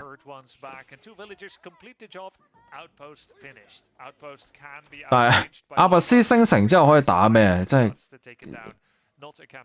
你捱過封建之後，但係呢度俾人騷擾啊，有啲麻煩。即係呢個木位咧比較偏，即係偏出少少個位。啊，呢度有啲濕滯。Because Viper has the double range and the archers are actually faster than the longbowmen, so if he has less numbers, he can actually catch up. 咁啊，暫時睇落 OK 嘅。The Muslim has to go all the way across the map, even though he's got double speed production. He has to come a very long way, and I think Viper, if he waits until the right moment. 啊，咁啊要調位啊！你見到太煩啦！佢嗰個木位，佢嗰個木位嗰個窿位咧係向住外邊啊，即係變咗咧，人哋咧係唔需要特別去探你咧。佢都可以望到你入邊啲村，咁然之後就射到你啲村民。And I actually kind of like this from Viper. Like he sees the army can't do any damage there. He pulled away from the wood line, and I think he was thinking about maybe going forward and doing some counter raids of his own. But then he spotted the longbows near his. 哇，咁啊，英國好多兵啊！但係咧，我記得咧，長弓兵嘅攻速係慢過普通嘅弓兵嘅。但係就唔係差好遠，但係慢啲啲咁多對，所以英國要插塔嘅。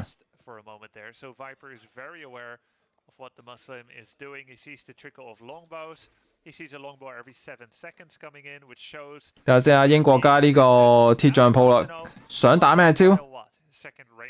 精攻。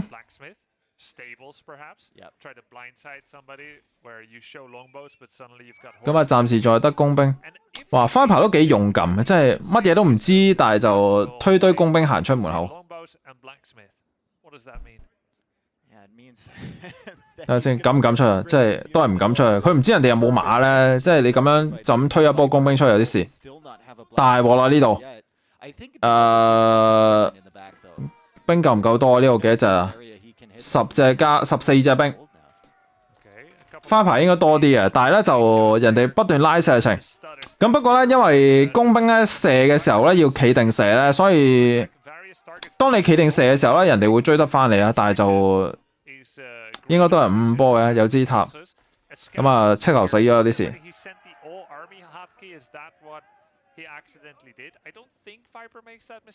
咁啊 OK 啊，暫時睇。睇下先啊，得你啦，捱啊唔係，阿拔斯咧捱一陣間應該可以，但係佢掘唔到金啊呢度。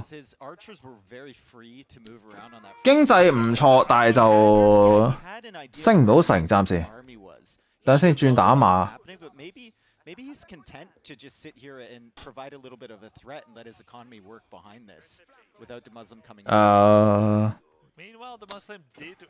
我覺得英國咧，佢呢度咧，如果冇乜點樣種田咧，可能打一波都未頂。哎呀，呢度偷一隻村。有啲濕滯。翻牌呢個位咧，佢掘唔到石咧，佢升唔到支塔咧，咁然之後支塔咧就永遠都要擺隻嘢入去，先至可以攻擊人。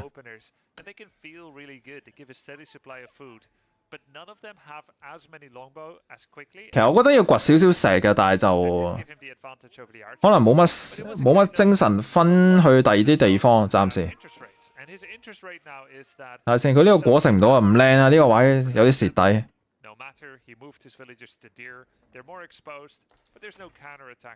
其實呢個果要放棄㗎啦，食唔到啊！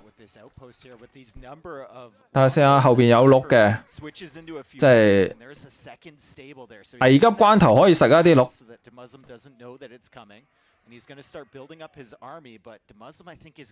阿拔斯太睇地圖啦，即係佢呢個咧金位果喺前面，其實木位咧本身係好似唔錯嘅，但係因為木位個窿位咧，佢係向住條大街嘅，即係俾人係咁騷擾，搞到佢要調位。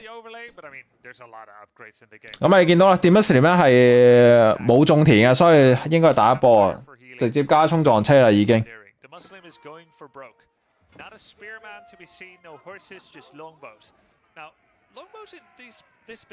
但係就有啲麻煩。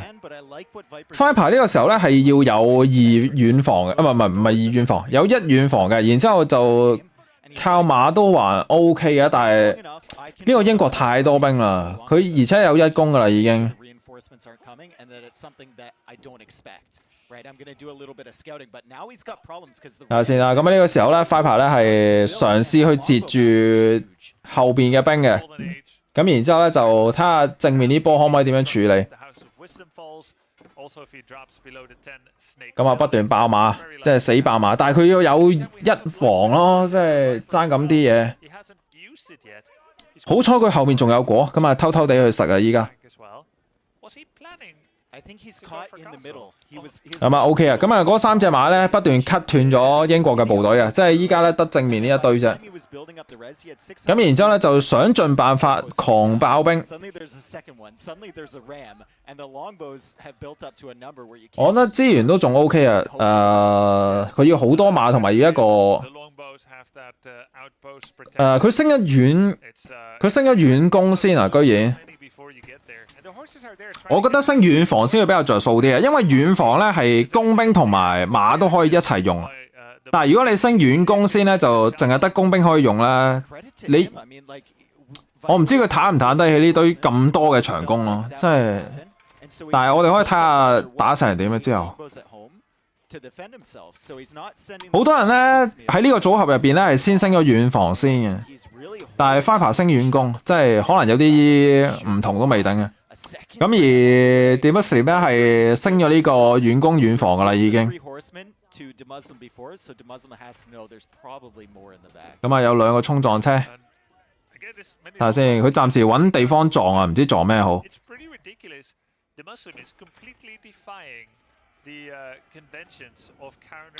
希望阿拔斯唔好死啊！真係。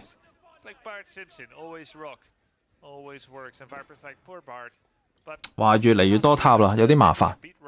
不過阿拔斯係可以直接起衝撞車，唔使升級噶嘛，應該。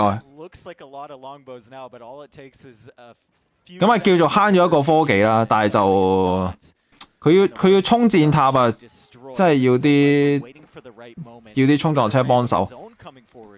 睇下先係咪打啊？咪打啊！呢個時候，咁啊馬啦追咩啊？其實馬咧2隻兵都可以打啊，即係攻城單馬可以打啦，工兵可以打啦。睇下先啊，咁啊先打衝撞車先啊。其實係咪應該衝咗工兵先啊？係啊，即係唔好，即係有陣時一打交咧，唔好浪費 DPS 喺啲衝撞車度，你清咗人哋啲部隊就得噶啦。但係咧就好明顯啲馬彈唔起啊。後邊啲兵跟唔到，喐下啲兵啊 ！Viper， 夠唔夠啊？呢度，哇！你睇下死咗幾多肉馬，佢呢個咧少個2防咧係彈唔起嘅啲兵，但係咧就好似都唔錯，暫時睇，好似係咪 hold 唔 hold 到啊？但係人哋咧係人哋有遠攻遠防啊呢度。同埋仲着緊燈啊，有攻速加成。唔得啊！佢呢個升遠攻係一個失誤嚟嘅，佢要升遠防啊。佢依家啲馬咧彈唔起啊。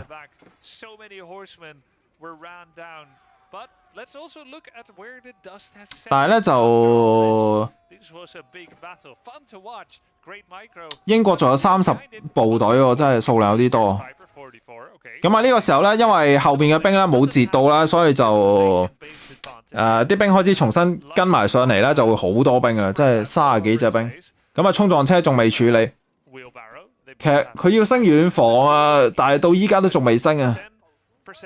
咁啊，如果英國溝埋長槍之後咧，就好難處理啊呢一度。哇，好多兵啊！ And the 3 villager lead is right there building forward outposts. So they're not really adding value to the whole economy right now. So Viper is getting richer slowly. Just a little bit more The problem income. for Viper right now is food income, though, because you notice he doesn't have that many carcasses left under his TC. Ah, he's taking the berries in the back. Okay. Okay, he's taking the berries. He's taking a calculated risk, which Viper is very good at doing. Right.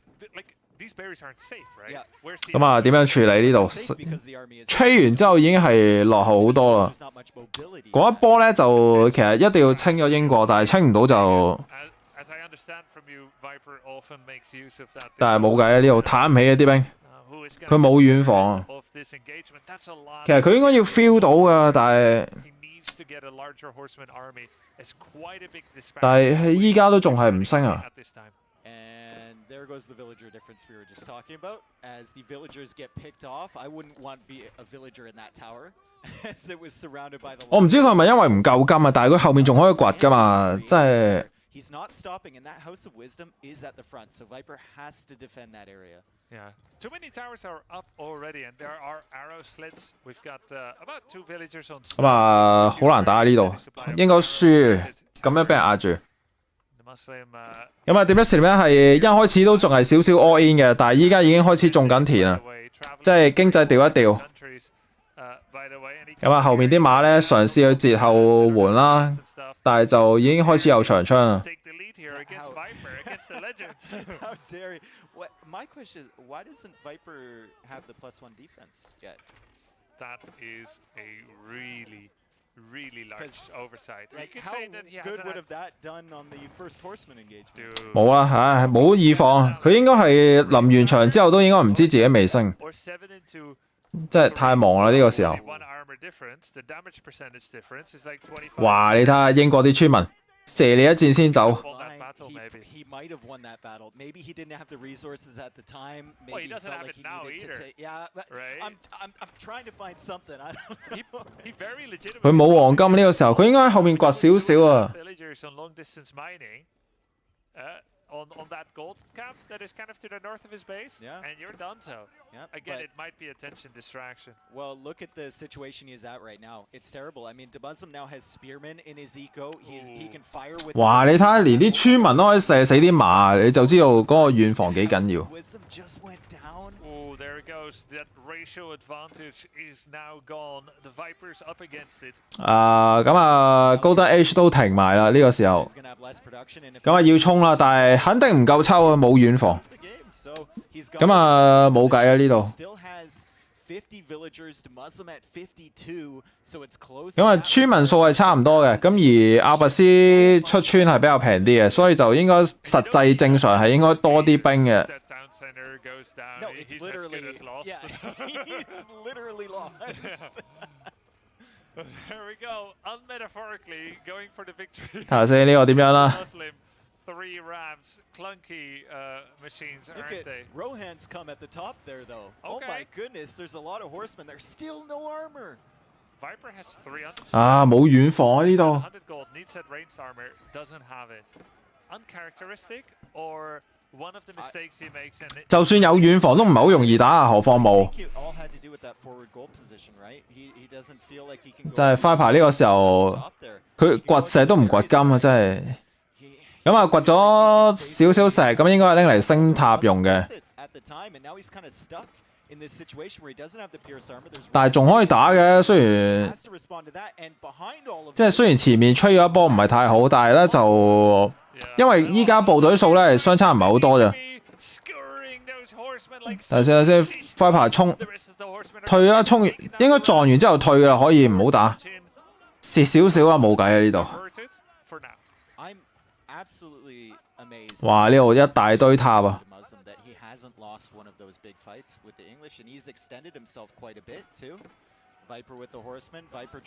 咁啊，繼續走。英國咧咁啊，英國資源咧係用到盡嘅，但係 Viper 有700幾食物，但係應該唔會升城嘅，照道理，同埋佢冇黃金。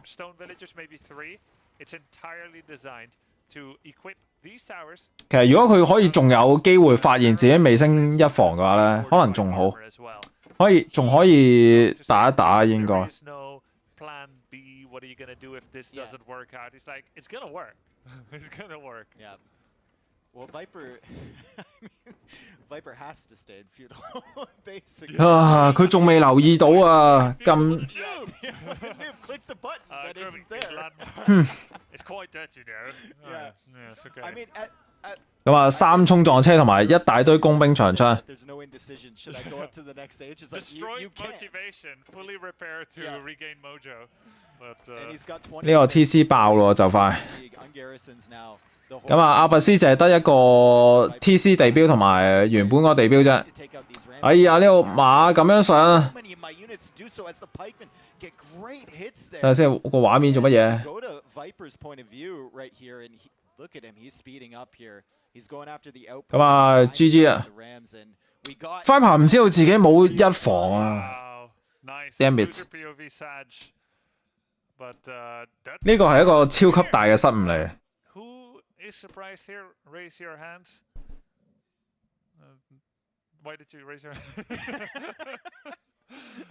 No, but seriously, this is sick. We've got two large fan bases of two larger-than-life characters here in the gaming scene. So many tournaments between them. Have they attended? 但係冇計，第一鋪咁啊，輸咗就輸咗啊！第一鋪咁基本上要集中諗第二鋪啦，已經。真係唔好太在意第一鋪。And it was just like an hour or two game. Everyone was talking to each other. Yo, they got the game live now. Go check it out. Go check it out. Tune in. And here they are meeting again. Recently, the Muslim had beaten Viper, but I thought it was going to go the other way around here. 啊，本來Viper有機會。He learns about the patch. The Muslim came back from his travels, has had a few days to play, and he just takes the first map here. Very, very impressive here with English against Abbasid. Now, Dave, how important do you think Abbasid was as a? 咁啊，然之後下一張係咩啊 ？King of the Hill。睇下先啊，佢雙方都係 ban 咗德里嘅，咁即係話呢張圖咧就係蒙古法國，因為對面冇咗英國啊，我覺得蒙古、羅斯、法國可以攞出嚟用嘅。中國會唔會咧？但係中國就變咗奇招啊！同埋咧，因為點乜成有河圖啊，我覺得羅斯唔可以攞出嚟用，羅斯同中國應該要收埋，應該要用蒙古、法國。咁啊，爆經有張圖係神羅要攞嚟用啦。應該蒙古、法國是但一隻啦，真係唯有。Man, we've got 8 players here that could give you a better answer than me. I'm an Abbasid main since the game first came out, so I'm going to say yes.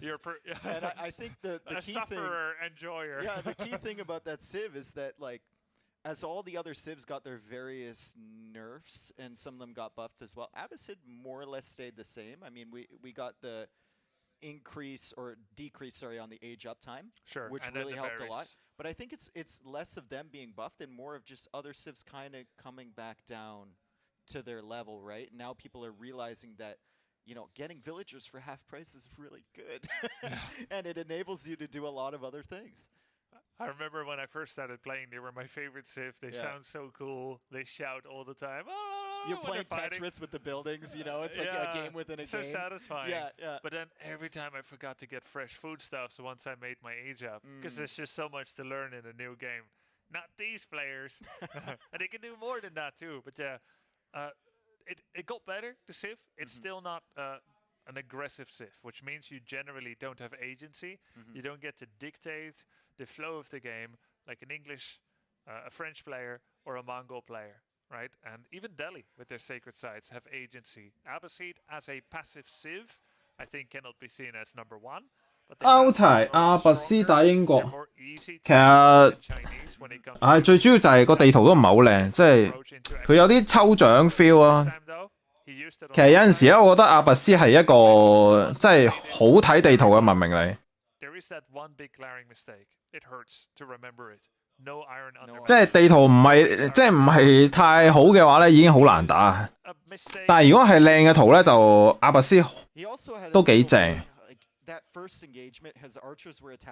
但係啱啱張圖咧就有啲即係果喺前面啦，金位喺前面啦，咁然之後同埋圍唔到木牆咯，直頭係太闊啦出邊，而且個木位咧選擇得唔係太好。佢第一個木位唔應該係喺出邊嗰個木位嘅，佢應該喺入邊嗰個木位度伐木嘅一開始。咁啊，同埋嗰個木位個木嘅地形都唔靚，即係佢直頭咧係工兵咧，完全唔需要派斥候入嚟望你咧，佢都射到你啲村咧，咁即係明顯嗰個木位係超差。因為正常 AOE4 嘅木位咧就係你要有斥候望人哋啲村咧，咁你先射到佢，咁即係正路係咁樣噶嘛。咁但係咧就啱啱嗰個木位咧係人哋啲工兵企喺隔離就可以射你啲村，所以咧一開始嗰個木位咧唔應該起喺嗰度啊，可能要喺後邊罰啦，一開始已經要。It doesn't mean if his longbow army was completely wiped out, it would be over per se. He probably had some reserves back at home. 好難打，但係呢個咧有，我覺得 Viper 都有啲咁多失誤嘅。佢其實應該要掘少少石咧，升級自己支塔嘅，但係咧就可能冇預計咁多嘢。Now we're going to see where we go for that second game. And if anyone except Lenok will be trying out Chinese here in the early rounds. I think one of my favorite. 不過又冇計啊，因為英國都壓得幾緊要，所以阿拔斯如果佢喺上面掘少少石咧，就可能會俾人搞啊都。不過啱啱張圖真係唔係好靚啊，真係有啲濕滯嘅。哦，打河嘅呢張。咁啊，選擇羅斯啊，直接。咁而 The Muslim 係揀蒙古。睇下先啊，蒙古係打。蒙古係起碼頭定係打長槍啊？我暫時長槍快攻啦，應該。如果唔起碼頭。We didn't get to see it a lot before. Why? Because Boulder Bay. Everyone saved Rus for Boulder Bay. Nobody saved Rus for any other map. So to see them on Danube River is probably something we haven't seen in competitive play. 我覺得如果蒙古長槍開咧係羅斯。Normally Mongols they're the Grinch. They're gonna ruin your Christmas. But 我唔知羅斯會唔會死啊，因為依家蒙古嘅木材慢咗啦，可能有機會咧就係可能羅斯加支塔咧，又或者係星島封建先可以出到船嘅話咧，可以守住自己碼頭咧，就羅斯優勢嘅。但係咪插支塔會穩陣啲咧？但係插支塔就要打交啦。咁啊，一支塔係唔夠嘅，因為一支塔嘅話咧，蒙古可以出8隻長槍啦、10隻長槍啦，咁啊硬拆你嗰支塔嘅，所以係守唔到碼頭啊。所以就我哋睇下 Viper 點樣表現先。即係既然佢咁樣打嘅話，就應該有諗法嘅。但係就蒙古肯定係攞石頭出長槍。即係呢個版本，如果喺呢張圖揀蒙古就係咁樣打。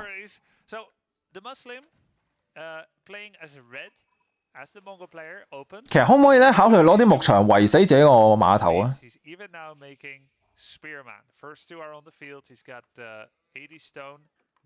即係攞木牆圍住自己碼頭，然之後加支塔，唔知 work 唔 work 咧？即係，但係好似嘥好多木材。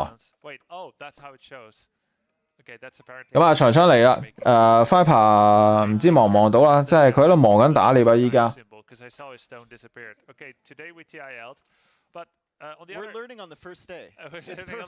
冇啦，硬插碼頭啊！呢度咁樣麻煩啊，塔都未有啊。咁啊，見到村民即刻走啦。咁呢個碼頭應該係送俾人㗎啦，變咗。但係咧就我冇特別留意過咧，就係個碼頭爆咗之後，啲漁船做唔做到嘢？我冇特別研究過。同埋咧，你拆咗碼頭之後咧，係有少少錢俾呢個蒙古嘅。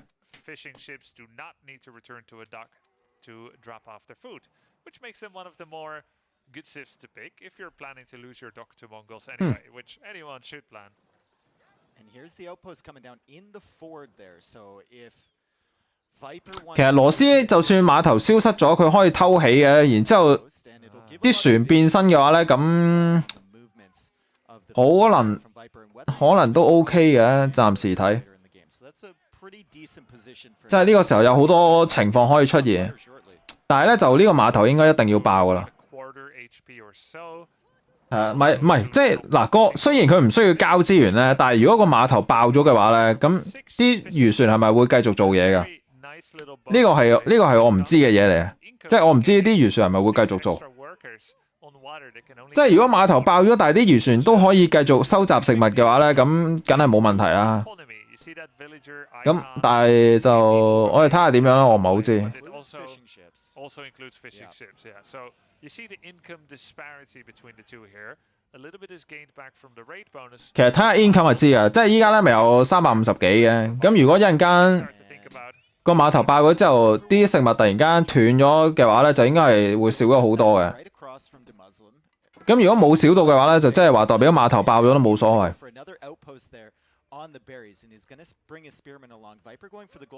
係咯，會啊，係嘛？嗱咁啊，碼頭爆咗啊！你見到咧食物收入咧係跌到200幾嘅，即係明顯地就係交唔到資源啦依家。咁啊羅斯先升，其實咧羅斯咧可以係偷一隻村民行出去咧，然之後偷起一個碼頭咧，咁啲漁船就可以繼續做嘢噶。咁我諗 Viper 應該都要嘗試下嘅，但係就佢應該要加咗射箭場去守住長槍兵先。哇！呢度即係加速啊，即係加速過去騷擾。嗱咁啊見到啦，咁啊睇下有冇機會偷起碼頭啊，定係劈低都唔理住。咁啊一個射箭場唔會停。如果唔會停嘅話又 OK 喎。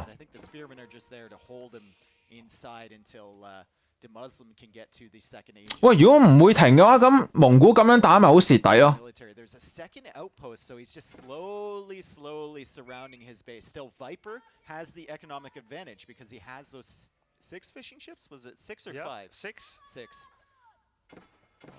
Yep, 6 fishing ships. Who are they selling their fish to? That's my question. Yeah, well. 哇，咁樣等陣先，如果咁樣嘅話，羅斯我覺得少優勢喎。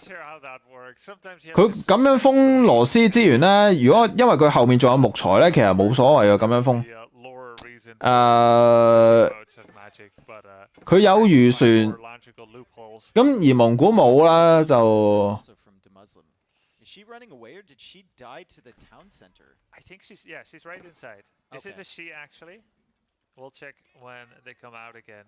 There's a spearman and a villager inside. 我覺得羅斯大優喎，咁樣打。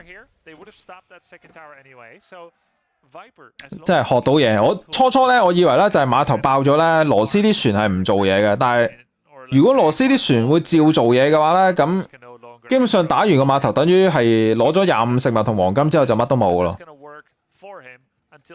咁樣嘅話，羅斯經濟仲好啲喎，依家。睇下先，呢個位咧就冇兵守嘅，點解突然間？你睇下羅斯啲支咧，佢轉頭可以升呢個城堡時代咯喎。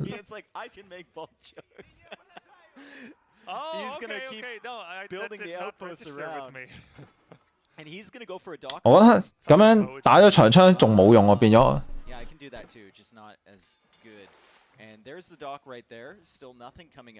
睇下先啊，咁啊蒙古咧起咗個碼頭嘅，咁然之後應該係諗辦法出船去射咗羅斯啲兵先，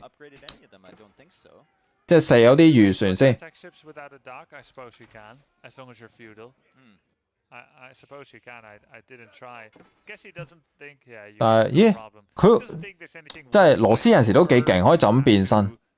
Frogger past that outpost in the middle and it doesn't want to sustain any losses. Plus, he probably doesn't know that the dock has gone up. Doesn't have any vision of this most likely. And it's going to be an attack ship there.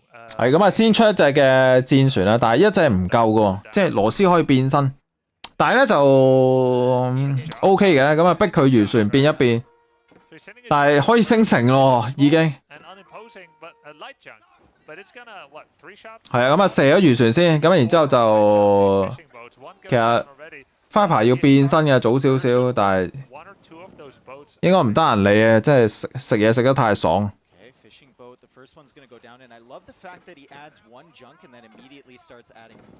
哇！呢度幾痛下。咁啊變完身啦，但係咧就戰鬥力有限啊！哎呀，後面仲有長槍過嚟幫手，好賤啊！江湖規矩1打1啊！但係唉升城啦，已經 Viper。咁啊蒙古咧就有排都未升，同埋咧蒙古咧因為冇得圍牆咧，佢係截唔到人哋第一波兵嘅，但係就羅斯打咩啊諗住？佢係執咗遺跡先啊！ No, it feels like a preemptive attack ship transformation would have been key there, especially because you were in the next age so fast. But he didn't know. Even no, but just for scouting. 睇嚟好似想執咗遺跡先，我未見佢有任何軍營啦、馬房都未見。With 2, I think. Okay. Or if you maybe bait some shots with the scout. 咁啊，羅斯大優勢。Can't get past with one warship. They do that bonus damage to ships, and you're not sure if it's going to be worth it. So ideally, you would operate based on information. You see the dock first, you know it's worth it. Go past. 咁啊，執咗遺跡先啦，所以咧就所有建築都未起嘅，唔知道會出咩兵嘅暫時。但係就如果對面有長槍嘅話咧，我都係建議打裝甲步兵多啲嘅，即係唔好打馬。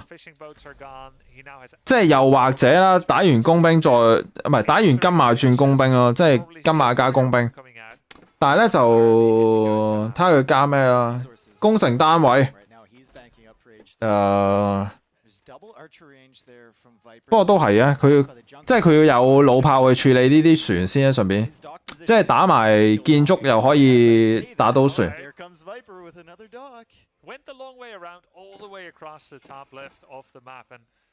咁啊，上面就圍咗一層牧場嘅，咁然之後就係正面同埋側邊啫。誒，咁啊，數咗幾隻工兵過嚟啊，居然得唔得？誒，反應幾快啊，點都算。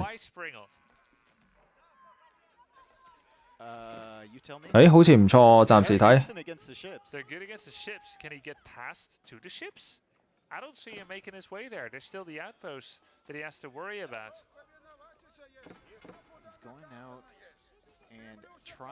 哇！打小心啲。不過冇死 OK 嘅。咁啊，遺跡喺右邊有4粒嘅至少，咁啊下面有1粒。哇！出老兵啊！出老兵咁快？人哋一隻重甲部隊都未有就出定老兵啦 ，Viper 已經。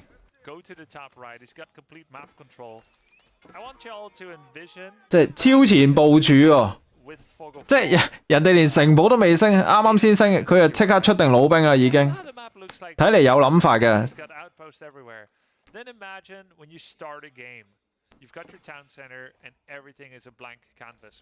咁啊，老兵咧算係直接係即係叫做克住呢個蒙古打裝甲打馬呢啲需要黃金嘅打法啦。但係咧就即係第一次見人哋咩兵都未出，佢就出定老兵先。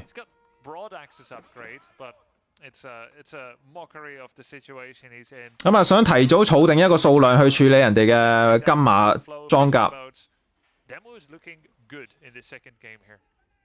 咁但係咧，如果係點都閃咧，你見到佢好醒啊，咪即刻用肉馬先啦已經。咁啊，肉馬加裝甲步兵，咁啊，肉馬咧拎嚟打呢個老兵用啦，咁啊，裝甲步兵就即係拎嚟隨便 A。咁呢個時候咧就變咗老兵係咪作用不大咧，變咗。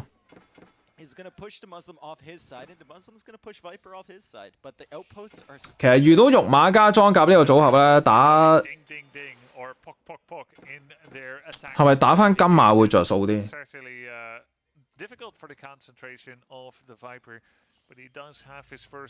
但係執晒遺跡先啦，呢個時候真係唔好諗。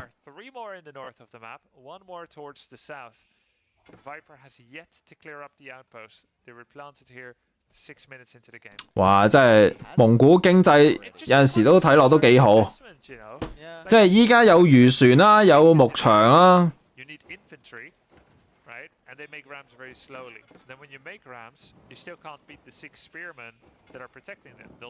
睇下先呢個得唔得啊？咁啊，修理住一隻船，然之後就幫手射，贏唔贏啊？咁啊，殺一步先。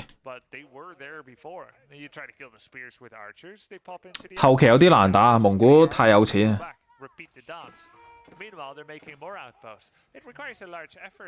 出一個巨頭，即係咪有少少大材小用啊？出巨頭，我覺得老炮同埋輕頭都可以處理呢個戰塔㗎，但係出巨頭有啲第一次見。The Muslim got such value out of that, right? How many fishing ships did he have? 7? Yeah, I think working so. for a couple Maybe minutes more. there. Yeah, and look at his food bank. Look at the amount. 哇！真係點都成好有錢，真係千七食物啦已經。唔知留嚟做啲咩，但係一大堆錢。咁啊，蒙古亦都有一個好用啲嘅船啦。咁羅斯真係有啲麻煩啊！呢個時候。But I mean, that's one village's worth. Not really worth going Imperial for. Imperial costs 2400. 其實佢唔應該出巨頭嘅，出老炮咪夠咯，真係。咁啊呢個時候有啲濕滯。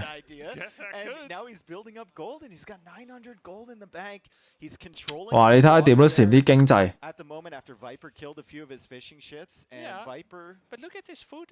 巨頭加強咗啊，但係正面作戰廢啊嘛，仲係。睇下先，一俾佢掟中咗個船啊！突然間一炮。He's in a very similar position that Viper was in when he was thinking about going up to age 3 last game. The opposite game, 300 plus gold. 巨頭太貴啊！真係一個巨頭差唔多出到2個老炮，好似。即係如果係咁嘅話，我寧願有2個老炮穩陣啲，即係安全。trip，睇下先啊！咁啊呢個時候就俾人追巨頭打。幾多炮啊？哇死咗！呢度冇嘢保護佢。哎呀！佢呢個老炮都要死啊！佢冇長槍兵啊！老兵呢個組合一定要加長槍，就係呢個原因。但係咧就換咗一大堆馬。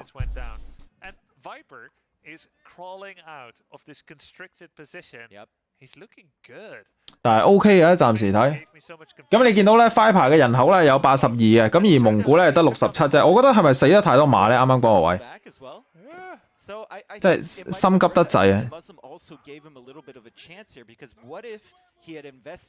咁啊 Viper 有2個遺跡嘅，咁叫做勉強可以彌補下呢個黃金嘅差距。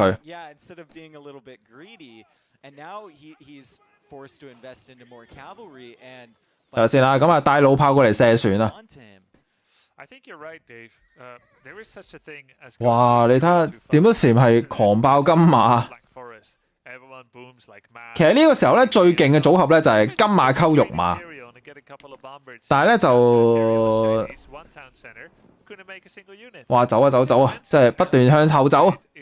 佢要少少長槍啊！The Muslim, had he gone to Imperial, what could he really have done? 1 bombard? Oh no, I know. He would have gone for a Bautron. But I'm not sure Bautron is like the unkillable unit. 咁啊 Viper 執遺跡執到都唔記得咗自己執咗去邊啊！咁啊有一粒喺個頭位。Now maybe not anymore, but that may have been his plan. If he ends up winning the series, we can ask him about it. Were you Bautron rushing? 睇下先，經濟差唔多嘅，蒙古係恃住自己黃金多。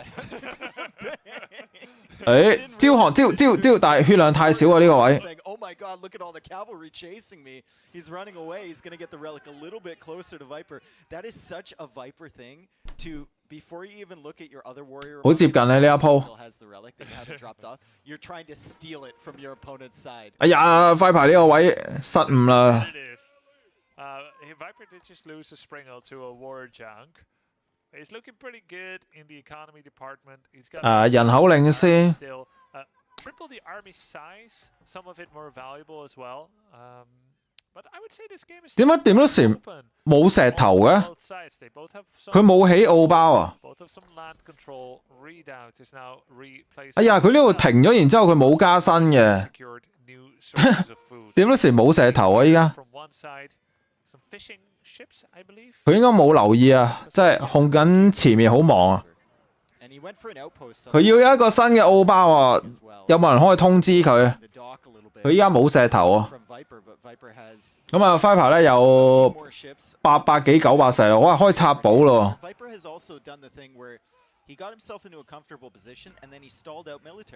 解時連冇 feel 到自己冇石嘅咩？即係你雙倍出兵出下冇錢出。Finally bringing in all those relics, bring them all. And, you know, Viper never really plays a game. 睇下先啊，拖穿啊呢度。睇下先，啲兵走得有啲散啊。Just kind of squeeze one in, and if we survey his base, I'm sure we can see the same thing. Maybe more. 點嗰時冇石頭啊，真係佢 feel 唔到。If we have a chance to look, but we can also look at the fight. Knights. 呢個失誤都幾大，即係你諗下蒙古靠石頭雙倍出兵，然之後佢唔記得補個新嘅澳包。Viper wants to prevent the units from coming across that middle area, but the cavalry is here, and he's going to have to. 咁啊，直接衝入嚟啊！咁啊，打工程單位，打村民。Those Springles look awfully out of place at the front there with no land units to back them up. They have no purpose anymore. We've got two. 好似冇乜兵去守呢度啲嘢喎，有啲蝕底。Crossbows are coming back. 哎呀，死咗3個老炮，死咗少少部隊，屋企經濟亂咗少少，但係咧就有 TC 啊。Like you said, he always has to have that second or third TC, right? And it costs you. It costs you time, costs you resources. And Viper is just now responding to this. He's going to be able to take these out eventually. 暫時仲 OK 啊，暫時。咁啊，雖然俾人衝咗一波，叫我打一個和啦，但係咧就，但係好似唔係好掂喎，依家突然間，點解唔加長槍兵啊？長槍兵咧有陣時咧，除咗唔係即係點講咧，佢有陣時唔係淨係諗住黑馬嘅，即係拎嚟做坦都好。gold per minute represents a 10 villager deficit. How much the step readout? 咁啊，帶一個真女過嚟招降，有冇反應啊？有啊，走。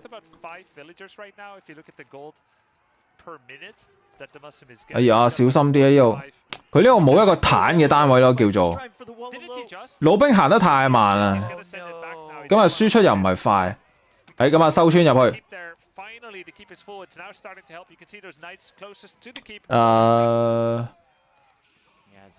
咁啊，人口落緊，但係咧就 OK 嘅，叫做暫時睇。但係 Viper 有4遺跡嘅呢個時候，4遺跡62村對呢個點不時係69村嘅，咁人口咧雙方差唔多啊，爭一隻半隻，真係可以唔計。其實佢係咪讓賽啊？唔覺，即係唔起澳包係咩意思？佢已經係好似超過5分鐘冇起呢個澳包，至少。定係個界面壞嘅？啊，唔係啊，個界面冇壞啊，即係佢唔記得起啊，即係超過5分鐘啊已經。5分鐘嘅話係有成可能至少500石係咪啊？120嘅話都600石啊，少咗600石嘅話咧係其實少幾隻兵。其實好似又唔係少好多，不過都好蝕底，即係諗落。同埋呢個時候，石頭終於重新係加起上嚟啦。睇下先啊，Viper有1000幾石喎。Because I think he had an attack ship and I think he had a fishing ship. Let's go all the way south. Down river we go. 千幾世唔知諗住拎嚟做咩？ Two boats. Not bad. Respectable. It's Danube River. It's not Boulder Bay. Water is an accessory, not a life or death. And I like it that way. 係啊，翻牌可以加個市集啊，唔知有冇加啦？即係咁多黃金咧，買少少食物都好。 Later mid game of this game, and it is still very hotly contested. Look at the food income between these two players. 咁啊，暫時翻牌咧，你見佢咧淨係攞老兵拎嚟處理呢個重甲部隊，我覺得唔係太好啊咁樣。因為咧，對方如果有咁多馬房咧，其實要轉肉馬係好容易嘅。咁而快牌呢個組合咧係對肉馬係冇抵抗力嘅，完全。不過好彩對面唔係轉呢啲嘢，即係暫時可以拗一陣間。但係如果人哋突然間一轉兵咧，你就處理唔到啊呢堆咁嘅嘢。Yeah, you look at his income per minute. Take him about a minute to go Imperial. But the Muslim, he's got his finger 塔推，我哋睇下佢應該係成千石頭應該推寶先啦，即係。但係睇下起喺邊先依家。我覺得封住路口先安全啲，可能好啲。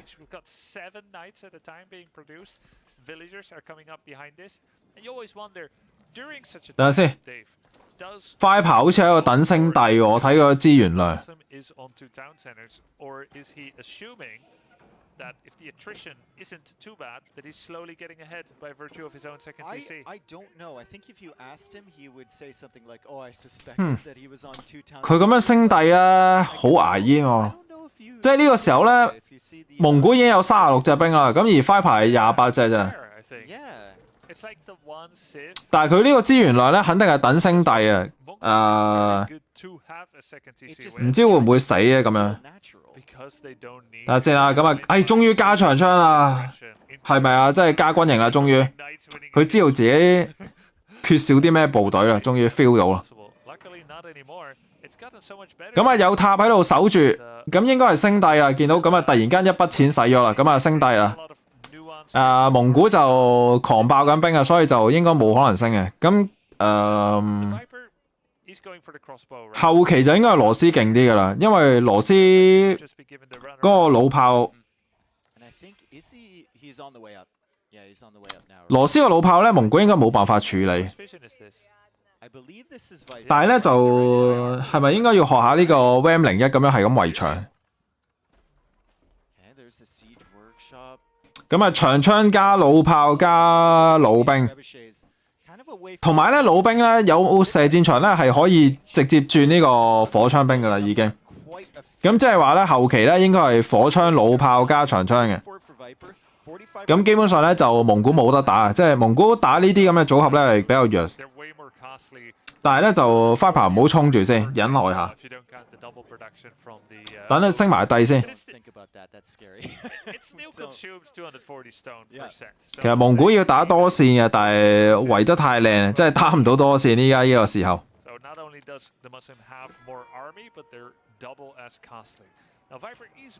哎呀，快炮唔好啊！你未有兵啊，做乜嘢啊？太貪啦，真係，唉！睇下先啊，好彩對面都退一退啫，真係唔好再送兵啊！呢個位唔應該送啊，你升緊時代啊嘛，即係你等 upgrade 就唔好打啊！真係啱啱先升完帝。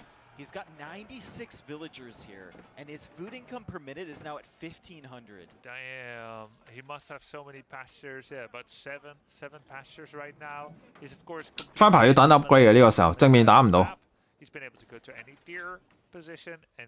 火槍咪黑馬嘅咯。但係咧有輕頭處理你嘅火槍，所以咧就佢要有老炮，但係啱啱送咗3部咧有啲蝕啊。其實老炮咧升完射程之後咧就應該好好推嘅。佢唔應該死老炮呢個時候，即係老炮好值錢。咁啊，掂咗禪經濟都唔錯，暫時睇。但係就應該升唔到帝啦，咁樣。哇，快炮好穩陣啊！即係佢路口淨係得呢個啫，所以咧佢就呢度拍2個寶啊。咁啊，基本上咧對方打馬咧係你想打多線都打唔到，即係冇位入去。咁啊，而且 Firepower 有4遺跡啊，咁啊點都成係仲有一粒遺跡都唔執啊，真係。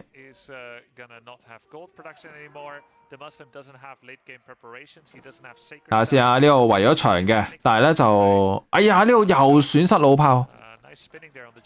其實有射程優勢咧，係正路係唔會俾啲船射到啊。咁喺呢度咧就打穿個木牆入去啦。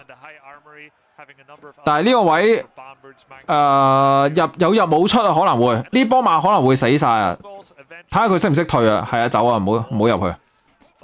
佢前面嗰個掘頭路嚟啊！哎呀，咁啊爆炸船啊，咁啊炸唔到嘢，好彩。咁啊呢波馬咧，如果係夾硬衝入去咧，就幾乎俾人包抄打死晒，所以就即係走得好靚，真係唔好入去。咁啊人口咧雙方仲係差唔多嘅，咁點咗閃係咪升緊帝啊？突然間冇咗一筆錢嘅。但係咧上咗帝王時代都係羅斯勁啲嘅。只要羅斯有呢個弩炮嘅存在咧，咁基本上蒙古呢個組合有啲難搞。咁啊火槍都出到嚟啦。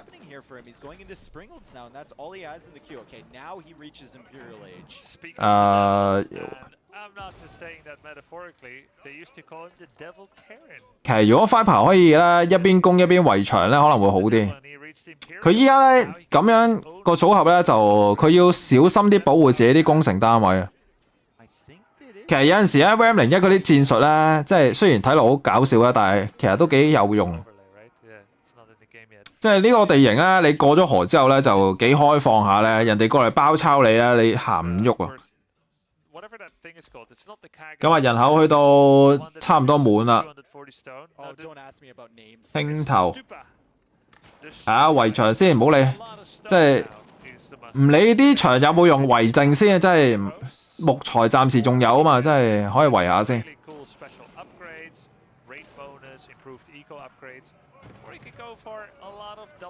等先，呢個係寶船嚟喎，大鑊啦！呢個位突然間要即刻退一退啊，好淆底。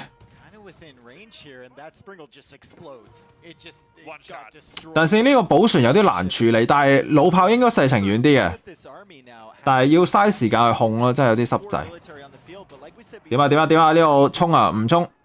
呢個位太窄啦，即係想衝都唔得啊，即係忍耐下。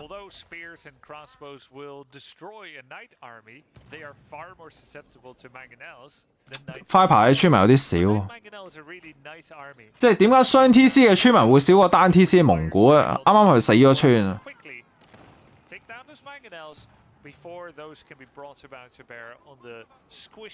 ！87村有啲少，呢個同 Firepower 平時啲玩法差咁遠嘅，點解？咁啊嚟啦，咁啊一個好遠射程嘅弩炮啊，咁啊暫時唯一屈機嘅地方。但係 Firepower 嘅村有啲少得滯啊，佢應該要如果可以嘅話咧，補多至少20隻啦。咁啊依家咧佢部隊數多，村民少，咁啊對方咧就係村民多，部隊數少。但係咧就部隊數多嗰個過唔到河。咁啊 Firepower 好想打交呢個時候，咁啊部隊咁多，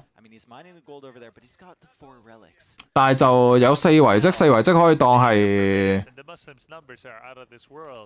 10隻村左右啊，至少。但係就算加10隻村都未夠100村。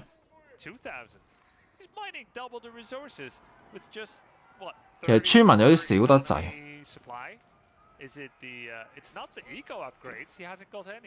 He doesn't even have mining upgrades. I think he's just got 1,000,000 villagers on gold. Yeah, but like, that's a readout thing too. Like, you don't tell me that with 40. 咁啊呢個位咧就純粹拆你嘅，但係就應該唔敢入去嘅，即係掘頭路嚟呢度。I'm trying to explain the 2,400 per minute right now. I don't understand what's happening. We'll have to take a look. 村民太少啊 ！Firepower 有冇望下自己啲村有幾多隻？即係終於見到個數字加緊啦！咁啊由87升咗88村啊，應該係發現自己村民唔夠啦。咁喺呢度有個爆炸船截咗個，哎呀！呢堆馬可能走唔到啊，掘頭路嚟嘅呢度。大鑊啦！佢過咗河之後翻唔到轉頭啊。咁但係咧就點都成可以嘗試去勾走對面嘅部隊打正面嘅。係啊，真係咁樣打啊！真係Firepower 啲兵要拖翻少少翻屋企守喎呢度。呢堆馬要死㗎啦，肯定。但係正面呢一度咧，正面呢一度咧，係咯，呢個掘頭路嚟啊，冇可能過去啊。但係正面損失一個城堡。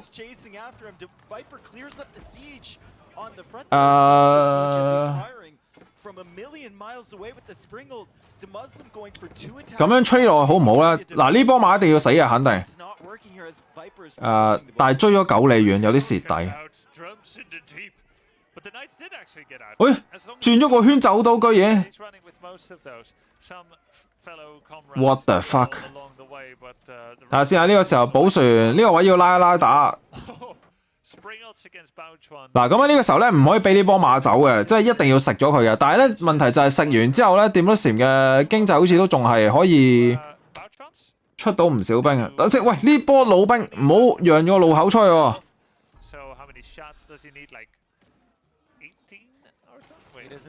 哇！真係好刺激啊，喺度捉伊恩啊！睇下先 ，Viper 依家咧有一個好着數嘅地方咧，就係佢冇乜村民咧，佢勁多兵呢個時候。咁啊，部隊數已經去到117隻啦。咁而點咧時咧就得45隻部隊啫。等先，呢波馬唔知點解咩原因衝咗過嚟打老炮。大鑊啦！即係啲長槍兵走咗成個地圖翻嚟啦，終於參戰。啲馬居然仲未死晒，即係走咗一個圈。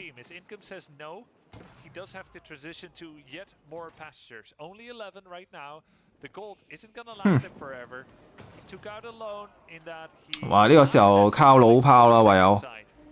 Demonstration 係其實經濟 OK 啊，但係佢需要標翻自己啲兵先啊，即係依家有啲少。咁啊，正面老炮咧開始數量多起上嚟咧，開始係清理到呢個補船啊，過到河啦，終於。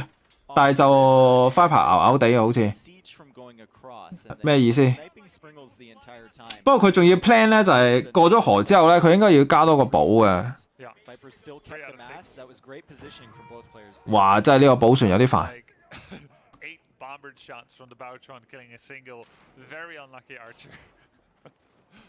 哇！點都成喺度係咁伐木啊，即係咁起船啊，諗住。睇下先，上面想過河啊，但係咧就，但係點樣啊 ？Viper 係咪俾佢過嚟啊？定係圍牆啊？走咗先呢一邊。我覺得要進攻嘅呢個位，即係俾人牽住個鼻走，不如拖啲兵去進攻啦。咁然之後留翻少少去守就得噶啦。睇下先啊，加個寶啊呢邊。非常好啊！咁啊時間啱啱好啊。但係咧就淨係可以匿到15隻村咋。咁啊 Viper 依家得80村咋，唔可以死啊！打正面啦 Viper。即係110隻兵，你仲俾人即係牽住個鼻走，真係冇意思。即係打正面啦。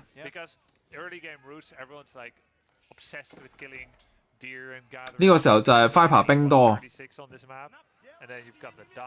睇下先啊，咁啊叫穩住咗實，推啊，終於嚟啦！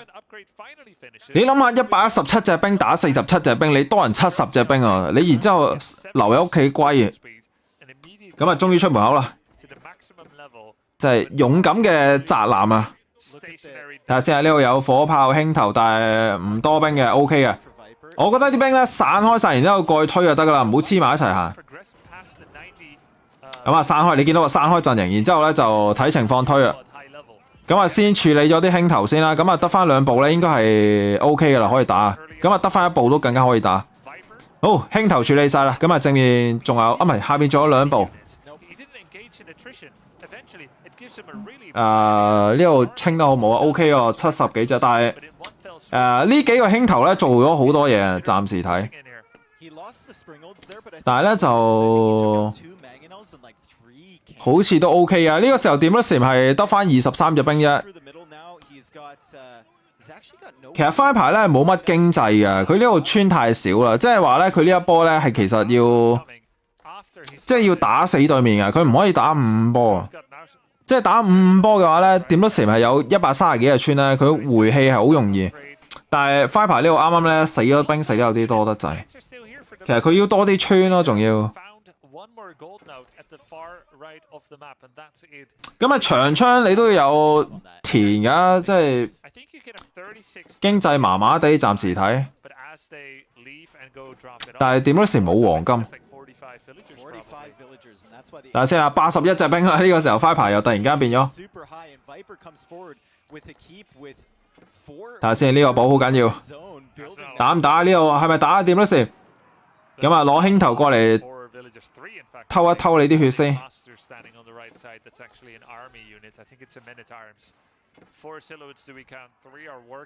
但係好難講邊個贏啊！即係 Viper 係部隊多，但係經濟差啊。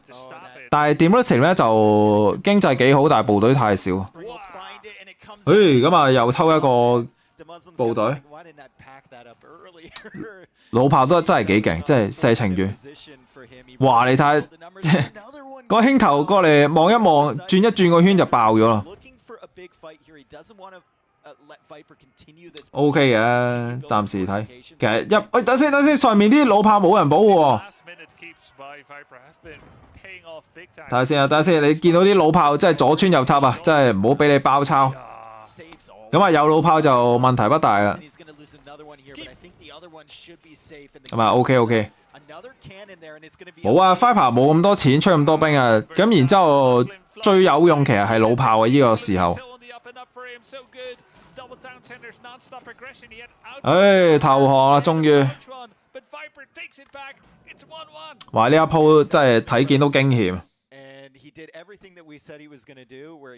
即係手都震埋啊 ，Viper。Slowly gains his advantage and then snowballs it home, and DeMuslim's kind of thinking, what else could I have done differently there? Do I raid more? Do I not wait and let him mass up the Springolds? Do I not go for, or try to go for a fast? 不過點都閃嗰波騎兵咧，真係走咗個掘頭佬咧，真係就算冇死晒都有啲傷。佢啱啱嗰波好需要部隊。但係去到後期咧，就肯定係羅斯勁啲。羅斯老炮咧可以免費摸晒你啲任何工程單位。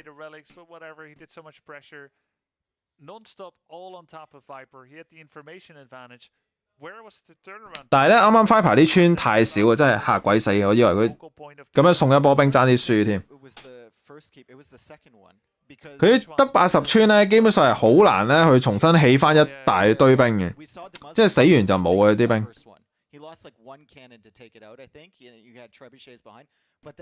睇下先啊 ，Viper 仲有個點解 Viper 有個阿拉伯嘅一句嘢？睇下先啊，兩個都 ban 咗德里。咁啊，其實蒙古係好緊要嘅，但係就蒙古瓜咗。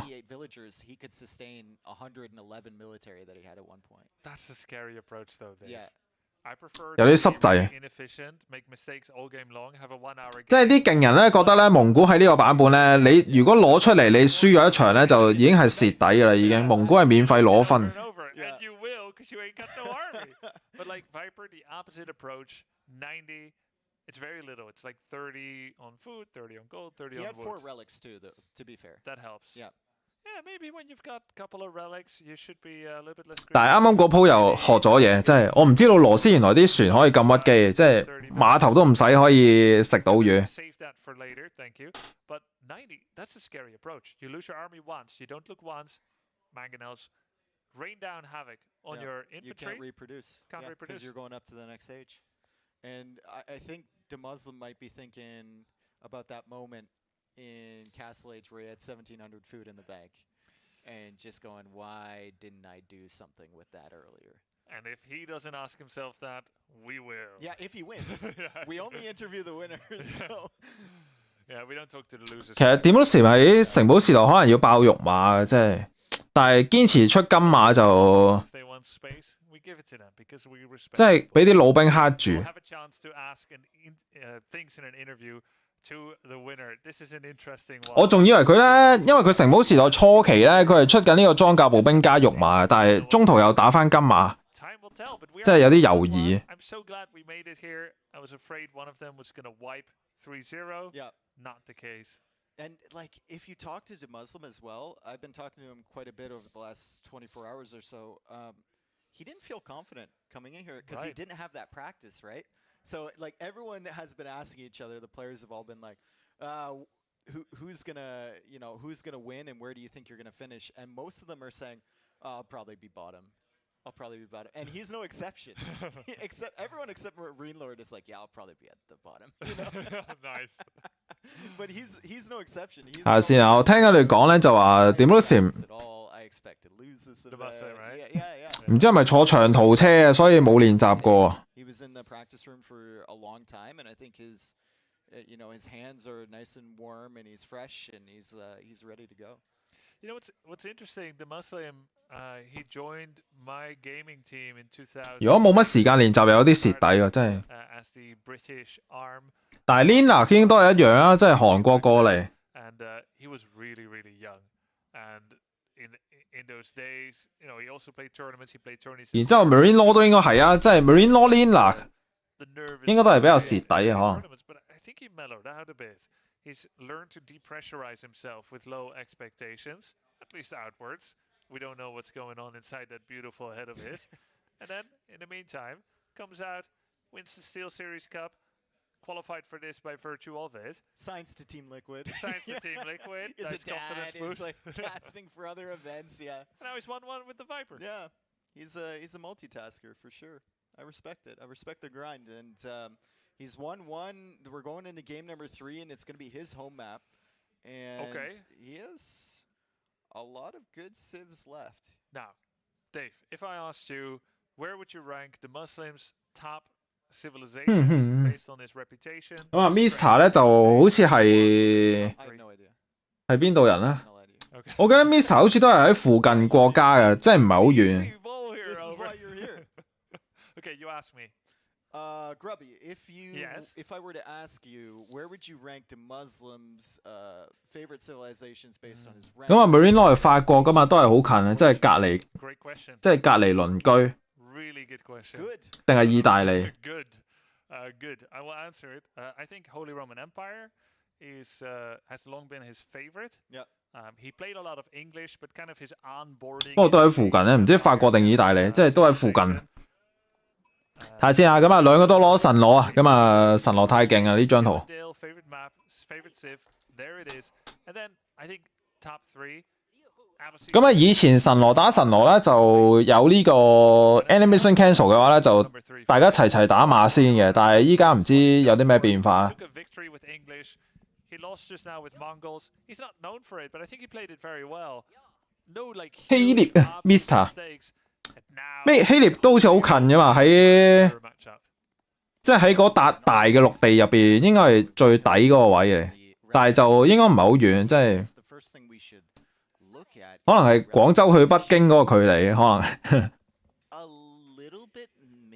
睇下先啊，呢一鋪我哋要睇下佢哋點樣開局啊。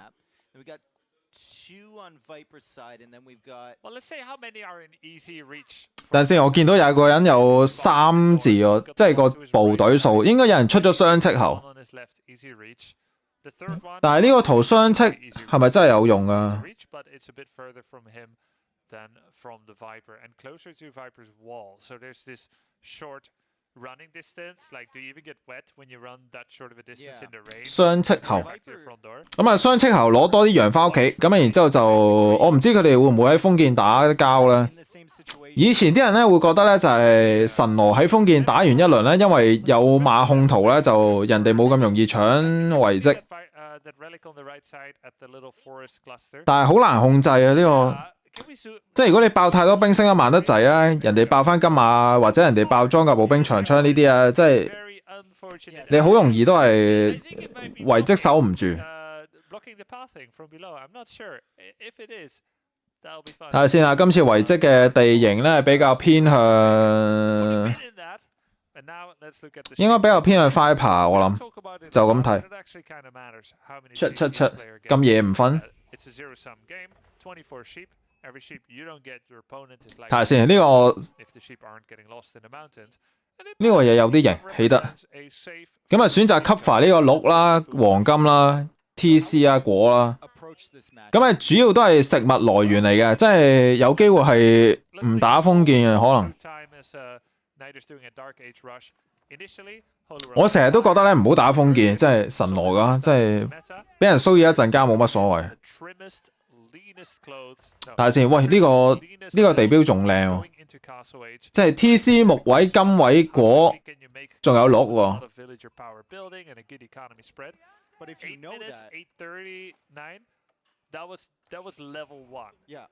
哇！佢呢個地標好靚，起得，即係個地形有優勢。咁啊，花炮嗰邊應該係大不利啊！即係個地標起得唔靚，已經大不利，有啲蝕底。睇下佢哋打唔打馬先。暫時木材收入有啲少嘅。我覺得佢升咗封建都起唔到馬房，即係咪應該直城咧？即係咁樣睇，即係直接升城，打成塊。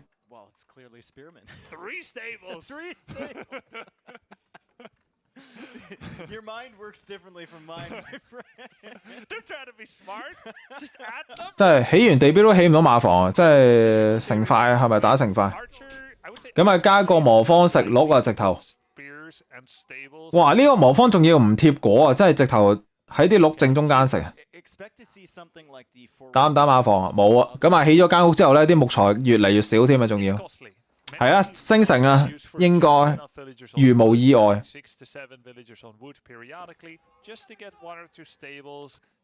其實啲鹿咧可以推喎，唔知大家知唔知？即係啲鹿咧可以咧係嘗試去推到去近少少個魔方，然之後先射死佢。咁啊，掂到時係有木材嘅，可能會起馬房都未定，但係 Viper 呢個明顯唔起嘅。咁啊，再加個魔方啦又。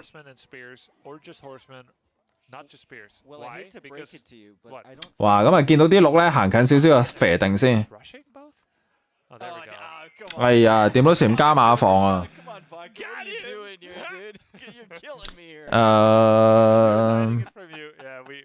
加馬房可能做唔到嘢，但係就睇下咩料先。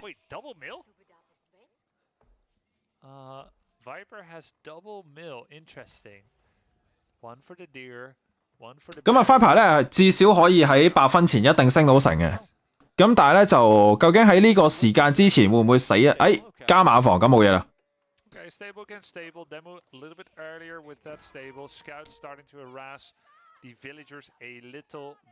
咁啊冇嘢啦，咁啊應該係慢少少嘅馬房，咁但係就應該差別唔大嘅。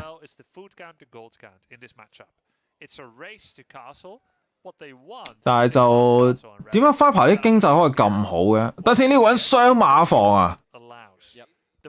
哇！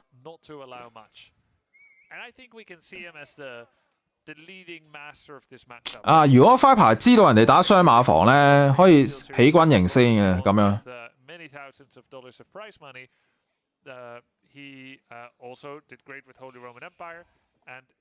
但係應該偵察唔到嘅，暫時有啲濕滯。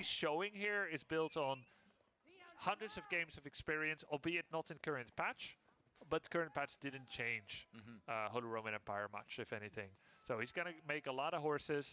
先啊，要睇下 Viper feel 唔 feel 到啊！即係佢依家咧係黃金爭少少嘅，盡可能梗係掘到齊嘅，但係咧就，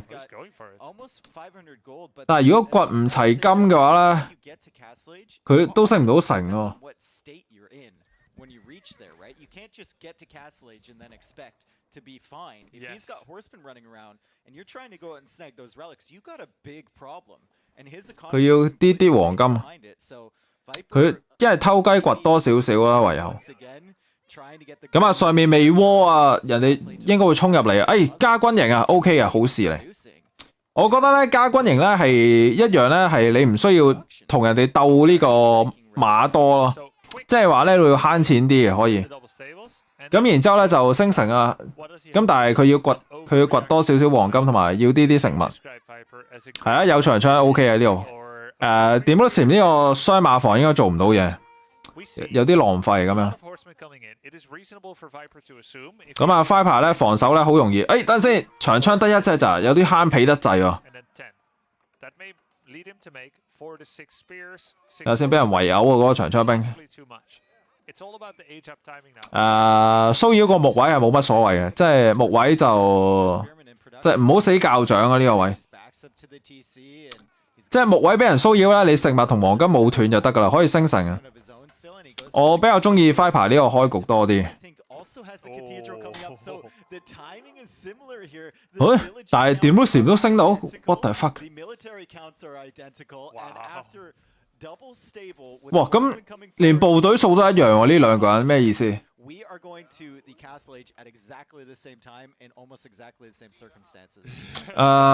樣就要諗咧，就係雙方封建打完之後，個建築物有冇用啊？呢個時候。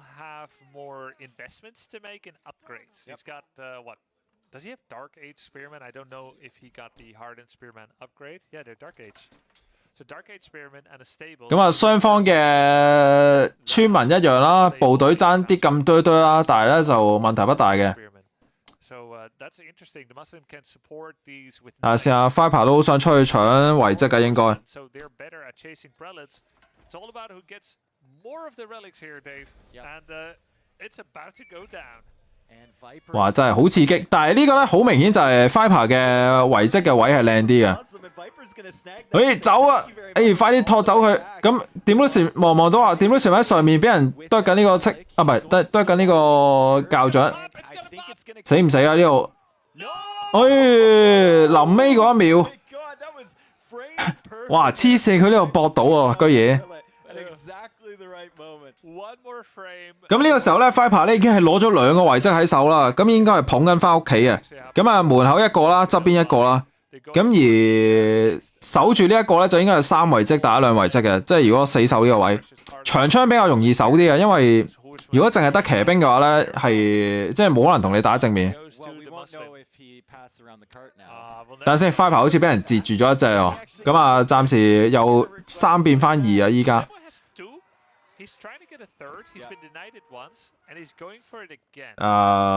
有啲濕滯，點都禪有3粒啊！死唔死啊呢個？3粒遺跡啊！咁啊，上面嗰粒咧應該係俾點都禪攞走咗啦。咁中間嗰度亦都俾人攞走咗啦。咁基本上咧就係 Viper 2粒，點都禪3粒啊！其實如果打 Mirror 咧，有陣時爭1粒都差好遠。但係就未話係世界末日嘅，可以繼續打。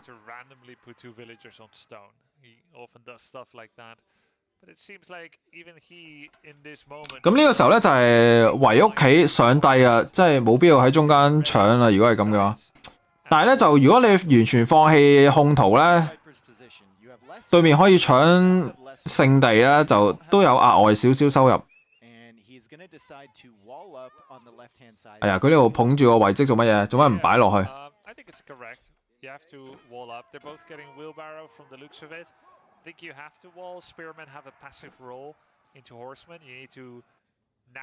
咁啊，圍屋企啊，咁啊 Viper 做先，咁啊應該掂到時會之後都會做噶啦。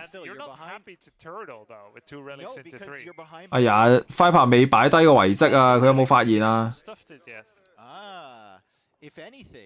佢讓賽喎呢度，喂揸住個遺跡係咩意思？佢想招降啊，但係呢度蝕好多錢喎，300黃金每分鐘啊！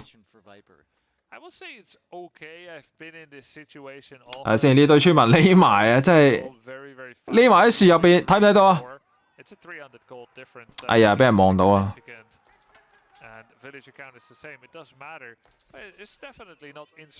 咁啊，死2、3隻村。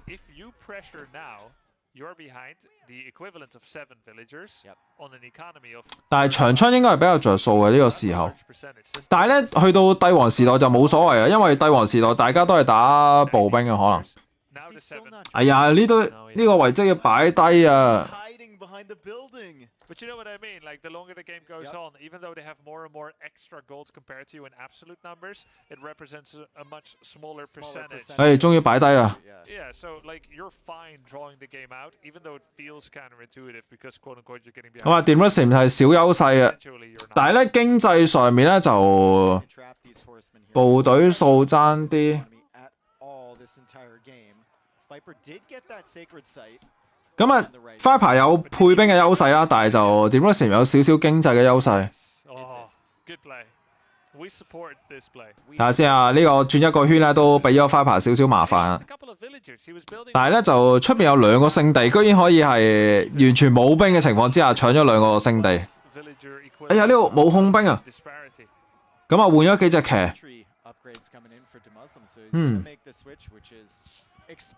等下先 ，Viper 嘅資源量咧好似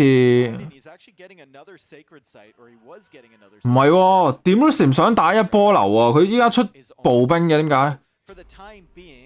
佢唔諗住升帝喎，佢喺度爆緊呢個國土喎，喺度諗住打長兵喎，唔係打長槍兵喎，黑住。等陣先啊，我唔知 Viper 留唔留意到啊，但係佢呢個組合咧，如果你淨係得長槍同少少馬咧，有機會俾人衝死你。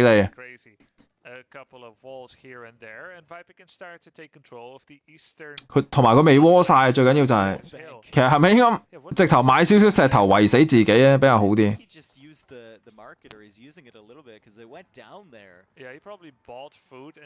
等陣先 ，Viper 使咗一筆錢，唔知去咗邊啊？咁啊，黃金突然間跌到1000。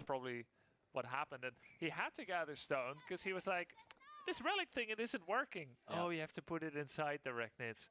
And that's why he had so many villagers on gold for the time being. You know what actually happened? I think he's going up in age already. Can we take a look? Oh, he might be. Viper 都係決定攞晒啲錢爆兵。咁啊，暫時雙方資源都壓到好低嘅，但係就點都潛經濟明顯好啲。Viper 加咩啊？加馬房。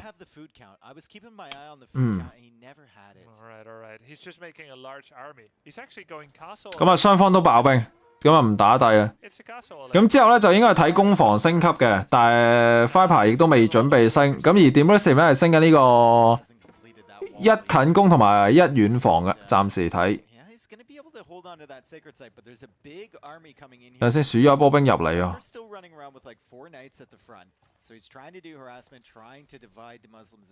好似睇唔到啊 ，Viper 又要死啲村啊！咁樣睇，等先，唔係喎，呢度冇村嘅，暫時睇。有冇反應啊 ，Viper？入咗嚟喎，成大堆兵，有啊，咁啊反應都算 OK 嘅，咁啊應該死1-2隻村。咁啊，雙方都立嚟，但係咧就呢邊兵有啲多，同埋佢係斷咗呢個 Viper 嘅田啊，有啲麻煩。間你田啊！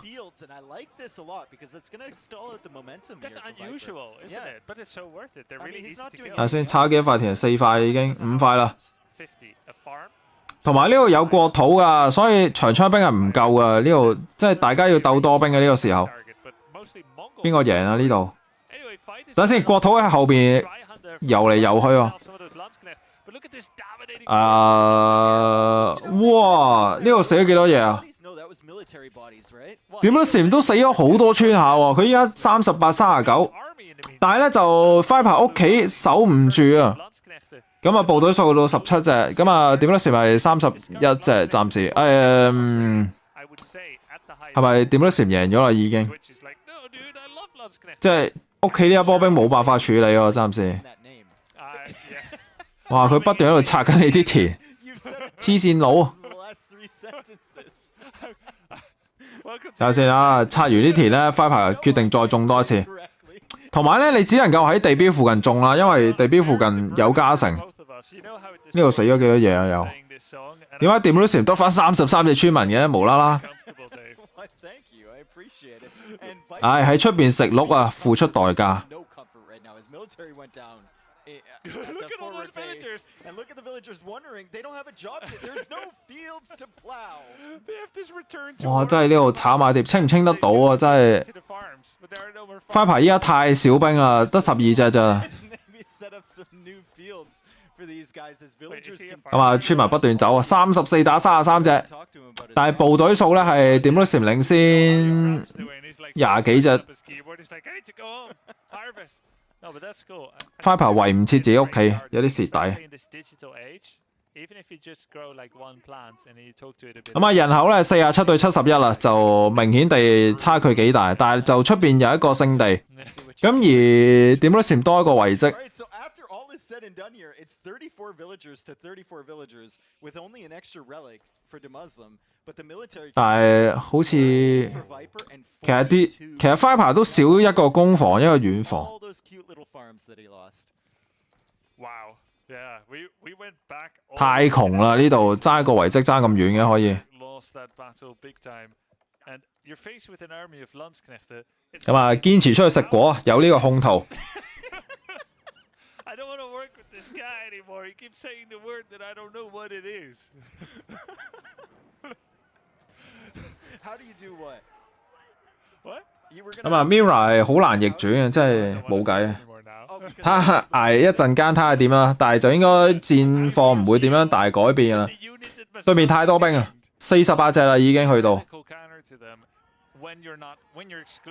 即係大家打同樣嘅兵，然之後人哋多你咁多咧，真係冇得打啊！呢度。咁啊，Viper仲有13隻兵，咁啊，仲有12隻。冇啊，冇錢啊。咁啊，Viper托眼鏡啦，咁啊應該係投咗。 I mean, it seemed inevitable after that raid on the farms, the raid on the wood line, and clearing up all that army back there. Viper had some pressure forward. We went back. I was shocked to see the amount of dead bodies. 即係呢度少少滾雪球開始咧，成個 Mirror 就好難打啊！即係落後嗰個。 Dampen the effect of that army on his economy, and losing those farms hurt him so much. We saw the villagers come back out and say like, "What's going on?" And he couldn't produce because he didn't have the food eco, and that was great play from the Muslim. You called it. 估唔到打都5點幾6點。 咁啊，暫時2比1。 Situation like that, it's the simple good things that make you think, duh. Yeah. Right, but like it makes sense. The Muslim figured that out. I mean, that's what pros do, right? They figure things out before others. They question certain beliefs that are held knowingly or unknowingly. And he's like, farms are an excellent attack target. Yep. I am directly attacking your food income because it will impede your ability to go Swabia or indeed do anything. You know you can't attack their gold income. You just waste time trying to attack that building, right? So you got to shift to something else, attack the food. Do you attack the wood? Yeah. I mean, wood is the ability to expand your infrastructure, but there's no archers and mangonels here right now. Food is the #1 target. Yep. The Muslim 5-head. I'm amazed that he made double stable. Yeah. And he got up at exactly. 咁啊，耕田都係一個幾好嘅小細節。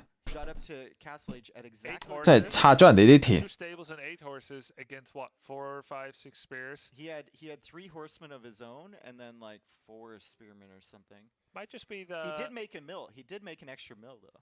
Yeah, true. That 50 wood. GG. And the Muslims' deer were right beside his mill, so maybe it's 50 wood. Maybe I don't know. I'm looking for something. I'm trying to remember. I feel like we looked more at Viper space than at the Muslim space. Maybe I don't know if we let that or if we just by accident.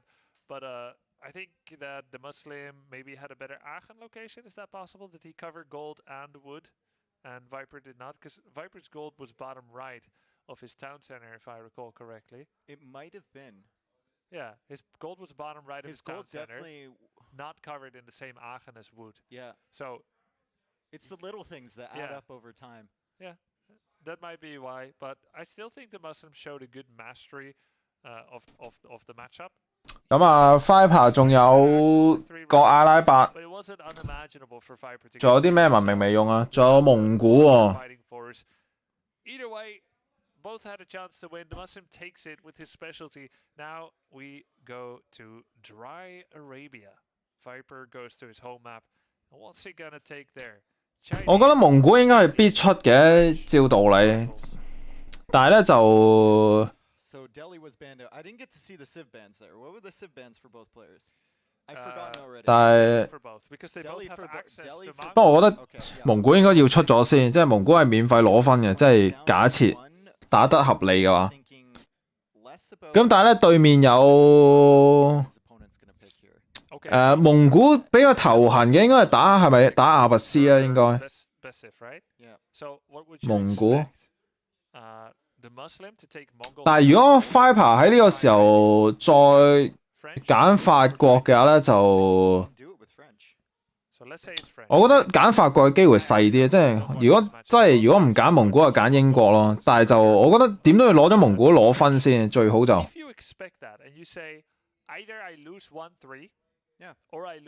得攞咗蒙古先啦，即係穩定攞咗1分，咁啊然之後2-2，咁之後再諗過啦，即係可能比較好啲。因為 Demusim 咧最後一場咧應該係 King of the Hill 嚟嘅，咁嗰一場咧就 Viper 有，其實法國、中國、英國都可以攞嚟用嘅，但係中國咧就比較少見啲啊。但係我唔知，即係有陣時 Viper 會攞出嚟表演下。攞咗蒙古先啦，即係確保贏先啦，即係打到後面第5鋪先再諗。What Civ Lenok thought was strong, and he's like, no, Chinese suck, because he didn't want them to ban him. 打蒙古先，我都覺得係。That's level 1 psychology right there. 即係贏咗先至諗埋最後一場點樣啦，即係就唔好成日諗咗最後一場，然之後呢一場輸咗，咁樣就有啲蝕底。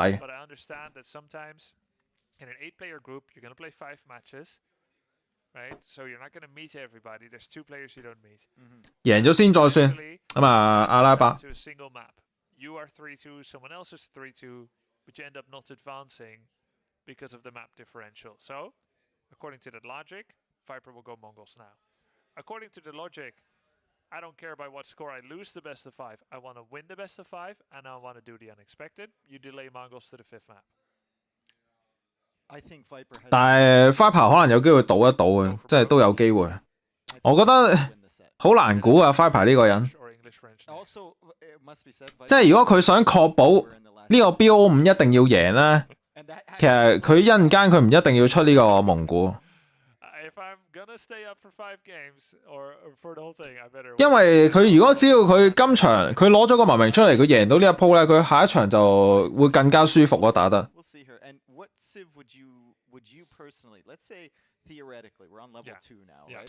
但係咧就，但係對面有阿拔斯英國，哇！真係啊，真係我嗰個，即係我所講。Viper 用法國啊。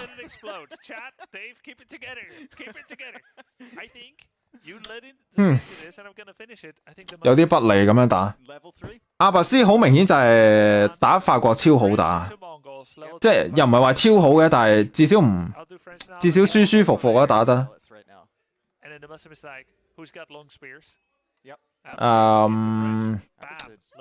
即係對於一個國家有呢個100% 距離嘅長槍兵，有呢個駱駝。咁啊，出穿俾你平，點樣打呢個時候？睇下先啊，阿拔斯嘅地圖咧係靚唔靚咧？就咁睇，好似都唔錯，可以圍喎呢度大鑊啦。我覺得咧，只要前面少少地方可以圍啦，已經係對阿拔斯嚟講係一個好好嘅圖嚟。咁然之後佢附近亦都係叫做有3個果啦，勉強叫做，即係角落頭有一個啦，後邊有一個啦，側邊有一個啦。咁啊，黃金位喺後邊，有啲濕滯。呢一張圖。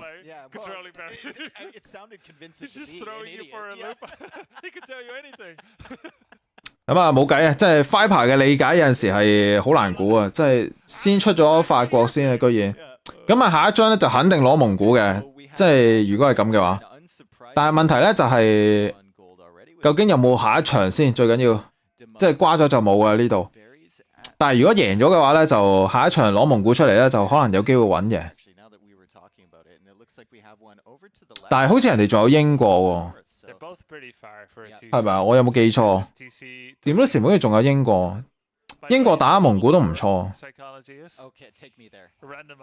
定係冇啦已經？好似有羅斯。That's the chaos level, right?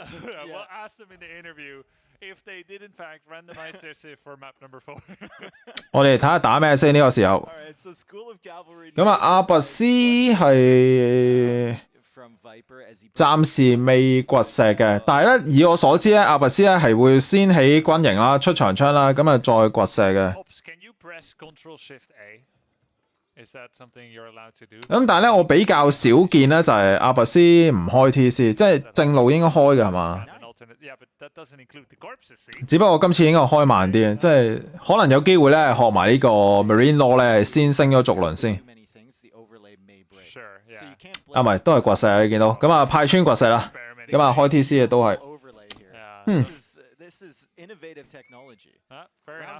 咁但係咧，佢呢個打法咧應該係先軍營再 TC 嘅，所以你見到佢咁多人伐木嘅，同埋黃金未停啦。咁啊，黃金未停咧，應該係除咗村民半格之後咧，就應該要升逐輪噶啦。咁樣睇。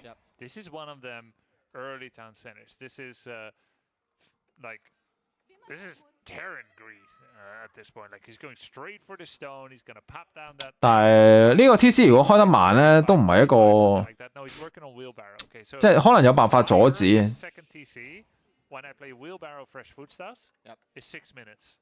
睇下先啊，快牌依家升緊逐輪先啦。咁然之後咧就係爆馬定係執鹿啊？爆馬同執鹿都有機會。插塔居然唔出長槍。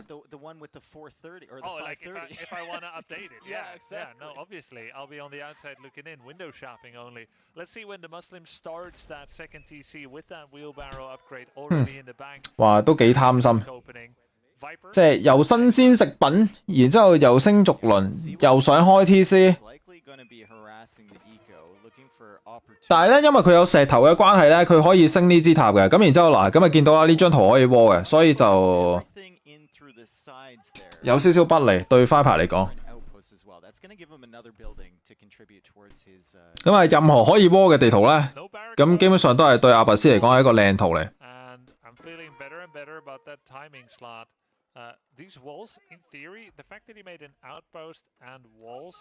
咁啊，慢慢摸到夠皮啦呢度，大鑊啦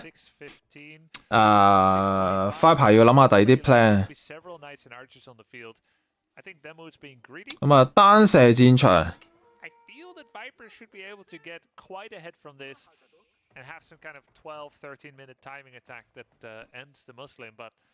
The Muslim is very good at Abbasid. Like he's probably going to go like triple TC or something. 咁啊大鑊啦！呢個 wall 到咁靚，咁啊又有塔，肯定係攻唔到啊！但係咧就因為阿拔斯咧佢準備咗咁多嘢咧，其實佢未開雙 TC 咧就都還可以嘅，暫時睇。睇下有冇機會捉到佢開 TC 嗰個位啊！即係可能有機會偷雞打到啲嘢。睇下先啊，石頭咧掘夠啦，300啦。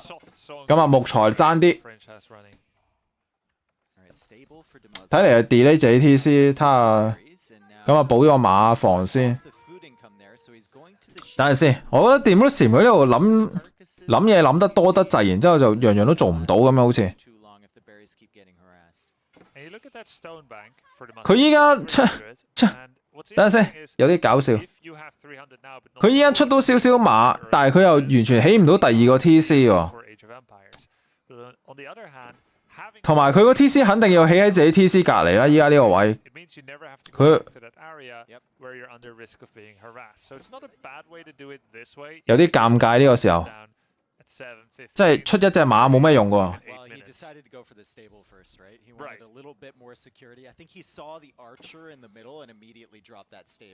咁啊係啦，睇嚟 TC 係起喺隔離就算數啦，即係唔好咁搏啦。但係咧呢個 TC 嘅位咧，好明顯就係即係唔係太靚。Viper 拗一陣間可以升城喎，已經。Like you said, Dave, and at this point, what you can do is just put like 20 villagers on wood. 我覺得如果阿拔斯咁樣開 TC 咧，佢得一個木位啫喎，變咗。咁啊 ，Viper 咧喺度插塔啦，已經順便。Those farms are a slow burn, not normally what you would want to go into here. 咁啊 ，Viper 依家要多少少黃金咧，就可以去等升城。應該唔好喺度太投資太多啦，不如。應該。同埋我覺得法國係可以打裝甲步兵嘅，但係咧就都係城堡之後先諗咯。He's got horsemen, and the archers are trying to hide, but they won't be hiding for very long. Those things will be taken out immediately. What's that? Must have been the wind. In come horsemen, and this is good. Now Viper did gather some stone. He's got 2 villagers on stone, maybe 3. He's gonna make an arrow slit the tower there, kind of harass the wood, as he knows wood is. 咁啊，Viper 已經去到差唔多成千食物啦。咁啊，但係黃金係唔夠嘅。咁啊，上面工兵咧俾人清咗啦。咁啊呢堆馬咧係有呢個回血嘅，暫時我見到佢升咗啊之前。咁啊 OK 嘅。咁啊一邊騷擾一邊去升城啦，暫時睇，但係黃金少得滯。呢度得咗幾隻村啊？可能有機會第二隻。靚啊！同埋咧，因為對面就係得肉馬咧，係打唔贏金馬嘅，即係佢可以喺你面前係咁啄你啲嘢，然之後走佬回血。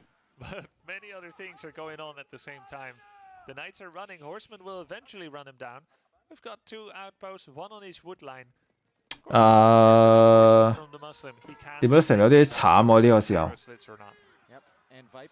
咁啊殘血嘅馬咧，哎呀 ，Viper 拉走啊，咁啊死咗隻金馬。Viper 起咩啊？呢個市集嚟㗎。呢個咩嚟㗎？好，佢唔知加咗個馬房定係市集啊？但係調一調之就可以升城啊！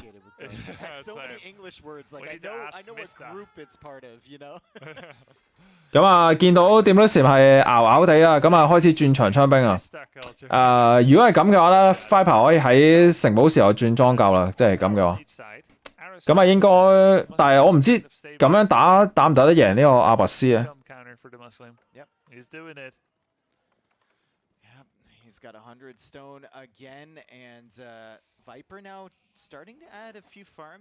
係啦，咁啊等黃金升城啊！哦，原來佢加咗個鐵匠鋪，咁啊好事嚟喎！原來，如果加咗鐵匠鋪咧，佢可以喺升城嘅時候咧升翻1房啦，咁然之後去到城堡時代咧，咁啊升埋個遠房啦，咁基本上咧就戰鬥力爆標啊！同埋因為咧法國咧係免費升攻咧，咁好着數嘅呢個時候。但係咧就我覺得佢要小心啲啦，人哋有機會分兵去搞佢屋企。睇下先呢度啲兵夠唔夠多咧？咁啊 ，Viper 咧喺度偷升呢個嘅嗰個咩啊？嗰個塔嘅甲，好似升唔切啊！佢應該要放兵出嚟啊！如果唔係嘅話，俾人圍死喎呢堆兵。哎呀，真係遲咗。但係 OK 嘅，佢升緊城都 OK 嘅，暫時睇。死少少係一定蝕啲嘅，但係就問題不大啊。咁啊 ，Viper 咧升緊遠房啦，已經咁啊，準備咧打裝甲步兵啊。咁啊，一切如我所料，但係成唔成功就係睇下點樣點樣守啊。咁啊，點咧都係差唔多開始升城噶啦。但係咧，因為佢個木位唔係好靚咧，俾人封咗一個啦已經。先升城。咁啊，慢慢種田啊，其實都好穩陣啊！即係你諗下，佢連出邊啲資源都唔食啊，真係喺屋企種田咧，就係確保自己啲村民唔好死。但係就呢個係咪都要死村啊？哎呀，都要拖啲。但係 OK 嘅，木材嚟啊，呢啲唔緊要。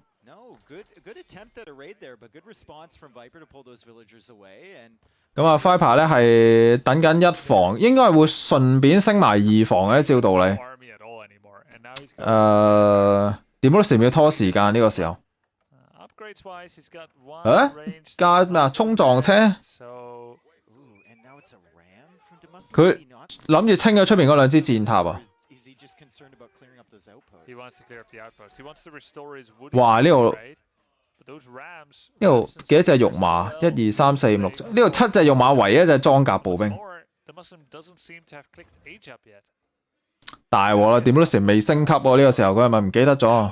撳啦撳啦！13分鐘嘅話咧，2分鐘後啊，至少要即係15分鐘，咁先至升到城堡時代啊，都未計你出兵啊。咁所以呢個時候咧就 Viper 係額外加一個 TC 先，咁啊好聰明啊！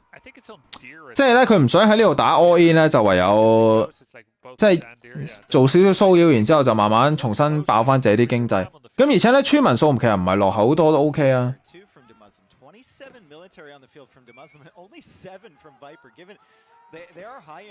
哇！但係點都成有27隻兵啊 ，Viper 得7隻啫。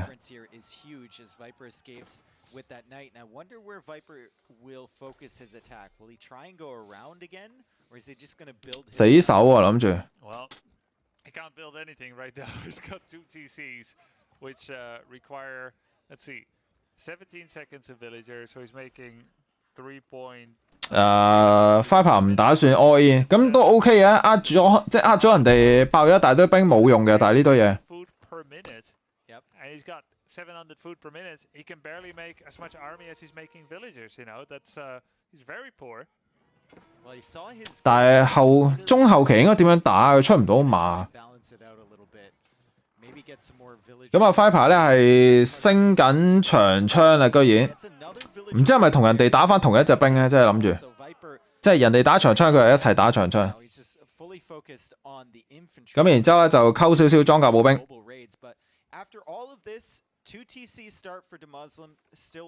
咁啊，暫時啲長槍咧仲着住件 T 恤嘅，即係未升級完。等先 ，Viper 升緊2防喎，居然。如果人哋全近戰單位，其實係咪使唔使升2防啊？呢個時候，佢哋係諗住穿 TC 啊，依家。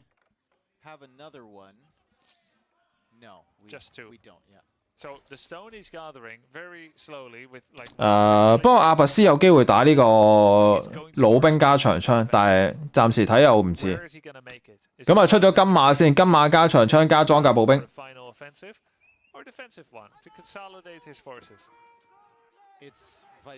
咁呢度直接就係抽邊個贏？咁啊有2防未升好嘅，但係就問題不大嘅，好似。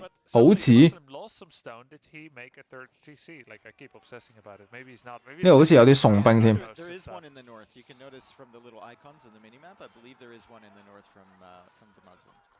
度有啲送兵，送咗少少。咁啊，阿拔斯係起第3個 TC 啊，已經。咁啊，村民數好接近，但係人口咧好明顯就係阿拔斯多啲嘅。但係阿拔斯嗰啲兵咧，大部分都係長槍嚟嘅。即係可以叫做戰鬥力減1半嘅，即係長槍兵戰鬥力麻麻地。但係 Viper 會唔會兵少得滯？得7隻啫喎。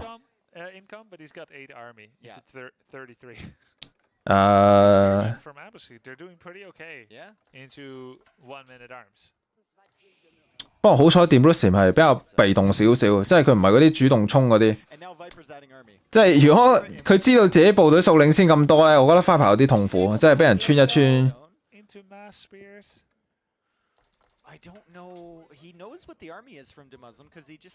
其實 Viper 啲兵唔啱啊，佢出咁多長槍。長槍出太多啦，佢戰鬥力唔啱啊，真係大鑊啦。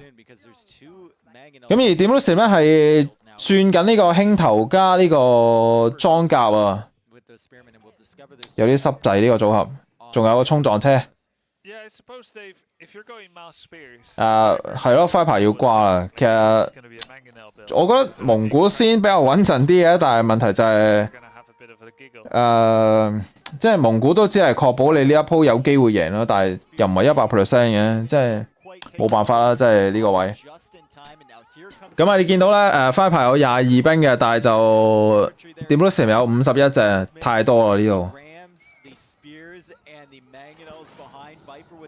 即係佢冇辦法處理輕頭，同埋佢呢個攻城個 Siege Workshop 喺正面啦，有啲唔啱啊呢個位，人哋直接衝咗你個 Siege Workshop， 你出唔到弩炮啦已經。應該瓜啦咁樣。咁啊死捱住呢一波啦，咁但係就暫時睇唔到啲咩希望嘅。There are horsemen here to buffer against any would-be archers that could take out his spares. 咁啊翻牌居然加個城堡，呢個城堡係掘翻嚟㗎。咁啊，但係咧要損失個 TC 啊，至少都。同埋呢個城堡咧都未必 hold 得住，因為人哋可以調位打你㗎嘛。呢個城堡即係救到一時，救唔到一世。同埋呢個城堡個位置都唔係真係好靚。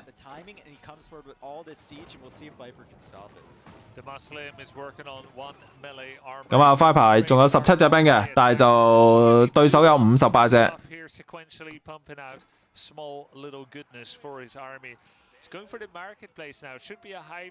呢個城堡咧，唯一有一個好處咧，就係暫時可以叫做減價啦，減側邊啲嘢，即係照道理。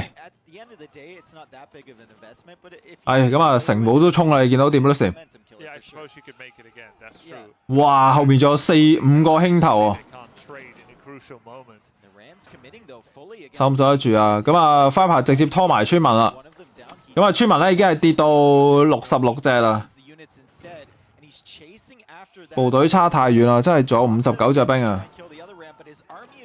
得唔得啊？清唔清到？哇！喺個城堡底起衝撞車。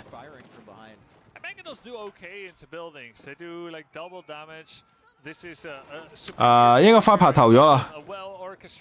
冇計啊！呢度咁樣。GG, the Muslim takes it 3-1 against the Viper. 3-1 against the Viper. He's got to be happy with that. And credit to him. I mean, he played it great. The HRE matchup was fantastic. It was a great show. And this last one, he took a calculated risk, right? He went for that second TC, went for the walls, and he waited for his moment, and it all paid off. 其實啱啱嗰張圖係阿拔斯真係，即係都算係幾難得可以揾到張靚圖啊！ Did you intend to go to Imperial Age or did you look at your food bank? Oh yeah, the Mongol game. Yeah. When he had 1700 food. Yes, okay, yes, let's so only ask him about his loss, okay? Yeah. Keep his Maybe we can ask him if he can say Lens Connect. 但係就瓜咗啦，冇計啦。 I've seen a lot of people just accept it and just say snakes, like whatever, like how we say uvu and stuff. Yeah. No, that was good, sick. Man. That was really good. And I think Viper's going to take a lot of notes from that series and maybe put in some practice tomorrow and revise his gameplay a little bit. And the Muslim maybe taking some confidence from that series, honestly. But Viper's also kind of a fisherman, isn't he? Like when you see in at least in ladder, he's often fishing for builds. I don't think that's what happened here. I think our 3 levels of psychology thing, we were onto something. He was on the 2nd level, the Muslim was on the 3rd level, levitating. Yeah, 3 is higher than 2. And yeah, exactly. We'll ask him more. 冇計，阿拔斯本身打法國就係比較容易打啊。I'm always on level 3. That's the best place to be. 4 is chaos. It's like madness. 咁但係唔緊要，咁啊輸一鋪唔係啲咩絕望嘅嘢嚟。Anyway, we'll ask more about that later, but that was a really solid, legit victory. Yep, and that is a great way to finish off the day, actually, in terms of sets. And I'm glad everyone could be here with us. We're not done yet because we got to still interview the guy and ask him all the important questions. But thank you for being here with us during those games. Make sure you continue to support the tournament and continue to support our wonderful host, Nilly_AOE. That's twitch.tv/Nilly_AOE. And all subs, donations, and views, follows, etc., etc. Bits. Yeah, do it all. 睇下有冇勝者訪問先，咁啊睇下有冇，有就睇，冇就走。But in the Twitch channel, if there is a button, you should probably click it if you want to support mods. Don't more follow content that. like this. Mods. No! Mods. Yeah. Run! Yeah. Okay. So are we ready? Are we good to go for the interview here? We got a lot of questions to ask our man. First we've got highlights coming when we're No, ready. we don't. No. No highlights are coming. after the interview. The All interview right, is the highlight. All right. We go. All right. Let's get up and show legs. 應該係 interview，我哋睇埋就算啦。咁啊，應該係今日完咗噶啦，應該。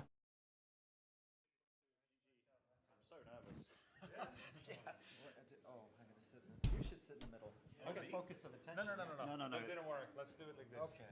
It's hard for them to look at us. I understand the feeling, yeah. Testing. Test. We good? We good? Let's assume. 點解啲坐位咁怪雞嘅？即係點都時唔係應該坐中間嘅。You've been telling me how unconfident you are in yourself and how you were going to finish last in this tournament. Now you haven't practiced.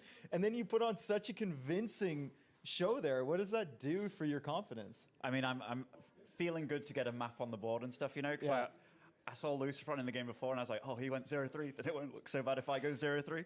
But no, I'm super stoked. I think some of the matchups definitely favored me when it goes to playing against the Viper.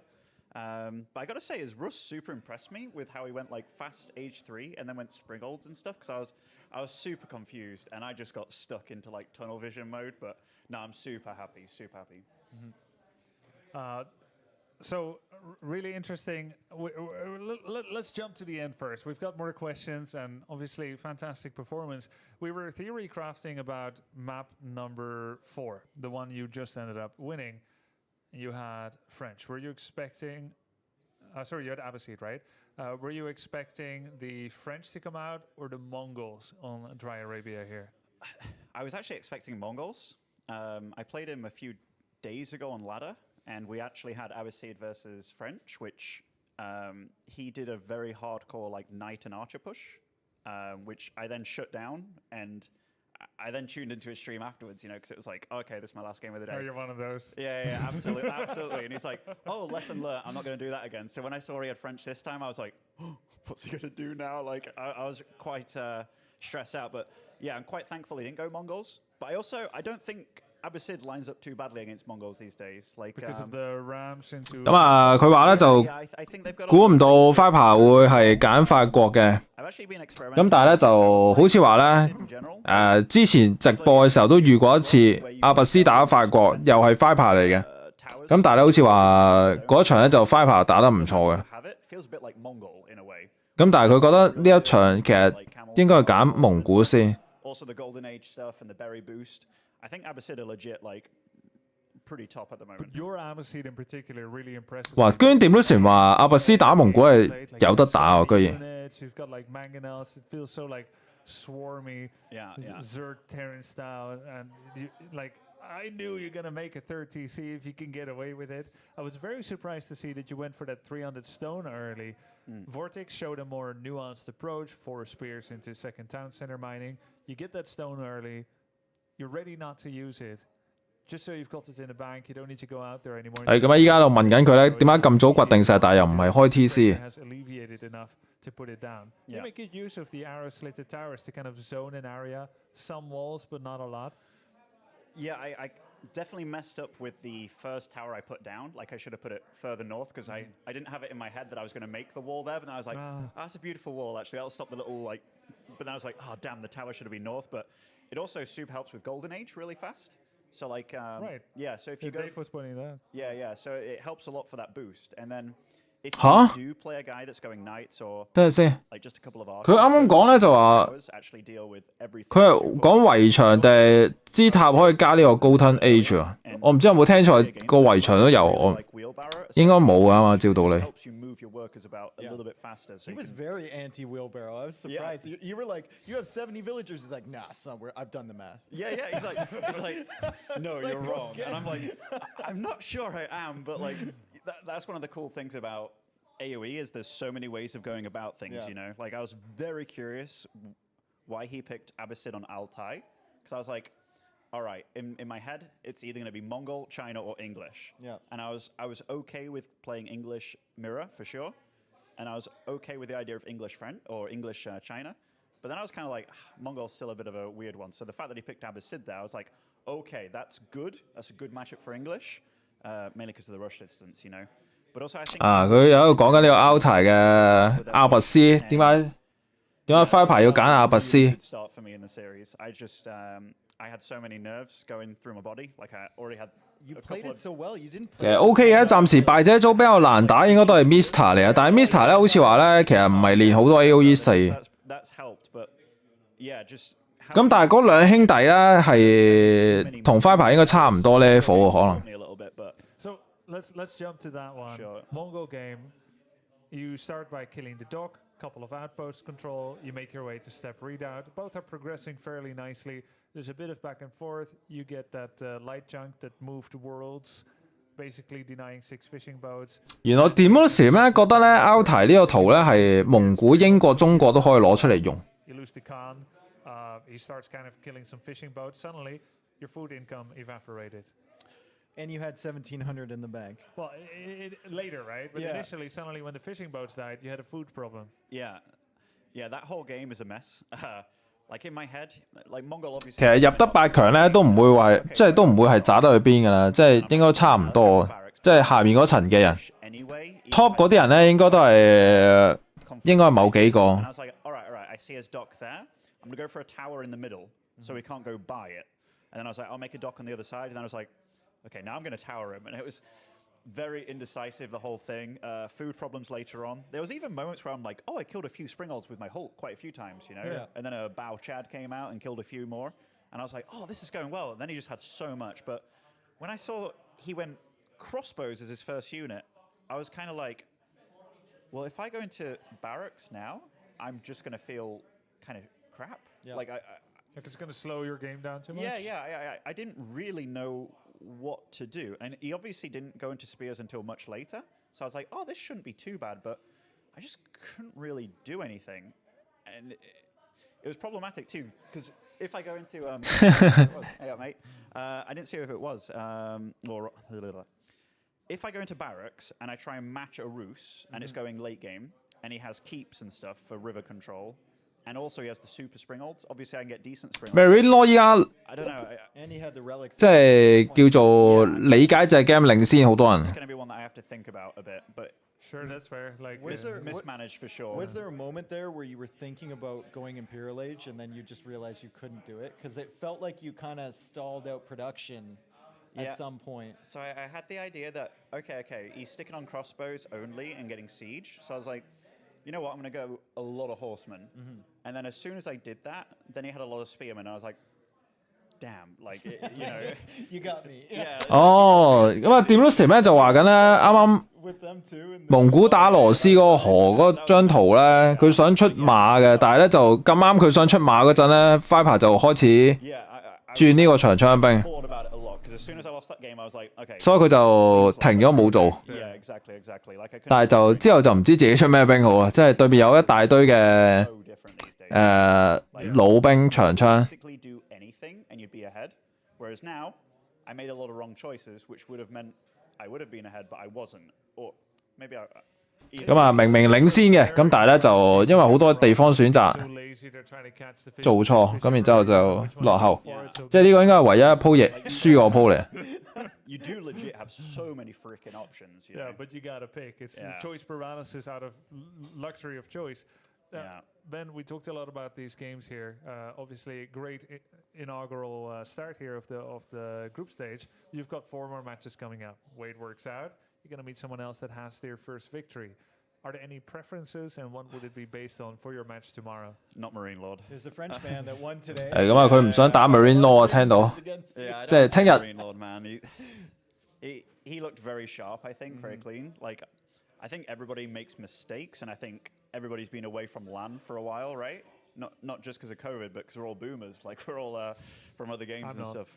You know. But yeah, I think the last time I actually properly competed on LAN was maybe like 5 years ago. So it was really happy to get the first game out of the way. Playing a legend like Viper as well. Like, he's actually one of the guys that I'm really happy to have played with. 哇，原來係 You always 相隔咗5年啊，咁然之後應該係第一次重新打比賽， he's the top of that scene, and it's like 係嘛？我聽到 how good he actually is, and yeah, he is 打大 really, 賽 really good, and I can tell that he does things. For example, the Roos game, and I'm like, I've not thought of that, but that's really good. And then it's really cool. Oh, we have the standings right here. So we have not. Looks like Marine Lord taking the victory, the Muslim taking the victory, Beastie taking the victory, and then of course Lee Knock taking the victory What? today. So I lost too. Yeah, well, you didn't. You won. We were there. I was like, there's 5 people that have lost. There can be no winners against Map Viper. score 3-1. Yeah, but look at matches. Yeah. 0-1. Yeah, but I that's, swear we're gonna fix that that. zero represents your beautiful head. This is you AOE folk predicting beforehand. 頭先個表寫錯嘢喎，即係點都成變咗0-1嘅。 Things to say about him so far today. So he deserves. He. When are we drawing the next matches? That's a great. We We are? already Are have them. we gonna- We oh, we're already gonna talk have about the it next too? matches. This Ooh. is perfect. Are you gonna stay with us until we find out who your next match Yeah, is? sure. Yeah. 嚇佢會抽埋對手啊！我望下先。 The beer is appealing, but the matches are even better. Oh, and our next matches are visible in front of That us. was a real person behind you. You're playing this guy. Yeah, I saw it and I was like, holy shit, he's real. Imagine casting and having that guy stare at you Yeah, the entire time. 唔係喎，個網冇 update 啊。 I saw the guy. It was disconcerting, but tried to stay professional. Yep. Until you had to say Lens Connect.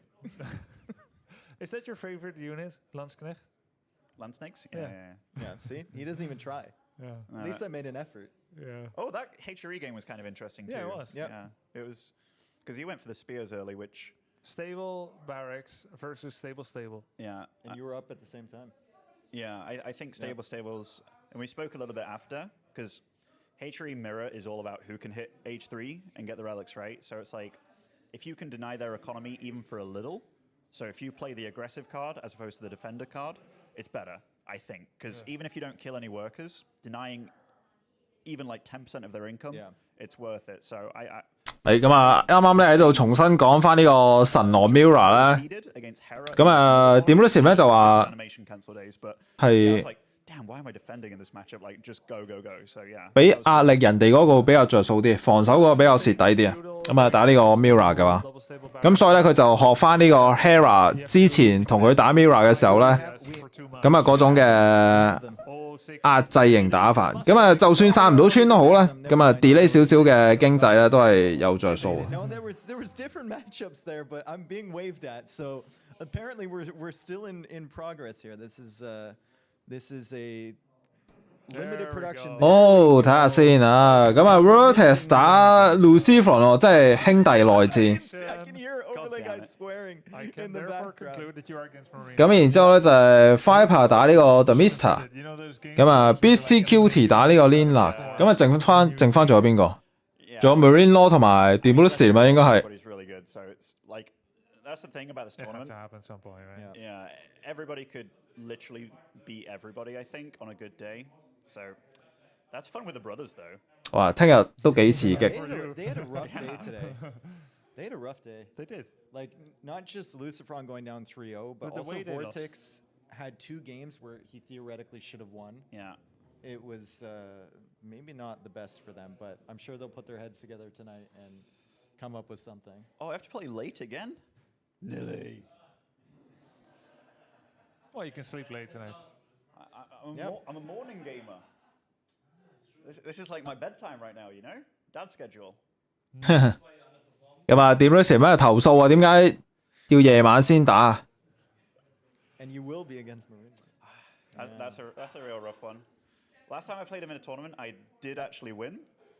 You're sitting across from him, though. There's plenty of opportunities for you to chirp him, like mid-match. 佢依家個賽事咧安排喺第4場咧，即係夜晚嘅賽事。Yeah, but 佢想打早啲。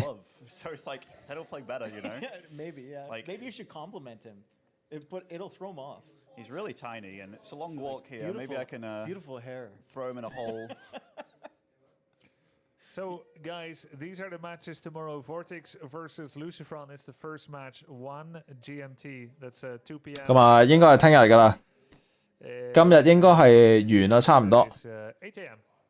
8 a.m. That's when the matches are starting again. We've got more Age content coming the next days. And well, the Muslim is going to meet the very player that he thinks is possibly the hardest. But you didn't have much confidence in yourself today. You beat the Viper 3-1 very handily. You keep surprising. Do you have it when you competed as well that you always feel you do better when you're the underdog or no? Yeah. Oh, I was so anxious. 咁啊，聽日我唔會開噶啦，我開咧就應該係下個禮拜開啦。但係咧，佢呢個賽事咧就係會連續打到禮拜係咪禮拜4啊？然之後就跳去6強。Yeah, it's very stressful, but I'm super happy to start off like that. Very happy. 佢應該禮拜5，睇下先啊。We say thank you for joining us for N4C Day1, and we're gonna hand it something off to our host. Thanks, man. Nilly, who's gonna cuddle up on the couch with us. Cuddle it up, indeed. 係咯，佢下個禮拜咧應該係5、6，係咪咧？5、6日。Like the brothers. Really? Sick. 4晚啦、5晚啦、6晚啦，應該係。I'm still struggling. Like 即係星期6晚咧就係決賽嚟啊，應該。Obviously, like today was the first day where I have a real story 14號 for me, and like I like really want to see them win, and it saddens me a bit that not both of them have the chance to win tomorrow. Yeah. And I think if you go down 2-0, you still can go through quite easily. You can even go through with 唔係喎，14號係禮拜 It's going to be ugly for them. 禮拜1嚟喎，但係佢係夜晚啊，即係5、6日咯，即係最尾6強賽事。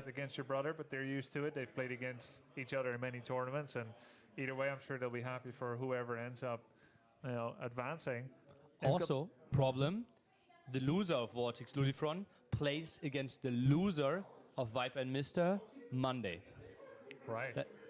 Because those are the O2 scores also, facing each other then. Now it's linear for one time, like knowing which, Someone's gonna go 0-4 for sure then.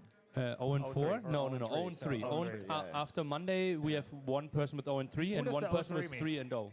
Who does an 0-3 person meet? The weakest 1-2 person that he has not played yet. Okay. Okay. It's getting complicated. We will start. I think I will have a small part every day at the start where we talk about the matchups and who. Like this is pretty linear in the sense like Marine Lord, obviously like number 1, and then we had Lucifron as the bottom one, and then we just drew the matchups, and that's what we ended up with. All right. And so the winner of the Muslim Marine Lord will meet the winner of BCQT Lenok. Exactly. On Monday evening. Monday, super interesting. And then we have 4 players with 1-1 score. And that will be basically the 2 middle matches on Monday. Oh, yeah. All right. And so for BCQT Lenok, I think that's the one I'm looking most forward to. Sick matchup. We're talking a little bit of trash against each other. You know, BCQT got a couple of... 咁啊，應該完㗎啦，佢呢度吹水啊。咁啊，今日嚟到呢度先啦。咁啊，然之後就下個禮拜啦。咁啊，聽日都有打嘅，但係我就唔播㗎啦。咁啊，係咁先啦。咁啊，多謝收睇啦，拜拜啦。There were two games in a row where he was saying they'd never do this against me.